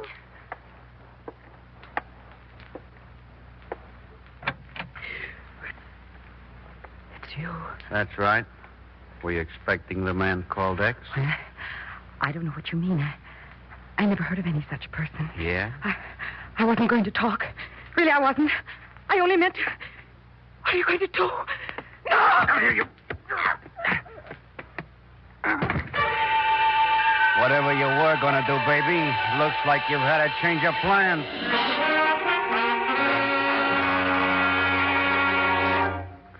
Hagen, for the last time, no. Now get out of here. Let me go back to sleep. Mr. X, it's positively impossible that you should do this to me. Then call to the medical. I am doing it. Good night. You have no soul, no heart, no... Oh, all right. What do you need the money for? Well, it's all on account of Clarabella. Mr. X, she's gorgeous. The most luscious little damsel in New York. You'd love her. At the moment, I hate her. And she's so refined, drinks nothing but champagne. That's how the bill got to be $68. She must have brought her family. Uh-oh. If that's Clarabella, tell her not to worry. Everything's all right. Oh, it is it? Hello, Ken Thurston. One moment, Mr. Thurston. Washington is calling. Hello? I have your party, sir. Go ahead, please. Hello, Ken? Chief? Sorry to get you up, Ken, but this is urgent. What is it, Chief? Well, earlier tonight, some woman up in the country tried to place a phone call to Mr. X. Huh? The operator gave her the usual runaround, and after she'd hung up, reported the number to the police. They went out on a routine check and found her dead, strangled. Uh-oh. Now, I want you to get on it right away. Well, when did the Bureau take on local murder cases? Oh, it's more than that, Ken. This thing is plenty big. I'm getting a plane out of here and flying up. Tell you all about it in the morning. Meanwhile, you can get the dope over to the 14th Precinct. Her name was Glorianne Milholland. All right, Chief. I'm on my way.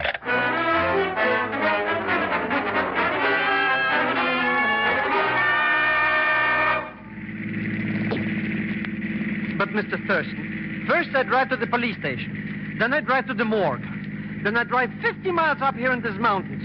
Maybe I've already earned those $47, Now, let's see. 3 hours at $1.50 an hour.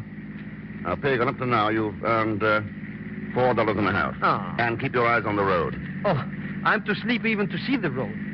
And Clarabelle will most likely never speak to me again. Good. It'll be cheaper that way. What's money compared to the... Mr. X, you have a mercenary outlook. Pagan, for that, there's no answer. Slow down now. No, it should be right along here somewhere, according to the information the police dug up. What should be? Mr. Milholland's in my cabin. He's the divorced husband of the woman who was killed. Oh, there. Try that driveway on the left.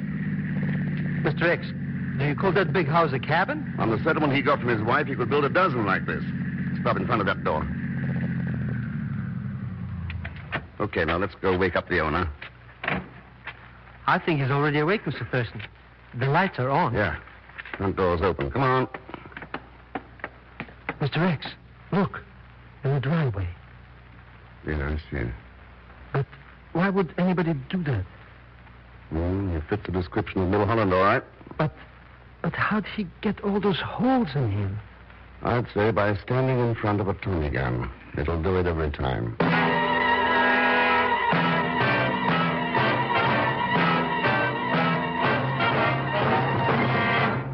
Well, that's the deal, Ken. That's what I meant by saying this thing was plenty big. All right, Chief. So the immigration authorities were getting ready to question the Milhollands, and somebody beat them to it. Why did they want to question them? Several months ago, Ray Milholland was flat broke. Then he suddenly took a trip to Lisbon. Married Glorianne Jensic there a week later and brought her back to the United States. So? 2 months afterwards, she had a divorce and gave Milholland a big sum in settlement. The immigration boys wanted to know how come. Oh, the old trick. Buying citizenship through a short-term marriage of convenience to a United States citizen. Right. She married the guy over there simply as a means of getting into this country as a citizen. But the question is, How did Gloria Ann Jensick get in touch with Milholland in the first place? And somebody didn't want him to answer that question, which is a pretty clear indication that there's no isolated case here. Somebody's collecting on these arrangements and sitting in a good spot for blackmail later. Sure, that's probably why Mrs. Milholland was trying to get in touch with you right before she was killed. This is a racket, all right, Chief. I'm inclined to go with you on that, Ken. Especially in view of this letter we managed to intercept. Let's have a look. Addressed to Mr. Harry Rowe in the USA. That's right. And written by a girl named Marguerite Heil in Lisbon, Portugal. How about Rowe? Has he been questioned? Yes, several days ago. And he seems to be clean. He's a farmer who, he went bankrupt a while back. Says he's never heard of the woman. Mm-hmm. Heard of your bad luck and wish to help you. Have much money and would be glad to send you the fare to come to Lisbon and marry me. Mm-hmm. Well, it seems to be a pretty definite proposal of marriage by this girl to a man she's never met. Yeah, sounds like it. Marguerite Heil. She apparently didn't believe in leaving anything to Rose's imagination. Here's the snapshot she enclosed. Well, all this and money, too. What do you think, Ken? I think I better go to Lisbon.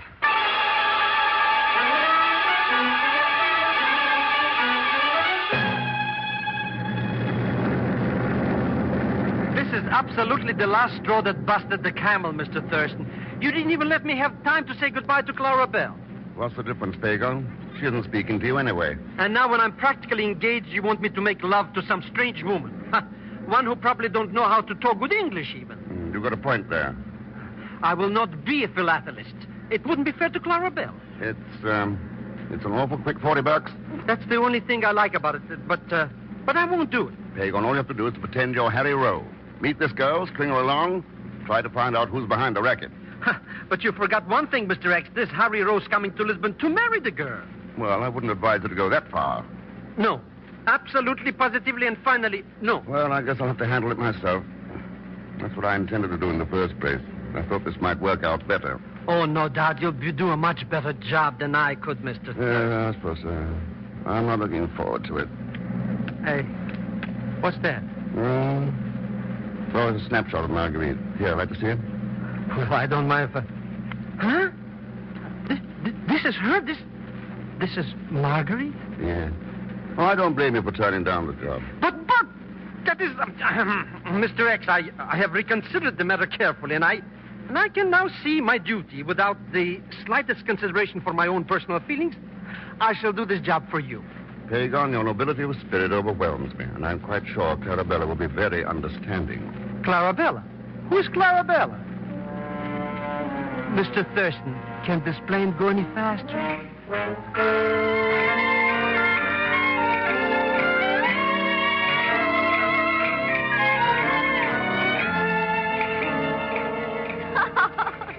Mr. Rowe, you Americans are all so witty. Oh, thank you, Miss Howlett. It's nothing, really. One would almost think you were a diplomat instead of a farmer. A farmer? Oh, yes. I felt so sad when I heard about you losing your farm. Oh, yes, that was very bad. How did you come to lose it? Oh, well, it was just one of those things, easy come, easy go. You know how it is. Marguerite. Oh, really, Mr. Rowe? I don't know if we should call each other by our first names yet. After all, we only met a few minutes ago. But that makes no difference. Ever since I first saw your snapshot, I have felt I know everything about you. Oh? Such beautiful little hand. And your wrist. And your arm. Mr. Rowe, please. I'm sorry. What were you saying? About your farm. What did you raise on it? Crops, mostly. Different kinds, of course. Oh? Did you practice crop rotation? Marguerite, I know all about farming. I didn't need to practice. Oh, Mr. Rowe, you are so clever. You think so? Well, you won't mind if I put my arm... Oh, please. Mr. Rowe. Oh, in my country, a girl only permits such things after she's married. Oh, well, in that case, I'll be... Huh? Let us hope, of course, that will be very soon. And then you will take me back to the United States. Won't you, Harry? Well, I tell you, it's like this. It's in the first... Harry? Margaret. Won't you, Harry? Anywhere. Come here, baby. No. No, I didn't mean. I really think you should leave now. It's getting late. But, don't you think we ought to get better acquainted? I mean before we're married? Come on now, we'll have lots of time later. But your letter, it sounded like you were so friendly. I am, Harry. You wait and see. But I don't want to. Maybe I could at least kiss you goodnight. Every night, Harry, when we get to the United States. Good night now. Clarabella never acted like that.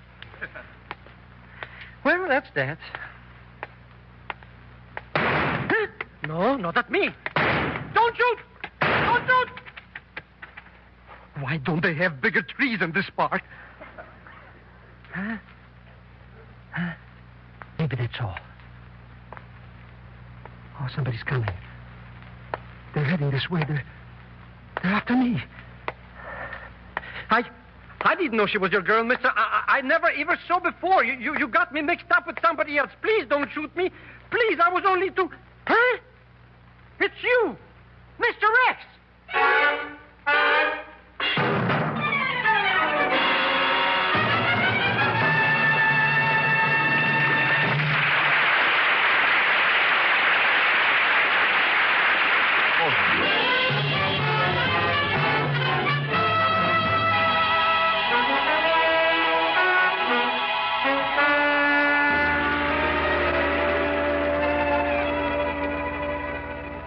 Now to continue with Frigidaire's Man Called X, starring Herbert Marshall.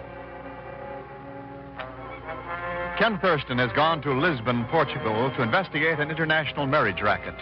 Pagon has been posing as a marriage-minded American named Harry Rowe, and a few minutes ago left the home of Marguerite Heil, only to walk into a burst of gunfire from the dark shrubbery of the park. And Pagon is thrown completely off balance when he sees Mr. X himself carrying a smoking gun in his hand. Pagon, let's get this straight once and for all. I did not try to kill you. But your gun, those shots, zing, zing, bullets all around. Mr. Thurston. Pagon, somebody shot at you from the underbrush. I was standing across the street. I fired at the gun flashes. And whoever it was got away into the park. You mean somebody else was here? Sure. But that's even worse. Who was it? I don't know. Maybe you've got a rival. And maybe she's got a husband. Mr. X, I resign. From what? From being Harry Rowe. Starting right now, I have again become Pagan Zelchman. Well, keep your chin up. Maybe you'll outgrow it. For $40, I can afford to be a clay pigeon. That's fair enough. Make it 100. I accept. Just call me Harry. But from now on, I only work in the daylight. Matter of fact, you'll only have to work at it for about 15 minutes. Long enough to introduce me to Marguerite. Huh? Sure. I'm an old friend of yours you happened to bump into on the train over. I'll handle it from there. After all my groundwork, eh? You're getting $100 for it. But, Mr. X, she is definitely not your type. You know, Margaret is sweet and shy and innocent. Oh, sure. Mixed up with a two-time killer and proposes to a man she's never seen. She's shy, all right. She probably has a very good explanation if you could only find out. What did you find out, by the way? I'm very glad you asked me that because, you see, well, in the first place, I mean, she said, well, not anything. I see. Then the only helpful thing you've done is to get yourself shot at. Mr. Thurston. That shows that our killer has crossed the Atlantic. Probably here in Lisbon. You mean the same character that tried to shoot me is the one who killed those Milhollands? I think it's a fairly safe bet. And you're lucky he wasn't using his Tommy gun this time, Pagon. Remember how Ray Milholland looked? Mr. X, absolutely for the last time again, I resign.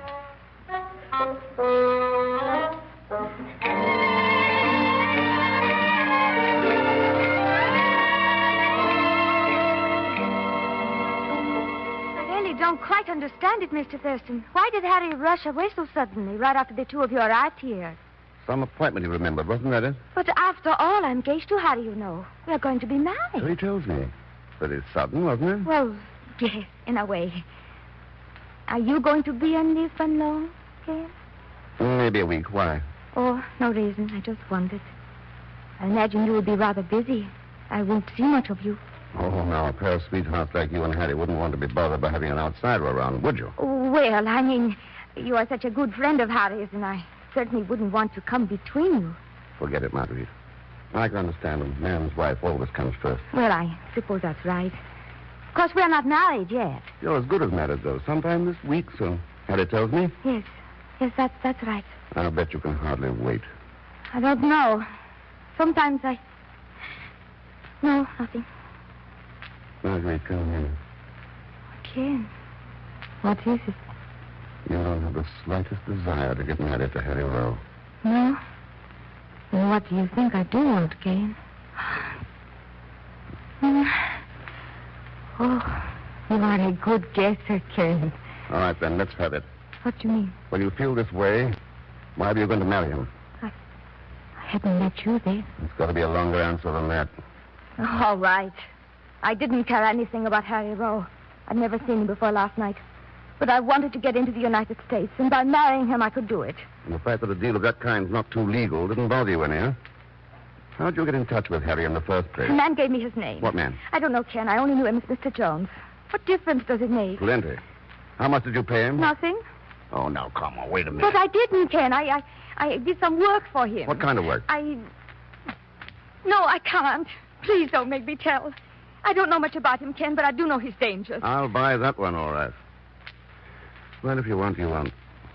But this game's a whole lot rougher than you realize. You better think it over. Oh, wait, please.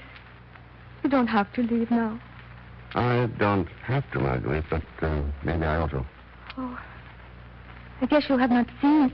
It's been so sudden. But you've made a girl who thought her heart was made of stone fall in love. What did you say? I'm not ashamed of it. No saying it, Ken. I love you. That's what I thought you said.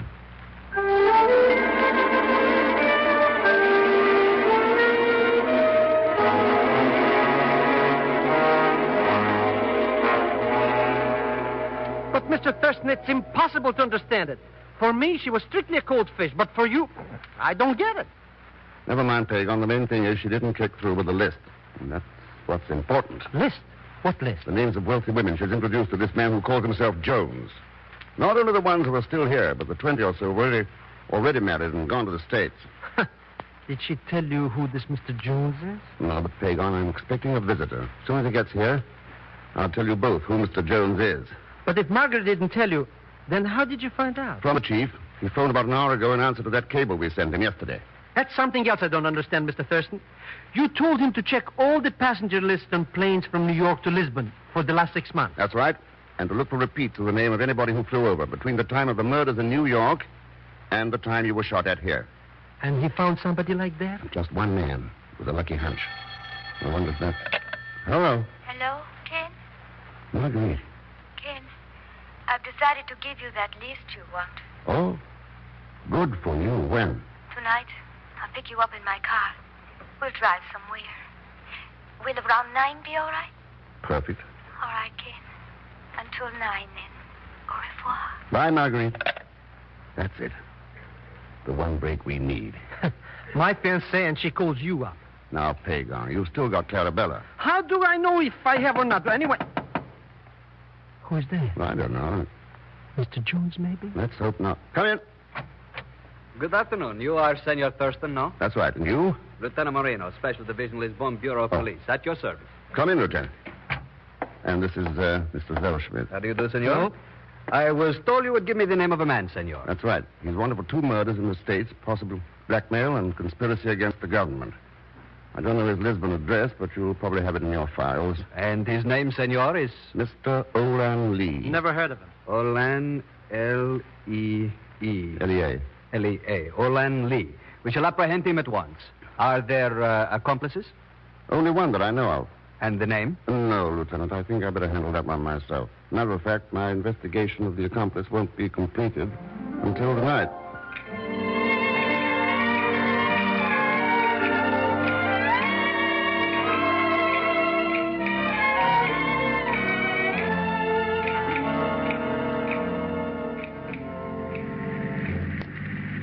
Where are we going, Marguerite? I thought we'd park here by the water, Ken. The highway leads down the coast to Lira. You don't mind if we stop? Mind, I was about to suggest it. Ah. The ocean is beautiful, isn't it? It's a nice background. For a lovely girl.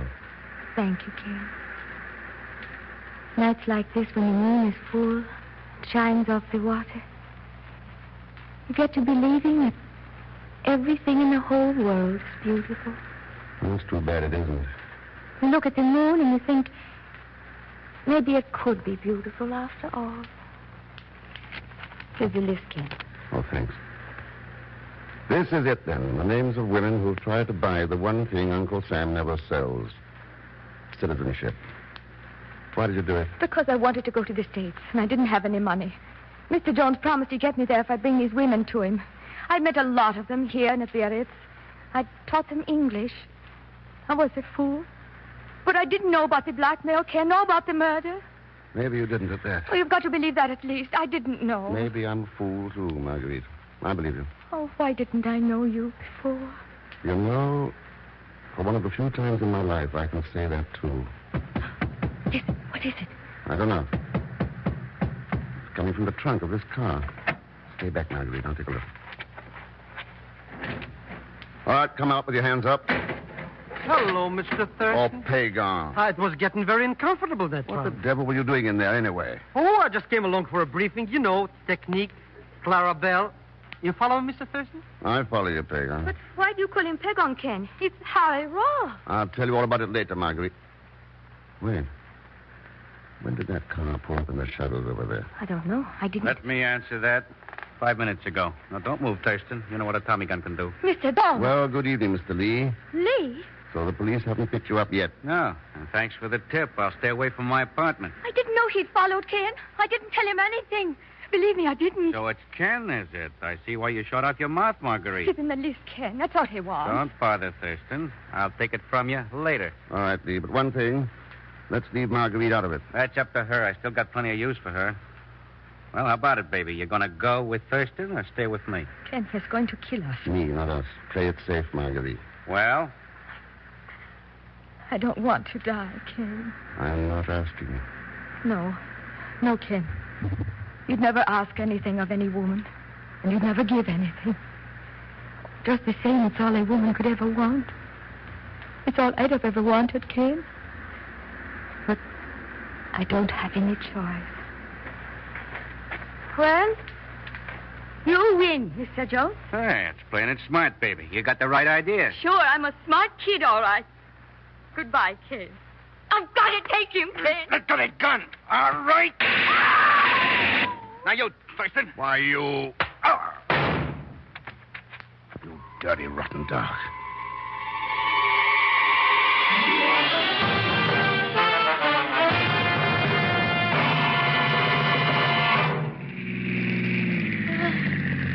Here's the hospital, Mr. X. How is she? Oh, she's pretty bad, Pagan. Still unconscious. Get a doctor out here right away. Okay, Mr. Thurston. Hang on, Marguerite. Just keep hanging on. Ken. Okay. Don't try to talk, Danny. Everything's going to be all right. No, Ken. I've got to talk. It wouldn't have worked anyway, Ken. Us, I mean. I guess I knew that all along. No, Marguerite. But it would have been so beautiful.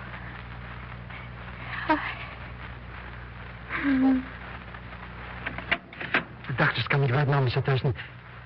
Is she? I mean, she's... Yes, Pagan.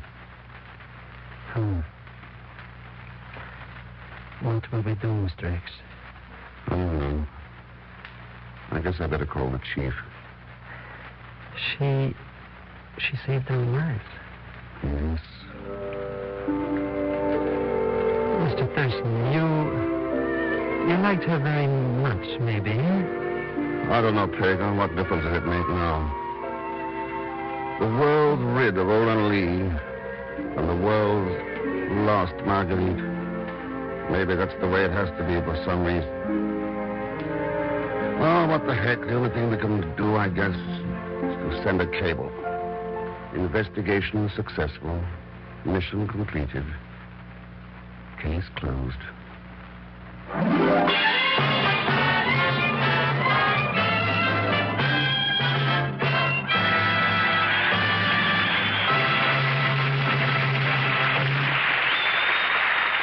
Frigidaire star.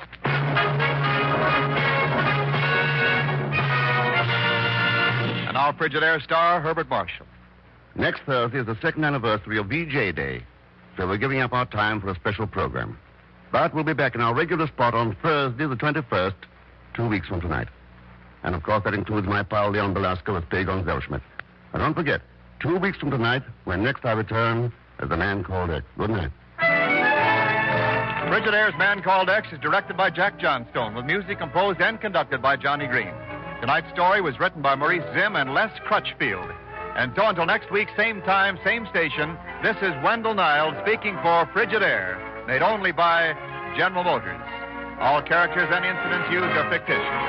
Any resemblance to actual persons or incidents is purely coincidental.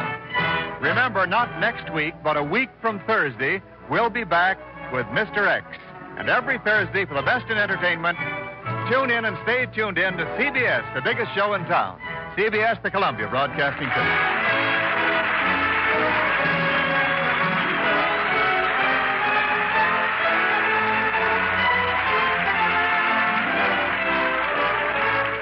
You're twice as sure with two great names, Frigidaire and General Motors.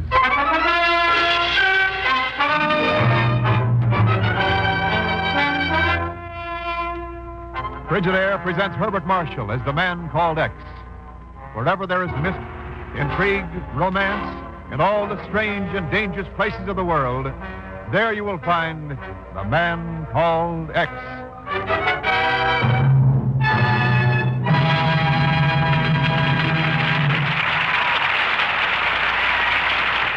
Frigidaire.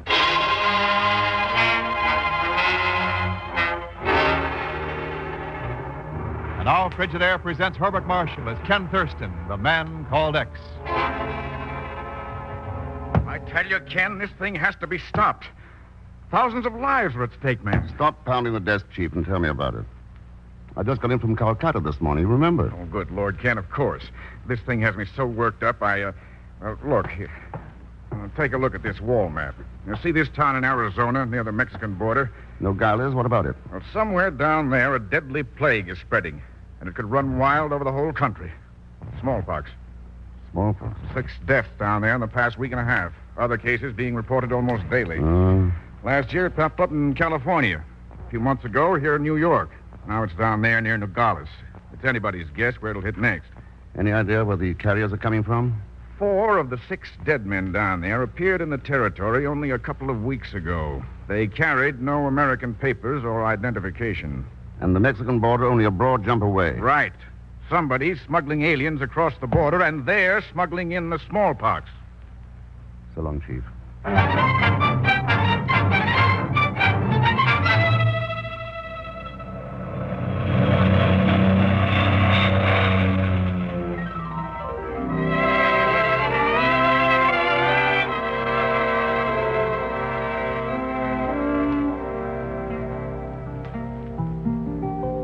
All right now, Dr. Clark, you were the physician who reported the last case here in Nogales, weren't you? Yes, but I don't know anything more about the dead man than you do, Mr. Thurston. Neighbors called me in. He was delirious when I got there. When he did talk, it was Spanish. Nothing made him much sense. Just kept repeating over and over, El Castillo Blanco, El Castillo Blanco. Apparently, it holds no clue whatever as to the man's identity or origin. In other words... Dr. Clark, I don't know what to do. The patient in the examination room, Well, listen to him. All right, nurse, I'll be right in. This won't take long, Thurston. I'll be here, Clark. El Castillo Blanco. I wonder. Frank, darling. Oh, darling, I missed you so much. Oh, but you're not Dr. Clark. No, but don't let that stop you. Oh, my apologies. The sun was so bright outside, and it's so dark in here. For a moment, I was blinded. Please forgive me. Well, that was almost the nicest introduction I've ever had. Why should I forgive you? Thank you. May I know the name of the man to whom I've almost introduced myself? Ken Thurston. Dr. Clark is busy with a patient. I'm Estelle Carroll, Mr. Thurston. They're waiting for me outside. Oh. Would you be kind enough to deliver a message to Dr. Clark for me? Anything like the one you almost delivered? This time it's only an invitation, Mr. Thurston. I'm having some guests at my rancho for the weekend. I wanted him to come down. Lucky man, I'll tell him. Of course. Any friends of Dr. Clark's are more than welcome, too. Anyone in town could tell them the road to the White Castle, my hacienda. Hasta la vista, Ken Thurston. Hasta la vista, Senorita Caro. Well. What the devil? Try to hold his arm still, nurse. I am, Doctor, but he won't. Were you stopping me? You're cutting off my arm. Just 1 second, and there. It's all over. All over, eh? I have no arm left. I'll sue you for every cent I have. Pagan. Oh, hello, Mr. Thurston, and I'll take you to the Superior Court, to the Supreme Court, even to the Justice of the Peace. Oh, Mr. Thurston. Relax, Pagan. It wasn't a major operation. That just goes to show you how much you know about it. Do you know what these butchers were doing to me? I could guess. All right, go ahead. I was being vaccinated. Well, what else are you doing in Nogales? I'm down here on big business, Mr. Thurston. Never mind. I'll hear about it later. What's that? You had a visitor, Dr. Clark. Oh, who was it? A Miss Caro. Estelle, I'm sorry I missed her. I can see why. She invited us down to her rancho for the weekend. Oh? I didn't know you and Estelle were acquainted. We'll add that to the list. What list? Of things you don't seem to know about her. I'm afraid I don't understand. What's the name of her hacienda, Clark? Why, it's... Oh. Yeah, the White Castle. In Spanish, El Castillo Blanco.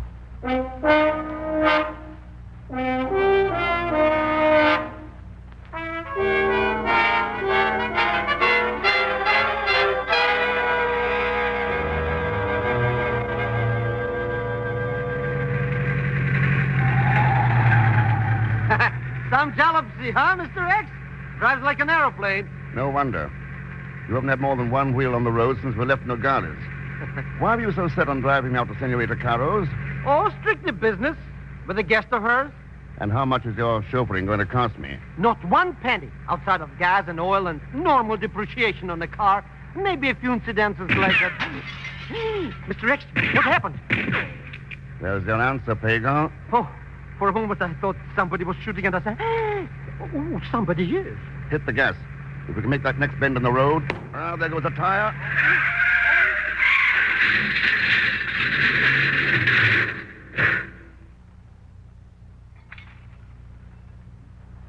You know something, Mr. Thurston?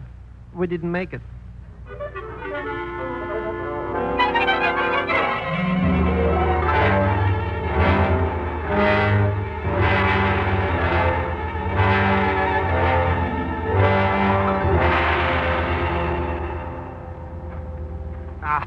I don't get it. Why would anyone want to shoot up my pretty automobile? Somebody didn't want us to get to the rancho. I'd still like to know where those shots came from. You could hide an elephant in these mountains. Wait a minute, Pago. Buenos dias, senores. You're in trouble? Senor Virva, it's you. Senor Zellschmidt. ¿Cómo está usted, senor? Buena, Senor Virva. Very much buena. Mr. Thurston, meet my good friend, Senor Virva.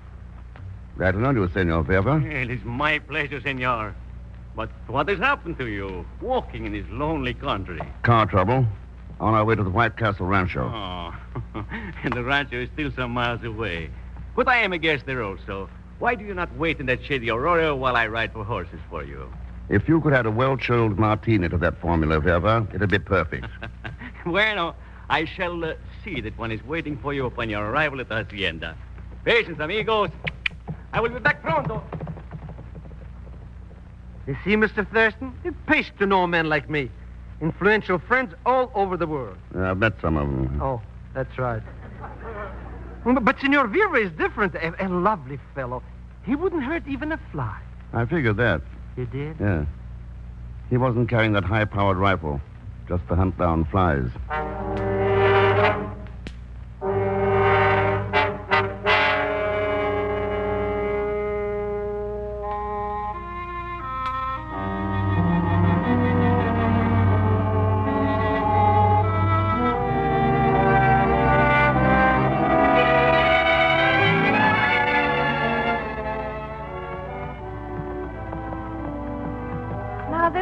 Of the rancho I think is the most beautiful, Ken. Do you, Estelle? Yes, especially now at sunset. That's why I have that small cabin down there to come to when I wish quiet and solitude. Too few places like that on the face of the earth today, aren't there, Estelle? Yes, I know. But here, the snow-capped peaks above, the brilliant colors of the canyon below. Like a sword wound, cut deep into the breast of the earth. A wound dividing two nations. On this side is Arizona. On the other, Mexico. Mm-hmm. That canyon is called La Calle de las Perdidas, the Street of the Lost Ones. Many have tried to cross from one side to the other. But the rock walls are 1,000 feet straight up and down. Nobody's ever come out alive. I can believe that. And the two white sandstone buttes on either side of the canyon, like two white castle towers. That explains how your rancho got its name. Oh, yes. Oh, nature's made this country strong, hard, ruthless. Ken! Somebody's ideas about that cabin are different from yours. Come on.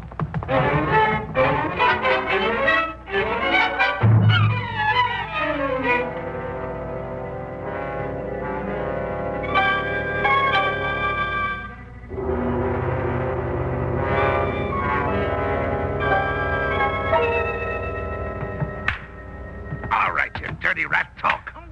No sabe, senor. No sabe, no. No sabe, you. What were you doing hanging around here? Come on, talk. No, senor. No, Maybe you can't talk English, pal. I'm not taking any You chances. heard him. Let's have that gun. What? Let's have it. Before you hurt somebody. Let go my arm before... Let go. Sure, any minute now. Okay. Grab it, Estelle. I have it, Ken. Good. Okay, mister. What was the big idea of that? Funny, that's my question. You're getting no answers from me. I think we shall, Platt. But, Okay, Miss Carroll. We saw that peon sneaking around up here, and I pumped some lead in the air to stop him. I cornered him outside the cabin when he wouldn't talk about what he was doing. I was going to scare him a little, that's all. Yeah, you're pretty handy with guns, Platt. Ever do any hunting? Say between here and Nogales? Sometimes. Have any luck your last time out? I spotted a couple of rattlesnakes, but I missed. Not too bad. Yeah. Maybe I'll have better luck next time. Nice people you have around here. Who is this guy, Platt? He is what you might call a gang boss for Senor Virva. Handles the oil drilling operations. Well, he was drilling for more than oil here. Where is the peon? I'd like to have a talk to that man. He ran away while you were fighting. Do you know who he is? Oh, no one. Just a man who helped store the beef for us. Uh-huh. Oh, well, I'll talk to him in the morning. No, Ken. I want you to leave this rancho tonight. Oh, why? It's too dangerous for you here. The shooting on the road, Platt, who's a killer. There's no telling what else may happen to you. Would you like to guess why I'm so unpopular? I don't have to guess, Ken. There are people everywhere, even down here, to whom the most dangerous man in the world is the man called X.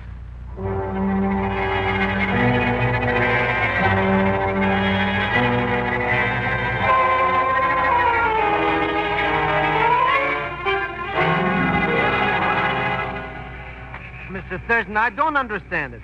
Ever since we got here, you've been avoiding me like the smallpox. It's a habit I should have acquired earlier in life. A fine attitude to take after all you've gone through for me. Come on, we're going in here. Huh? But that's the ice house where they keep their meat. Yeah. There's a Mexican peon who works in here. I want to talk to him. Mr. Thurston, why did you let the door slam shut? Now it's only cold here. It's pitch black. Wait till I unlimber this flashlight. Well, Ah. Look at all those dead cows hanging here. I'll take that one. Medium rare with French fried. Mr. Thurston. I gotta find the door. What happened to the door? Easy, Pago. But, Mr. Thurston, that cow hanging there. That's no cow. It's the Mexican peon. Well, this time somebody didn't miss.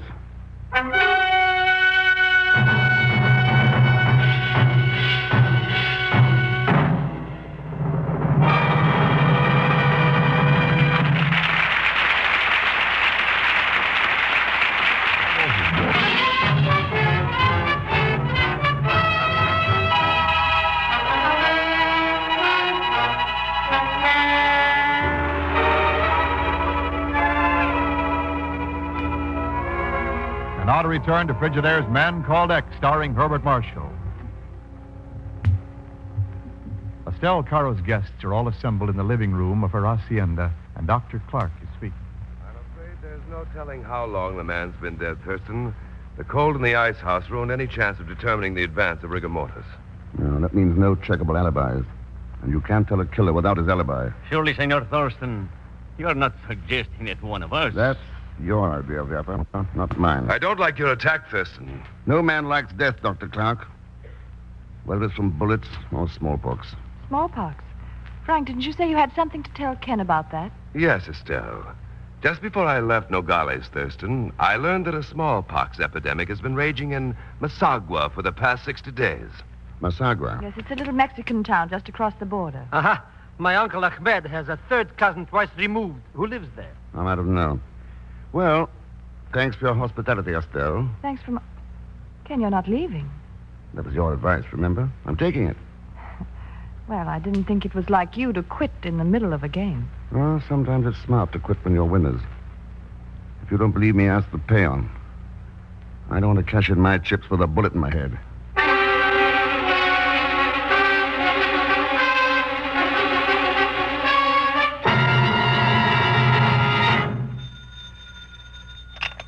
Yeah? Hello, Nogales. Ready on your call to New York. Go ahead, please. Hello, that's you, Ken? Yes, Chief. What have you got for me? Everything I could get in the 24 hours you gave me. Okay, shoot. Well, first of all, this man Verba. He's a crook. Been selling fake Mexican oil stock for years. Made a lot of dough at it once, but right now he's pretty shaky financially. Mexican headquarters in Masagua? Well, how did you know? Maybe I'm psychic. What about Platt? Dishonorable discharge from the Coast Guard, nothing else. And Dr. Clark's record is absolutely clean. Uh-huh. As for Estelle Caro, she must be quite a woman. You must be psychic, too. Evelyn Horatio Alger, from chorus girl to property holder and ranch owner. Came up the hard way, but fast. An old friend of Verba's? Very old, and very good. Hey, hang on, Chief. Be right back.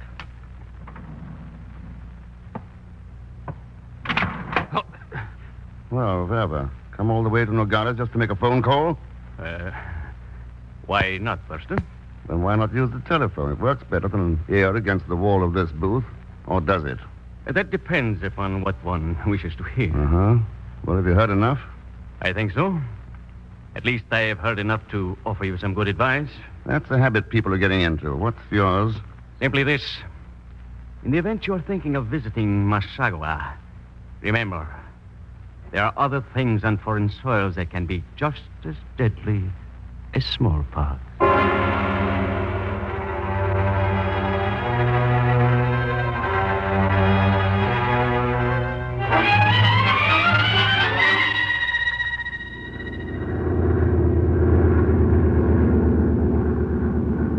But how do you know I want to go to Mexico? Well, that's better than going to jail for selling fake oil stock. That's besides the point. Anyway, why do you want me to fly to Masagua with you? So you can ask your Uncle Ahmed's third cousin twice removed if he can sneak you into the United States. But why should I do that? I just came from there. Besides, they have smallpox in Masagua. Yeah, that's why we're going there. To see that they keep it.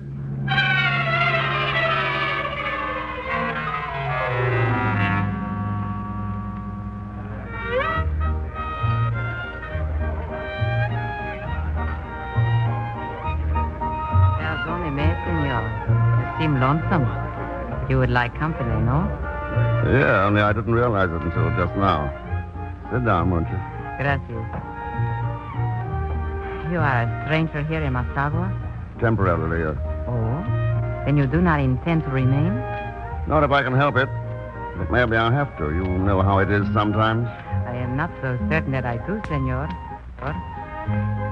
You are American, no? Uh-huh. Your country is not far away, and yet you remain here in Mexico, where you say you do not wish to be. That makes sense to you? Perhaps, senor.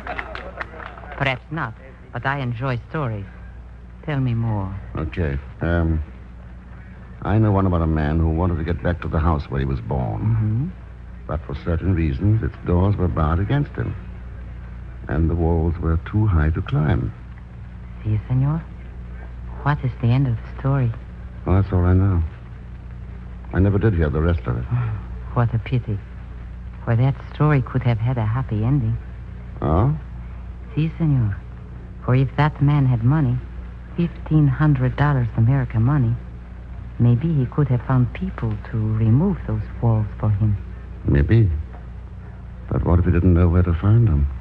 Perhaps that could be arranged, senor.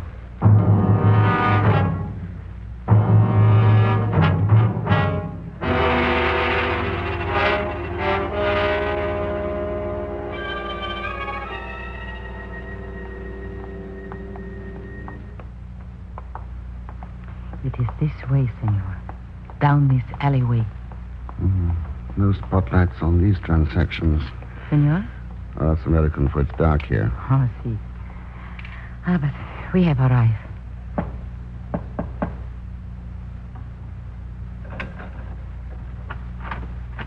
Go in, senor. No lights here either. Now what? Just this. So, you would not listen to me, Nogales, eh? Perhaps this will teach you I mean what I say, Mr. X.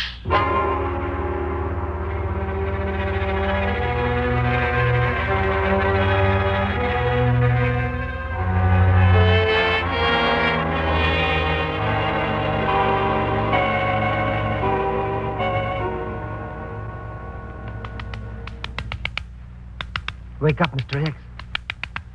Please, wake up. Yeah. Don't stay subconscious. Wake up. What's going, Pagan? Oh, glad to see me, Mr. Thurston. For once, yes. Oh, where are we? In the old building where Senor Verva left you. Verva, so he was the one. Mm-hmm. I knew darn well that girl was leading me into a trap, but I didn't expect it to close so soon.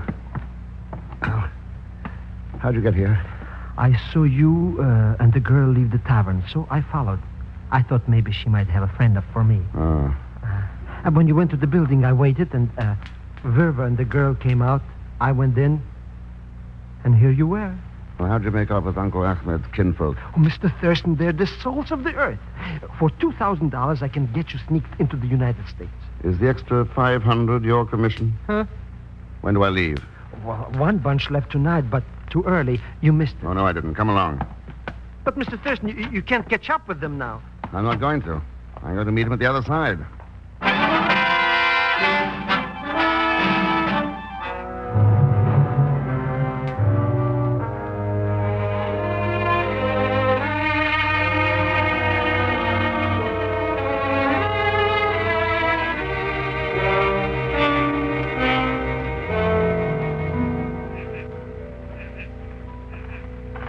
Hello, Estelle. Oh, Ken, it's you. Surprised? That you've returned to my rancho? No. Only that you found me out here at my little cabin. How did you know? Well, there's no one at the hacienda, and moonlit nights are made for quiet and solitude. So you remembered. I knew you'd be back.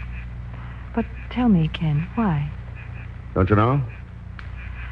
I should like to think it was because of me. Was it, Ken? That's why I came back, Estelle. That was a rifle shot. Not from any ordinary rifle. What do you mean? The spotted plague's paying a return visit, Estelle. To the White Castle. Come on.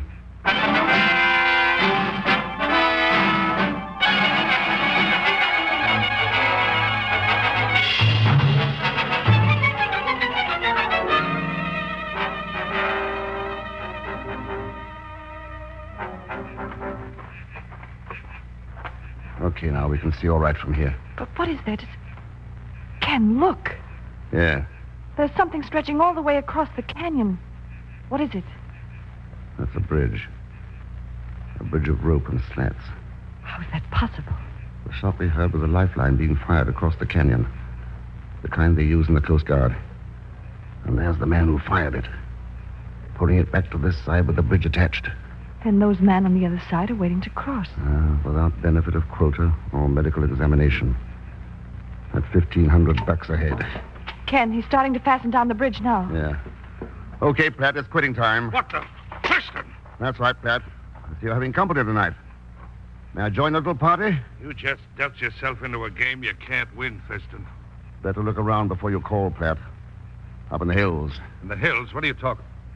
Those lights. Moving down this way. The Border Patrol. Border Patrol? I made arrangements in Nogales. Dr. Clark's leading him down to us. You all licked, Pratt? Oh, no. You haven't won yet, Thurston. Not while this gun is still the joker. Ken! Not tonight, Pratt. Ken! Oh, Ken, I was afraid he was going to kill you. Were you? Or were you afraid he wasn't? What are you saying? You were the brains behind Pratt. I suspected that ever since the ambush on the road. No, Ken. Only you and Clark knew I was going to your hacienda. That it was Clark or Verba. If Verba was a killer, I'd never have left Masagua alive. And you were the only one who knew I wanted to question the peon. You'd smuggled him across the border and couldn't risk that talk. So you killed him. You have no proof of that. When they try to pin a murder rap on Pratt, he'll talk. Courage, Mr. Thurston. Hold on to everything. I'm coming to the rescue. Anything to say, Estelle, before they get here? You're a clever man, Ken. My congratulations. But you've forgotten one thing. The bridge. Bridge? To Mexico. To freedom. Adios, Ken. Come back, will you? That bridge isn't fastened down yet. Hasta la vista, Ken. Until we...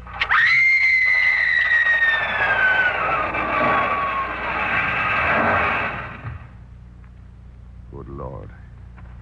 Mr. Rex, the bridge, that girl, they're gone. Yeah. Yes, la calle de las Perdidas. The street of the lost ones. She was heading there all the time. Only she didn't know it. She worshipped the gods of power and ruthlessness. Traded her soul to them. That's why she ended down there. For all those who put gold above human rights and welfare. All of them are lost ones.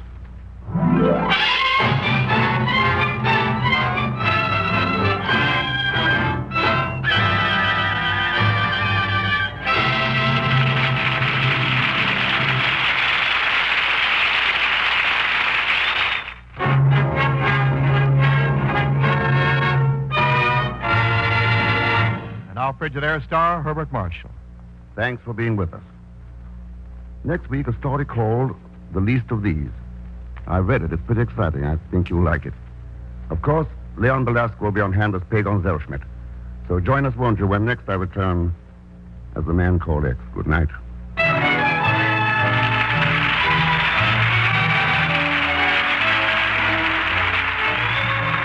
Frigidaire's Man Called X is directed by Jack Johnstone, with music composed and conducted by Johnny Green. Tonight's story was written by Sidney Marshall. And so until next week, same time, same station, this is Wendell Niles speaking for Frigidaire, made only by General Motors. All characters and incidents used are fictitious. Any resemblance to actual persons or incidents is purely coincidental. Remember, every Thursday, for the best in entertainment, tune in and stay tuned in to CBS, the biggest show in town. This is CBS, the Columbia Broadcasting System.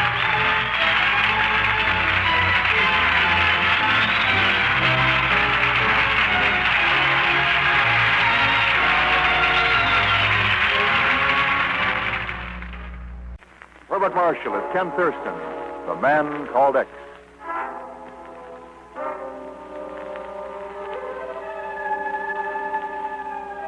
Space and time can play funny tricks with a man. For instance, 6 weeks ago, an American flying boat was en route from Singapore to Manila. Over the South China Sea, 1,000 miles from nowhere, someone entered the pilot's compartment. Hey, what's the big idea? Want to know nobody comes in here without a permit? Oh, wait a minute. No! No! Oh!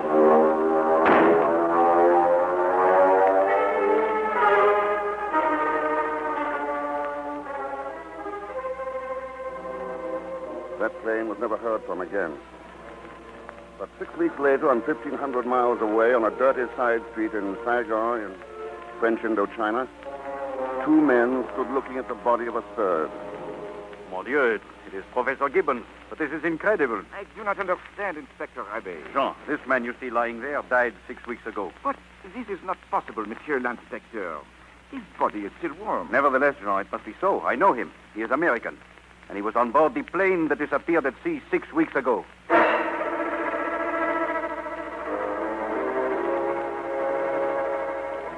Then, 12 hours later, halfway across the world in Budapest, I got a phone call from New York City.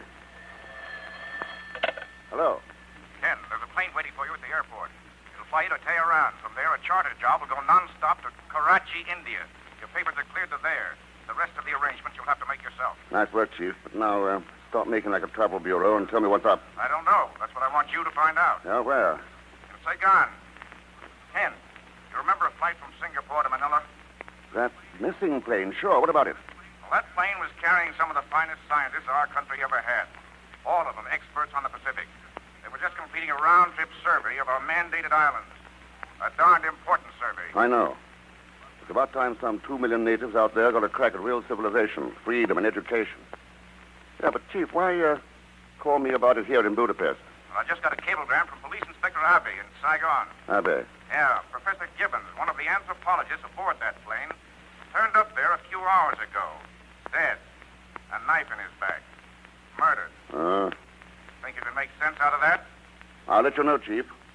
From somewhere in French Indochina.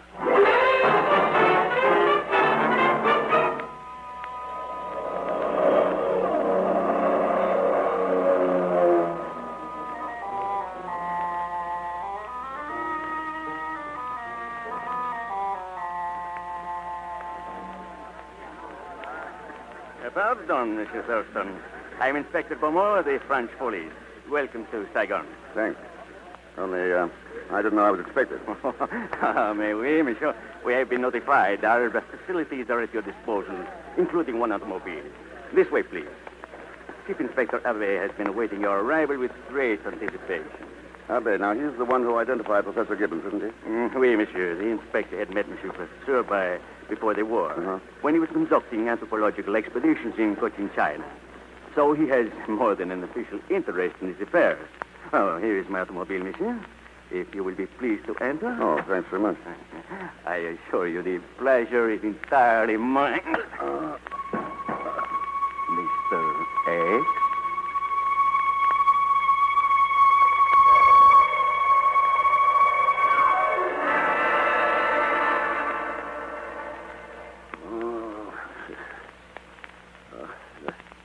I see you're coming round, Mr. Thurston. Oh, thanks for telling me. What goes? You're in the back room of Le Cher Noir, a native cafe here in Saigon. I'm Arlene Nelson. I've just cut the ropes around your wrists and ankles. We'll go into the cafe as soon as you're ready. Short, sweet, and to the point. That's the way I like things to be. Beaumont liked them that way, too. You grow your police inspectors pretty rugged out here. That was a gag, Mr. Thurston. Yes. He's not with the police. He owns this place. Lucky for you, I saw his boys carry you in here. Well, what's his interest in me? And yours? The mutual interest of the three of us. The throne of Tainin. Huh? I think we can beat him to it if we work together, Mr. Thurston. Tainin.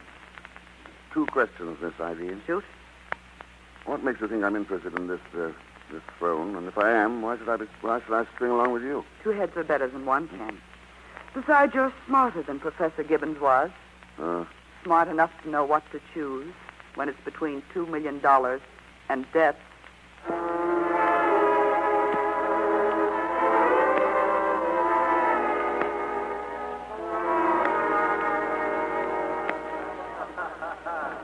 This table will do, Ken. The native I want you to meet can see us clearly from here. What makes you think he's going to tell you information about this throne of Tainin? In the game we're playing, Ken, nothing talks but dollar. 2 million of them? That figure makes sense. I'm not sure you do, though. When this little business deal is over, I'll try to change your mind. I think you'll find that worth waiting for, don't you? Well, maybe I've taken worse gambles. Eileen! Darling, here you are. Start all Saigon looking for you. Oh, hello, Stuart. This is Ken Thurston. Ken, this is Stuart Harding, Oh, yes. an oil company geologist out here. Thurston, how are you, old man? What an introduction. An oil company geologist. You know, I think my burning passion for you is much more noteworthy, my dear. Oh, no. Oh, that atrocious music. But I'd rather dance to it and try to talk through it. You game, Eileen? I think Ken should have something to say about that. Oh, you won't mind, will you, Thurston? There's a native soothsayer making the rounds of the table. Have him forecast your future. Might be interesting. Come along, Eileen. All right, Stuart. I'll get rid of him. Be right back, Ken. May the blessings of Brahma, Vishnu, and Shiva be upon thee, O noble Saeed. Did you signal to me? Come off it, Pago. Pagon. What kind of a peculiar name is this? It's even more peculiar when you enter with Zelschmidt. Mr. Thurston, I would like you to know that the name of Zelschmidt goes back to the dawn of history. If it's such a funny name, how come Mark Anthony Zelschmidt could make time with that cute little cookie Cleopatra? And how did you know it was me?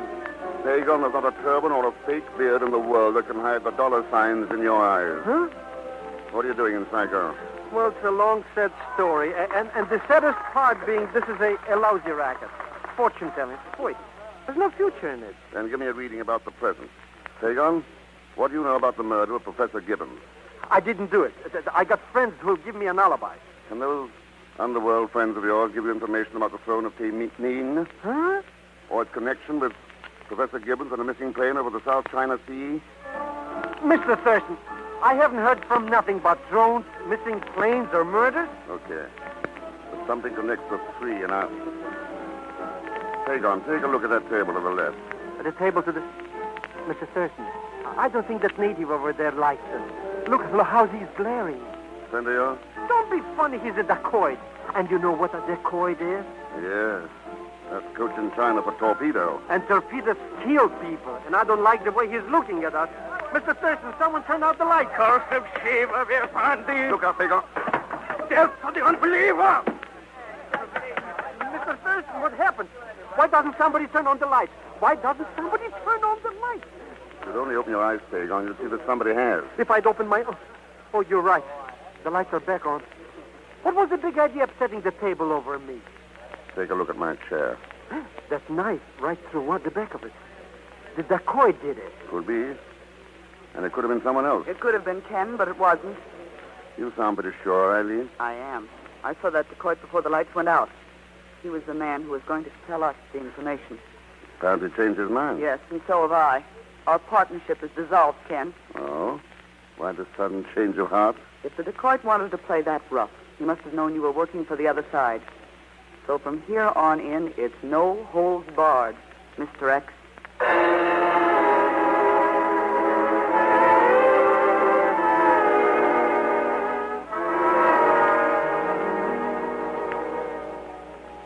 Believe me, Mr. Thurston, this is positively without exaggeration the finest hotel room in all Saigon. You don't know how lucky you are. I found it for you. For $20, I didn't need that kind of luck. That attitude shows you just don't understand the foreign exchange. Figuring the rates of international interest and... Yes, save your breath, Pagan. The hotel clerk told me you only gave him $5 for the room. He did, eh? Uh-huh. Well, of course. You wouldn't take the word of that thieving, no-good racketeering hotel clerk against mine, would you? Sure. Oh. You can stop right there, Thurston. Well, our impassioned oil geologist. Oh, howdy. That's right, Thurston. Glad you remember me. I never forget a face behind a gun. I'm going to make this short and sweet. Stay away from Eileen. What's the matter, jealous? No, not of you, Thurston. The throne of Tenin. You understand? No. Well, then I'll make it clear. For centuries, men have killed for the jewels in that throne. I'm not going to let you lead Eileen to her death, too. She's harder to try to be led around, Hardy. Or hadn't you noticed? I know. She inherited more than Thor's thunder from her father. Thor's thunder? Yes, the schooner she has down at the docks. The one he used when he was a freebooting pirate. I'm not going to let her wind up the way he did.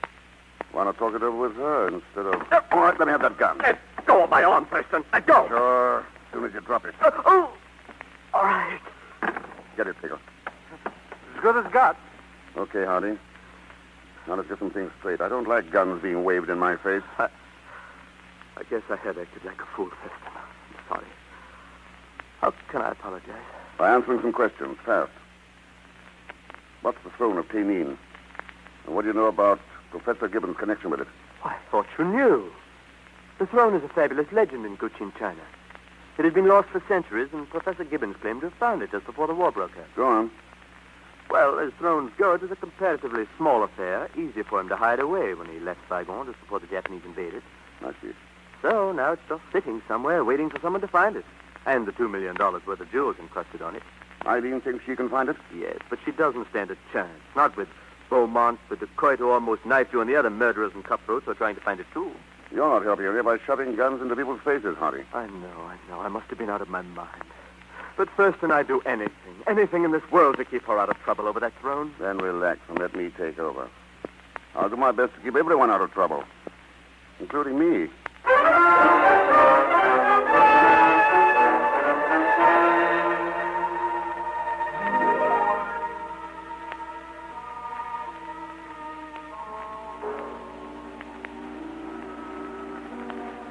Mr. Thurston, this is ridiculous.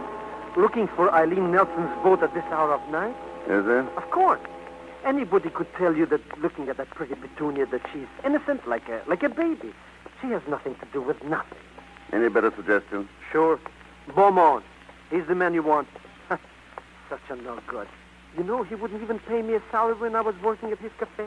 Well, that doesn't prove he's guilty of anything, just sensible. Here's the boat. Let's go aboard. Sneaking aboard a ship this way. What if somebody sees her? Don't worry, Pagon. No lights showing. Probably no one aboard.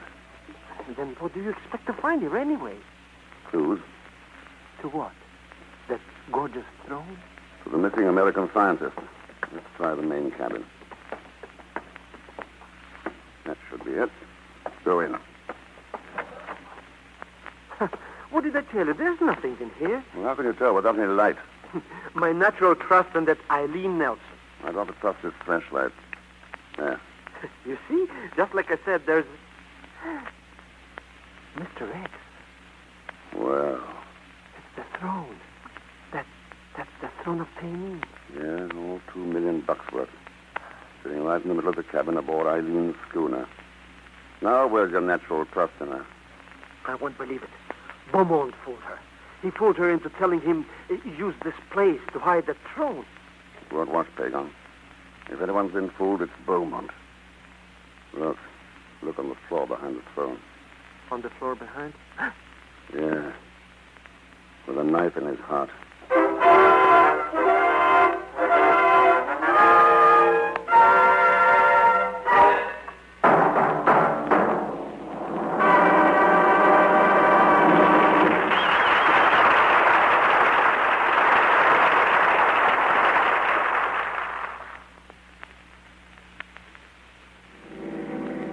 This is an unfortunate affair, Monsieur Thurston. Very unfortunate indeed. Especially for Beaumont, Inspector Harvey. If you had only come directly to me upon your arrival in Segon... Well, that was the general idea. Only Beaumont and Eileen Nelson put a crimp into it. Yes, so you have told me. But I fail to see the connection between them and the throne of Tenin with your original mission here. I don't see it either, but maybe I can guess. Guesswork is not considered good police practice, monsieur. Then let's look at facts. Professor Gibbons was the only man who knew the location of the throne. He was also a member of the missing scientific mission. And what does that prove, monsieur? Nothing except that $2 million is worth a lot of risk to some people. I'm afraid I do not follow you, monsieur. The path of your logic is very faint indeed. No path too faint to follow if those men are still alive at the end of it, Inspector. If you don't believe me, check with a couple of million natives in the Pacific, whose future welfare might be set back a generation if those scientific findings are lost. Okay, Inspector, there's the schooner. Let's go aboard and look at some other facts. Very well. Maybe they'll help you change your mind. Or perhaps, monsieur, though I'm inclined to doubt it. Well, I thought you said the ship was deserted. A light is shining up the companionway. I left Pagan on guard. His bravery in the presence of dead bodies goes only so far, and it's non-existent in the dark. So, the throne is in the main cabin? Yeah, right in here. You can face some facts for yourself. What is this, Thurston? Your idea of a joke? My sense of humor's better than that, Inspector. But this room... Yeah. No Pagon, no Beaumont, no throne.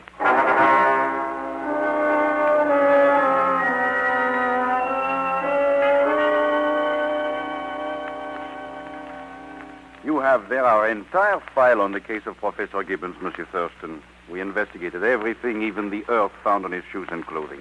Is this your laboratory's analysis of that earth? Oui, monsieur, but... mostly silica, high alkaline rating, 85 pH. Yes, but we got nowhere. So far as we could tell, Professor Gibbons disappeared aboard that plane and reappeared in Segon out of thin air, just a moment before he died. All of which brings us right back where we started from. And that is? The key to the missing expedition. That lies in the missing throne. Monsieur Thurston, you still pursue a will-o'-the-wisp. Guesses, theories mean nothing without facts to back them up. Pardon. Inspector Abbé qui parle? Your pardon, Monsieur l'Inspecteur, but we have just picked up a crazy man out of the river. So, where is he? Right here in the other office. He hit raving, muttering something about an Uncle Ahmed, a very peculiar case, monsieur. What shall we do with him? Let me handle that one, Inspector. An old maniac friend of mine. Oh, but of course, if you wish. See you later, Inspector. Good night, monsieur. All right, Pagon, come along. We've got work to do.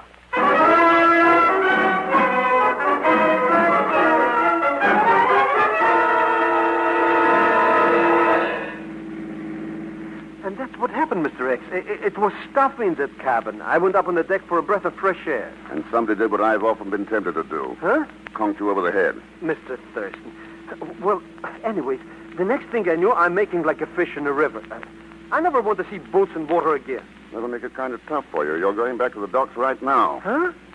I want you to hire a speedboat, Pagon, with a cruising range of at least 60 miles. What are we going to do? I'll let you know as soon as I see a geologist. And find out what silicon 85 pH 10.5 really means.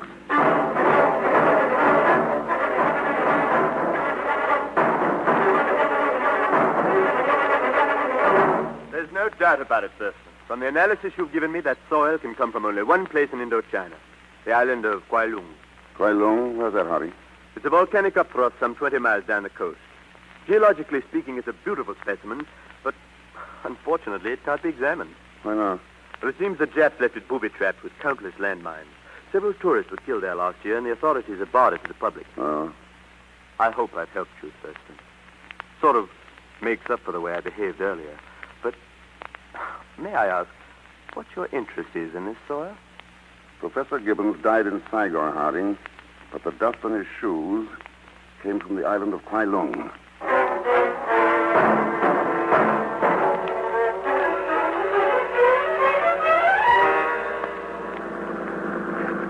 Some steamboat, eh, Mr. Thurston? She handles like a charm, Pagon. Where'd you get it? What does it matter? And Zellschmidt always knows where to get luxury items. With other people's money, huh? Which is besides the point. I got you the boat. We're going out to that one Long Island. Kwai Lung. Whatever it is, and we're both happy. Except me. Oh? You don't tell me things. Why did you have to see this Harding to get the dope on the island? The police geometrist told you the same thing, given it while I was with you. Just double-checking. On report? No, on Hardy. What a suspicious character. I bet you suspect everybody. Even me. Especially you. Thank you. This is the speedboat to Eileen Nelson's yacht, isn't it? Speedboat to... well, of all the ridiculous... I never heard... How did you know? Because she's standing right behind you. Don't be silly. How could she? I left her in the docks after...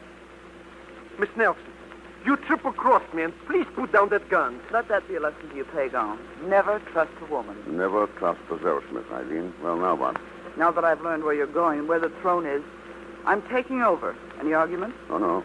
Just a word of advice. Watch out for this wheel. It pulls a little to port. Oh, you fool! We're heeling way over. Let's have that gun, Eileen. A pretty smart trick, Ken. Drop that thing or I'll have to take it away from you. No. No, Ken, you don't have to take it away from me. I'll drop it. Don't worry about a thing, Mr. X. I have the wheel. We're back on course again. Good work, Pagon. Are we back on course again? Hmm? What's that supposed to mean? You're still holding me. And you know I like it. Quite a change of pace, Eileen. It's not really, Ken. Remember last night at Le Chat Noir? Remember what I said about a certain moment being worth waiting for? Well? Maybe we won't have much longer to wait now. Let's talk about that when this is all over. No, don't waste precious time, Ken. What? There's a seaplane flying overhead, following the same course. And if it's flying where I think it is, you and I may never leave the island of Kwai Lung alive.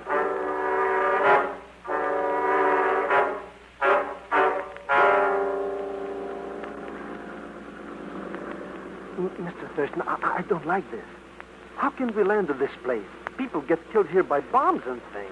Not even know where to land, Pagan. What kind of a talk is this? Who knows where to land? That oil slick in the water is going to tell us. Huh? I don't get it. It seems to be flowing out from that underbrush, Ken. Yeah, and that's where we're heading. Mr. X, you're driving this thing right into those bushes. Ken, you were right. A harbor's behind the overhanging brush. Yep, complete with landing dock, seaplane, and all. That's where the oil slick was coming from. What are you going to do now, Ken? Look for the pilots of that plane. Huh? And the throne of Tanin. And the missing expedition.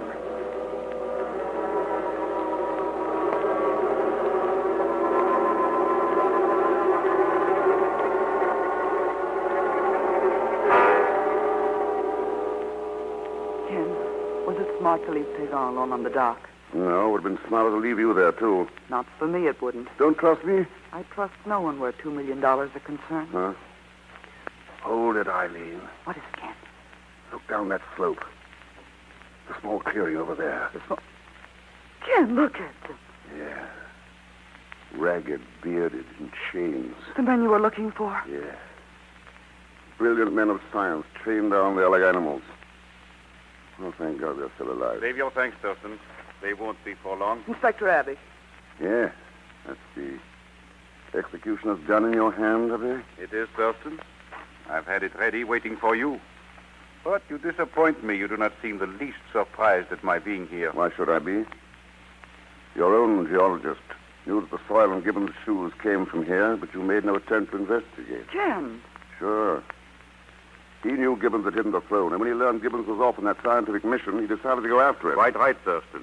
It was simple to board that plane at Singapore with my police credentials. Even more simple to dispose of the crew and fly the plane here to Kuala Lumpur. Only Gibbons proved stubborn, didn't he, Abbey? He wouldn't tell you where the throne was hidden, and when he escaped from here and made his way to Saigon, you caught up with him and killed him. All right, Abbey. Ken, no. Stand back. Your time will come soon enough. Yeah, like Beaumont's. What happened there, Eileen? Did Beaumont make a deal with you to get the throne aboard your schooner? Yes, Ken, but I didn't trust him. I went looking for you. While I was away from the ship... Yeah. Abbey had him killed. The throne was put aboard the seaplane, and Abbey flew it out here today to keep under cover until it was safe to dispose of the jewels. You are a very clever man, Thurston. Unfortunately for your own welfare, you are too clever. So the time has arrived for that execution I mentioned. What the devil? Sounds like somebody's latching onto your throne, Abbey. No, it's not possible. Let's argue later. Oh. Ah. A flyer shouldn't let plane engines distract him, Abbey. Look what happened to you. This is no time to admire your handiwork, Ken. We've got to stop that plane. Why, it's not going anywhere. Not go... What do you mean? Pagon can't fly. Pagon? Sure. I didn't know whether Abbey would show his hand while we were here or stay hidden. Either way, I figured that motor starting would bring results. It did. So, Ken, as usual, Mr. X has successfully completed his mission. And now what are your plans? Well, that depends on what turns up, Ivy. And if it should be the author of a South Sea Island cruise that turns up aboard a good seagoing schooner named Thor Thunder? No. I'm afraid not. But why not? We're two of a kind, roaming the byways of the world for danger and adventure. We play the same kind of game, Ken. Oh, no, Eileen. I was gambling for those scientists. You and Abby gamble for $2 million against the future welfare of 2 million people. No, Eileen. Things we stand for are on opposite sides of the fence. A constant battle between them. You said it yourself. With no holes barred.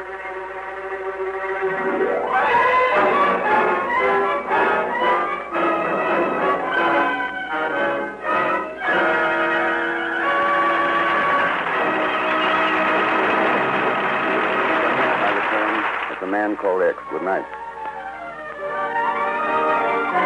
Man Called X, starring Herbert Marshall, came to you from Hollywood. This is the United States Armed Forces Radio Service, voice of information and education. You're twice as sure with two great names, Frigidaire and General Motors.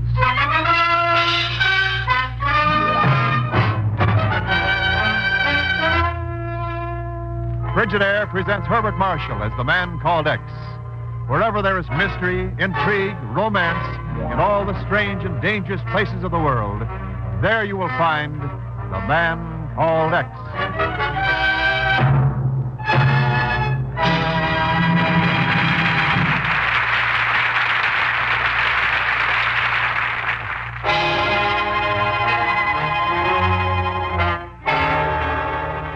And now Frigidaire presents Herbert Marshall as Ken Thurston, the Man Called X. I'm very sorry to keep you waiting, Mr. Thurston. Would you care to give me your order now? Oh, later. Right now, you can bring me a dry martini with an onion. Very good, Mr. Thurston. I shall be right. Oh, I beg your pardon. Think nothing of it, my good woman? Pagon, no. Oh, hello, Mr. Thurston. I thought you were in South Africa. I was. I just got back. Well, you must have dug up a new tailor. The suit? Oh, well, it's really... Feel the material. Oh. How'd you do it? Bank robbery? Mr. X, I'm going to become a millionaire. Congratulations. How? Very simple. Roulette. Huh? Sure, a friend of mine from Europe. He says that all you have to do is to... Mr. X, that man coming over here. What about him? He's after me. Didn't you pay for the suit? But this is no time for jokes. You gotta do something. Well, he looks pretty mad. All right, Pagon, grab yourself a taxi out there. I'll slow him down. Mr. Thurston, if I get out of this, I swear by the father of my father... Just a minute there. Pardon me, please. I'm in a hurry. Evidently. Since you didn't take the time to pay your check... I intend to pay it when I come back. Now, if you don't mind. Maybe we'd better call the manager. I think he'll be interested in your intentions. I do not wish to... too late. He's driving away. You trying to catch somebody? Unquestionably, your interference was intentional. I saw Zellschmidt talking with you a moment ago. So? Fortunately, I think I know where he can be found. Good. But you, monsieur, you may discover that you have made a very bad enemy. Very bad indeed. Good day.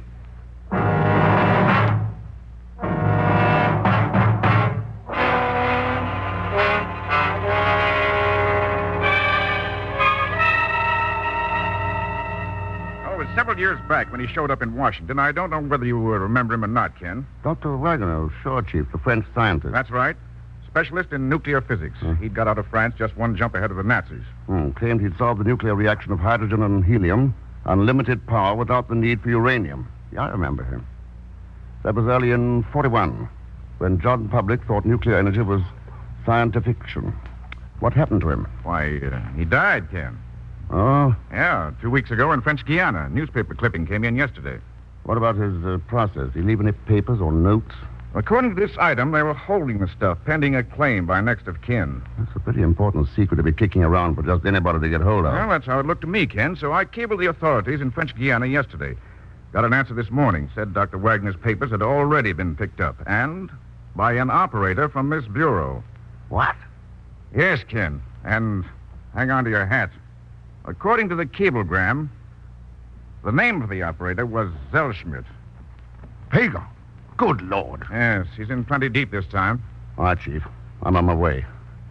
I'll be in touch with you. Well, better phone me as soon as you get to French Guiana. French Guiana? Chief, I'm going to Monte Carlo. Ken, what in Sam Hill are you talking about? So long, Chief.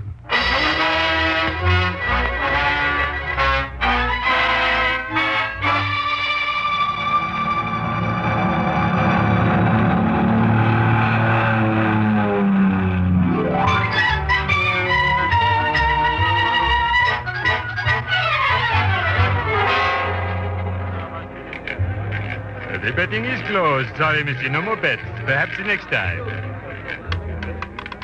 And the winning number is 23, red and dot. Unfortunately, not the cover.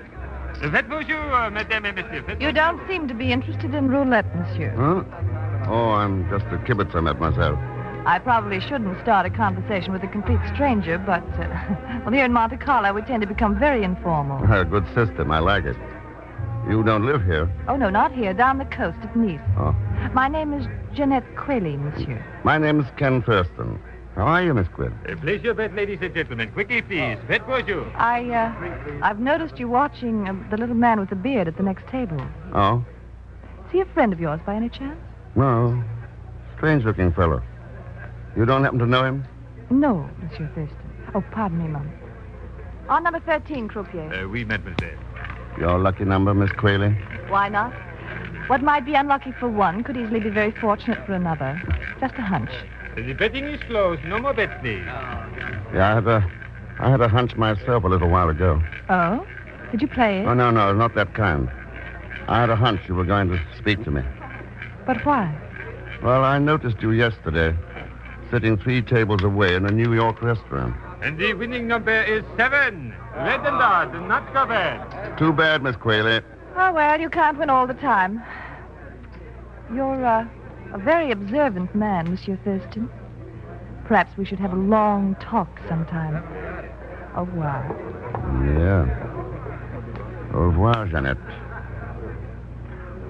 Well, now's as good a time as any for a showdown. I beg your pardon. Huh? I don't know you, monsieur. It's that beard of yours. I've been wanting to pull on it for the last 20 minutes. I don't understand, monsieur. You crooked, double-crossing little rat. Huh? All right, Pagan, now come on out of that brush. Listen, Mr. Thurston, you gotta save me. Save you? I'm going to make sure you get 90 years. What did you do with those papers you stole? I'm very glad you asked that, Mr. X. I think... Risking the peace of the whole world. Impersonating a bureau operator. But who else would I know how to talk like? Pagon, you pulled some shady deals, but this is the worst one yet. Now you're in trouble. But it was only a bet. A bet? Sure, this Baron Rutten bet me $5,000 I couldn't fool those people in French Guiana. What sucker. It was a cinch. Yeah, it'll be a cinch for the state's attorney. The jury won't be out 5 minutes. If you don't help me, I won't even live so long. They're going to bump me off. Good. Maybe even worse. Better yet. Mr. X, how can you Pagon, where are those papers of Dr. Wagner's? That's the whole trouble. I haven't got them. What? I held them out on Baron Rutten. Just trying to make an honest dollar, you understand? Honest dollar. Is there any other car? Never mind that. Where are they now? I airmailed them to myself here in care of general delivery. They should come in the morning. Well, for once that simple bird brain of yours made some accidental sense. Thank you, Mr. Oh, X. shut up. If you will pardon, Monsieur Thurston. Huh? I have a message for you. Yeah? You're invited to join the Countess Corinne at her table across on the mezzanine. Oh? Who's the Countess Corinne? Monsieur, everyone knows the Countess. That's so. All right. Tell the Countess I'll be over in a few minutes. Oui, monsieur. Merci. Pagon, you probably heard of being boiled in oil. Well, yes, but I don't... Now, you go to your hotel room and wait for me. And if you step outside once, I'll show you at least 5 tricks that are a whole lot worse than boiling in oil.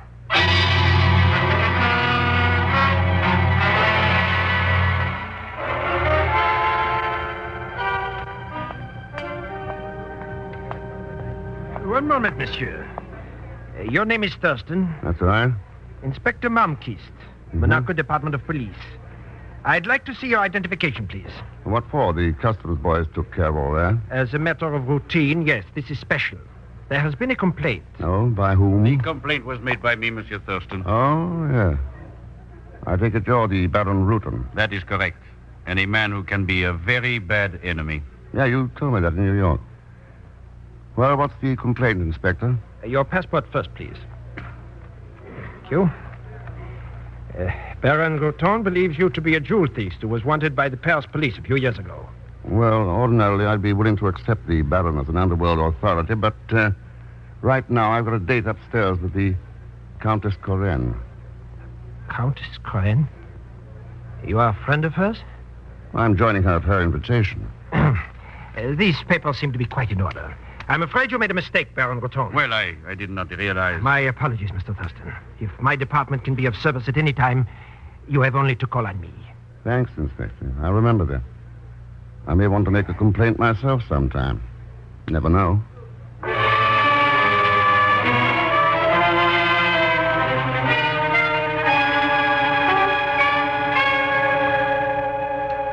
Oh, it's really no mystery at all, Monsieur Thurston. Jeanette is a guest at my villa down at Nice. She told me she'd met you, and I invited you to join me up here. Quite simple. I see. Well, I'd have been here a little sooner if I hadn't been stopped at the bottom of the stairs by a gentleman named Malmquist. Malmquist? Oh, yes, the police inspector. Something is wrong? Oh, no, just a case of mistaken identity. Countess, do you happen to know Baron Routon? Routon? No, I've never heard of him. I was told you knew everybody in Monte Carlo. Oh, hardly, Monsieur Thurston. People come and go in Monaco. They make a fortune or lose one. And either way, you never see them again.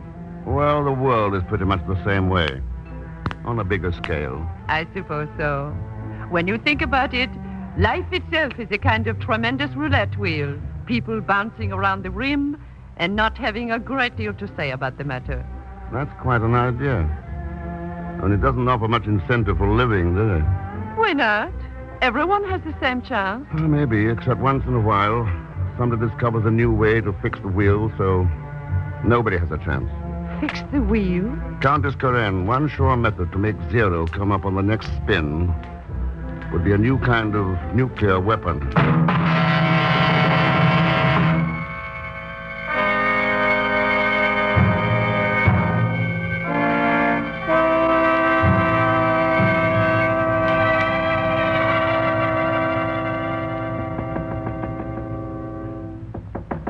Pagon, open up.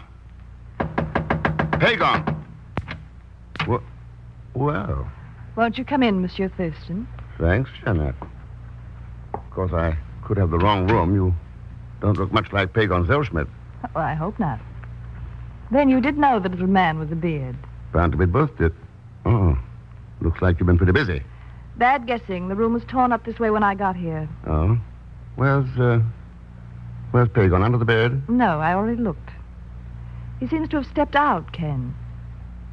I suppose you're here after the same thing I am.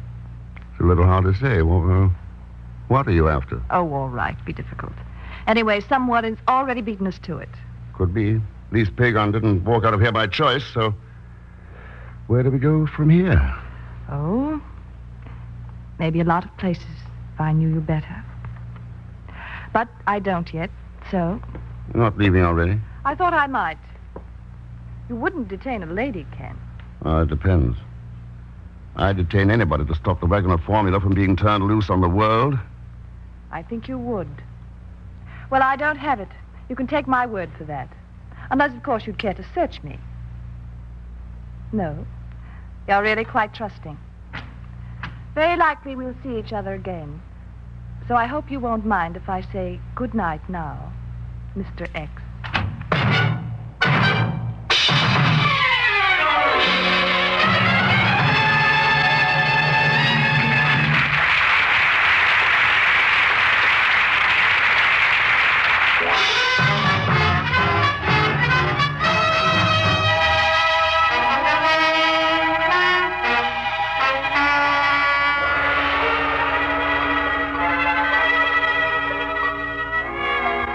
And now to continue with Frigidaire's Man Called X, starring Herbert Marshall. I must still regard this as highly irregular, Mr. Thurston, even though the postmaster did authorize it. Relax, there's nothing to worry about. Here, hand me that jar of paste. I must say that in 20 years' service with this post office, I have never done anything so unorthodox before. Then it's about time. You ought to get out of your rut once in a while. Now we'll seat it up again. So. And it looks as good as it ever did. Here you are. Tampering with the Monaco mail. A very serious thing. Very serious. Wait a minute. Here he comes now. I'll stand here by the door out of sight. You're on your own. Good morning. You don't have to have some mail for Mr. Pagan Zellschmidt, do you? That's me, you understand? Well, of course, we don't ordinarily open for another 5 minutes yet, but... Oh, yes. Here's the letter. Zellschmidt. It's airmail from New York. That's it. I mean, that's me. You couldn't just keep it a couple of days, could you? Oh, good heavens, no. Be very irregular. Here you are. Do you think maybe there's a policeman around here somewhere? Oh, my, no. I haven't seen a gendarme all morning. Oh. Well, goodbye, old friend. Goodbye, Mr. Zellschmidt. Old friend? Hello, Pagon. Mr. Thurston. Wait, look out! Down, Pagon. Oh! It's Baron Rutten. He's the one who brought me here. Yes. Yes, it was Baron Rutten.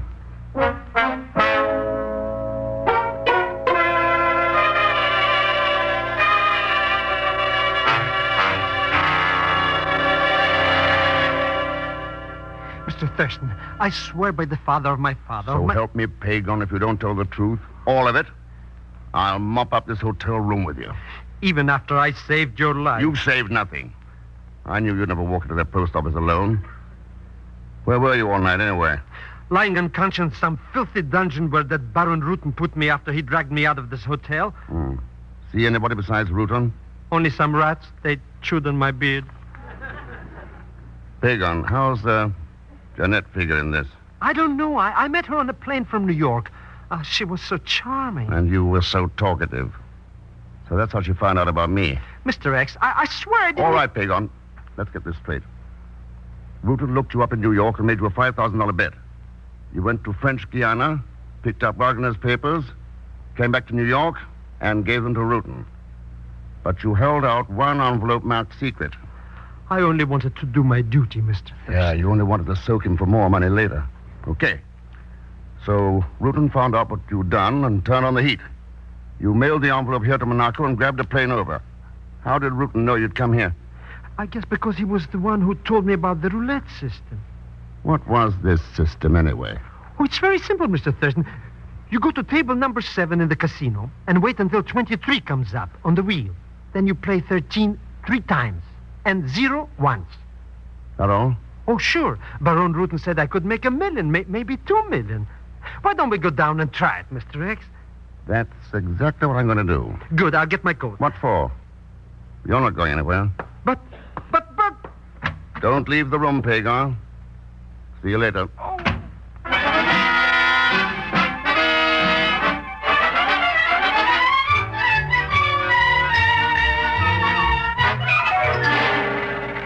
Place your bets, ladies and gentlemen. Bets of bonjour. 100 francs on number 13 again, croupier. Monsieur has a fondness for number 13. Well, call it a hunch. Not a very lucky one so far. One never knows, monsieur. This time, perhaps.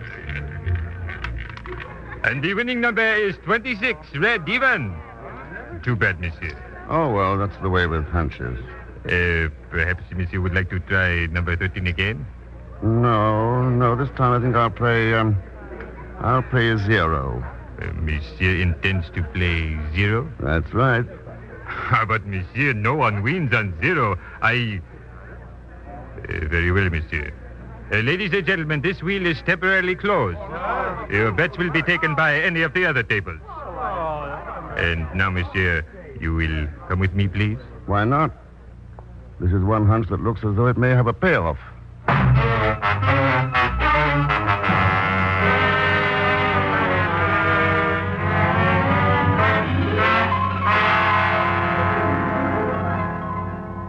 So here I was sitting completely rejected, all alone in this dirty little hotel room. And then you come in. Jeanette. Please, Mr. Zellschmidt. Why don't you call me Pagan, or better yet, Ducky? Ducky? Well, why not? There's nobody here but just us, baby. Mm-hmm. You're so right, Ducky. Why don't we sit over here, hmm? Well, if you want to. Mm-hmm. Only wait till I get my purse. Purse? What for? I want to show you something in it. Oh. What's here on the dresser? Huh? Oh, it's nothing. Just a letter I got at the post office this morning. What are you going to show me? I'm afraid you'll laugh at me. It's so silly. See? A billiard ball. But what's it for? Well, you see, it's rather heavy. So it sags in the bottom of the purse. Uh-huh. Then, when I take hold of the top, like this, and swing it... Wait! Up, you see how simple it is. Thanks a lot for the letter, Ducky.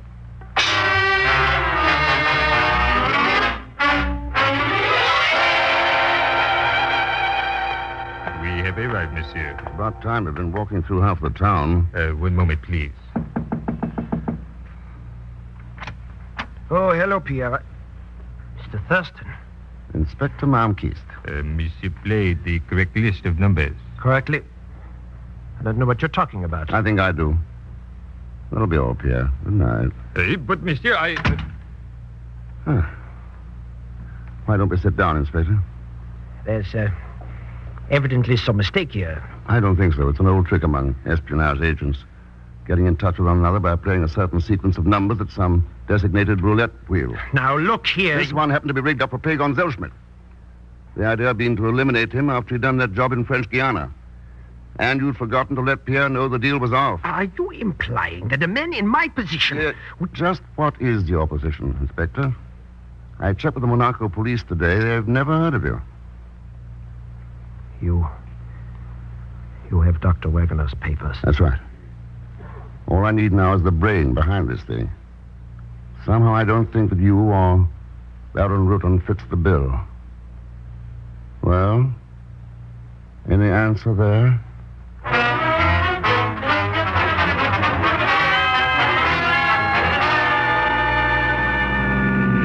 You drive so fast. Such a rough road. I don't see why you can't drive slow, Mr. Thurston. Pagan, we may be too late now. Nobody's going to steal that villa down in Nice. And besides, every time we hit a bump, my stomach flies up and bruises my brain. May knock some sense into it. Unkindness. I never get any sympathy. You don't have any coming after what you pulled off. But, Mr. X, I didn't give her the letter. She took it away from me with brute force and a billiard ball. I'm talking about you stealing Wagner's papers. I didn't know what I was doing. I was strictly non-compos corpus. Tell the judge that. Oh, and besides, I thought it was only a bet.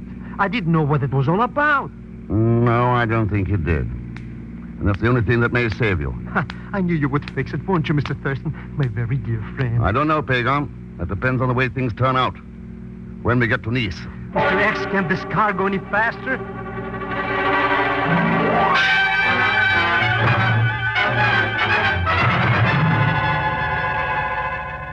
Would you like some more coffee, Monsieur Thurston? Another sandwich, perhaps? No, thanks, Countess. Monsieur Zellschmidt? I don't mind if I do. They're very small. Thank you. This visit is really a most unexpected pleasure, Monsieur Thurston. But I feel somehow that you have something to discuss which you have not mentioned. As a matter of fact, I have, Countess Corinne. I thought we might talk about the Wagner formula for nuclear reaction. Or haven't you had time to open the letter yet? What letter do you mean? The one you took away from Jeanette when she came back here about an hour ago. You are very clever, monsieur. How did you find out about me? You might say Inspector Malmquist gave you away. He would not dare talk. Oh, no, he didn't. But when I mentioned his name to you in the casino last night, you verified that phony title of Inspector. Remember? I hope you haven't made the mistake of killing Jeanette. I had not yet decided what to do with her. She's locked in the third room down the hall. Go get her, Pagan. Whatever you say, Mr. Thurston, but if you hear a noise like a billiard ball, you better come up and pick me up. Baron Routon, Inspector Malmquist, and the Countess Corinne. You're quite a trio. I should not have worked with such stupid assistants. That was my mistake. We could do much better, Ken. Oh, sure, yes. We'd make a great team. You don't seem to understand.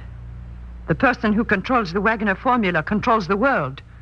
Don't you realize what that means? I realize exactly what it means.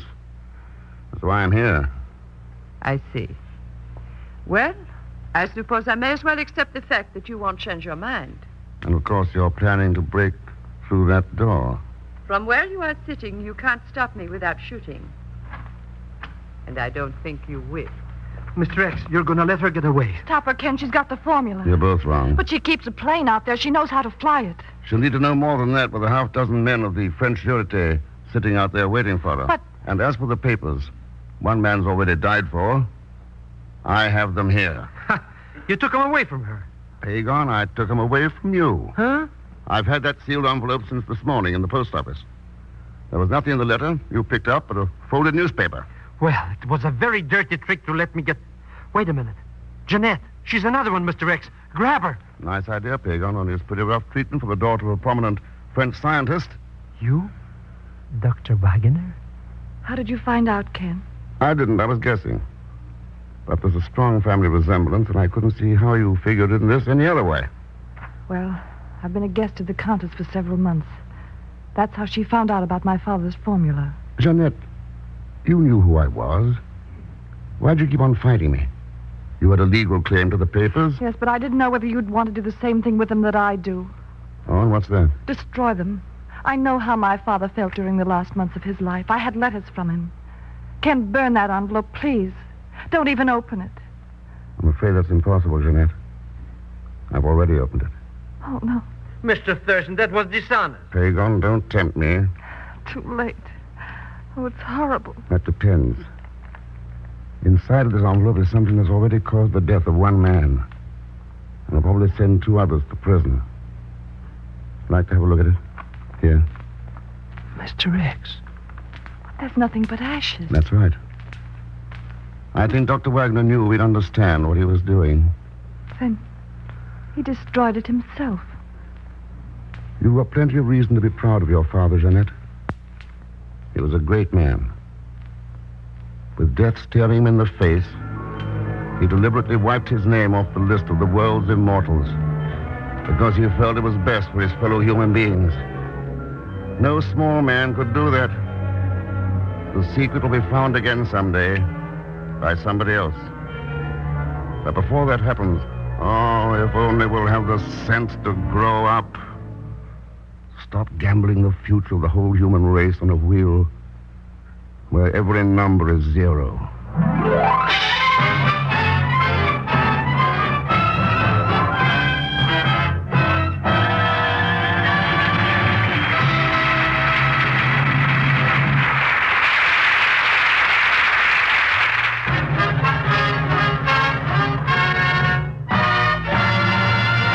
Frigidaire star Herbert Marshall.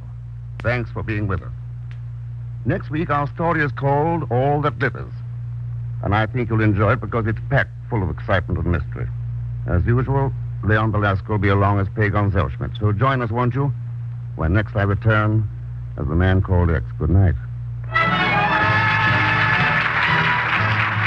Frigidaire's Man Called X is directed by Jack Johnstone, with music composed and conducted by Johnny Green. Tonight's story was written by Les Crutchfield. And so until next week, same time, same station, this is Wendell Niles speaking for Frigidaire, made only by General Motors. All characters and incidents used are fictitious. Any resemblance to actual persons or incidents is purely coincidental. Remember, every Thursday, for the best in entertainment, tune in and stay tuned in to CBS, the biggest show in town. This is CBS, the Columbia Broadcasting System.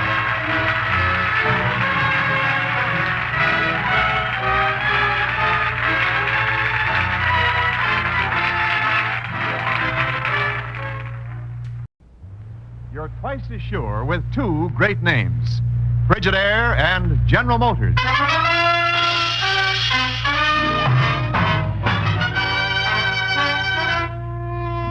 Frigidaire presents Herbert Marshall as the Man Called X. Wherever there is mystery, intrigue, romance, and all the strange and dangerous places of the world, there you will find the Man Called X.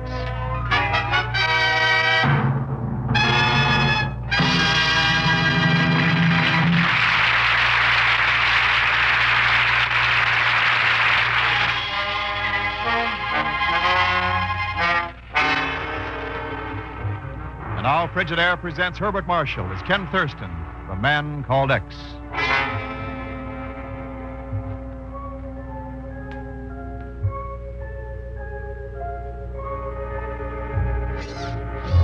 An early morning mist shrouds Lingayen Gulf in the Philippines as two men load a heavy chest into a ship's dory, drawn up onto the shore.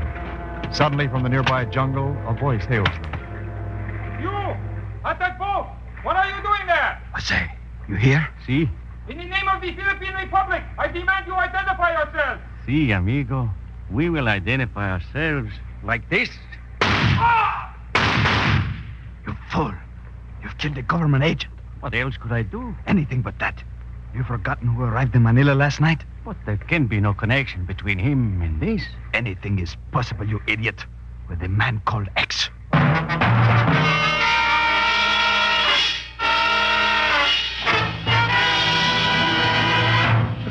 Believe me, Senor Thurston, the Philippine Ministry of Finance shall do everything possible to help you.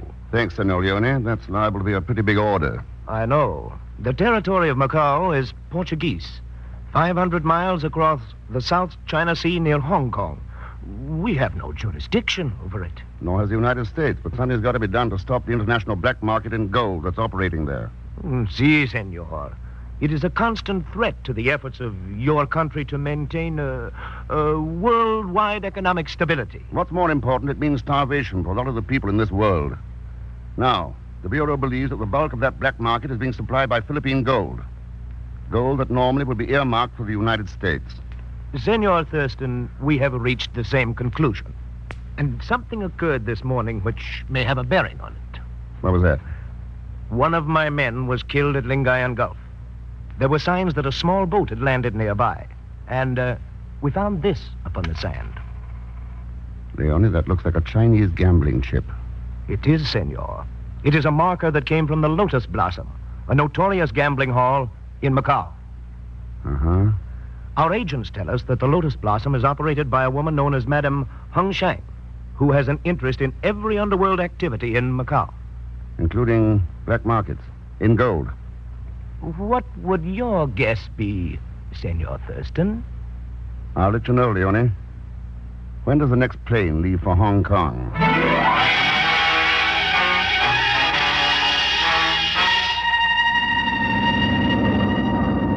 This is a pleasant trip to make by air.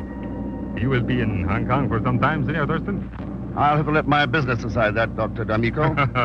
Are you Americano businessman, always with a nose to the grindstone? As a physician, I prescribe relaxation, the kind one can find in Macau. Oh? See, I have a private sanatorium there in the northern hills. Secluded, quiet, overlooking the Camoens Gardens. That sounds restful. And healthy. But then Macau has the healthiest climate in all Asia. You would be doing me a favor, senor, if you would visit me there. The daily steamer runs from Hong Kong. Up to your old tricks again, Doctor? Oh, Senorita Burton, I did not see you on the plane. Don't let your surprise make you forget your manners, Doctor. 1,000 pardons. May I present Mr. Thurston? Mr. Thurston, the famous Senorita Frances Burton. How do you do? Well, you were right, Doctor. This is a pleasant trip. Thank you, Mr. Thurston. And now, Dr. D'Amico, this time your patient is going to write the prescription. It calls for you to take my seat in the rear of the plane while I talk to Mr. Thurston. Senorita Burton. Doctor's orders, Doctor. Then what can I do but obey? Until we meet again, Senor Thurston. And please remember that invitation is always yours. Thanks, Dr. D'Amico. Adios. All right, Miss Burton. Why? Perhaps it's because you're the only presentable American on board. Oh, the famous authors can write better lines than that. Oh? You've read my books? A couple of them. Underworld Europe, Underworld Africa. They're good. Accurate and factual. Thanks. I tried to make them that way. That's why I'm going to Macau. An Underworld Asia coming out? Yes. And the reason I picked Macau for research is the same reason I wish to speak with you. Oh? Dr. D'Amico was not entirely correct. Macau can be the unhealthiest place in Asia, particularly for anyone who interferes with Madame Hung Chang's activities. Whether gambling, fishing, opium, or gold. Why tell me this? It's very simple, Mr. Thurston. Everything I've said about the danger of interfering with her goes double. If the man involved is the man called X.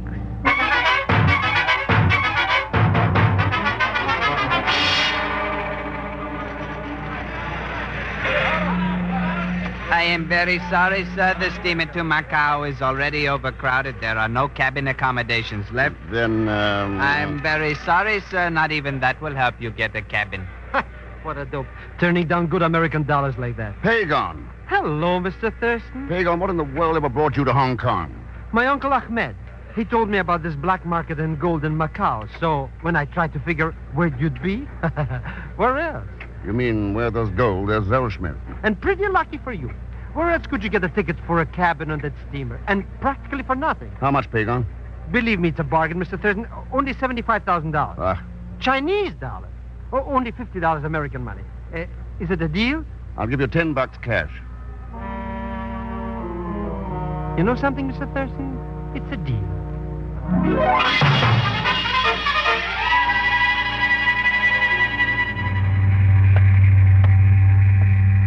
Here's the cabin, Mr. Thurston. Good. Let's see if it's... Well... Mm-hmm. Has there not been some mistake, gentlemen? Or is it your custom to enter other people's cabins without knocking? Well, if it's a mistake, it's the luckiest one I've made in years. This is the cabin. Look, it's on the ticket, number 18. Number 18. Are you sure? Yep. And that's what it says on the door. Then I must beg your pardon. It is I who have entered the wrong cabin. Please forgive me. I will leave at once. Forgetting something, aren't you? Forgetting? Yeah. The man with his hand sticking out of those drapes over the bunk. Oh, no. Goodbye, Mr. Thurston. I just remembered Relax, Pagan. He can't hurt you now. Not doing me any good. Lying there, that sticker in his throat. It's a surgeon's scalpel. Well, miss? All right. I will tell you the truth. My name is Maurice. I am traveling to Macau for a group of wealthy Chinese investors. Frankly, it is to purchase gold for Madame Hongshang of the Lotus Blossom. Up to now, that makes sense. Go on. An appointment was made for me to meet her representative in this cabin. When I entered, he was lying there, just like that. I was about to leave, and you walked in. That is all I know. Well? Selling me won't do you any good. You'll have to convince the captain of this ship. I do not think I care to do that at the moment, Mr. Thurston. Have you any objection? She's got a gun. Yeah. I believe my point is clear. I have no wish to inform the captain of this affair. Too bad. You're a little late. Come in, Miss Burton, and bring the captain with you. Thanks for the invitation. Looks like a cozy party. Come on, Captain. You know, I reserved this cabin for the trip, and I just as soon not share it with the corpse. Can you do something about that? Indeed I can. Senorita, you are pleased to hand over that gun at once and consider yourself under arrest. Very well, Captain. Here it is. That's being sensible, Maurice. Unfortunately, you have not been the same, Mr. Thurston. Oh? There are 2 flowers, both with white blossoms that bloom in the wild places of the world. A sensible man would have chosen the sweetness of the lotus blossom rather than the poison of the deadly nightshade.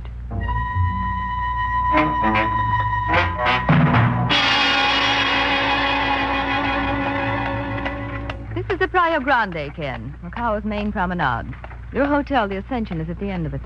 You seem to know this town. Been here before? No, but I have friends who've told me about it. The same friends who told you about the man called X? Ken, I met some strange people while writing my book about Europe's underworld. A few of them had information about things like that. For a price. One of Pagon's relatives, no doubt. Or was it someone like Madame Hung Shang? You draw a blank there, Ken. I've never met anyone who's even seen her. Dr. D'Amico has made arrangements for us to meet. That's why her cabin was reserved for me on the steamer. D'Amico gets around, doesn't he? What do you mean? Wasn't his medical bag with your luggage in the cabin? That's right. He had no cabin and thought it would be safer in mine. What's wrong with that? Nothing. Unless a scalpel belonging in that bag has been misplaced in somebody's throat.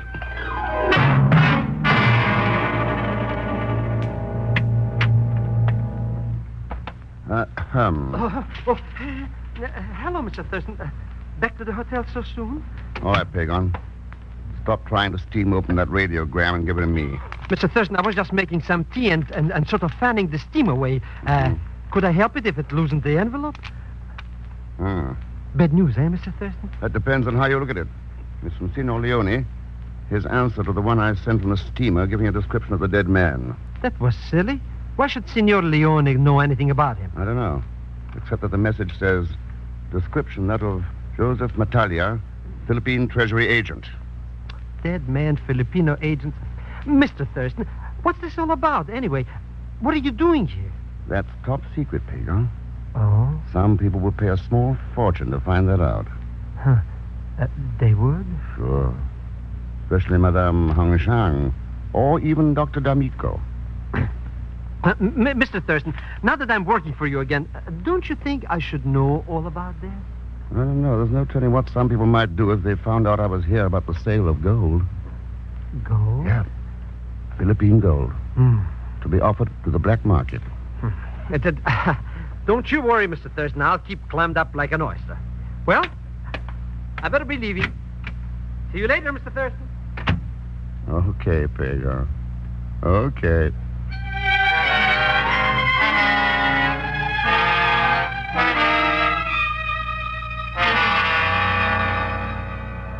Oh, what's the difference, Chief? No, sir, Ken, it's your own darn fault. As long as you keep him in pocket money, Pagon will continue to hound you. You know I don't trust him. Why, for a few bucks, he'd double-cross his own grandmother. To say nothing of you. Chief, that's just what I'm hoping for, right now. Okay, I give up. Now, is there anything else I can do for you? No, just check the files in that list of people. D'Amico, Maurice, Francis Burton, and Madame Hung Shang. Got it. Particularly the Madame. Nobody seems to know who she is, and... Wait a minute, Chief. Something wrong here. Someone just... Ken! Hey, what's going on there? What's happened? Can you hear me, Ken? Ken? Hello? Huh? You are a colleague of Mr. Thurston? Yes. What's happened there? Who are you? My name is Maurice. Maurice? Yes. I just wish to tell you that you do not have to bother checking up on me. What? I can give you the information in one sentence. Never mind that. What's happened to Ken Thurston? That is the sentence. At the moment, he is very well taken care of by Madame Hung Shang.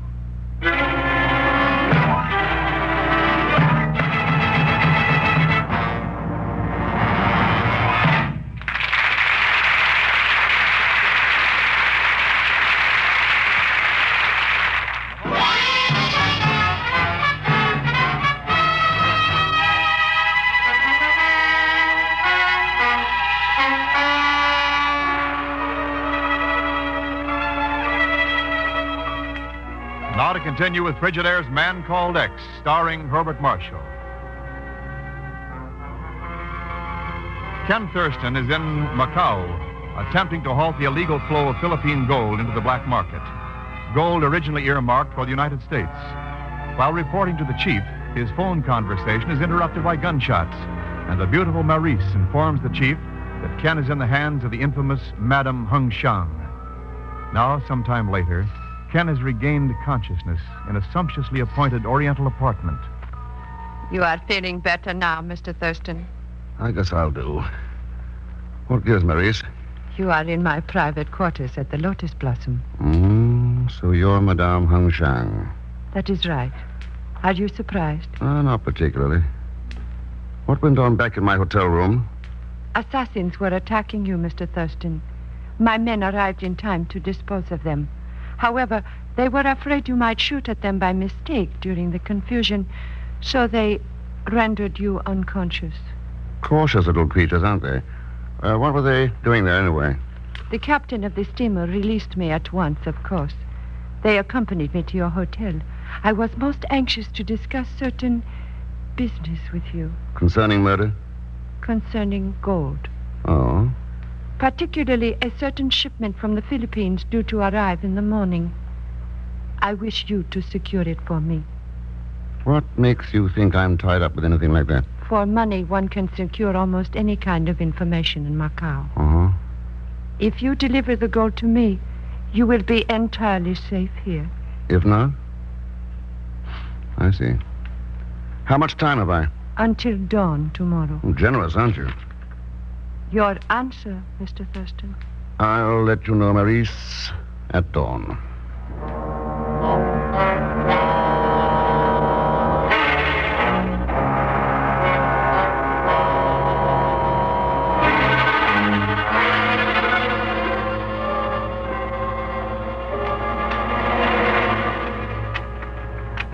Have no fear, Mr. Thurston. I'm right at home handling the reins with a Duncan in their harness. Why, Jew? Pagon, how much did Madame Hung Shang give you to spill about me? Mr. Thurston, how could you possibly accuse me of such a thing? How much? I swear by the father of my father, Pagon? Mr. Thurston, a measly $100. But I didn't really tell her nothing. I'll bet. Well, here we are, Mr. Thurston. Some joint, eh? Yeah, Dr. D'Amico does all right for himself. Hey, how come if Macau is such a healthy territory, there's enough sick people for him to support a place like that? That's what I'm going to find out inside. If you've done your job. Job? What job? Selling me out to Dr. D'Amico, too.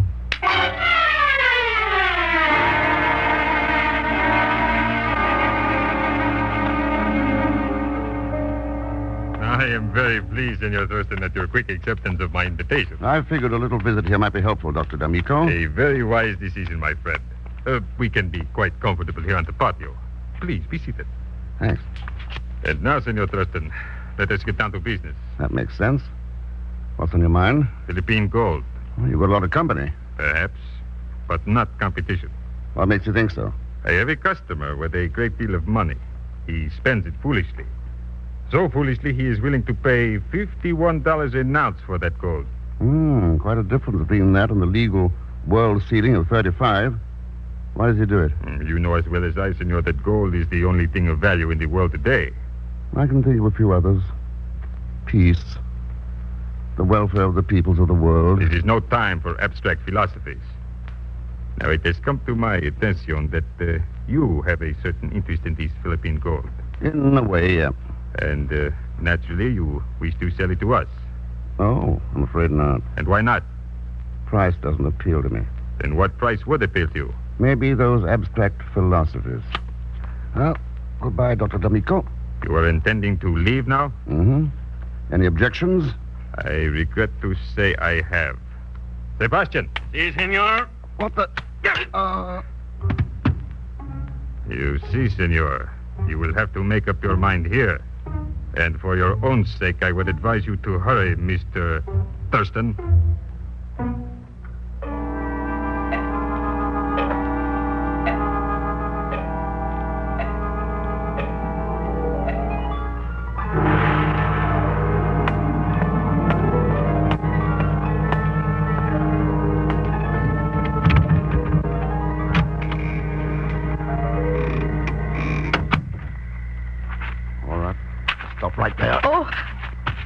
Well. Okay, don't scream, and I'll take my hand away from your mouth. Oh, you almost frightened the life out of me. Sorry, Francis, I wasn't expecting you. So I found out. How did you know I was here? That strange creature who's been tagging you around after you. Oh, Pagon. He was spying on you and saw them carry you into that pagoda. He figured the information was worth something to me, and he was right. I could ask why. Don't. Not now. I've got to get away from here first. Come on, Ken. Oh, the front way's no good. D'Amico's having a party. It was one of his guests that I managed to sneak out here. Oh. Now, let's see. What borders this place on the back? Gardens of Commons. An army could hide in that wilderness. Well, then we can. Yes. Come on. Hola! Who is there in the garden? Ken. I heard him. Answer or I will shoot! You know, I think he means that. And here, use this. Well, thanks. Looks like I'll have to. Now, let's get out of here before D'Amico really gets mad.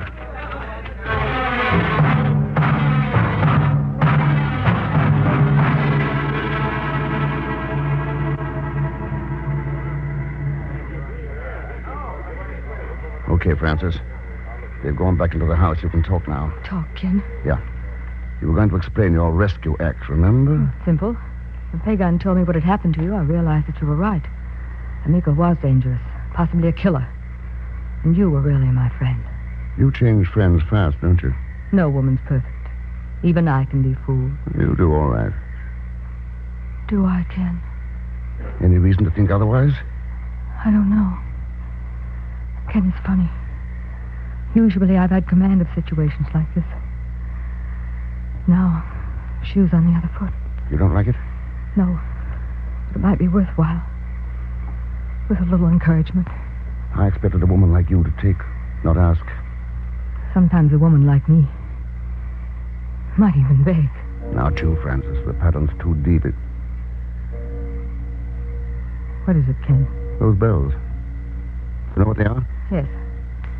Temple bells in the Chinese Quarter. They peal that way when the fishing fleet is due in the next morning. Mm-hmm. Which reminds me that I've still got some fishing to do tonight. Have you, Ken? What do you hope to catch? Not sure yet. I'll get something. If you're that certain, you must have a surefire bait. I have. $51 an ounce.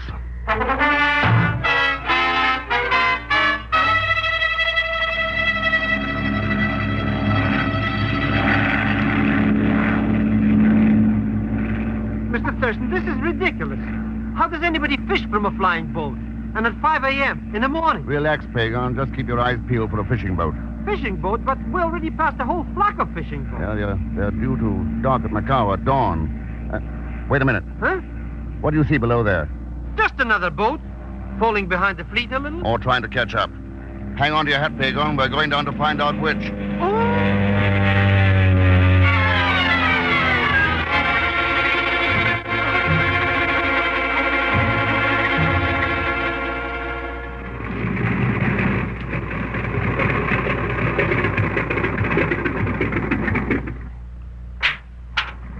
Ahoy there, fishing boat.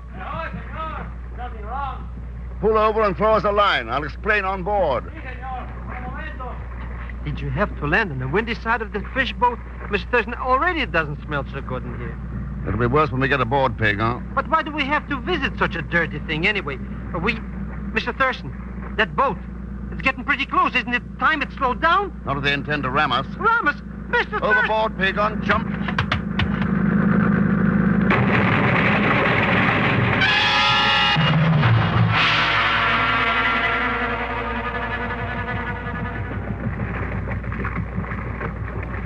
Well, Hello, Ken. Welcome aboard. Francis Burton. Good. You weren't really expecting to see anyone else, were you? No. So I must admit your man Welschmidt was surprised. Surprised? You run us down. You pick us up. I don't get it. It's simple, Pagon. Miss Burton is the fish we were after. Huh? She had a pretty smart scheme for getting gold from the Philippines to Macau, using a fishing boat and timing the trip so it could put in with the fleet, getting the gold ashore undetected. It's a good scheme, Ken. How did you puzzle it out? I wasn't too tough. After I let Pagon pave the way by giving him information to sell, as a result, Maurice and D'Amico thought I was the agent for the Philippine gold and tipped me off that it was expected this morning. And you helped by knowing that the fishing fleet was due to dock at dawn. But that doesn't make sense, Mr. X. She was the one who rescued you from Dr. D'Amico. Sure. By that time, she disclosed who she was and was afraid D'Amico might tip me off. So she had to get me away from him. But you aren't getting away, Francis. You forget yourself, darling. You may have escaped from my men in your hotel room, but there's no escape for you from here. You better check with Sino Leone about that, Francis. Sino Leone? Yeah. Of the Philippine Ministry of Finance. It's now about 5:29. He was supposed to make contact with us at 5:30. Say within the next minute or two, we should know whether... Mr. Thurston, somebody's shooting at us. That was only a warning shot across the bows. Fired by a Philippine gunboat with Sino Leone aboard. Looks like you won't dock at Macau after all, Francis. So, Ken? Very well, but you'll never dock anywhere again. Let me have that gun. I'll kill you. You hear? I'll kill you. Now, let's have it. We did it. We got the gun. Yeah. You can come out from behind that table now, Pagan. Too bad I had to be rough, Francis. Oh, But your kind can't be handled any other way. To you, gold's an end in itself. Something to fatten a few purses instead of nourishing the bodies of starving people. D'Amico said peace and the welfare of mankind are only abstract principles.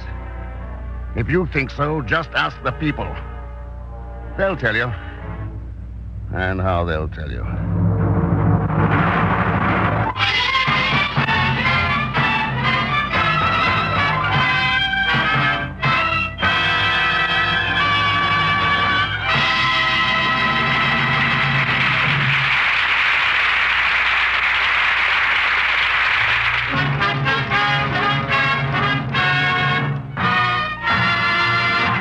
Now, Frigidaire star Herbert Marshall. Thanks for being with us. Next week, Mr. X goes to the timber country of the great Northwest, where the least of the dangers he encounters is a two-headed axe swung by Leon Velasco in the person of Pagon Zellschmidt. I think you'll find it a real thriller. So join us, won't you, when next I return as the man called X. Good night.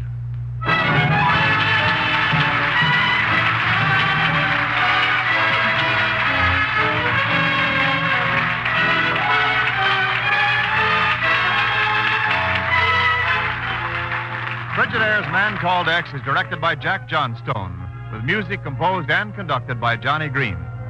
Tonight's story was written by Sidney Marshall. So until next week, same time, same station, this is Wendell Niles speaking for Frigidaire, made only by General Motors. All characters and incidents used are fictitious, and any resemblance to actual persons or incidents is purely coincidental. Remember, every Thursday, for the best in entertainment, tune in and stay tuned in to CBS, the biggest show in town.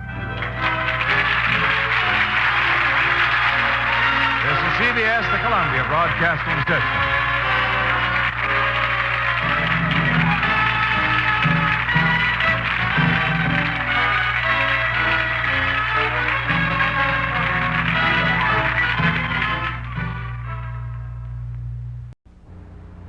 You're twice as sure with two great names, Frigidaire and General Motors.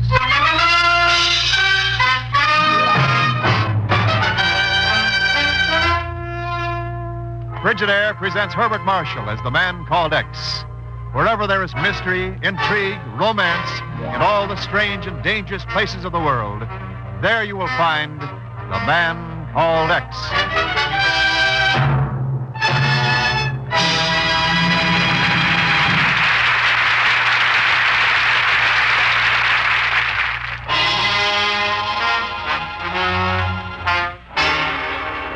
Now, Frigidaire presents Herbert Marshall as Ken Thurston, the Man Called X. Did you know that every year forest fires in the United States burn over an area equal in size to New England? Well, neither did Ken Thurston until Hubert Mitchell of the U.S. Forest Service came up from Washington last week and dropped in at the office of the Bureau. Mitchell was pretty upset. In view of that kind of a situation and the urgent need of conserving our natural resources, the government is deeply interested in seeing that this Oregon plant gets into operation. And the government has guaranteed part of the financial backing. Is that right, Mr. Mitchell? That's right, Mr. Thurston. The company that's actually building it is made up of about 60 small timber owners around the town of Tolosa. But of course, they didn't have the money to swing a $5 million project, so. All right, Mr. Mitchell, we realize the importance of conservation, and it's unfortunate the construction of this sawmill and byproduct plant is running behind schedule. But where do we come in? Well, that's it, Chief. I don't know exactly. There have been an unusual number of delays on the job. And the contract carries a deadline, huh? Yes. The plant isn't in operation 3 months from now. It'll be sold at public auction. But I still don't see what we can do about it. Chief, I think there's a little beating around the bush going on here. Maybe a bush named Ray Brown. All right. Brown was our forest ranger in the Tolosa district. He'd been looking into some of the recent delays on the construction job, fires and so on. What did you find out? He wired me last week. Implied he'd come across some pretty startling information. He wanted an investigator sent out. So? So, before we had a chance to send a man, Brown was accidentally killed. Found dead in his cabin. He'd apparently fallen asleep with a lighted cigarette, caught his mattress on fire, suffocated in the fumes. Pretty careless trick for a forest ranger. It was careless of somebody. What do you mean? Mr. Thurston, I'd known Ray Brown for years. He never smoked anything but a pipe. Well, Chief? Well, Ken? I'll be calling you from Tolosa, Oregon.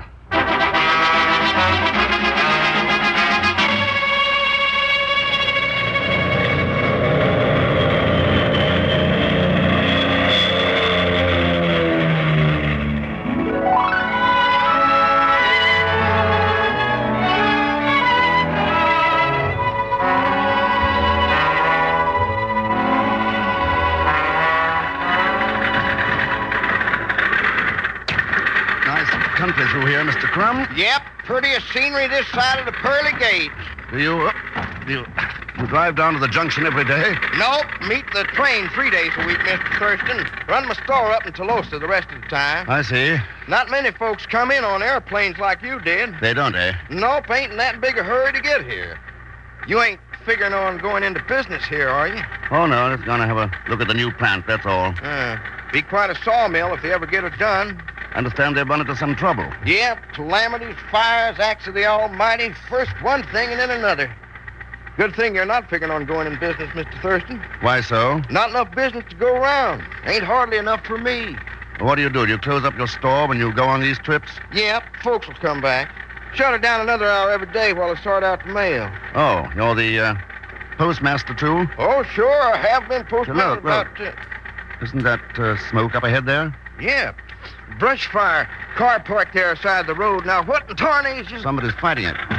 Over there by the edge of the trees. That's Gene Fox. He sure can't do much over there. He's on the windward side of it. Lucky it ain't got much of a start yet.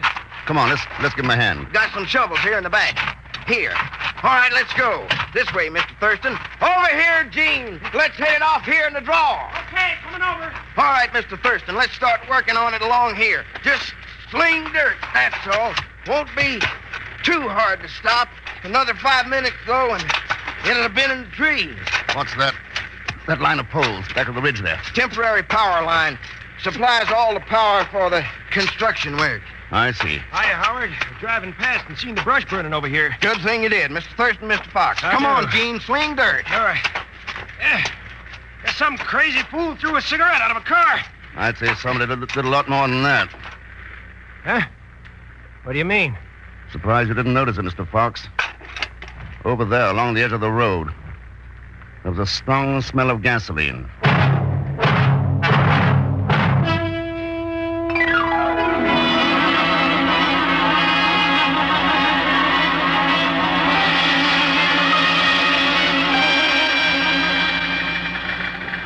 Yep, nothing like a brush fire to show a man he's got muscles he didn't even know about. Yeah. With a little more time to get started, it might have been a lot worse than a brush fire. Figured you smelled gasoline, eh? No doubt about it, Mr. Crum. Just who is that fellow Fox? Gene? Oh, he's the contractor that moves the log drive for the small owners upriver. Moves them where? About 20 miles down the river to the McDermott sawmill. Of course, if Marty Hill ever gets the new plant started, all the timber will be handled right here. And that'll put Fox out of business. Yeah, reckon it will. He probably will get some kind of a job in the new plant. Oh, sure. Looks like we got a hitchhiker waving to us up there. Yeah. Station wagon stopped beside the road. Well, can't pass anybody up here in the woods. Bill McDermott. McDermott. Fella that owns that small sawmill down the river I just mentioned. Hiya, Bill. Afternoon, Howard. What might be the chance for a lift into town? Sure, climb in. This is Mr. Thurston and Mr. McDermott. Glad to know you. Very glad you came by, Howard. Was beginning to think I'd be stuck there for the day. Oh, Gene Fox is back down the road. Be along pretty soon. That's so? Well, you can leave me at the garage when we get into town. What was wrong, Mr. McDermott? Motor trouble? Oh, no, just my own carelessness, Mr. Thurston. I simply ran out of gasoline.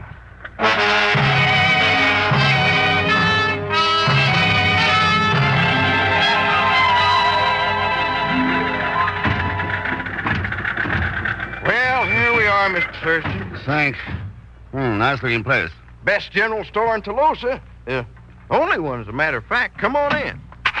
Looks like somebody waiting for you on the bench there in front. Must be an out-of-towner. Everybody here knows this is my day to close up. How do you do? Oh, no. I assume you must be the proprietor of this thriving establishment? Yep, that's me. My good man, I'm here to save you not only from bankruptcy, but also from... Huh? Pagon Zellschmidt. Why, hello, Mr. Thurston. Oh, I can see this is a very happy surprise for both of us, eh? you need new glasses. Mr. Crumb, this character goes by the name of Zellschmidt. Better lock the cash drawer. Howdy, Mr. Zellschmidt. Come on inside. Pagon, I'm resigned to have you turn up in Africa, Asia, or even Australia. But when you follow me to a place like Toulouse or Oregon, that's the last straw. But I didn't follow you, Mr. Thurston. I'm now a member of the ancient and unruly profession of traveling salesman. Yeah? Selling what? The Ahmed Zellschmidt double-headed hatchet. The what? Sure, cuts all, fells all, patent practically applied for. Look. Funny-looking axe. Head on both ends of the handle. Cuts with both ends. Every lumberjack in the woods will want one. All you do is swing it. Pagon, you almost cut your head off. Uncle Ahmed forgot to give me the instructions. Well, Mr. Crumb, thanks for the ride. Now, I think I better look around for a room. The hotel's right next door. I'll show you, Mr. Thurston. I was going to check in there myself, only I didn't have any money. You still don't? Oh. Mr. Crumb, you wouldn't want to buy a gross of this hatchet, would you? A dozen? One little sample, maybe? Oh, well, I didn't think you would. Here's your room key, Mr. Thurston. It's number 16. Best room in the house. Wait, don't tell me that you're the... Yep, I'm the hotel manager, too. Wow. Bye, Mr. Thurston.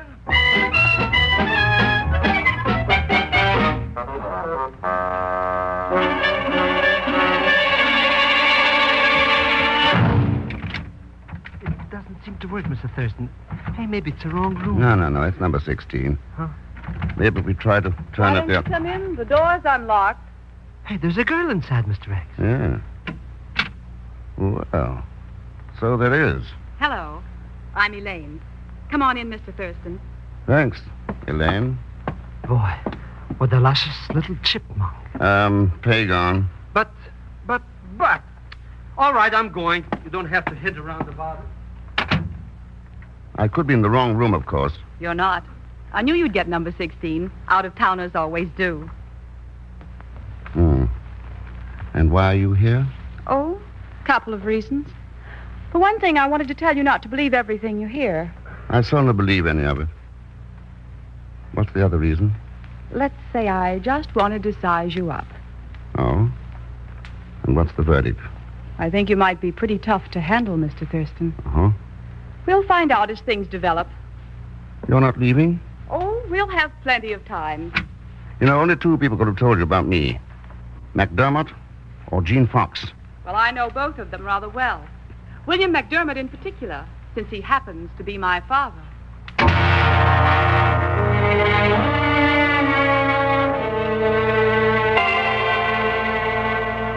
Believe me, Mr. Thurston, we'll certainly cooperate with you Forest Service men in every way possible to get to the bottom of this thing. It's just about got me licked, and I'm willing to admit it. You're in full charge of the construction work? That the setup, Mr. Hill? That's right, and I'll probably run the plant if we ever get it finished. Well, the deadline's still 3 months away, Mr. Hill. A few more of these accidents, and it might as well be 3 years. Suppose you don't finish, and the plant's sold at auction. Who'll be the most likely buyer? Oh, I'd say McDermott. Chances are he'd move the equipment down and set it up in connection with his own mill. The rest of us are in up to our necks already. What's your guess about these accidents, Mr. Hill? If we're still calling them accidents. Mr. Thurston, I'll give you all the help you want on this, but I'm not doing any guessing. A ranger by the name of Ray Brown made that mistake. Yeah, you may have something there. You happen to know a man named Gene Fox? Oh, sure. Fox is the contractor who takes the log drives down the river. Mr. Thurston. What's the matter, Pagan? A big animal or something's moving around out here in the dark. Maybe it's a bear. What of it? You've got your double-headed axe? Wrong time of the year for a bear to come down this far. Well, suppose we have a look. All right, Pagan. Where's this animal of yours? I think it was over that way. Or maybe this way. I get it all turned around in the country. Wait. Hear something? Yeah. Over to the left. Get down.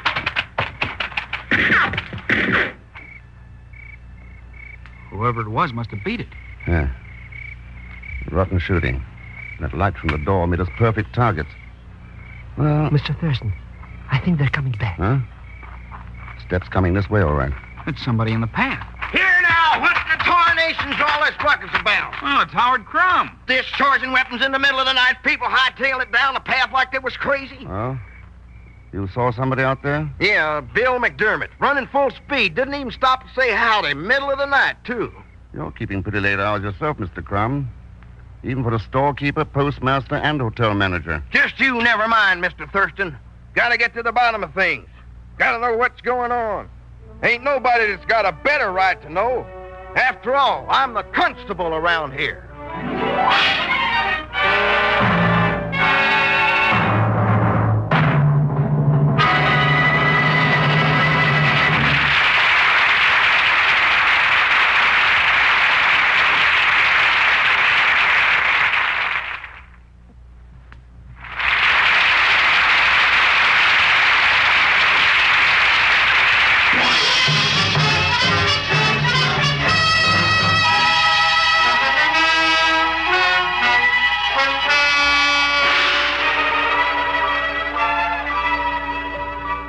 And now to continue with Frigidaire's Man Called X, starring Herbert Marshall. Pagan. Oh, come on, Pagan, wake up. Oh, why, of course, Queen Victoria. I'll be only too glad to be the president of the Bank of England. Oh, Pagan. And I will also... What's the matter, Mr. Thurston? Nothing's the matter, except you've only got 20 minutes to get on the job. Well, in that case, I'd be better. Job? What job? The one I talked Marty Hill into giving you. He's the man in charge of building this new plant, remember? Mr. X, I don't feel so good this morning. I got pains Pagan, get out of that bed and start moving. I want you to talk to the workmen on the job. Keep your ears open. Find out if they've got any ideas. About who's behind this dirty work? Huh? It's Mr. McDermott. He's the one who shot at us last night. Maybe, but if McDermott is in it, he's not in it alone. Then, too, all we have is Howard Crumb's word that McDermott was even around. Oh. Mr. Thurston, when you fixed up this job, I hope you considered my outstanding capability, my numerous talents. I took all that into consideration. Good.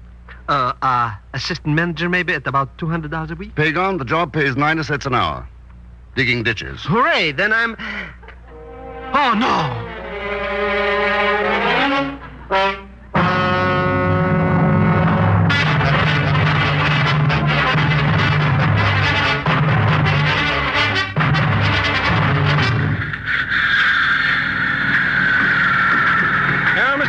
She's quite a project. Yeah. Nice view of the whole job from here, Mr. Fox. Yeah, sure is. I come up here every day or so, just to watch other people working. Not busy yourself right now, eh? Well, it's off-season for log drivers. And I guess it'll be a permanent off-season when Marty Hill gets the plant operating. A big part of the drive is a 20-mile stretch of river between here and McDermott's mill. I suppose there'll be some good jobs in the new plant. Well, I got a little money saved up. I think I'll retire. Great retiring country up here, Mr. Thurston. Fishing, hunting, you know. Yeah, yes. I did some hunting myself last night. Any luck? Not yet. Morning, Mr. McDermott. Mr. Thurston, Gene. Hi, Bill. Understand you had a little shooting affair last night, Mr. Thurston. Yes, that's right. You should have stuck around. What do you mean, stuck around? We might have had quite a discussion on night hunting. Silhouetted targets and so on.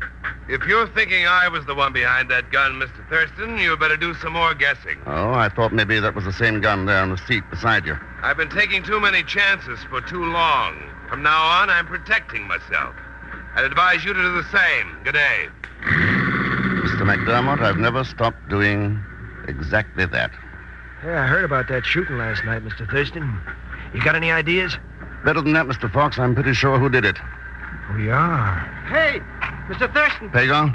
Not only I work my fingers to the bones, but now I gotta look all over the place for something nobody knows where it is. Have you seen Mr. Hill somewhere? No, Pagon. Matter of fact, I was just going to look for him myself. I reckon you'll find him at the scaling house over the other side of the ravine. You can walk across on the timber slide. It's not an operation yet. Thanks, Mr. Fox. What do you want to see Marty Hill about, Pagon? Everybody says since he's the boss that he's the only one that knows where it is. Well, what is? What the foreman sent me to look for. A left-handed shovel.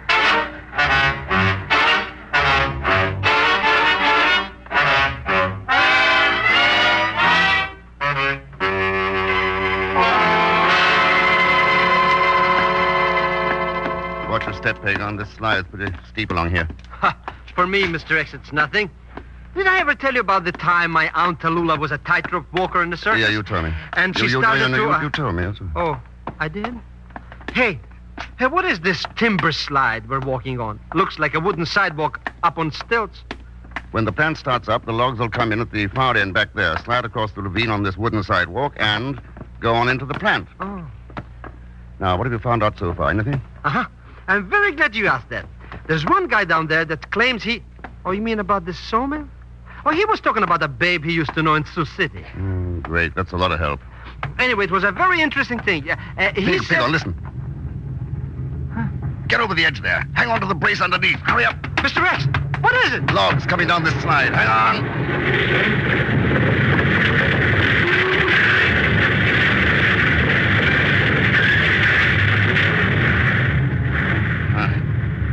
So the timber slide's not in operation yet. Well, that could have been a pretty close shave. Nothing to it, Mr. X. We hear a noise, so we jump out of the way. Like the time my Uncle Ahmed was a bullfighter. Pagon, take a look over the side of the trestle. Huh? 300 feet to the bottom of that ravine. Huh? Oh. Pagon! Fine time to faint.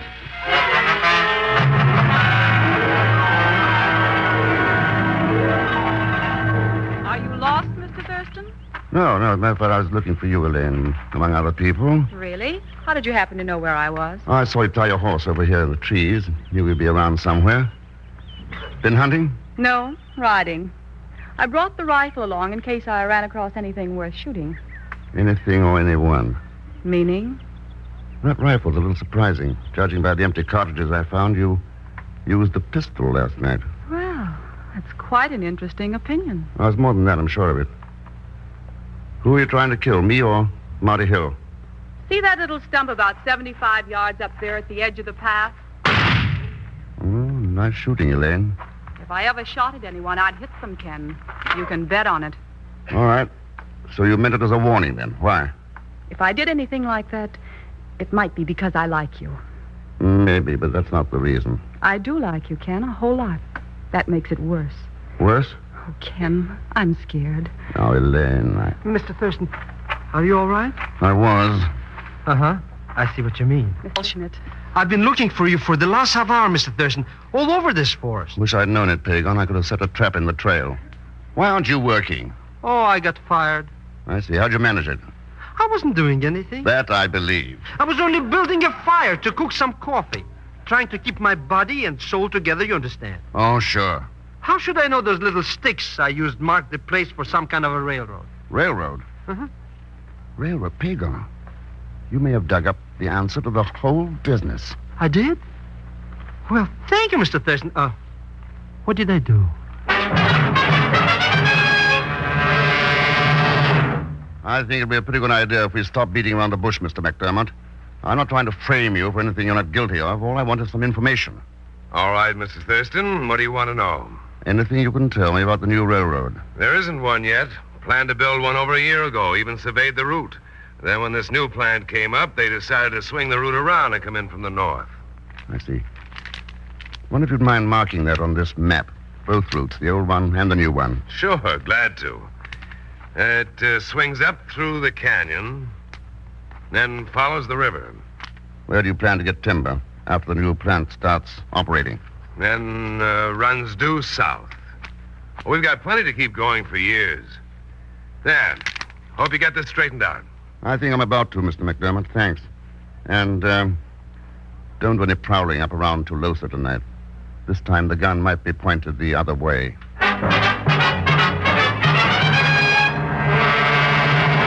So that seems to explain McDermott's angle in the thing pretty well, Mr. Crumb. He's been playing detective all by himself. Well, could be, Mr. Thurston. Should have come to me, though. He's too hard-headed, and he knew that sooner or later he'd be suspected. That doesn't explain that daughter of his, you know. She doesn't need any explaining. Boy, what a dish. Mr. Crumb, is Gene Fox one of the timber owners? Nope, you used to be. Sold out a year or so ago. Guess Gene's retired, you might say. Don't do much of anything. He's got the right idea. How about you, Mr. Crumb? Do you own any timberland around here? Well, little pieces here and there. Nothing to speak of. Oh, even a small tract might be a lot of trouble for a man with as many jobs as you've got. Don't run 'em myself, Mr. Thurston. Got 'em leased out. I see. Well, the way things stand now, all I need is one more answer. Got any idea where to get it? I think so, at the plant construction office. Guess nobody's over there this time of night. Oh, Marty Hill's probably there. He works pretty late. Suppose we go over and find out. Well, I don't know. I got a lot of things to do. What things, Mr. Crumb? The store's closed, post office closed. Nobody wants a hotel room. Well, I ought to do some work on the book. They'll keep. Come on, Mr. Crumb. Let's go look for that last answer.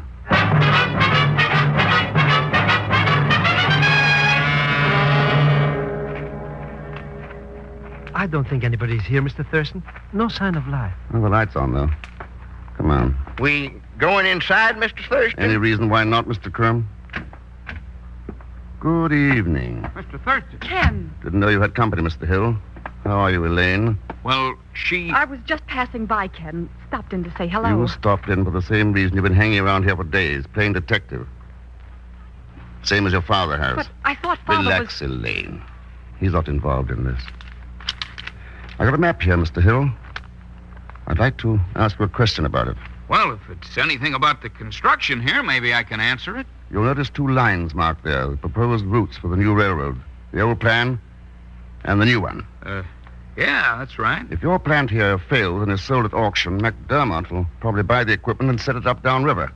Chances are, in that case, the railroad will be built on the old route. No doubt about that, Mr. Thurston, but what are you getting at? Most of both lines are on public land, but one 7-mile stretch of the old route crosses a private tract. A 7-mile right-of-way might bring the landowner a pretty good price. But Ken...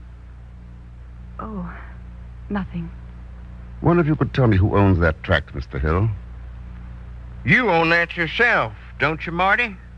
As a matter of fact, I do. It's too bad you found out. Look out, Mr. Thurston. He's grabbing an axe. All right, Hill. Drop it. Oh, my arm! I said drop it. I'd have killed you. Like you did Ray Brown, eh? All right, Constable Crumb, take over. Glad to, Mr. Thurston. He'll get life, sure as shoot. You sound pretty sure of that. Don't know why not. After all, I'm the judge. Come on, Marty.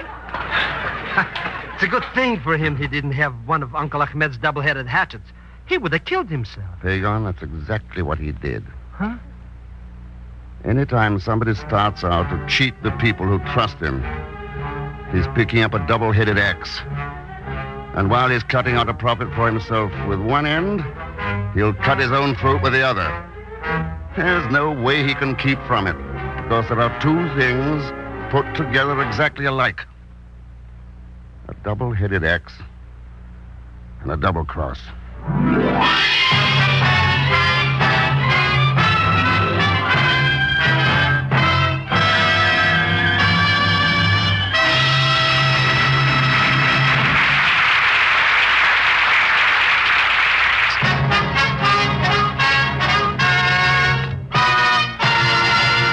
Our Frigidaire star, Herbert Marshall.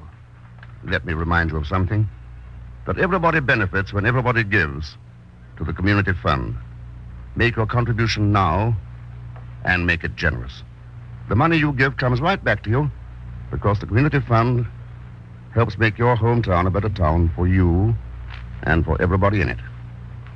Now, thanks for listening, and I'm sure you'll want to hear next week's story called No Greater Evil, for it's packed with suspense and thrill, so I think you'll enjoy it. As usual, Leon Belasco will be along as Pagon Zellschmidt. So join us, won't you, when next I return as the man called X. Good night.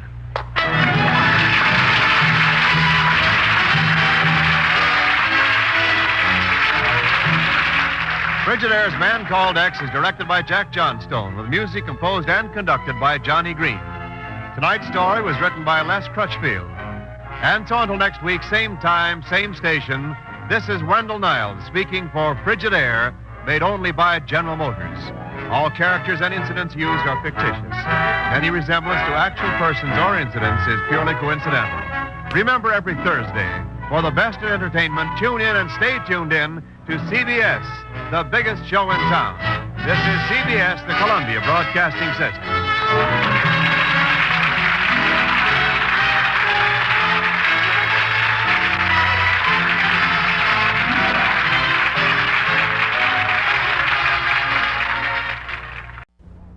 You're twice as sure with two great names, Frigidaire and General Motors.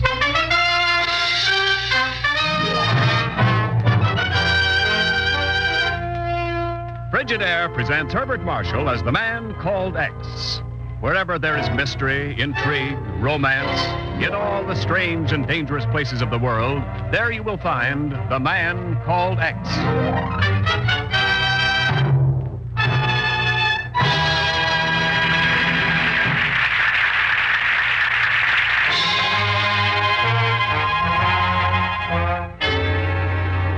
And now, Frigidaire presents Herbert Marshall as Ken Thurston, the Man Called X. In a government office in Washington, D.C., a moving picture is being shown to a select group of men. A top-secret film made at heavily guarded radar testing fields in the Arizona desert. Important test of the electronic brain in this radar-guided airplane is the landing. No personnel was aboard during these shots. The electronic brain performed all functions. Mr. Thurston, the possibilities of the electronic brain are almost limitless. Yeah, Colonel. For both good and evil. Why, what do you mean by that, Thurston? I just think what might happen if that little device fell into the wrong hands. The men you see now are some of the foreign scientists brought to this country to work with us in developing this remarkable invention. They, as well as our own experts. That man in the film. Left at the end of the second road. You know that man? Why, yes, Thurston. That's Professor Hosmer. Hosmer? A famous French scientist now working at the Arizona testing grounds. Colonel, 3 years ago in France, I was caught in a bombing raid. So was Professor Hosmer. He didn't come out alive.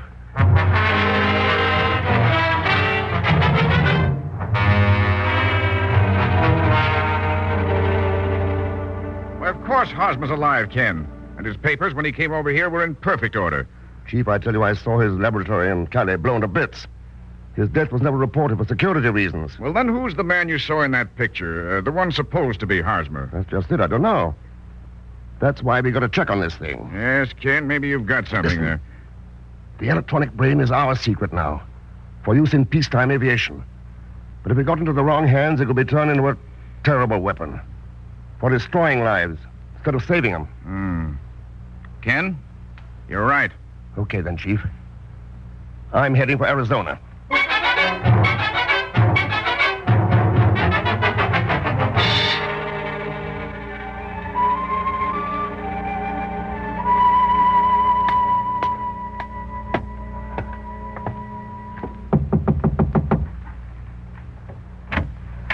Yes? Well, What is it you want, please? they tell me Professor Hosmer lives here. I'd like to see him. Who are you? My name's Ken Thurston. Ken Fit. Come in, please. Oh, thanks. Well, looks like you're doing some packing. Photographic gear, doesn't it? That's right, Mr. Thurston. Oh, pretty valuable stuff, too. That infrared equipment, for instance. Mr. Thurston, perhaps you'd care to state your business here? It's with Professor Hosmer. Maybe I better tell him.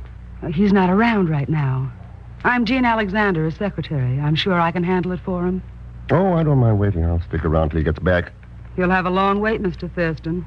Professor Hosmer died last night. Well, pretty sudden, wasn't it? Very. Heart attack. There was nothing his physician, Dr. Brenner, could do to save him. It was a great shock to us. Yeah, I can see it's still a tough way to talk about it. Took you long enough to tell me. At least I should pay my last respects. Where can I see him? I'm afraid you can't, Mr. Thurston. According to the wishes of his sister, Evelyn Hosmer, the body has been cremated. The ashes were shipped to her in San Francisco this afternoon. Oh. Well, thanks anyway. I'd say goodbye, only I think I'll be seeing you again. Quite soon, Miss Alexander. Will you? I don't think I'd advise you to try it, Mr. X.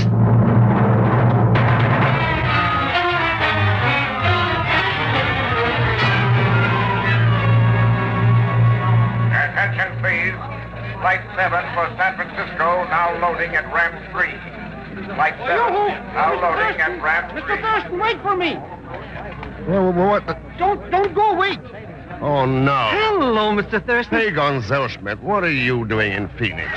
What a question. I'm here to stop you from taking that airplane to San Francisco. What else? What? Mr. X, it's positively official. The chief sent me. That yarn's wearing thin, Pagon. Better get another. But the chief did send me, Mr. Thurston. He learned that some professor kicked the bucket, so you didn't have to go hunting for him no more.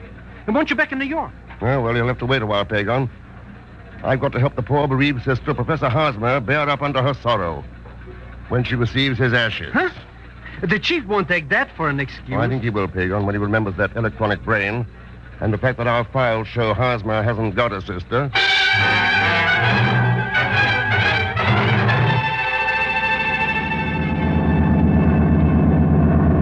Mr. Thurston, why are we flying to San Francisco? It's the wrong direction. New York is on the west coast. If you don't think this is the right direction, ask Miss Jean Alexander. You mean that cute little cookie sitting up ahead there? Yeah. See you later, Pagon. Mr. Thurston! Hello, Miss Alexander. I was wondering if you were going to annoy me, Mr. Thurston. If you want me to see that he stops annoying you, Jean. That won't be necessary, Dr. Brennan. He's going away. Dr. Brenner? Oh, yes, Professor Hosmer's physician. Well? Must have bothered you quite a bit to sign his death certificate, or did it? Rest assured, Thurston, there was nothing wrong with that diagnosis. I'd stake my reputation on it. A post-mortem would easily bear me out. A pretty safe bet, isn't it, Doctor? I never have heard of a successful autopsy on a pile of ashes.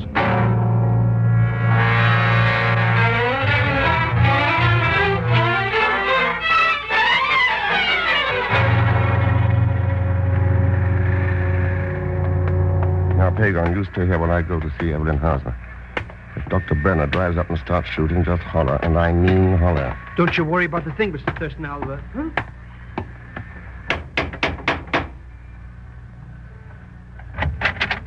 Hello, Mr. Thurston. Oh, you know me? But of course, I have been expecting you. Come in, won't you?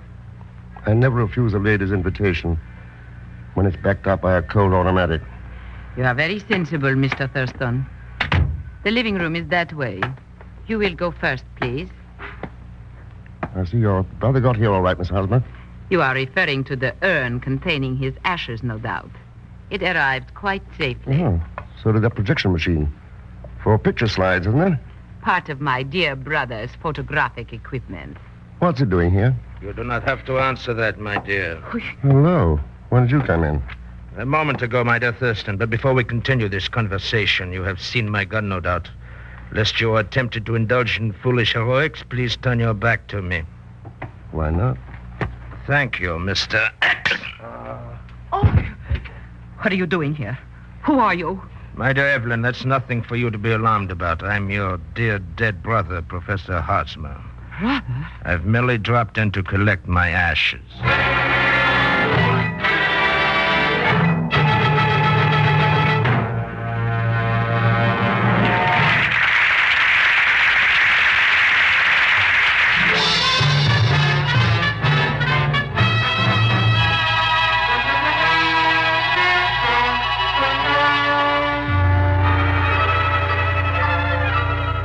And now to continue with Frigidaire's Man Called X, starring Herbert Marshall. It's a few minutes after the startling appearance of Professor Hosmer in the apartment of his sister Evelyn. Ken Thurston is just starting to come. Oh, wake up, Mr. Thurston. Please wake up. Why do you have to lie there like a dead corpse? Pagan. That's right, Mr. Thurston. Pagan. Where are the others? That Evelyn Harsma came running downstairs a few moments ago with her grandfather, so I came running up and found you out like a dark light. Yeah. Only that grandfather was Professor Harsma. But he's dead. The real professor, yeah. He died in Calais 3 years ago. The man you saw was his half-brother. Oh. He came over here on the dead professor's papers and wangled his way into the electronic brain project. Huh? He was once suspected of selling military secrets to the enemy. Could be he's still at it. Oh, corpses, half-brothers, electrical brains. Mr. Thurston. Look there. See the metal tag on that projection machine? Tag? Oh. Patterson's Golden Gate Photo Service? Yeah. That's where we're going to answer your questions.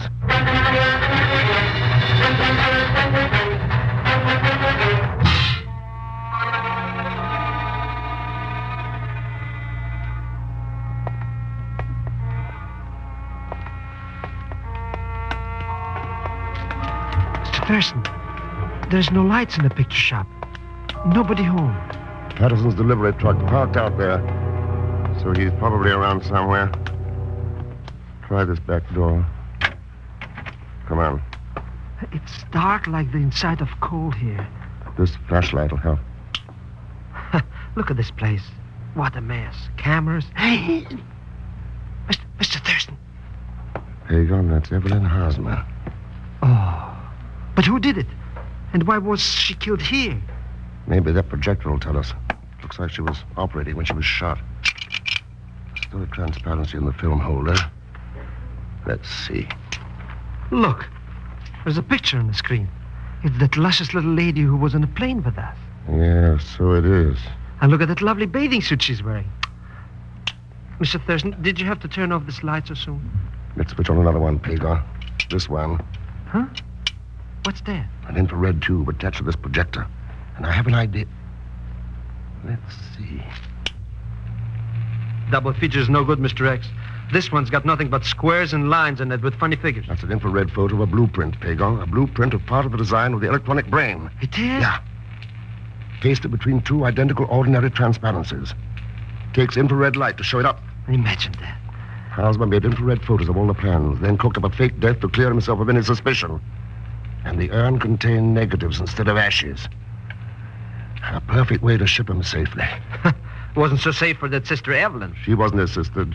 Just someone they'd hired, because she had the same name, to help him tripping up anyone who got suspicious and might have checked on him. Mr. Thurston. Mr. Thurston, somebody's coming in the front door. Yeah, quiet.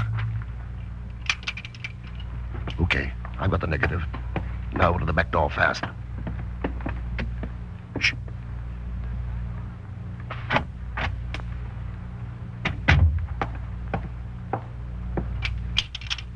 Oh, that fool. There's nothing in the machine.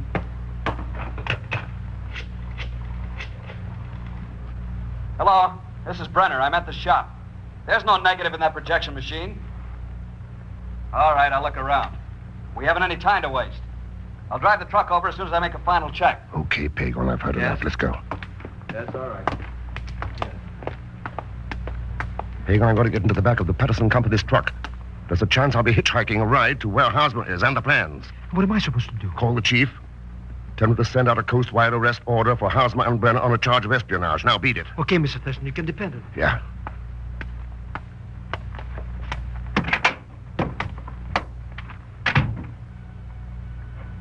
Oh, it's too dark in here to see, but that perfume tells me I've got company in this truck. That right, Miss Alexander? Yes, that's quite right. Won't you sit down and make yourself comfortable, Mr. X?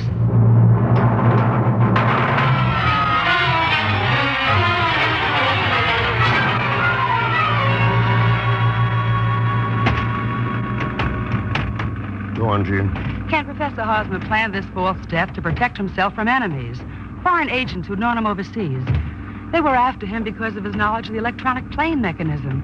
And I think Dr. Brenner is one of those enemies. That's why you followed into the photo shop and hid in this truck? Yes, I've got to find out the truth. For Professor Harsma's sake. What about me? How do you think I fit into the picture? I'm not sure, but as long as we're both trailing Dr. Brenner, I'm willing to work with you. After that, Wait a minute. I think he's stopping at last. Yes.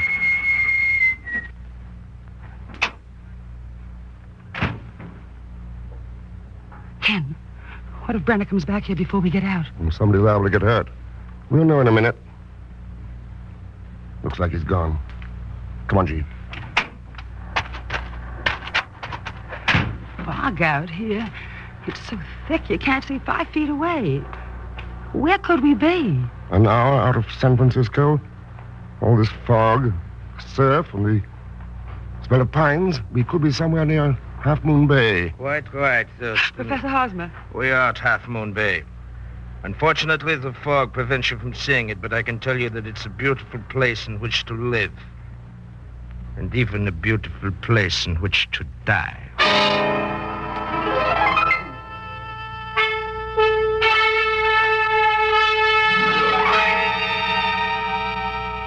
Have you had any luck with those ropes, Ken? Not yet. It's so dark in this room, I can't even see if there's anything around that might help.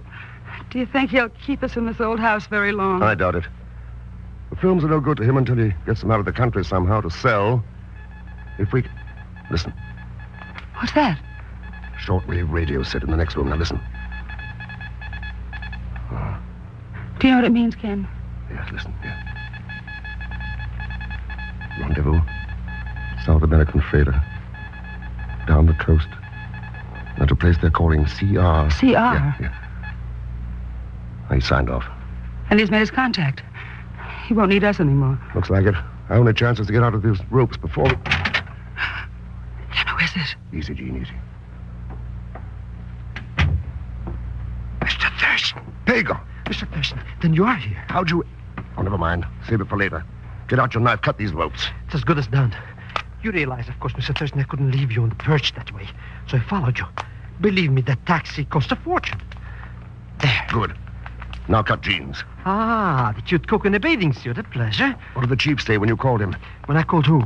So you didn't call him. I might have known. But, Mr. Thurston, the Dr. Brenner was driving the truck right away. You wouldn't want me to desert me. Ken! Come on. They came for the next room. Stay behind me, Gene.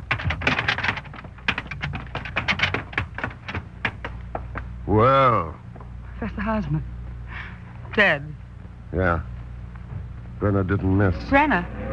Sure. Hear that car? He's beating it. Come on, Pagon. We're going after him. Sure. My taxi. But, Ken, with all that fog out there, how can you tell where he's going? That's not too tough, Gene. He's going to meet a South American freighter at a rendezvous called CR.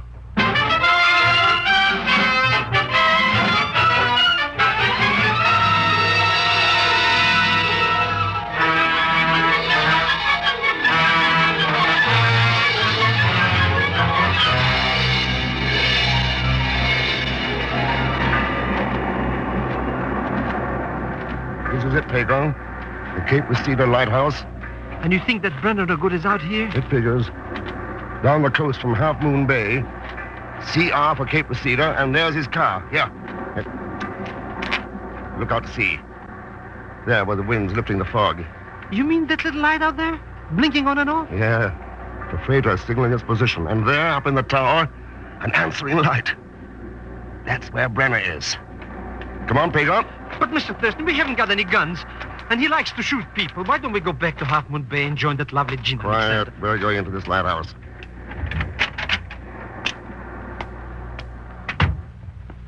There's no lights in here, except from the top of the place. Yeah. The light tower.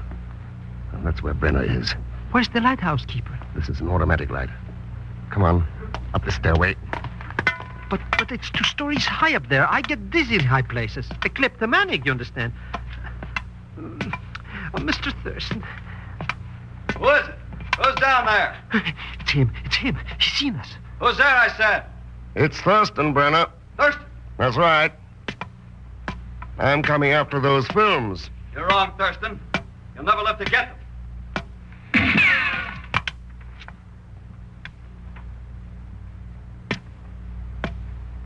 You're a fool, Thurston. You can't climb those stairs and live. All right, you ask for it.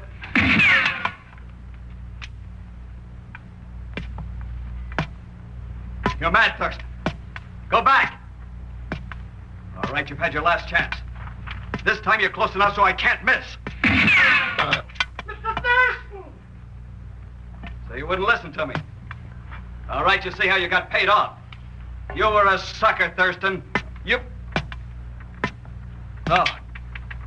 No, you can't. That bullet struck home. I know it did. Thurston! 3 shots at Hosmer, 3 at me. Count 'em, Brenner. That gun of yours is empty. All right. Now let's have those films. No. No, I've got an ace up my sleeve. The sea ladder out on the light walk. Come back here, Brenner. You'll never make it down the ladder in that wind. You haven't won yet, Thurston. Brenner, that ladder's as slippery as ice. You can't make it. Goodbye, Thurston. I've taken the last trick after all, like. Thurston! My foot slipped. Help, I'm gonna fall. I'm going to... Yeah. The last trick, Brenner. The very last. Mr. Thurston! Mr. Thurston! Oh, there's blood on your sleeve. Oh, I'm all right. Oh, the Dr. Brenner. What happened to him? Where'd he go? Into the sea, Pagon. Then he's gone for good. And Professor Hosmer is gone, too. Ha! Nobody else left for us to worry about. Oh, no, Pagan. Huh? As long as there are men on Earth like Hosmer and Brenner, there's plenty to worry about. It's not the film they killed for that matters. It's a more tragic film. The greed that covers the eyes of men like that blinded them to the fact that peace is the salvation of mankind. They've got to be made to see that. All of them.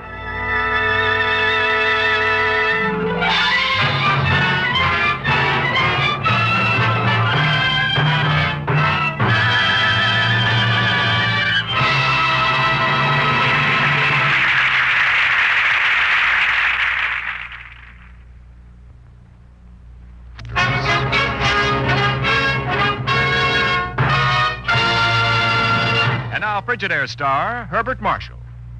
Thanks for being with us. Next week, our story is called Written in the Sands. It's packed full of excitement and mystery, and I think you'll like it. As usual, Leon Belasco will be along as Pagon Zellschmidt. So join us, won't you, when next I return, without a cold, as the man called X. Good night.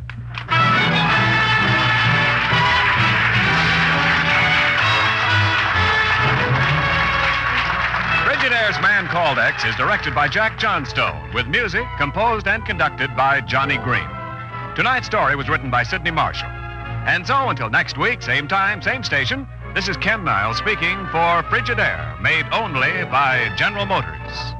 All characters and incidents used on this program are fictitious, and any resemblance to actual persons or incidents is purely coincidental.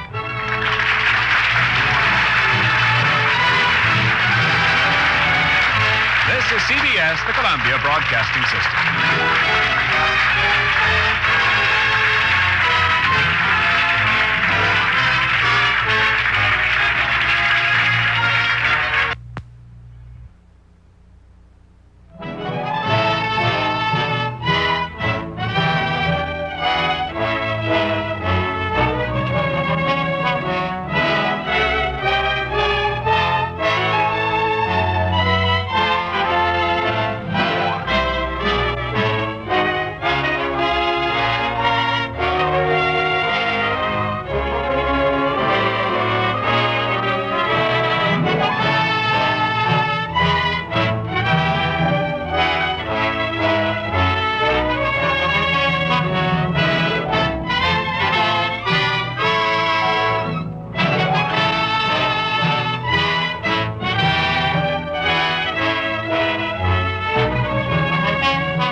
By transcription.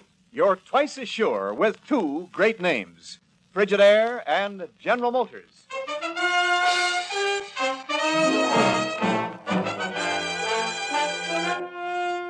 Frigidaire presents Herbert Marshall as the man called X. Wherever there's mystery, intrigue, romance, in all the strange and dangerous places of the world, there you will find the man called X.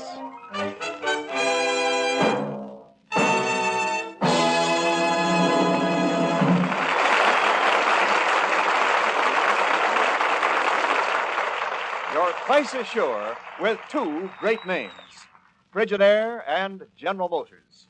For Frigidaire is made only by General Motors. And it is this association of experience with experience, of skill with skill, that makes Frigidaire America's favorite refrigerator. Remember this when you choose your new refrigerator. Remember that millions of Frigidaires in millions of American kitchens have established Frigidaire's reputation for complete dependability, for lasting satisfaction. Yes, you're twice as sure with two great names. For Frigidaire is made only by General Motors. No one else can make a Frigidaire.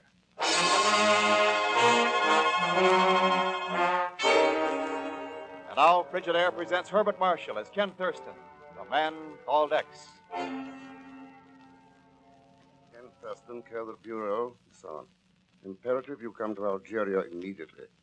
My assistant, Benali Yassaf, will meet you at Nadig. In old Roman ruins here have found thing we talked of once in Casablanca. Believe the peace of the entire world may be threatened if this thing falls into the wrong hands. If you fail to find me, then look for Dalla. And it's signed Dr. Webb. Well, Chief? Well, what's he mean, Ken? Thing we talked of once in Casablanca. It's something he was planning to look for in Algeria after the war. He was in British Army intelligence then, but he had been an archaeologist. Yes, but what the Sam Hill could be buried in an old Roman ruin that had threatened the peace of the world? I don't know, Chief. But Webb thinks it was plenty important for him to find the thing before anybody else did. Ken, I know Webb's a friend of yours, but I don't see how this affects us, the Bureau. Chief, a lot of the food for all France comes out of Algeria. Yes, Ken, you're right. With Europe starving and this country trying to help feed them, no time to have any supply of food cut off. Ah. And one thing we don't need in this shaky world is another hot spot like Palestine. But, Ken, Algeria, that sounds pretty far-fetched. Sure it does.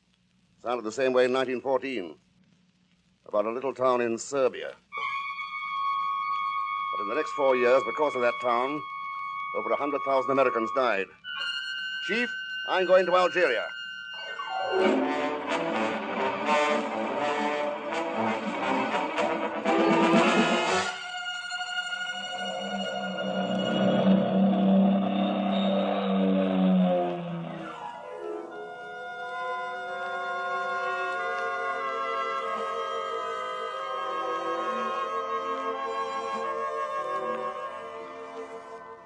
But it is no more than a day and a half since I sent you the message from Ain Sefra. Truly, Thurston Effendi, you have come with the speed of the wind. Is, Dr. Webb here in Nadi? No, Effendi. Our camp is on the desert by the old ruins of Timbuk, 10 kilometers from town. I have camels waiting to take us there. Good. Then let's get started. Well, you are a man of quick decision. I believe Dr. Webb counts on that. Come with me, Effendi. Oh, I say there, this is a bit of a surprise. Huh? Thought I heard a plane come in. Hope you'll pardon my barging in. Bit unusual, you know, two foreigners in Nardig. Yeah, I see what you mean.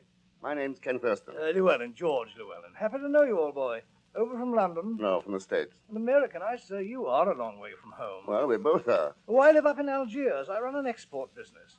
I say, suppose we crack open a bottle of something. Nothing else to do here, you know. I'd like to, but we're just leaving for the Timbuk ruins. Oh, now, really can't do that. It's nearly dark. Man might run into this Arab bandit who's been prowling around. What's his name? Colomb Bechar. Colomb Bechar? You seem to have heard of the man yourself. Oh, even the vultures have heard of him. But you are mistaken in two things, Effendi. Oh, really? What do you mean? Colomb Bechar is not an Arab. He is a Kabyle from the hill country. Oh. Nor is he a bandit. He is something a great deal worse.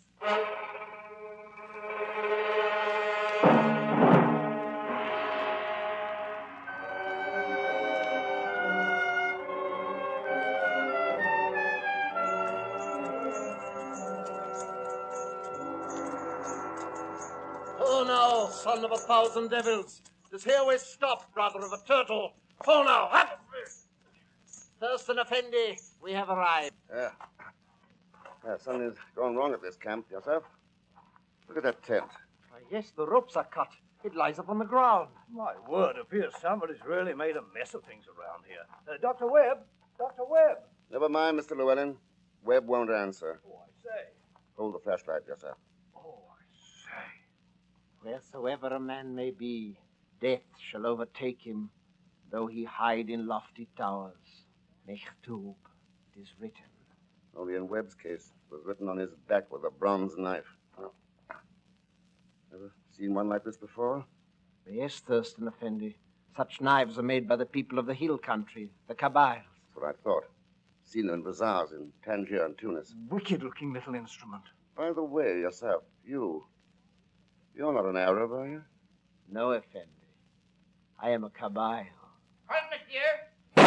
You will please not to move. Oh, I say now, really, this is too much. Do not move in the name of the Republic. So that's it. Oh, the Foreign Legion.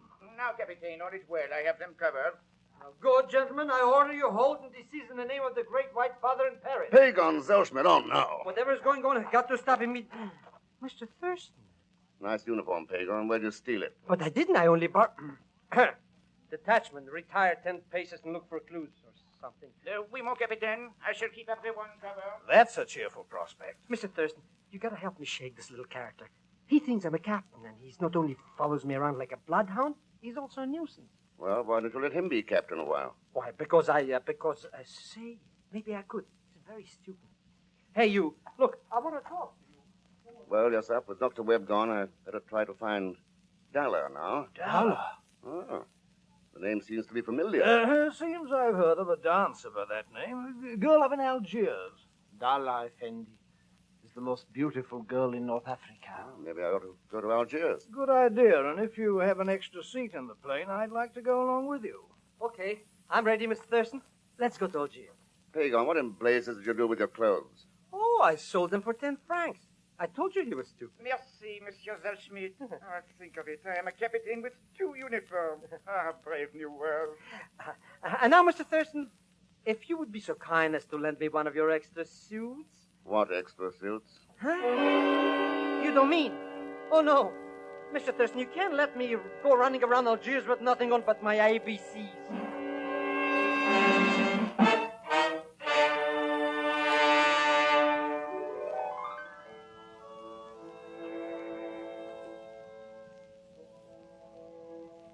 But, Mr. X, I'll be the laughing stock of Algiers walking the streets in a white nightgown. Pagan, all the natives wear things like that.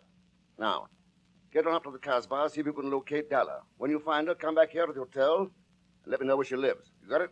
Hanging clear down to the ground, stepping on a hem every 10 feet, and falling flat on my face. Well, you can stand around if you want until somebody recognizes you. In the Foreign Legion, they only shoot deserters. Huh? Mr. X, which way is the Casbah, huh?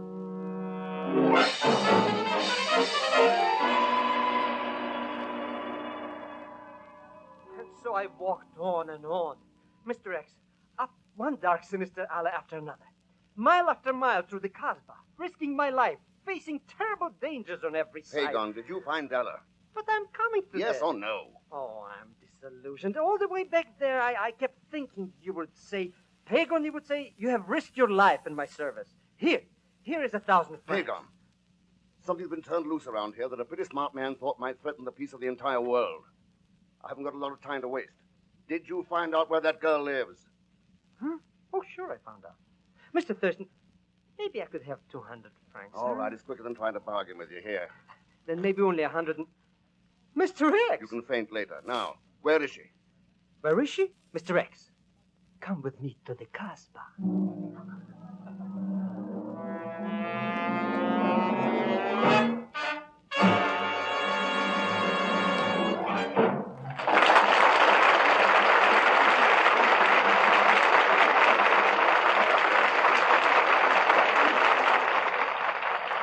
In just a moment, we continue with Frigidaire's Man Called X, created by J. Richard Kennedy.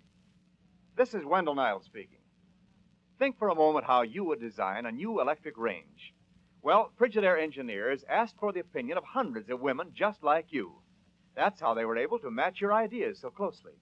Knowing you have an eye for beauty, they gave the new Frigidaire electric range modern, free-flowing lines, gave it a finish of sparkling white porcelain and rich chrome, touched here and there with a golden gleam. They knew you wanted speed in your cooking. So this new Frigidaire electric range has radiant tube units that start getting hot the instant you turn the switch. The big oven is so fast heating, it's up to baking temperature in just 5½ minutes. Yes, and Frigidaire engineers knew you'd welcome anything to make cooking easier. So just see all these work-saving features. A deep well cooker that cooks a complete meal. A broiler that's waist-high to save stooping. Automatic time and temperature controls. Most exciting of all, an automatic oven control that cooks an oven meal while you're away from home. Actually turns the oven on and later turns it off all by itself. Remember how Frigidaire engineers designed the new Frigidaire electric range to give you all the advantages you want. And remember, you're twice as sure with two great names. For Frigidaire is made only by General Motors.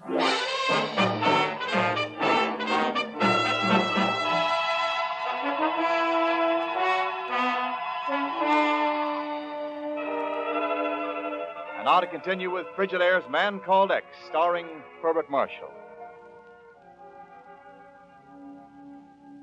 I am Dalla, Monsieur Thurston. And before you comment on the unusual combination of brown skin with blue eyes, I might tell you my father was French, my mother a Cabal. Sit down, please. Thanks. Matter of fact, I was only going to say you're very lovely. Merci. And is that why you came to see me? It might have been if I'd known about it before. But let's just say Dr. Webb sent me. You mean, of course, while he was still alive? News travels pretty fast in Algeria. You knew him then? I met him here in Algiers. He was sent to me by a friend. Did he tell you what he was looking for? Yes. And they found it. Would have been better if he had not. Donna, it wouldn't by any chance be the seal of Boukail. The seal? Yeah. And he told me to come to you. I see you know a great deal, Monsieur Thurston. Perhaps too much. You have heard everything, Benali? Yes, mademoiselle. I have heard everything. Good evening, Mr. Thurston. Well, yourself, I thought I left you in Nadig. If the wind goes where it wishes, may not a man do the same? What is to be done, Benali? Do not forget, he's a friend of Dr. Webb. There is only one course. In the morning, he shall be taken to the hill country. Maybe I'll make some choice about that myself, yourself. I have taken the liberty of making the choice for you already. Oh? Ismila. Monsieur Thurston, you have known Benali Yosef as a driver of camels. It is well that you know now he is the chief of all the cabals. Out there in the hills, his word is the law for 1 million people. I'm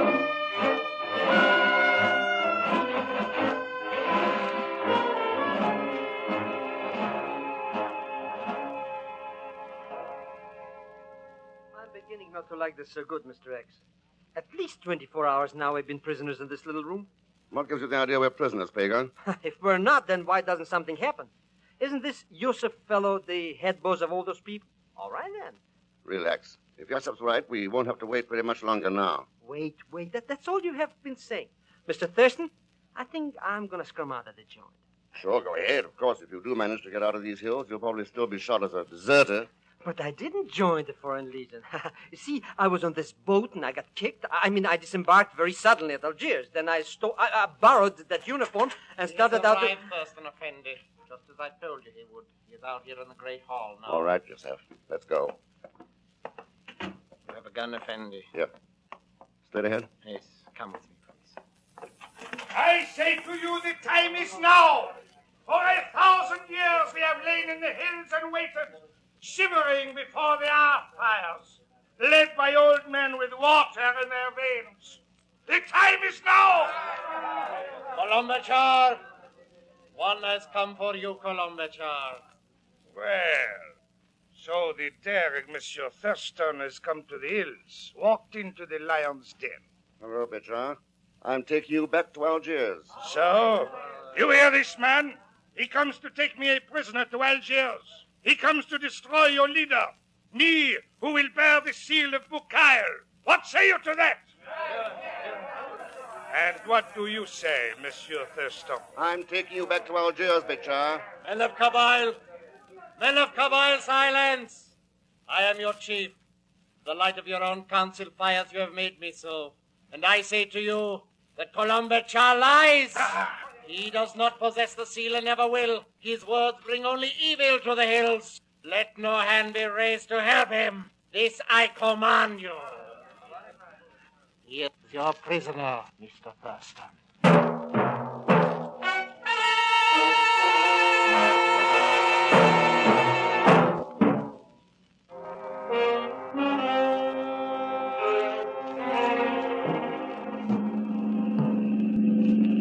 Boy, what a highway.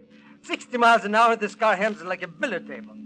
How much farther to Algiers, Mr. Thurston? Oh, around 12 or 14 miles, Pagon. Maybe our friend Bichar knows exactly. Yes, I do. And I would suggest you slow down for this next curve. Ah, what for? It's a cinch. I can do it with one hand tied.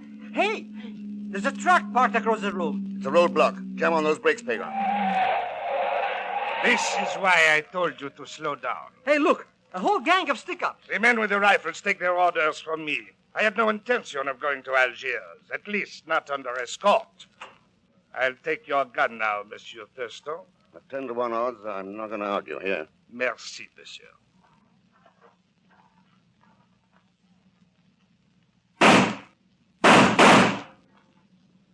Au revoir, Effendi. Not again. Please don't shoot me again. I'll pay you all my money, 100 francs. All right, 200 francs. Pagon, come out from under that dashboard and shut up. But I can't, Mr. X. I'm dead. They got me. Those shots would have smashed the carburetor. From here on, we walk. Let's go. But... It's only 14 miles to Algiers. Oh...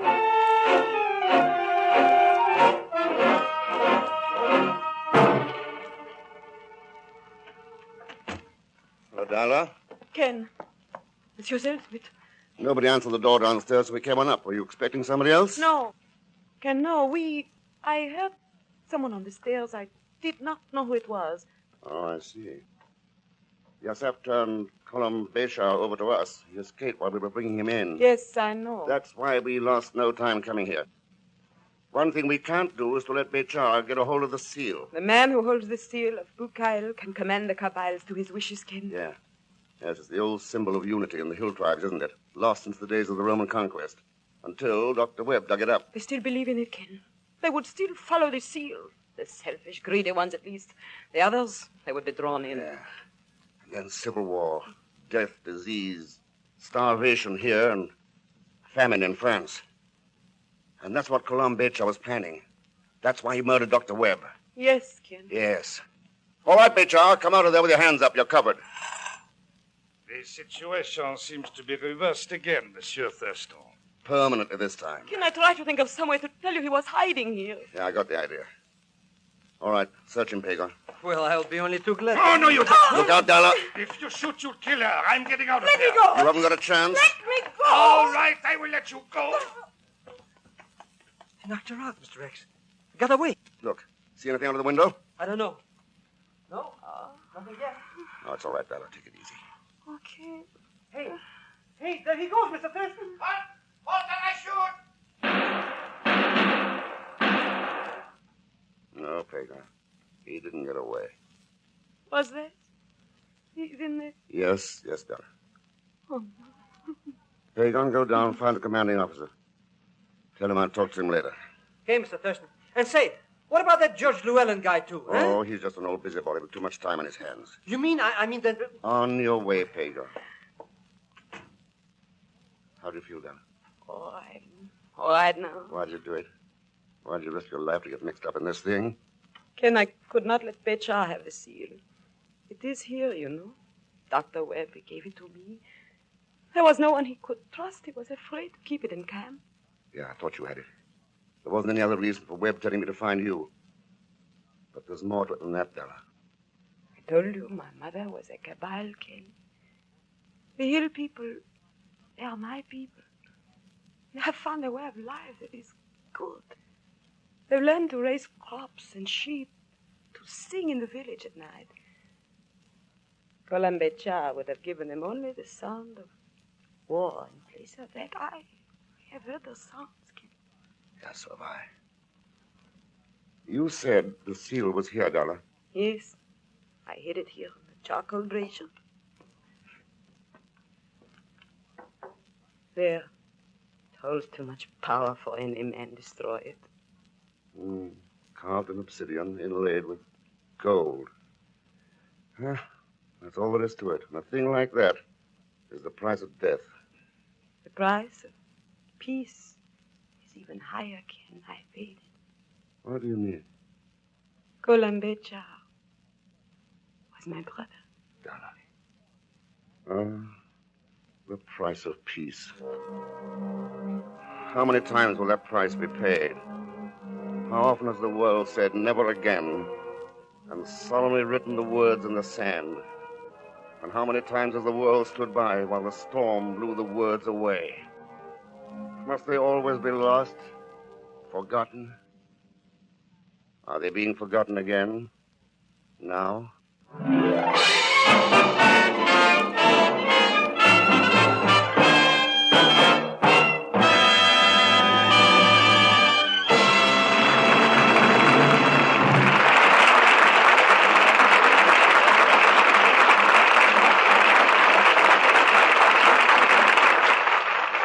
Frigidaire star Herbert Marshall will return in just a moment. The Man Called X is presented each week with the best wishes of your Frigidaire dealer. We invite you to come in and learn about the famous line of Frigidaire electric refrigerators, electric ranges, electric water heaters, home freezers, the new Frigidaire automatic washer, electric dryer, electric ironer, and a wide variety of refrigerating and air conditioning equipment for homes, farms, stores, offices, and factories.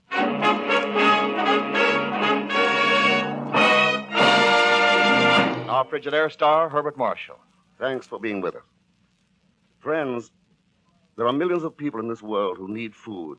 Men and women and children who must have food if they are to go on living. So let's all of us do all we can to help them by saving wheat and saving meat. Now, next week, our story is called Journey to Xenophon. And if you know where the island of Xenophon is, well, you're way ahead of me. Anyway, we have a real thriller lined up for you, and Leon Belasco, of course, will be along to complicate matters. So join us, won't you, when next I return as the Man Called X. Good night.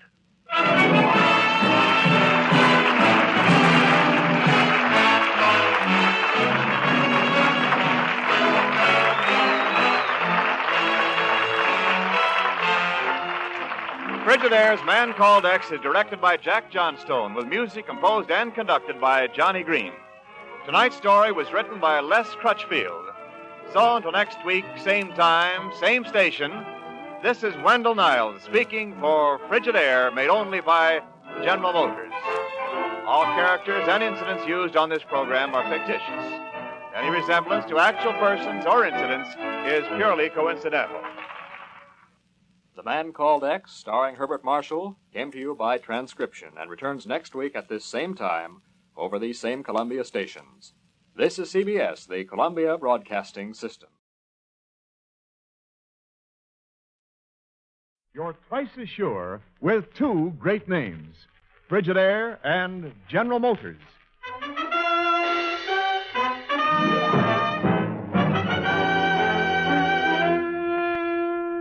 Frigidaire presents Herbert Marshall as the Man Called X. Wherever there is mystery, intrigue, romance, in all the strange and dangerous places of the world, there you will find the Man Called X.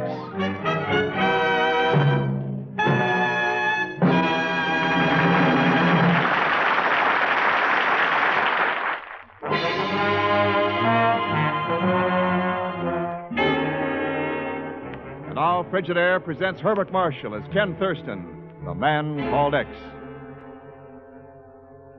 Now, just why did you come here to the Bureau, Mrs. Masters? Because of my son, Mr. Thurston. He lives in Athens, in Greece, where I come from. He write to me he's sick, bad sick.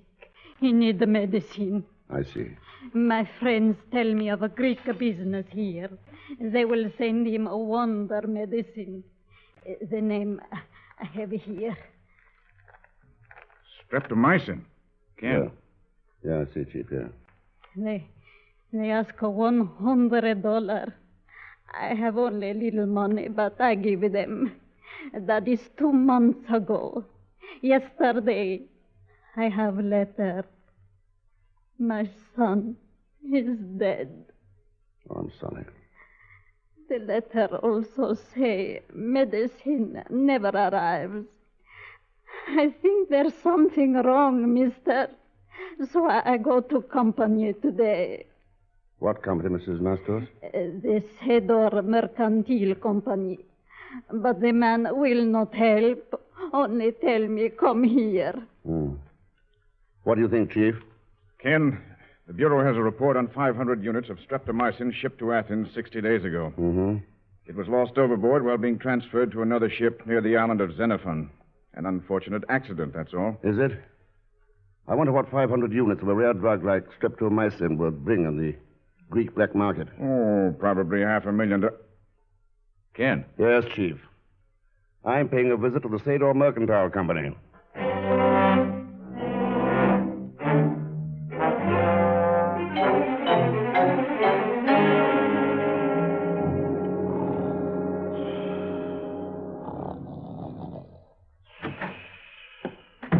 Pagon Zellschmidt, get your feet off that desk and wake up. Pagon! No, I'll have your head for waking me up like this way. Hello, Mr. Thurston. What are you doing at the Sador Mercantile Company? Where? Oh, you mean here? Why, I'm vice president and general manager in charge of mercantiles and things. Oh, so you're the one who sent Mrs. Mastos to see me, eh? Of course. I didn't know what she was talking about. Besides, I wanted you to find out about my salary. That big fat man hasn't been back since. What big fat man? Well, the one who hired me 3 days ago. He hasn't been back since. Oh, you said that, yes. Now, were there any phone calls, any mail? Well, the telephone's unconnected, and the only thing in the mail was this. I opened it accidentally, you understand? Oh, yes, sure. Yeah. Pagon, this is a shipping invoice. 3 days ago, 1,000 units of streptomycin was shipped air express via Rome to a Dr. Mitter of the General Hospital in Athens.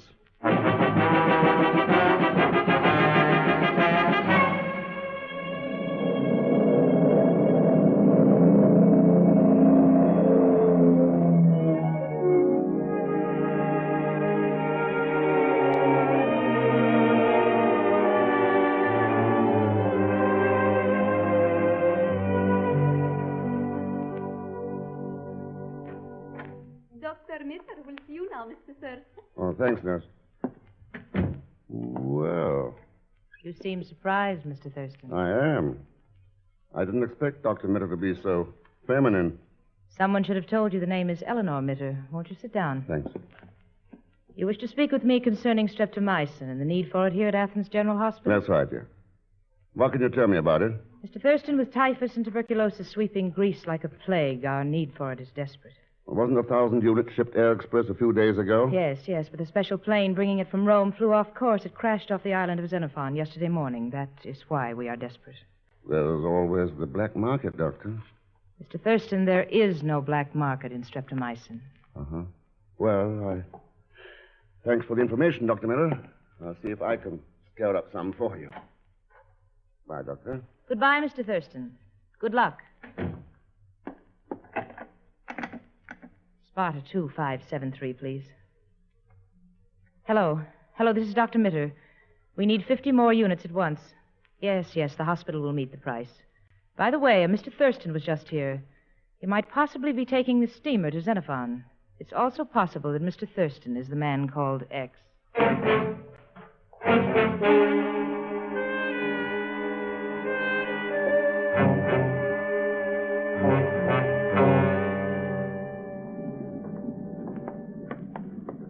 Mr. Thurston, how long do we have to travel on this dirty cattle boat? Cheer up, Pagon. We'll be in Xenophon in 24 hours.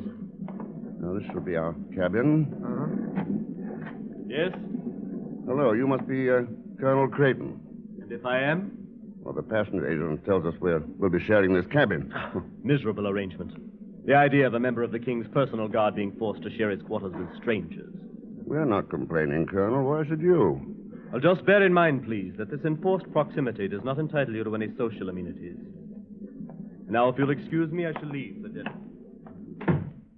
Well. What a stuffed shirt. Am I going to tell him a couple of things or two? Oh, you're sure you are. Now, let's put our bags away. Yeah, come in. Yeah? Good evening, gentlemen. Good evening. Your pardon for this intrusion. My name is Demetrio Sedor. Mr. Thurston. It's him, the big fat man. Oh, yes, you recognize me. My girth is difficult to disguise. You crooked no good. Cheating me out of my salary. I'll punch you black and blue. I'll... My apologies, Elspeth. Cable from Greece, unexpected business emergency, no time to notify you. Perhaps this bill will suffice for back salary? That measly little, a C-note. $100. Yes, exactly. Are we still enemies, my dear sir? Well, how did you ever get such a silly idea, Mr. Cesar? My dearest friend. Now, if there's any little job... All right, Cedar, let's have it. You didn't come in here just to settle up with Pago. You have a keen mind, sir. Very keen mind. Now, I came here as a friend to warn you. There's someone aboard this ship, sir, who intends to take your life. Yeah? What makes you think that? My sources must remain a secret, sir. However, this much I can tell you. There is no one named Colonel Creighton connected with His Majesty's Guard. And at the moment, the Colonel is dining with a last-minute passenger, the lovely Dr. Eleanor Mitter of Athens. There you have it, sir, my gesture of friendship. Yeah. You mentioned two names as homicidal suspects. How about adding a third? A third, sir? Yeah. Demetrio Sedor. Demetrio... yes, my dear sir. You are quite right. Quite right indeed. Good night, my friend.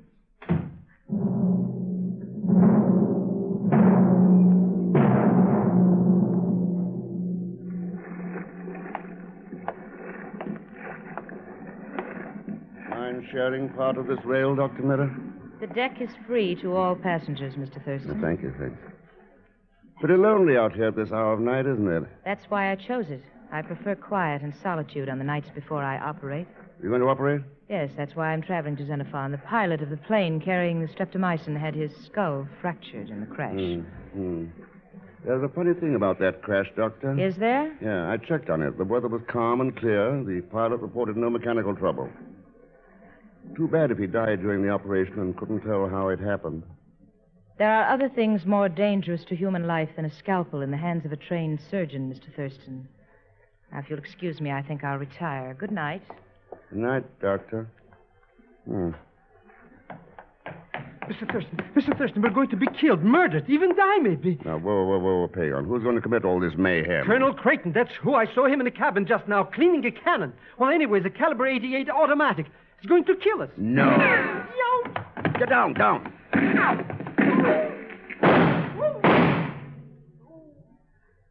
All right, Pagon, dig your nose up out of the deck. Whoever it was is gone in the shadows. Where else could it be but that no good colonel? Dr. Mitter left in the direction those shots came from. Huh?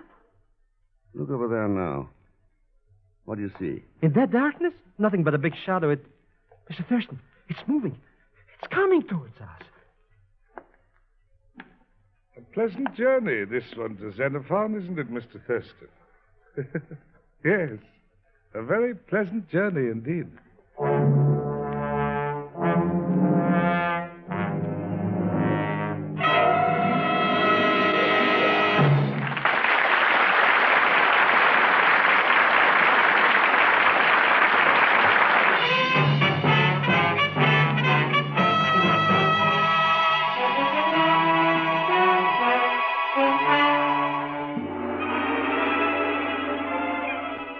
Now to continue with Frigidaire's Man Called X, starring Herbert Marshall.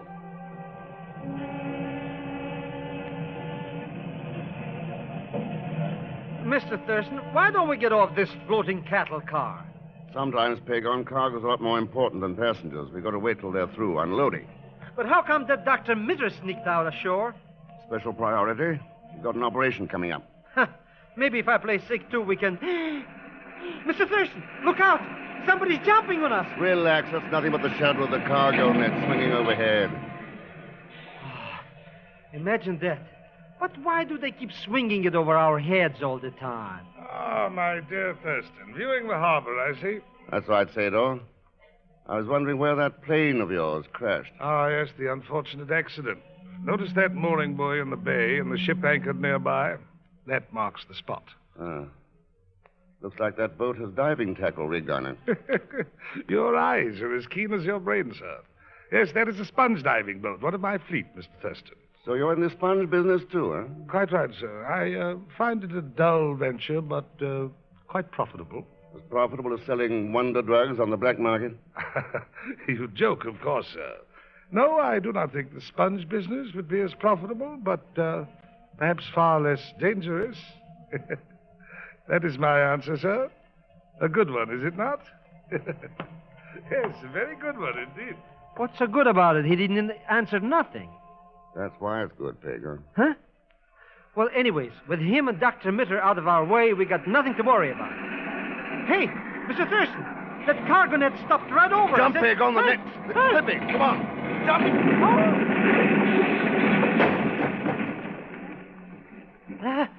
Mr. X, those crates fell right where we were standing. Yeah. They could have smashed us flatter than flapjacks. Oh, what an accident. I wonder if Colonel Creighton had caught it that. Colonel Creighton? Standing over there beside the donkey engine. Mr. Thurston, that engine... Yeah. It handles the load of cargo that nearly dropped on us.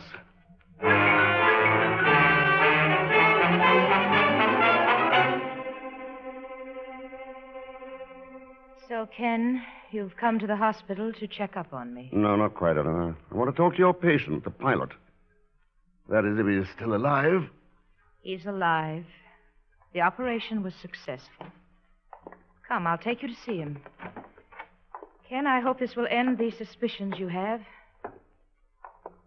Here we are. This is his room. Kind of drafty, isn't it? That stupid nurse left the window open. She knows the patient's vulnerable to pneumonia. Don't bother, Eleanor. He's not vulnerable to anything now. What? Ken, it must have been post-operative shock. An embolism. Yeah. Or that knife sticking out of his chest.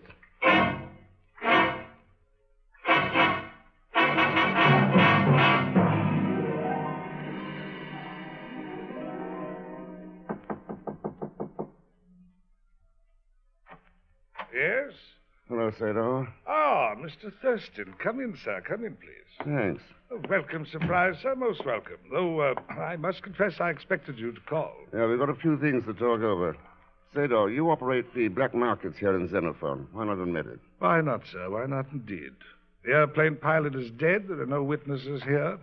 I don't mind speaking frankly. Well, good. Then tell me if I've got the record straight. Certainly, sir. You have a two-way racket, Sador, selling foreign-born Americans on the idea of shipping streptomycin to sick relatives in Greece. Overcharge them 100%, then seeing that some accident happens, so the drug will end up in your black market. I said you were a brilliant man, sir. Your deductions are quite sound. But you overlook one little fact. Do I? Yes. Both shipments of the drug were lost at sea. I found it impossible to recover them. So you see, we have both lost. I have no drugs. You have no proof of crime. Our little contest ends in a draw. Okay, Sador, that's that. Looks like I go back to Athens. And I, sir, return to my sponge diving business. By the way, if you're not familiar with the process, why not drop around tomorrow? I'll take you aboard one of my boats. You might find it interesting. Maybe I'll take you up on that, Sador. Good night. Good night, sir. Good night.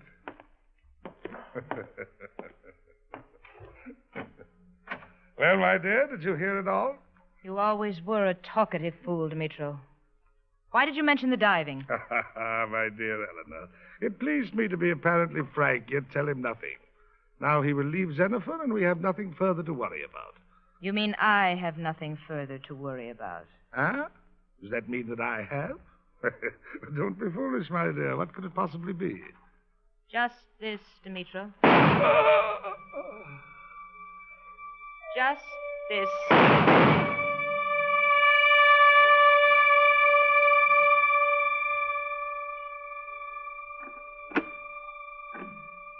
Mr. Thurston, I don't get it.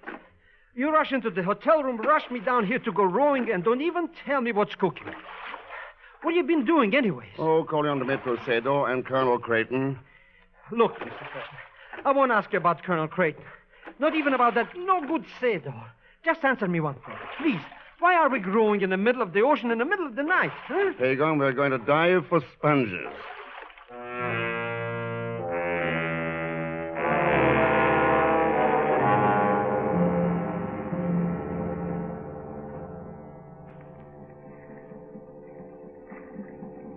Hello. Hello, Pagon. How do you hear me? Oh, clear like a shell, Mr. Thurston. Never believe you were 40 feet under the water. I hope that diving suit doesn't start leaking on you. Just you worry about keeping that air pump going. Hey, there's a speedboat coming over here. Speedboat? You see who's aboard? In the darkness? Who knows? Maybe it's that Colonel Creighton or maybe, well, what do you know? Look who it is, Mr. Thurston. How can I look, you idiot? Oh, yeah, that's right. Well, it's nobody for you to worry about. Just that pretty little pill peddler, that Dr. Mitter. Hello there. Is that you, Mr. Zellschmidt? That's right, Mr. Mitter. That's right, Doctor. Welcome on board. Thank you. Thank you. And Mr. Thurston, where is he? I must speak with him at once. The air pump. The diving equipment is working all right, Zellschmidt. Dr. Mitter, you got a gun. You, Mr. Thurston. My hand is over the transmitter. He can't hear you, nor could he hear the sound of shots. Of shots? Move backwards quickly, please, and stay there. Ken, do you hear me? Eleanor, what are you doing aboard? I followed you from your hotel, Ken. I have important news. Oh? You were right. There is a black market here in streptomycin. Dimitro Sador is behind it. But if you're diving out here, you know his plan. Yeah, that's right, Eleanor. Had his agents dump the drug into the sea to make the accidents look legitimate. Then he'd recover it with his sponge divers. As you're trying to do now. Ken, I was so worried about you. Keep your distance, Zellschmidt. Okay. The streptomycin's right below the boat, Eleanor. Well marked. Any diver can get it in the morning and have it hauled up in the sponge net. So my work's almost over for the night. Ask Pagon to put in the lines, will you? First, darling, I think you should know something. Dimitro Sador had a partner. I was working with him. Were you, Eleanor? But my percentage of the prices the hospital was paying was hardly enough. Now that Sador is dead, all the profits shall be mine. Sador dead? Yes, darling, yes. I disposed of him, as I did with the pilot, and as I'm going to do with you. Pretty confident, aren't you? Why shouldn't I be? Flick of a switch, the gas motor stops, the air pump doesn't run. You'll find it rather difficult to breathe down there with your air supply gone. It's too bad it has to end this way, darling. Bye. Dr. Mitter, the air pump, it stopped. Oh, Mr. Thurston, Yes, Zellschmidt, and now it's your turn. No, you can't do this to me. You... Mr. Thurston, help! She's going to shoot. Help, Mr. Thurston! You fool, he can't help you now. He's dead. Hello, Eleanor. You? Better get our gun, Colonel. Marshall, let me have it, Doctor. All right, Thurston. You? Alive? Colonel Creighton? Colonel Creighton of the Greek Intelligence Service, Doctor. I knew it all the time, especially after he helped me arrange things on this boat. You made a mistake, Dr. Mitter, not seeing the telephone wire going into the cabin. No, Pagon. Her mistake was in renouncing a doctor's oath for a handful of money. She's going to pay for that mistake. Yes, and that goes for all the others who renounce principles for the sake of money. Someone said it long ago. It went like this. What is a man profited if he shall gain the whole world and lose his soul?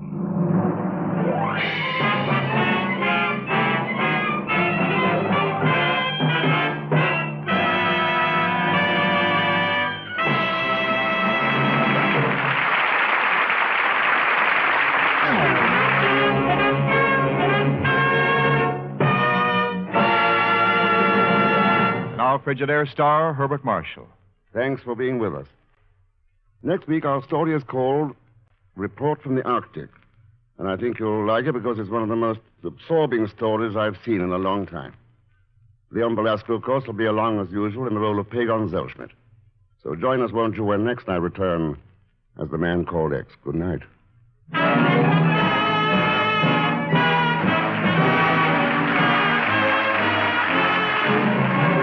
Frigidaire's Man Called X is directed by Jack Johnstone, with music composed by Johnny Green and conducted tonight by Al Sandry. Tonight's story was written by Sidney Marshall. So until next week, same time, same station, this is Wendell Niles speaking for Frigidaire, made only by General Motors. All characters and incidents used on this program are fictitious. Any resemblance to actual persons or incidents is purely coincidental. Remember, every Sunday night brings you two popular dramatic shows on CBS, The Man Called X and The Adventures of Sam Spade. Yes, for the best in entertainment, tune in and stay tuned in to CBS, the biggest show in town. This is CBS, the Columbia Broadcasting System.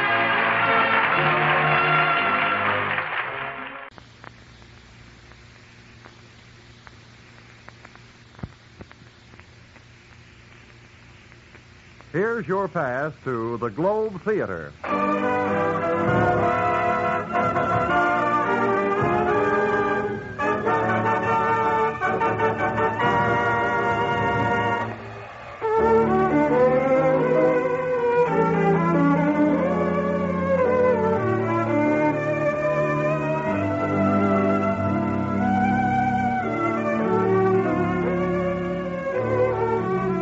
This is the Globe Theater, the radio playhouse especially for men and women of the armed forces of the United Nations. Just as the Globe Theater has meant the best in entertainment since the days of Shakespeare, today it means the best in radio drama for servicemen and women all over the globe. Here to tell you about tonight's play is your host at the Globe Theater, Herbert Marshall.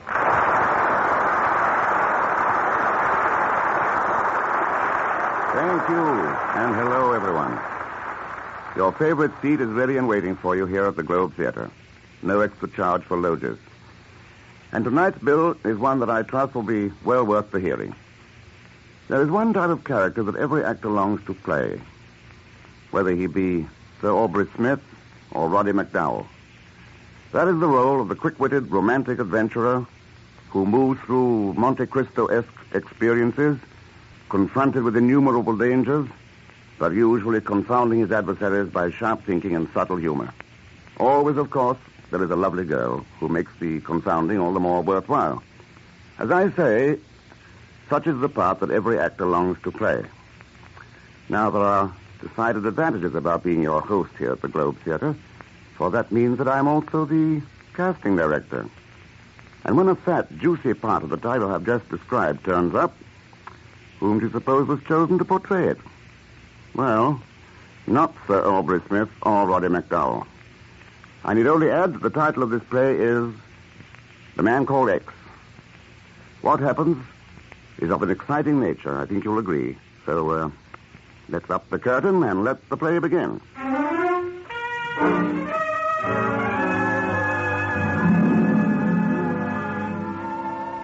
Tonight, he finds himself involved with murder, music, and a blonde Madonna.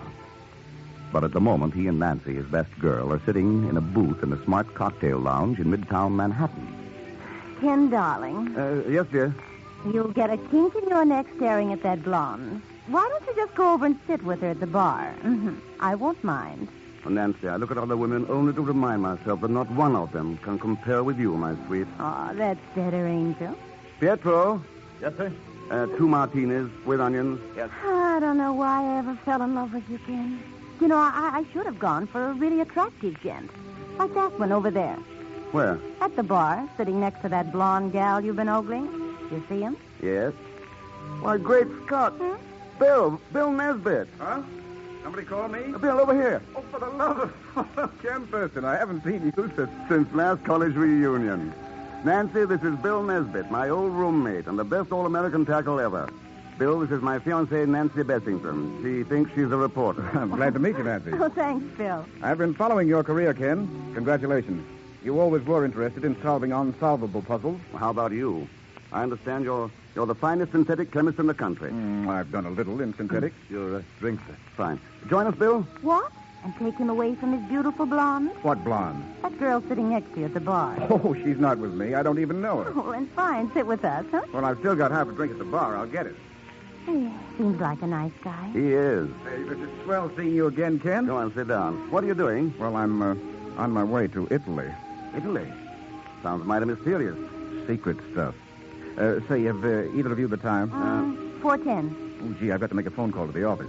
When do you leave? Well, I've got to catch a bus at the airline terminal in 15 minutes. Don't have too much time. No, I'll be right back. I wonder why Bill is going to Italy. Hard of the place for a civilian to go these days. Oh, stop acting like a bird dog in October. Darling, you know I promised you I'd settle down. And I'm going to see to it that you keep that promise, baby. Bartender. Bartender. Yes, miss? Oh, looks like your blonde friend is shutting off. How much do I owe you? Quick, please tell me. Well, that'll be 75 cents, please. Here you are. I think she dresses in horrible taste. Oh, Nancy, aren't you being a little hard on her? Hey, lady, come back. Lady, you left change out of a $5 bill. No, I wonder why she was in such a rush. Probably just remembered her date with her boyfriend. Maybe so. Pardon me, darling, will you? Mm-hmm. Pietro, where's the phone booth? All right, there, sir. Oh, thank you. Hey, Bill. Are you all right? Hey, Bill. Good Lord. Ken, what's happening? It's Bill. He's dead. Oh, no. How? Pietro. Yes, sir? Don't wash that glass he was drinking from. Oh, why not, Ken? I have a hunch the police chemist will find it was full of poison. Oh,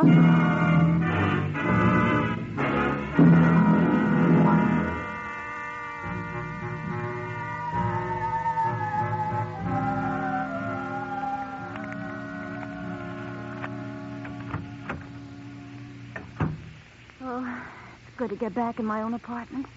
You know, I'm not as used to looking at corpses as you are, and I feel a little sick. Yeah, I know. I don't feel particularly chipper myself. Poor Bill. He would have won the Nobel Prize for chemistry one of these days. Ken, who could have done such a thing? I don't know. What's that you're looking at? Something I found in Bill's pocket. Oh, but Ken, the police should have that. They will after I've read it. Well, what does it say? There's just a name and address on it. Look. Luigi Antonelli, Umbrati, Italy. Umbrati. Never even heard of it. Must be just a tiny village. Wonder who Antonelli is. You can bet whoever Antonelli is, he's mixed up in this affair somehow. I wonder in what way. So do I. And I intend to find out. Oh, no, Ken, no, not Italy. Why poke your nose into this? Because I don't like old friends of mine being poisoned. I'm funny that way.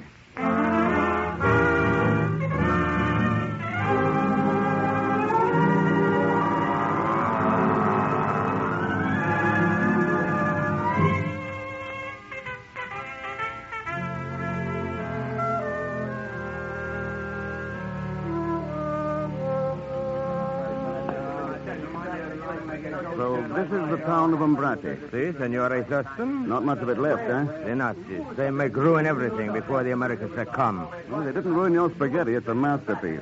Gracias, Senora Thurston. Give me back my fireplace. Yeah, before we stop. No, you've made a great mistake, gentlemen. It will make you look like Mussolini's ghost. What's all the trouble over there? Those GIs look as though they're going to lose their tempers. The American soldiers.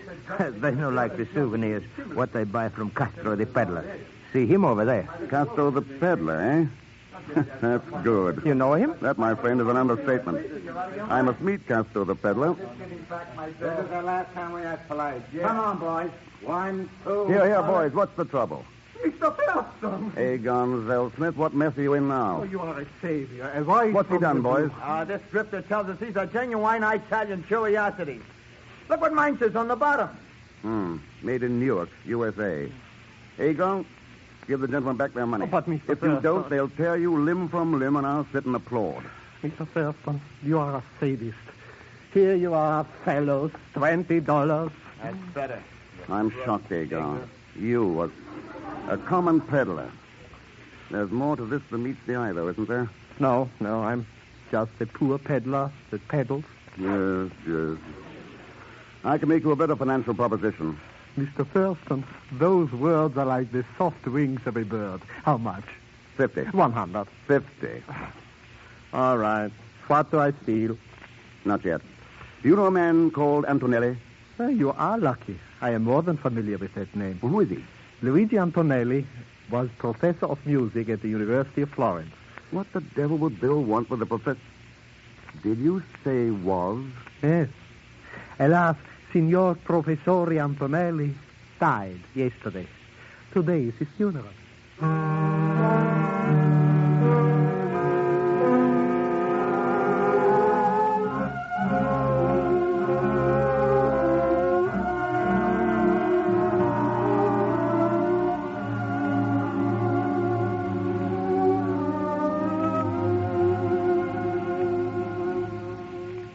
Stand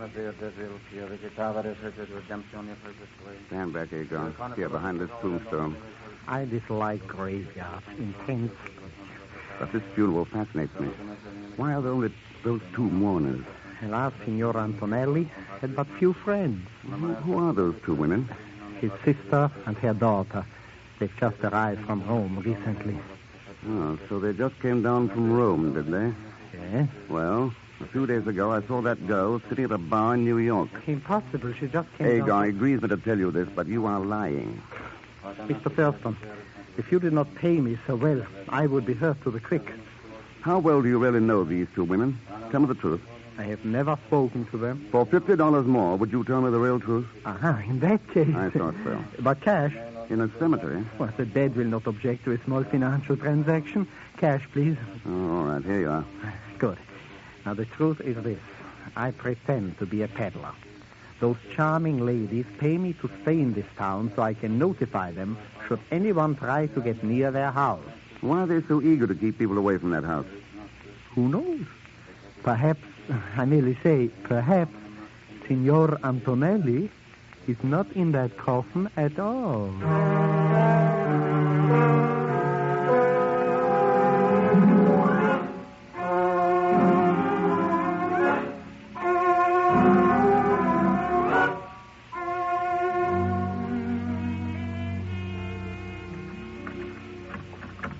Be quiet, Mr. X. The women will be back soon from the funeral. This mansion is quite a dump. The Palazzo Antonelli dates back to the Borgias. Where would Antonelli be? I do not know. I've never seen him. Where does that staircase lead? Oh, to the bedchamber. Let's try it. Mr. Thurston, the women will be back soon. Courage, Aegon. The staircase was built too steep. Listen. Behind that door.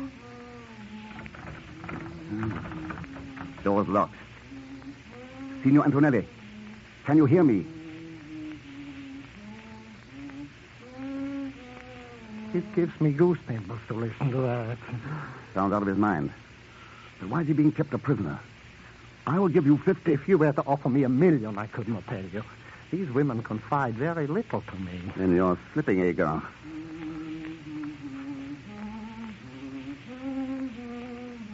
Signor Antonelli, I am an American.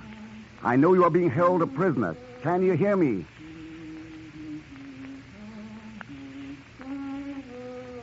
This is like a lunatic asylum. Let us get out of here. Yes, the ladies will be back soon anyway. I don't want to meet them this way. Mr. Thurston, what does this Signor Antonelli mean to you? I haven't the faintest idea yet. Maybe I'll know more after a formal call I intend to pay this afternoon.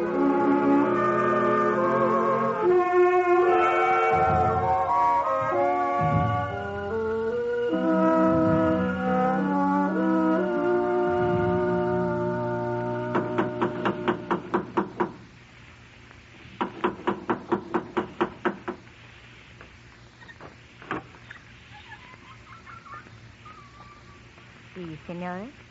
I have come to offer my condolences at your loss. I'm Signor Thurston from America. I studied music under your uncle at the University of Florence. Won't you come in? Mama, this is Signor Thurston. He knew Uncle Luigi, and he has come to pay his respects. You come at an unhappy time, Signore. But since you are here, won't you sit down? Signora, I too feel your loss very keenly. Your brother taught me much about music and more about life. He was a great man. You are right. I am glad to know that someone young and a foreigner still holds his memory dear. What was the cause of his death, Signora? While my daughter and I were at Rome, the Nazis occupied this village. They knew how my brother felt toward them. Don't cry, Mama. The past is over. I came here to Umbrati hoping to talk over old times with him. I was shocked to hear. You are very kind, Signor. Not at all. We are being ungracious, Tina. I will get some wine for Signor Thurston. Yes, Mama. The Nazi swine in their retreat from you wonderful Americani at least forgot to loot our wine cellars. I believe you will enjoy our wine. It is the finest in these parts. You will excuse me. Certainly. Strange. Why do you look at me like that? I came to find death, and I found beauty. You are making love to me, Signore. You choose a most unhappy time. When a man is swept off his feet, as I am now, love does not wait on birth or death. I had heard how impetuous Americans were. No, Signore. One tender kiss of, shall we say, friendship. What would my mother think? She's still in the wine cellar. Well, then, one.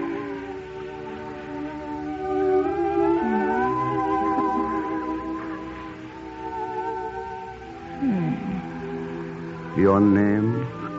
Tina. Tina? I could compose a tone poem to that name. Please, Mother is coming back.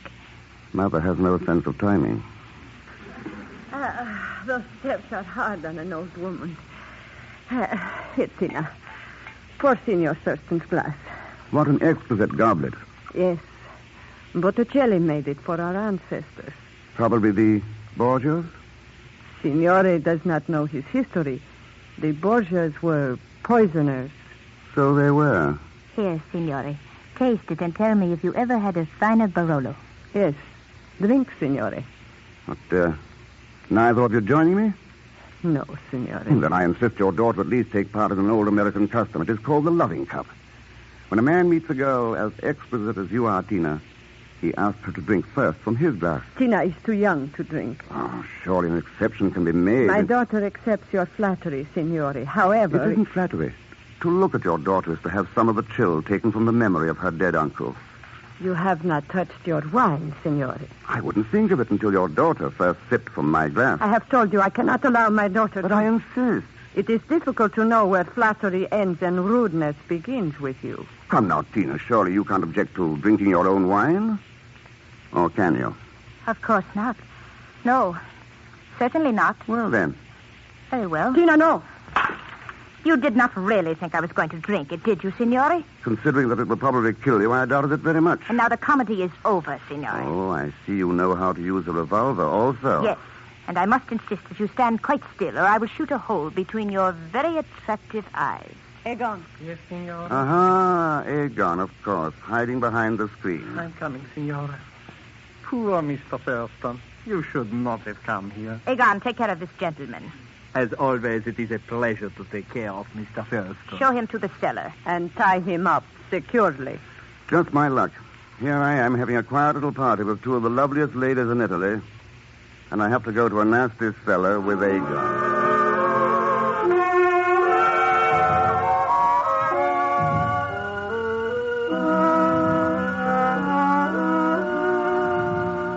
Egon, don't you think that gun is superfluous? With you, I take no chances. Where is your shame? Taking my money and then telling those women who I am. Mr. X, believe me, it is very difficult to have both a conscience and a bank book at the same time. Oh, dear, what wouldn't you do for money? Offhand, I can't really imagine. How much did they pay you to double-cross me? 1,000 lira. I thought so. 1,000 lira. Not worth the paper it's printed on. It is? Of course not. You're beginning to make me very nervous. Italy is an occupied country, but that money wasn't worth one good American nickel. If I thought you were telling me the truth... Have I ever lied to you? Yes. Yes, but always with such charm, Mr. X. Are they asleep by now? Oh, yes. I heard Tina say that they would take Antonelli across the German lines just before dawn. You have no sentiment, Egon. Think of that poor old man locked up. For $500, I could reap buckets and at the same time cut those ropes. 200. 5. Either my price or I sit here and starve. Which will it be? Naturally, I cannot let you die. It's a deal. No, it is no use unless I can get to Antonelli's room. By the merest chance, I have a key to the room for 50 more. No, 200 net. what can I do? My heart will not allow me to permit you to be eaten by those rats. Wait, I cut you free. Ah, you have a noble soul, Egon. Sometimes. It's amazing how money will make me as soft as putty. Huh? There you are, free now, and here is the key. Thank you. Now, come with me upstairs to Antonelli. I'm sorry, Mr. Thurston. I must refuse. I'm really quite tired. I've had enough and made enough for one day. And so, Mr. X, we come now to the parting of the ways. I go back to town, and you go to the... Yes, that's probably right, Egon.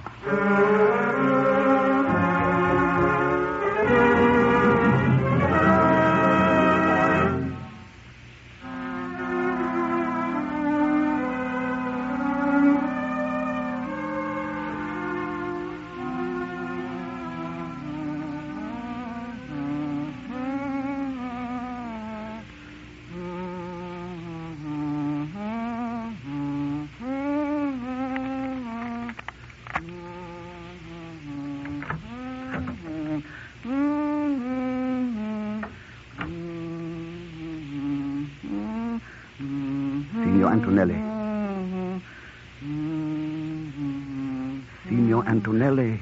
Who are you? I don't know you. Go away. I don't know you. Please try to understand what I'm saying. It's very important.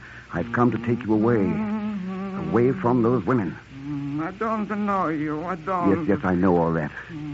How can I make you understand? I'll take you to a hospital. I'll take care of you. You'll be well again. Oh, stop humming and listen to me. I do not know you. I do not know you. I do not. My name is Ken Thurston. Go away. You want to hurt me like the women hurt me. No. I'm a friend of Bill Nesbitt. And a friend of yours. Now, I believe you. Great Scott. But I had to make sure. Thank heaven you've come. You mean you've been? It was the only way to keep those women from finding anything out. So you pretended to be out of your mind? Yes, I fooled them completely. Now, how is my friend, Bill Nesbitt? He's dead. Dead? Yes, murdered. Poisoned by your niece, Tina. She is not my niece. She and the other one are agents of the Gestapo. I thought so. But why did they kill Nesbitt? He wanted me to sell to his company my brother's formula. Your brother? Yes, before the war, my brother was one of the great chemists of Europe. Oh, so that was it. What happened to your brother? He was killed by the Nazis. You say he had a formula that Bill Nesbitt wanted? Yes, for a new type of synthetic. What synthetic? Well, I really don't know. I'm a musician. I know nothing of science. But my brother handed the formula to me to keep for the day when Italy would be free. Did the women get the formula from you? No. They tried to get it. Day after day. Day after day. But I fooled them. Good work, Signor Antonelli. Have you got it with you? Yes. Where is it? In this room. So you hid it. Where? Oh, no, good heavens, Signor Antonelli. This is no time to... That's it. That's the formula. I don't understand. What do you mean? When a musician plays the tune in the key of E, using B flat as the code for the letter A. I see. A musical code. Exactly. Played and varied 5 times. Only I know the variations. When it's decoded, the entire formula is spelled out. And you've kept it in your mind all this time? Yes, I assure you it has been nerve-wracking to hum that same tune over and over, but I had to do it so I wouldn't forget. Not quite so fast there, Mr. X. Good evening, ladies. Or shall I say good morning? This is no time for your cheap American wit, Senor Thurston. My daughter is a very good shot.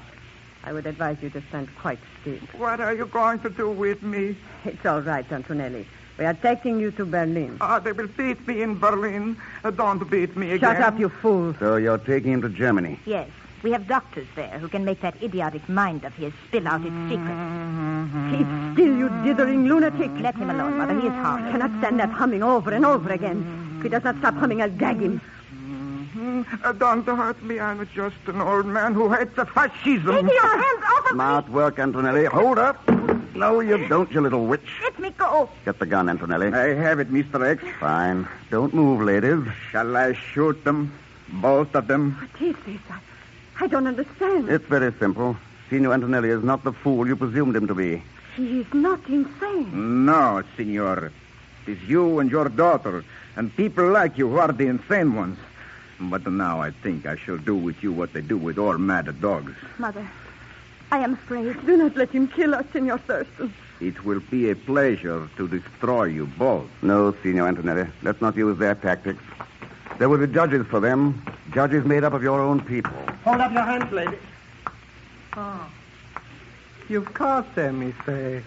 I'm afraid your heroics have come a little late, Agar. Oh. Is there anything I can do? I'm afraid not. Go to sleep now. Did you find out why they wanted this old man? Naturally. Why? Signor Antonelli had a formula.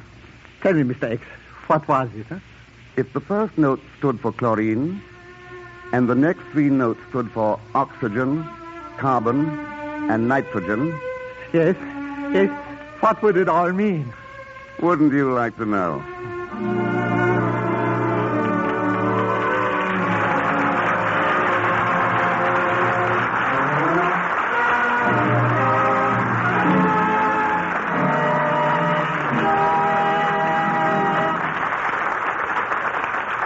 So ends tonight's Globe Theater production of The Man Called X. I know you'll join me in thanking Bernie Schoenfeld for his excellent script, Felix Mills for composing and conducting the score, and Bill Robeson, who presided in the control room. By the way, the role of Agar was played by Hans Conried as a farewell gesture to an active life in radio theaters and as a prelude to an even more active life in theaters of a different nature. Mr. Conried, I might add, relinquished the finest head of hair in the Western Hemisphere to become Private Conried, his Army serial number escaping me for the moment. Watch out for him. If his performance as Agon is any indication, he'll be a slippery man to deal with on the evening of payday. By the way, it really was fun to play the role of Ken Thurston for you, and I trust you enjoyed the adventures of A Man Called X.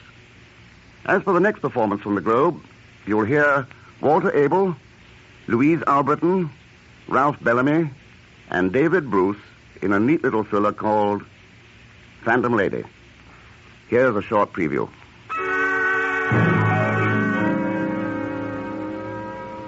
That hit him hard. I could tell by the way he looked, by the way he watched me all night as I sat there at the bar just staring at him, never saying another word. And when he left at closing time, I followed him. He managed to walk rather slowly at first, almost defiantly, as if he didn't care. And then he went a little faster, and faster, and faster until he was almost running. And then suddenly he stopped and turned. What do you want? Why do you keep on following me? You have something to tell me. You're wasting your time. You know what's going to happen to him. You can prevent it. Get it off your conscience. Don't ask me. Go ask the guy that give it to me. Gave you what? Nothing. It was money, wasn't it? Somebody gave you a bribe. I ain't talking, I tell you, and I ain't staying around here either. I'm going to get so far away from here. Look out!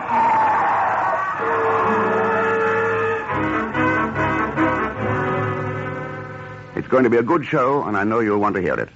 So, jot down on the inside of your helmet liner that you have an appointment at the Globe Theater with Phantom Lady, starring Walter Abel, Louise Alberton, Ralph Bellamy, and David Bruce. I'll be on hand to show you your seat and take care of the introductions. Till next performance, then, this is Herbert Marshall wishing you all the best, and I'll be seeing you.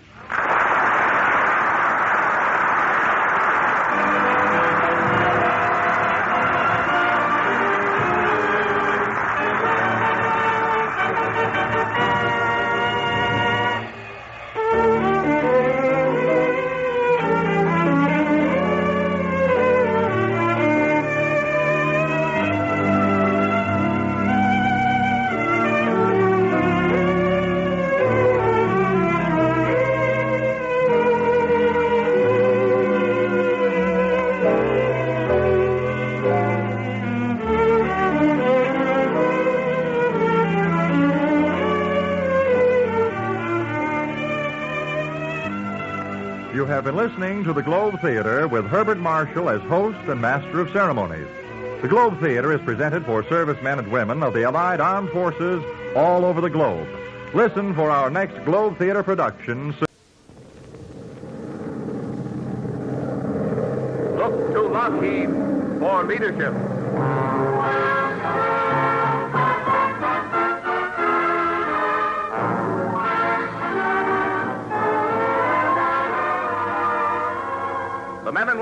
Lockheed Aircraft presents Herbert Marshall in The Man Called X.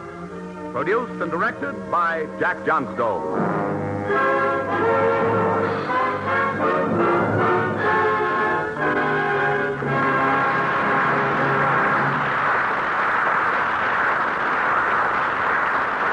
The Man Called X. He is the man who crosses the ocean as readily as you and I cross town. He is the man who travels today as you and I will travel tomorrow. He is the man who fights today's war in his unique fashion so that tomorrow's peace will make the world a neighborhood for all of us.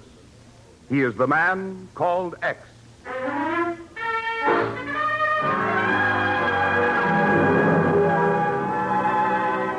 Tonight, Mr. X takes us to India, land of jeweled Maharajas and beautiful princesses. But as the story opens, Mr. X is not yet within earshot of softly tinkling temple bells. For the moment, he's traveling down New York's Great White Way. And the lady sharing the cab with him is not an Indian princess, but Miss Nancy Bessington, anxious to arrive on time for the opening of a new musical comedy. Driver, I want you to drop us at the Gotham Towers, corner 45th Street. Okay. Ken, that's miles away from the theater. What are you up to? Downey, I'm trying to kill two birds with one stone, to get rid of this Barney Oldfield and to deliver a letter. Letter? Are you by any chance working for the post office department? No, dear, but there's a department in Washington that'll be plenty interested in it. Washington? And you whisper that in my ear 10 minutes before curtain time. Oh, I was going to tell you. But when this fellow's driving, all I could think of was the police department.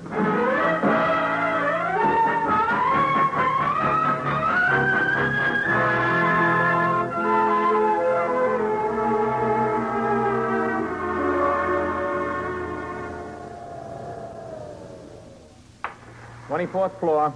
Penthouse elevator to your right, down the hall. Just push the button, it's automatic. Come on, Nancy. Okay. Now, this whole affair won't take us 3 minutes, sweet. All I have to do is to deliver the letter to a certain Amma Pahalani. Who?